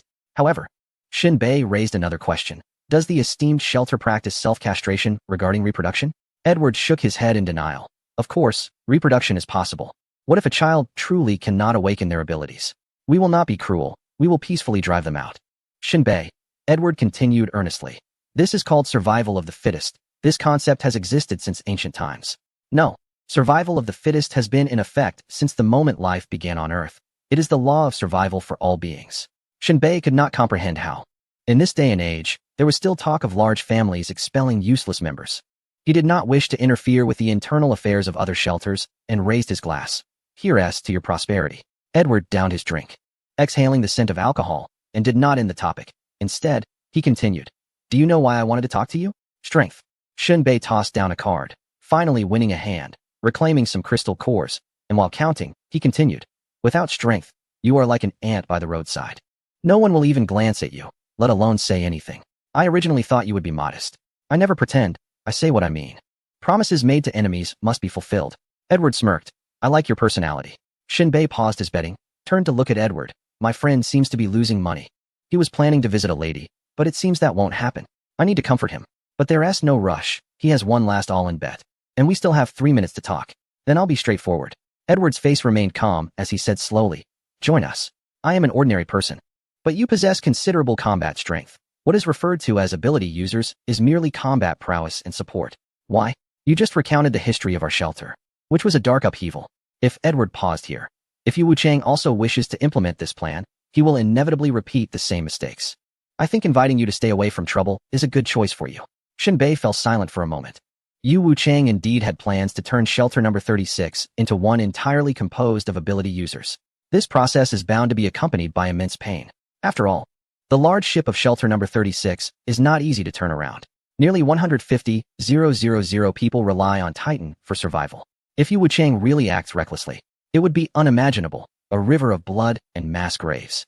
One could say that Yu Wuchang has missed the good times, or rather, the basic pattern of the entire world of escape has already been established, and there is no longer any time or opportunity to replicate Edward's shelter. At this moment, Shinbei stood up and walked towards Rock's gambling table. Edward said casually, I need your answer. Shinbei paused, thought for a moment, and smiled. Waving his hand, errors in thought lead to errors in language, and errors in speech lead to errors in action. I will correct certain people's wrong choices. Chapter 270. The Useless Wings of a Butterfly. Damn it. Rock, who was about to pawn his underwear at the casino, was dragged out by Shinbei. Mistake. Pure mistake. Rock grabbed his hair, looking furious as he complained. We should have brought little K. His luck is unbeatable. Shinbei's clear voice, tinged with a hint of melancholy, rang in his ears. Don't corrupt the child. Rock looked at Shinbei strangely and said earnestly, in this damn world, there are no good people or bad people. Everyone is holding back something sinister. I suspect this casino is cheating. A bet is a bet. Before the cards are dealt, you have accepted the rules of the casino, and cheating is part of that. Rock shrugged his shoulders, turned his face, and said in a muffled tone, raising a finger to the sky, I, Rock, swear that I will never share the same fate with gambling and drugs in this lifetime. Ning Pinyin spoke in a joking tone, but his eyes were serious. Yellow also cuts like a bone-chilling knife. When Ning Pinyin said this, it was definitely a warning. Women really do affect shooting speed. But Ning Pinyin is different. He is made of 304 stainless steel and loves shooting. He focuses on being tough. Rock quickly calmed down, thought for a moment, and again raised 2 fingers to swear. If heaven allows, I, Rock, swear that I will never share the same fate with gambling and drugs in this lifetime. Shinbei, you have some ideas, young man. Impressive. At this point, the sky was already bright. Shinbei, who hadn't slept for almost 2 days, yawned, said goodbye to Rock, and returned to shelter number 36. In the upper level of the shelter, he saw Yu Wuchang patrolling the territory. Shinbei, Yu Wuchang called out. Shinbei walked over a few steps, his eyelids drooping. Didn't he get enough rest? Yu Wuchang asked with concern. Shinbei pressed his lips together. The battle ended yesterday. And Rock took me to the casino to play all night. That is a way to relax. Losing money isn't a way to relax. Yu Wuchang pondered for a moment and inexplicably said, money is a bastard. If it's gone, we can earn it back. You must not be impatient or angry. Taking a sniper rifle to do something. Shinbei nodded calmly, with no sign of embarrassment, and said affirmatively, I definitely want to kill or rob. I still have basic principles. That's good. Yu Wuchang breathed a sigh of relief. The turmoil between these shelters is quite annoying. They all want a ceasefire and can't wait to leave this area. It has nothing to do with me. Shinbei distanced himself from responsibility. It's all just a minor commotion. Yu Wuchang said, let us just talk about it between us. But one still needs to respect the zero. Yu Wuchang was trying to persuade him. Shinbei remained silent. The two strolled along, quietly exchanging words. After a while, Yu Wuchang posed a question. Do you think, with the help of Nyogon Ben, creating a haven for all extraordinary individuals is a beautiful blueprint? Shinbei felt a pain in his back molars. Yu Wuchang was indeed persistent, still wanting to pursue this big move. The current time frame was no longer like the transitional period between the old and new worlds, where anything could be corrected. However, Shinbei did not answer directly. Instead, he asked, what do others say about this? Yu Wuchang shook his head and replied, I haven't asked anyone else yet. I'm curious to hear your opinion. Stop pretending, Shinbei said bluntly. How could anyone have asked others? What can I decide? Yu Wuchang stiffened his neck, not wanting to linger too much on the topic, and said, just share your opinion. Are you giving me a chance to leave? Shinbei pushed the conversation into a corner. What do you mean by that? Yu Wuchang's expression faltered. Who said I wanted you to leave? I'm just an ordinary person, and according to your plan, I would definitely be among those to be eliminated. Shinbei looked up and met the business-like gaze that seemed to smile, yet wasn't he, raising an eyebrow and sincerely asking, what? You don't want to kill me, do you? Yu Wuchang chuckled awkwardly, lowering his voice. I must admit, your combat skills and strength have reached the top level of shelter number 36. And no one else disagrees with that. But you must know, extraordinary individuals are the mainstream in this world, recognized by everyone, just like in the old era. Yu Wuchang clearly hadn't read much, searching for a metaphor, and after a long pause, he clapped his hands and continued. It's like the professors in the old era-s universities, no matter how capable you are. The titles of associate professor and professor are still entirely different. Shinbei understood. What Yu Wuchang meant was that he wanted him to take the second awakening potion developed by Nyogon Ben, achieving a glamorous transformation of identity. In his view, only extraordinary individuals could take on significant responsibilities. Yu Wuchang spoke again, his voice laced with temptation. You wouldn't want to spend your whole life in fighting and killing, right? What do you think about the leadership position in Shelter now? 36? If you complete the identity transformation, I could consider passing that position to you. I believe with your strength, no one would have objections. What an extreme temptation. This is the highest position of power in the current world. Once attained, one could be considered a local emperor, controlling the shelter at will. However, Shinbei's ambitions lay far beyond that. Being a leader? That's too small of a vision. Shinbei's goal was to stand on equal footing with Dr. Badu and Zero. A mere leadership position didn't even catch his eye. Moreover, Shinbei knew that Yu Wuchang was painting a picture. But this picture wasn't meant for him. It was for the other ordinary people in the shelter. After all, he was the pinnacle of ordinary combat power. An existence that everyone else looked up to. It can be said that it's completely possible to elevate one's status. Once one transforms into a supernatural being. One can take oneself as a typical example. Look, even someone who was once at the peak of ordinary combat power has turned into a supernatural being. What more can you ordinary people say? Just drink the secondary awakening potion. It's important to know that the awakening potion does carry a certain risk of death. Who would want to take such a gamble unless they were truly out of options? As an ordinary person, as long as you are willing to work, there is still basic assurance for food and drink. There are supernatural beings and guards for protection. Even as an ordinary person, there are unique ways to survive. Whether or not you can pass the leadership position to Shunbei is another matter, but using Shunbei as an example would definitely have a great promotional effect. It could greatly accelerate the process of turning everyone into supernatural beings. At this moment, Shunbei looked directly at Yu Wuchang without any hesitation. And in response to his increasingly expectant gaze, he calmly asked, "General, how many people do you want to kill?" Yu Wuchang frowned slightly. "That sounds a bit excessive. It's really no different from killing." Shunbei raised a meaningful smile. "Reform must be accompanied by bloodshed. I haven't prepared myself mentally for this." Yu Wuchang seemed to understand his concerns and earnestly explained, "I don't intend to harm anyone. It's all about fate. Let's just say it's about accepting one's fate. Don't say anything else. Are you sure you don't want to become a supernatural being?" Shunbei nodded. "All right then." Yu Wuchang showed no particular expression. "You are a special case. Shelter number 36 can make an exception just for you." It was clear that Yu Wuchang was willing to grant him this exception, showing a degree of leniency.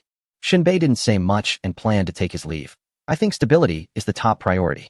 Yu Wuchang waved his hand and continued his inspection. Shunbei shrugged and turned to leave. Back in the RV, he collapsed onto the bed and fell asleep. It wasn't until evening that Shunbei got up energetically for dinner. Just then, Nyogonben hurried over. "Bei, I'm here to bring you some warmth." Chapter 271. The return journey once again. It's about bringing warmth. The last time Rock brought warmth, he almost lost his pants. After entering the room, Nyogonben put down 2 items. Shunbei recognized them. One was the secondary awakening potion, and the other was the N6 solution. It truly was a delivery of warmth. Shunbei smiled as he put away the N6 solution. Since producing 10 glass bullets, the results had been good, although there was still room for improvement. Shunbei was quite satisfied. At the same time, the glass bullets were running low, and he indeed needed to replenish his ammunition. Nyogonben then pushed the awakening potion in front of Shunbei, revealing nothing and saying, "Yu Wuchang had me develop a special secondary awakening potion. The success rate has now reached 80%. He said it's for you." "How do you know the success rate is 80%? The materials used have been further refined.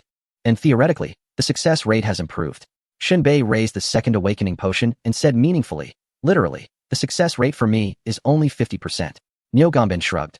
"What you said isn't wrong, and it's a very rigorous statement. Success rates only exist in big data. For individuals, there are only 2 outcomes, either success or failure. Why don't you use it?" Shunbei asked curiously.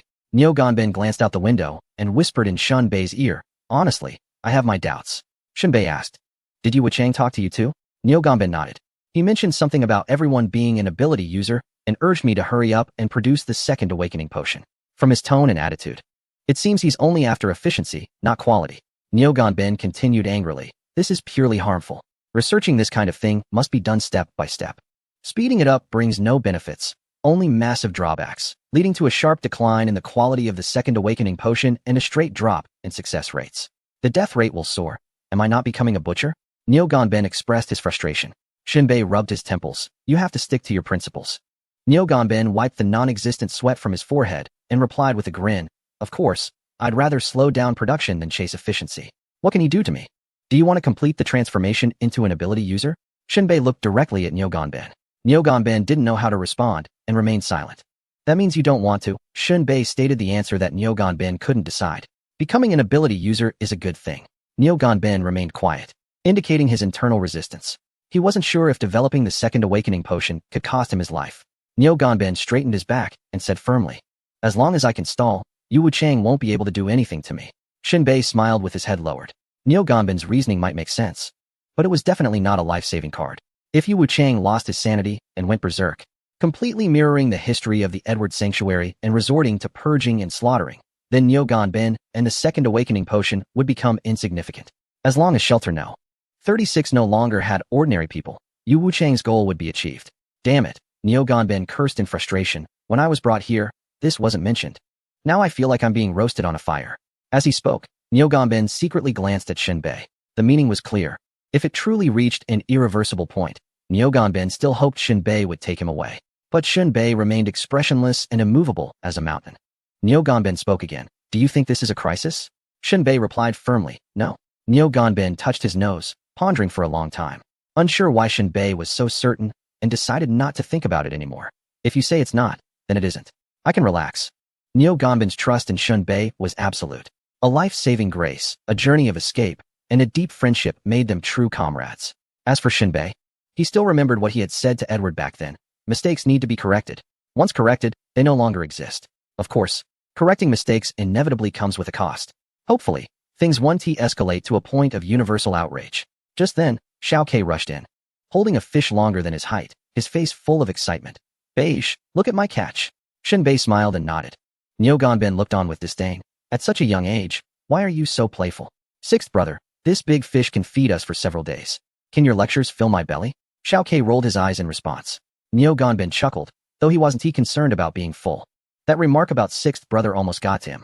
He twitched his lips. Look at me, I don't fish, nor do I eat lavishly every day. What is that about? Science is the primary productive force. Xiao Ke, somewhat confused, replied. Then do you eat grilled fish? Nyogonbin swallowed and nodded. Remember to add some sauce. Xiao Ke grinned and turned to go prepare the fish. Nyogonbin turned to Shinbei and said, this is where you are wrong. Godfather Locke is a high-ranking leader, and the people he adopts have strong combat abilities. As for me, I am full of knowledge, a rare talent. The people around Xiao Ke are all elites. Are you just going to let him waste his days? Shinbei glanced at Nyogonbin coolly. He is an ability user. In the future, the 36th shelter might be full of ability users, which means there will be various levels among them. How can he succeed without a skill? Are you suggesting he should learn biological sciences from me? He is still young. It's not too late to build a foundation now. Shinbei pondered for a moment and said, don't take it too seriously. Just let him play around. His role isn't to inherit your legacy. Nyogonbin held his head high. Without an heir, knowledge would become extinct. The more so, the higher the status of ability users. He spoke as if Xiao Ke could turn the tide. Shinbei's tone remained indifferent. Who can truly assess potential? Nyogonbin shrugged. I was about Xiao Ke's age and didn't show any extraordinary traits either. Shinbei waved his hand. All right, I suppose idleness is still idleness. The two chatted about various other things. Once Xiao Ke finished preparing the grilled fish, the three of them ate and drank to their fill. During this time, Shinbei also suggested that Xiao Ke follow Nyogonbin to the Biological Research Institute for some fun. Xiao Ke was quite eager about it. Ever since Zero disappeared, he had been bored, doing nothing but fishing or daydreaming. He was very curious about Nyogonbin's workplace. So, Nyogonbin took Xiao Ke away. Shinbei took one last look at the Second Awakening Potion, opened the window, and threw it directly into the sea, watching it sink below the surface. Time passed. Days went by. About 10 days later, a loud gong sounded from the 36th shelter, and people began to run and shout.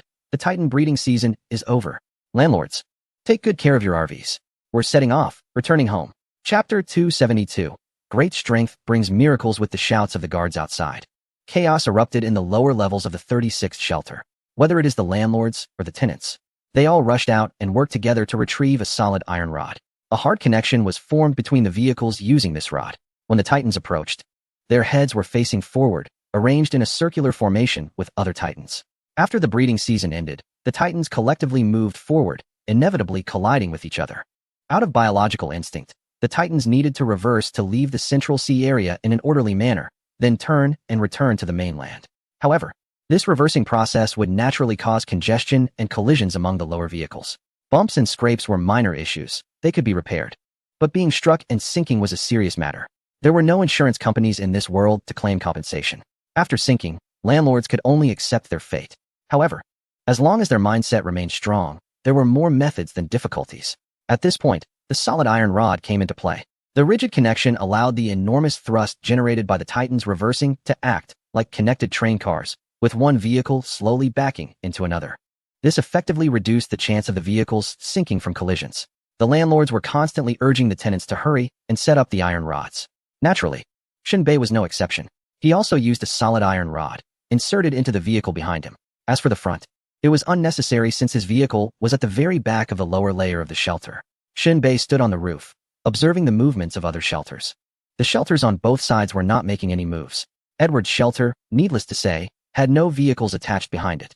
The area of land on the Titan's back was more than sufficient for their needs. On the other side, the old black shelter was simply stagnant, with resources already scarce. They preferred to remain idle rather than develop industry, seemingly resigned to fate. Another shelter that didn't need preparation was the Mazu shelter. They had a large ship hanging behind their Titan. The remaining shelters employed similar measures to Shelter 36, all using rigid connections. Shinbei even saw one shelter using a speedboat with ropes, intending to pull the vehicles backward to mitigate the impact of the Titan's reversing. Shinbei looked again at the central sea area. It was calm and nothing was there. Of course, Shinbei was not just watching to see if Zero would return. He was also waiting for the newly born Titans. Perhaps the birth of new Titans required time, as he saw nothing. About an hour later, after the lower layer of the shelter finished the rigid connections in a chaotic hurry, the blue halo at the head of the Titan completely disappeared. The guards on the upper layer were constantly signaling with flags, informing the landlords below to pay attention and control the reversing direction of their vehicles.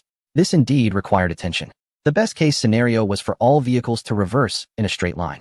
The worst-case scenario would be if a landlord made a mistake while operating, causing a vehicle to deviate, ultimately leading to the vehicle in front swaying sideways. That would be disastrous. It would create an arc, not only colliding with vehicles on other paths, but also possibly causing the vehicle in front to take a sharp turn and crash into the one behind it. At this moment, the Titans silently began to retreat collectively, slowly moving away from the central sea area. The mobile homes followed suit, also starting to back away. In an instant, due to the movement of the Titan, the water was compressed, causing waves to surge in this area, each wave higher than the last. Everyone's mobile homes felt like they were on a roller coaster, bouncing on springs. Shinbei was controlling the steering wheel inside the mobile home, maintaining a straight backward trajectory. However, after just a few minutes, he noticed that the mobile home's direction began to shift, slowly veering to the left. Shinbei attempted to correct the direction, but found he couldn't pull it back. It continued to move left.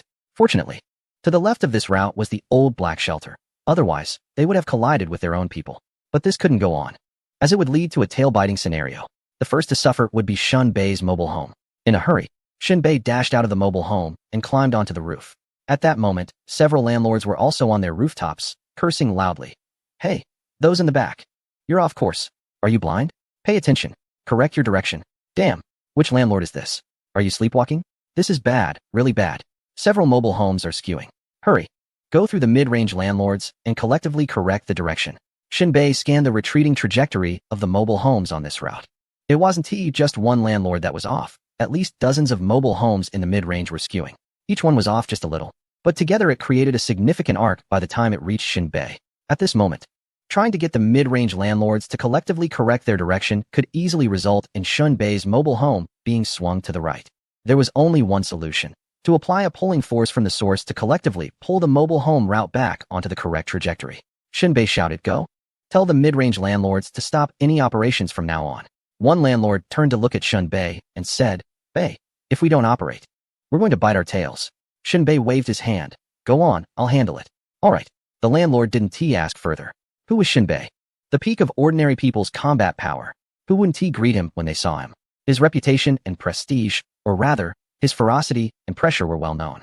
Since Shinbei said he would handle it, there was no room for questioning or hesitation. A few more complaints and a bullet would send you back to your happy home. The landlord signaled to others and quickly ran towards the mid-range mobile homes, notifying each one. Meanwhile, Shinbei found a length of iron chain in another landlord's mobile home. He also edited the command for the cloaked cluster fire disc to dive underwater.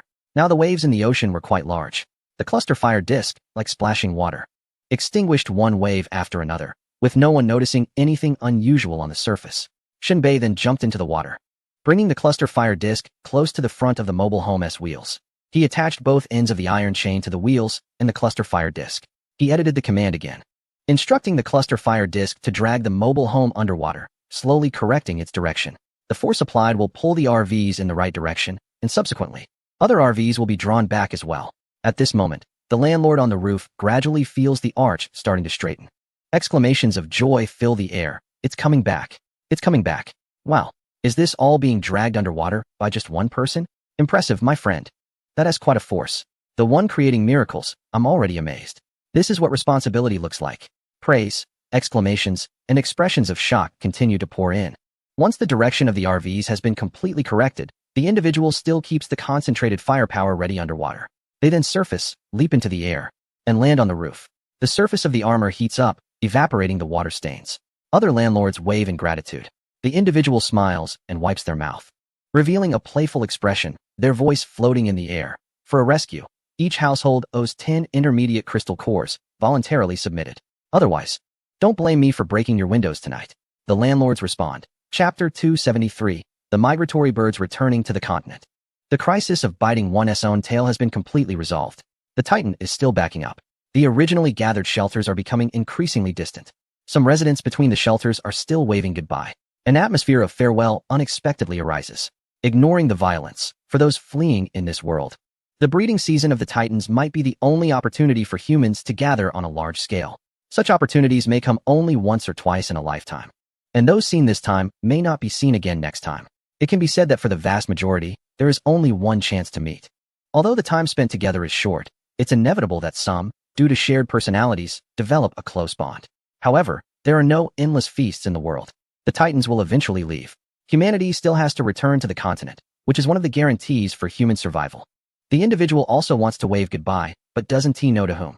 It's chaotic, so they can only raise a middle finger toward all the shelters, which can be considered a form of greeting. As time passes, more than a dozen Titans stop backing up, and the distance is completely widened. The farthest ones no longer show the faces of people on the backs of the Titans. Meanwhile, in the water, floating boards, furniture, and other debris can still be seen. These are remnants of RVs that some landlords mishandled, resulting in collisions, breakage, or even sinking. The loss for Shelter 36 isn't significant. Over 30 RVs were hit, varying in damage, but they can be repaired. 5 RVs sank during this process. They can only count themselves unfortunate and start over. Before long, the Titans begin to turn and head away from this sea area. The Titans from all directions gradually fade away. The noisy breeding season has completely come to an end. The individual sits in the RV, watching the other Titan shelters turn into black dots, along with the central sea area that has lost its orientation. Like a dramatic play, it has finally come to a close. At this moment, the 4 Titans from Shelter 36, Shelter 5, Shelter 12, and Shelter 15 were all moving in a similar direction. After all, they all came from the same continent. No matter where they landed, the general direction remained the same. Just then, Rock wobbled over and quietly climbed onto the roof. He pointed at the 3 Titans on their side and said with some concern, "There shouldn't be any more problems, right? What are you worried about?" Shinbei asked curiously as he lit a cigarette. "I'm afraid the way home isn't safe." "Safe," Shinbei replied confidently. Rock stroked his chin and said thoughtfully, "That makes some sense. If you don't provoke trouble, the likelihood of conflict drops significantly. Are you here just to mock me?" Shinbei shot Rock a light glance, offering him the most sincere disdain. Without a hint of embarrassment, Rock calmly said, "Of course not. I'm just bored and looking for something to pass the time." "What other issues are there?" "Of course, it's about the task plan," Rock exclaimed, pulling out a small notebook. "Let us calculate. Since we entered the northern winter to the Titan breeding season, it's been a whole year. During this year, aside from a brief mission away from the northern winter, we've been consuming the supplies at the shelter. The logistics department has done an inventory, and the actual supplies are running low. They plan to initiate a nationwide task after the Titans land to replenish supplies." Hearing this, Shinbei frowned. This was a major operation. Rock wasn't wrong. Over the past year, Shelter 36 had been through quite a lot. A significant amount of supplies were indeed needed.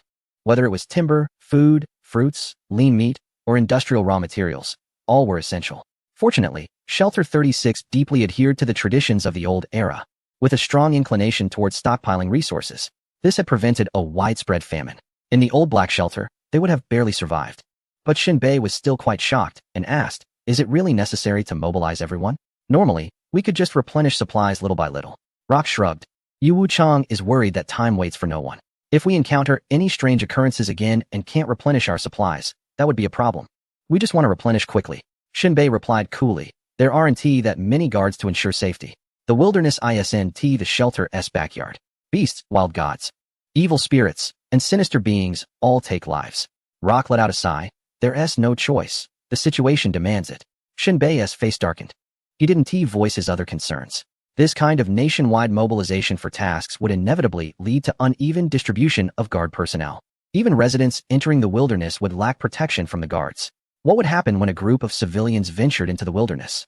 The answer had already been revealed when Shun Bei first crossed over. He had been trapped in a cave by corrupted wolves and didn't he dare to come out. That's what ordinary people faced. If there had been an ability user in the group at that time, the outcome would have been different. Shun Bei curled his lips and chose not to say anything more. Rock flipped through his densely packed notebook and said, "I'll arrange some good work for you then." Shun Bei nodded, suddenly recalling something. "Right, put Xiao Ke and me together. Doesn't he need to go?" Shun Bei was taken aback. "What? Is he doing better than me now? He has special privileges?" Rock chuckled. "That's why I say this little guy is lucky. He is hanging out with Nyo Ganben. And the research institute over there doesn't he have to participate in the national tasks. Their task is to focus on improving efficiency and producing secondary awakening potions. However, Yu Wuchang has been a bit annoyed lately. Nyo Ganben has been scolded several times for not improving production speed." Shun Bei scoffed. "That's intentional on Nyo Ganben's part. Those in the know understand the reason. Without the blood of the wild god, how could they expect to speed up production?" Shun Bei explained. Rock sniffed. Yu Wuchang said it can be diluted. Shun Bei looked indifferent. "It's getting crazier." Rock sighed. After chatting for a while, he left to plan the task distribution. Shun Bei jumped off the roof, curled up on the sofa swaying with the waves, and dozed off. With nothing pressing at the moment, he just waited for the Titan to cross the sea and reach the continent. That evening, Xiao Ke came back, munching on snacks and burping. "Have you eaten?" Shun Bei asked. Xiao Ke nodded playfully. "Why does other people's food taste so good? Those who take advantage always say it's delicious." Xiao Ke pouted. "I work too. You know, like washing test tubes, it's pretty much the same as washing dishes." Shun Bei replied. "With that awareness, you really aren't cut out for studying science." "Oh well, as long as you're happy." Time flew by. Xiao Ke went to the research institute every day to scrounge for food, while Shun Bei spent his leisure time drinking at the bar. However, the prices of drinks had risen recently. For the 36th shelter, which specialized in selling liquor, it was evident how severe the shortage of supplies had become. Akin to a rice-growing household that couldn't afford rice. In the blink of an eye, a month of calm passed swiftly. The Titans from the 4 shelters began to veer off course. The 5th shelter was the first to turn, leaving a long trail of water spray in the sea, deviating from the routes of the other 3 shelters. Half a month later, while the other Titans had already landed, the 36th shelter began to make a sharp turn. The last one heading toward the coastline. Someone struck a gong and shouted, "We see the coastline. The Titans are about to land on the continent. Please, all landlords, prepare yourselves." Chapter 274. The Surge of Conspiracy. Just as the Titans need to soak in the seawater to adapt when entering the ocean, when the Titans land on the coastline and climb ashore, they also need to discharge waste. The so-called waste discharge involves squeezing out the seawater and salt from within. This process still takes 7 days. During this period, the mobile homes must quickly dismantle the suspension devices and push the homes ashore. Everything must be replaced with iron chains and soft connections. This is much harder than going into the water. It would be better if the coastline where the Titans land is a beach. When encountering tidal flats and wanting to push the RV ashore, it requires a lot of effort. All the vehicles from shelter number 36 were pulled out, with ropes attached from a distance. The front vehicle pulling while the people pushed from behind, getting the RVs up onto the shore one by one. This operation had to be extremely careful, otherwise, it could lead to a situation where one after another was sent away helplessly. The entire shelter was busy for 7 days, with neither landlords nor tenants having time to sleep. They helped each other to pull the RVs up. After 7 days, the Titan completed its waste disposal and continued to drift aimlessly deeper into the mainland. The journey back began once again. For those who had long been accustomed to a world of fleeing, this was just part of daily life. No one felt anything was wrong. If one day they were made to stop and live in a city, that would indeed be peculiar. On the other side, a team from Shelter No. 5 was quietly approaching shelter number 36. They were sent by Baba 2, intending to enact a scene reminiscent of shelter number 30 SIX's encounter with shelter number 1. The goal was simple and direct: capture the target alive and bring it back. Shelter number 5 had landed on the mainland about half a month earlier. Baba 2 was extremely decisive, immediately dispatching a team, estimating the direction in which shelter number 36 was moving across the sea, and arriving in advance. Driving on land was naturally much faster than the Titan's movement. They had been lying in ambush behind a mountain for some time now, also sending out snipers to gather intelligence. On this day, the 10th level sniper, Sanmu, returned to the temporary camp. He was exceptionally thin, looking almost malnourished and fragile, as if a gust of wind could blow him over. Shelter number 36 has landed, about 100 kilometers from our current position. Sanmu got straight to the point. Sitting across from him was the team leader, Cho Ci, a poison specialist and an 11th level ability user. He looked grim, around 60 years old, with skin that was dark purple, resembling the effects of a severe poison. At that moment, Cho Ci was staring at the small fire in front of him. the flames flickering across his face, his voice deep. Logically speaking, after drifting at sea for so long, every shelter should be resupplying. Samu shrugged and glanced around at the more than 10 capable 10th level ability users, each busy with their own tasks. Some were indulging in food.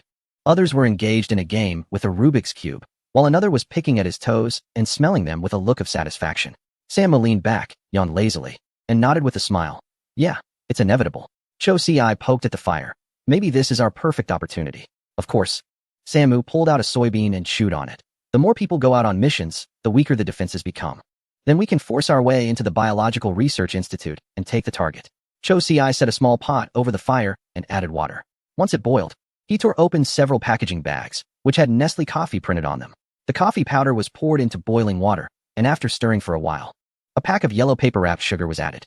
I once found in books from a bygone era that people back then were ordinary. Yet drinking coffee was as casual as drinking water, without any economic burden. Holding the kettle, Cho Si said. Others took out their own kettles. Cho Si poured a steaming cup of coffee for everyone and continued. But now, ordinary people still exist, yet we are beings above them. Extraordinary individuals. The ruling force of the world. But why? Cho Si looked around at the teammates and asked with a smile. Can't we achieve coffee freedom? The crowd chuckled. Responding chit-chat. This bitter liquid doesn't taste good at all. Without sugar, I'd rather drink my own urine than this stuff. We're not drinking coffee, we're drinking loneliness. It's not the same world. Things can't be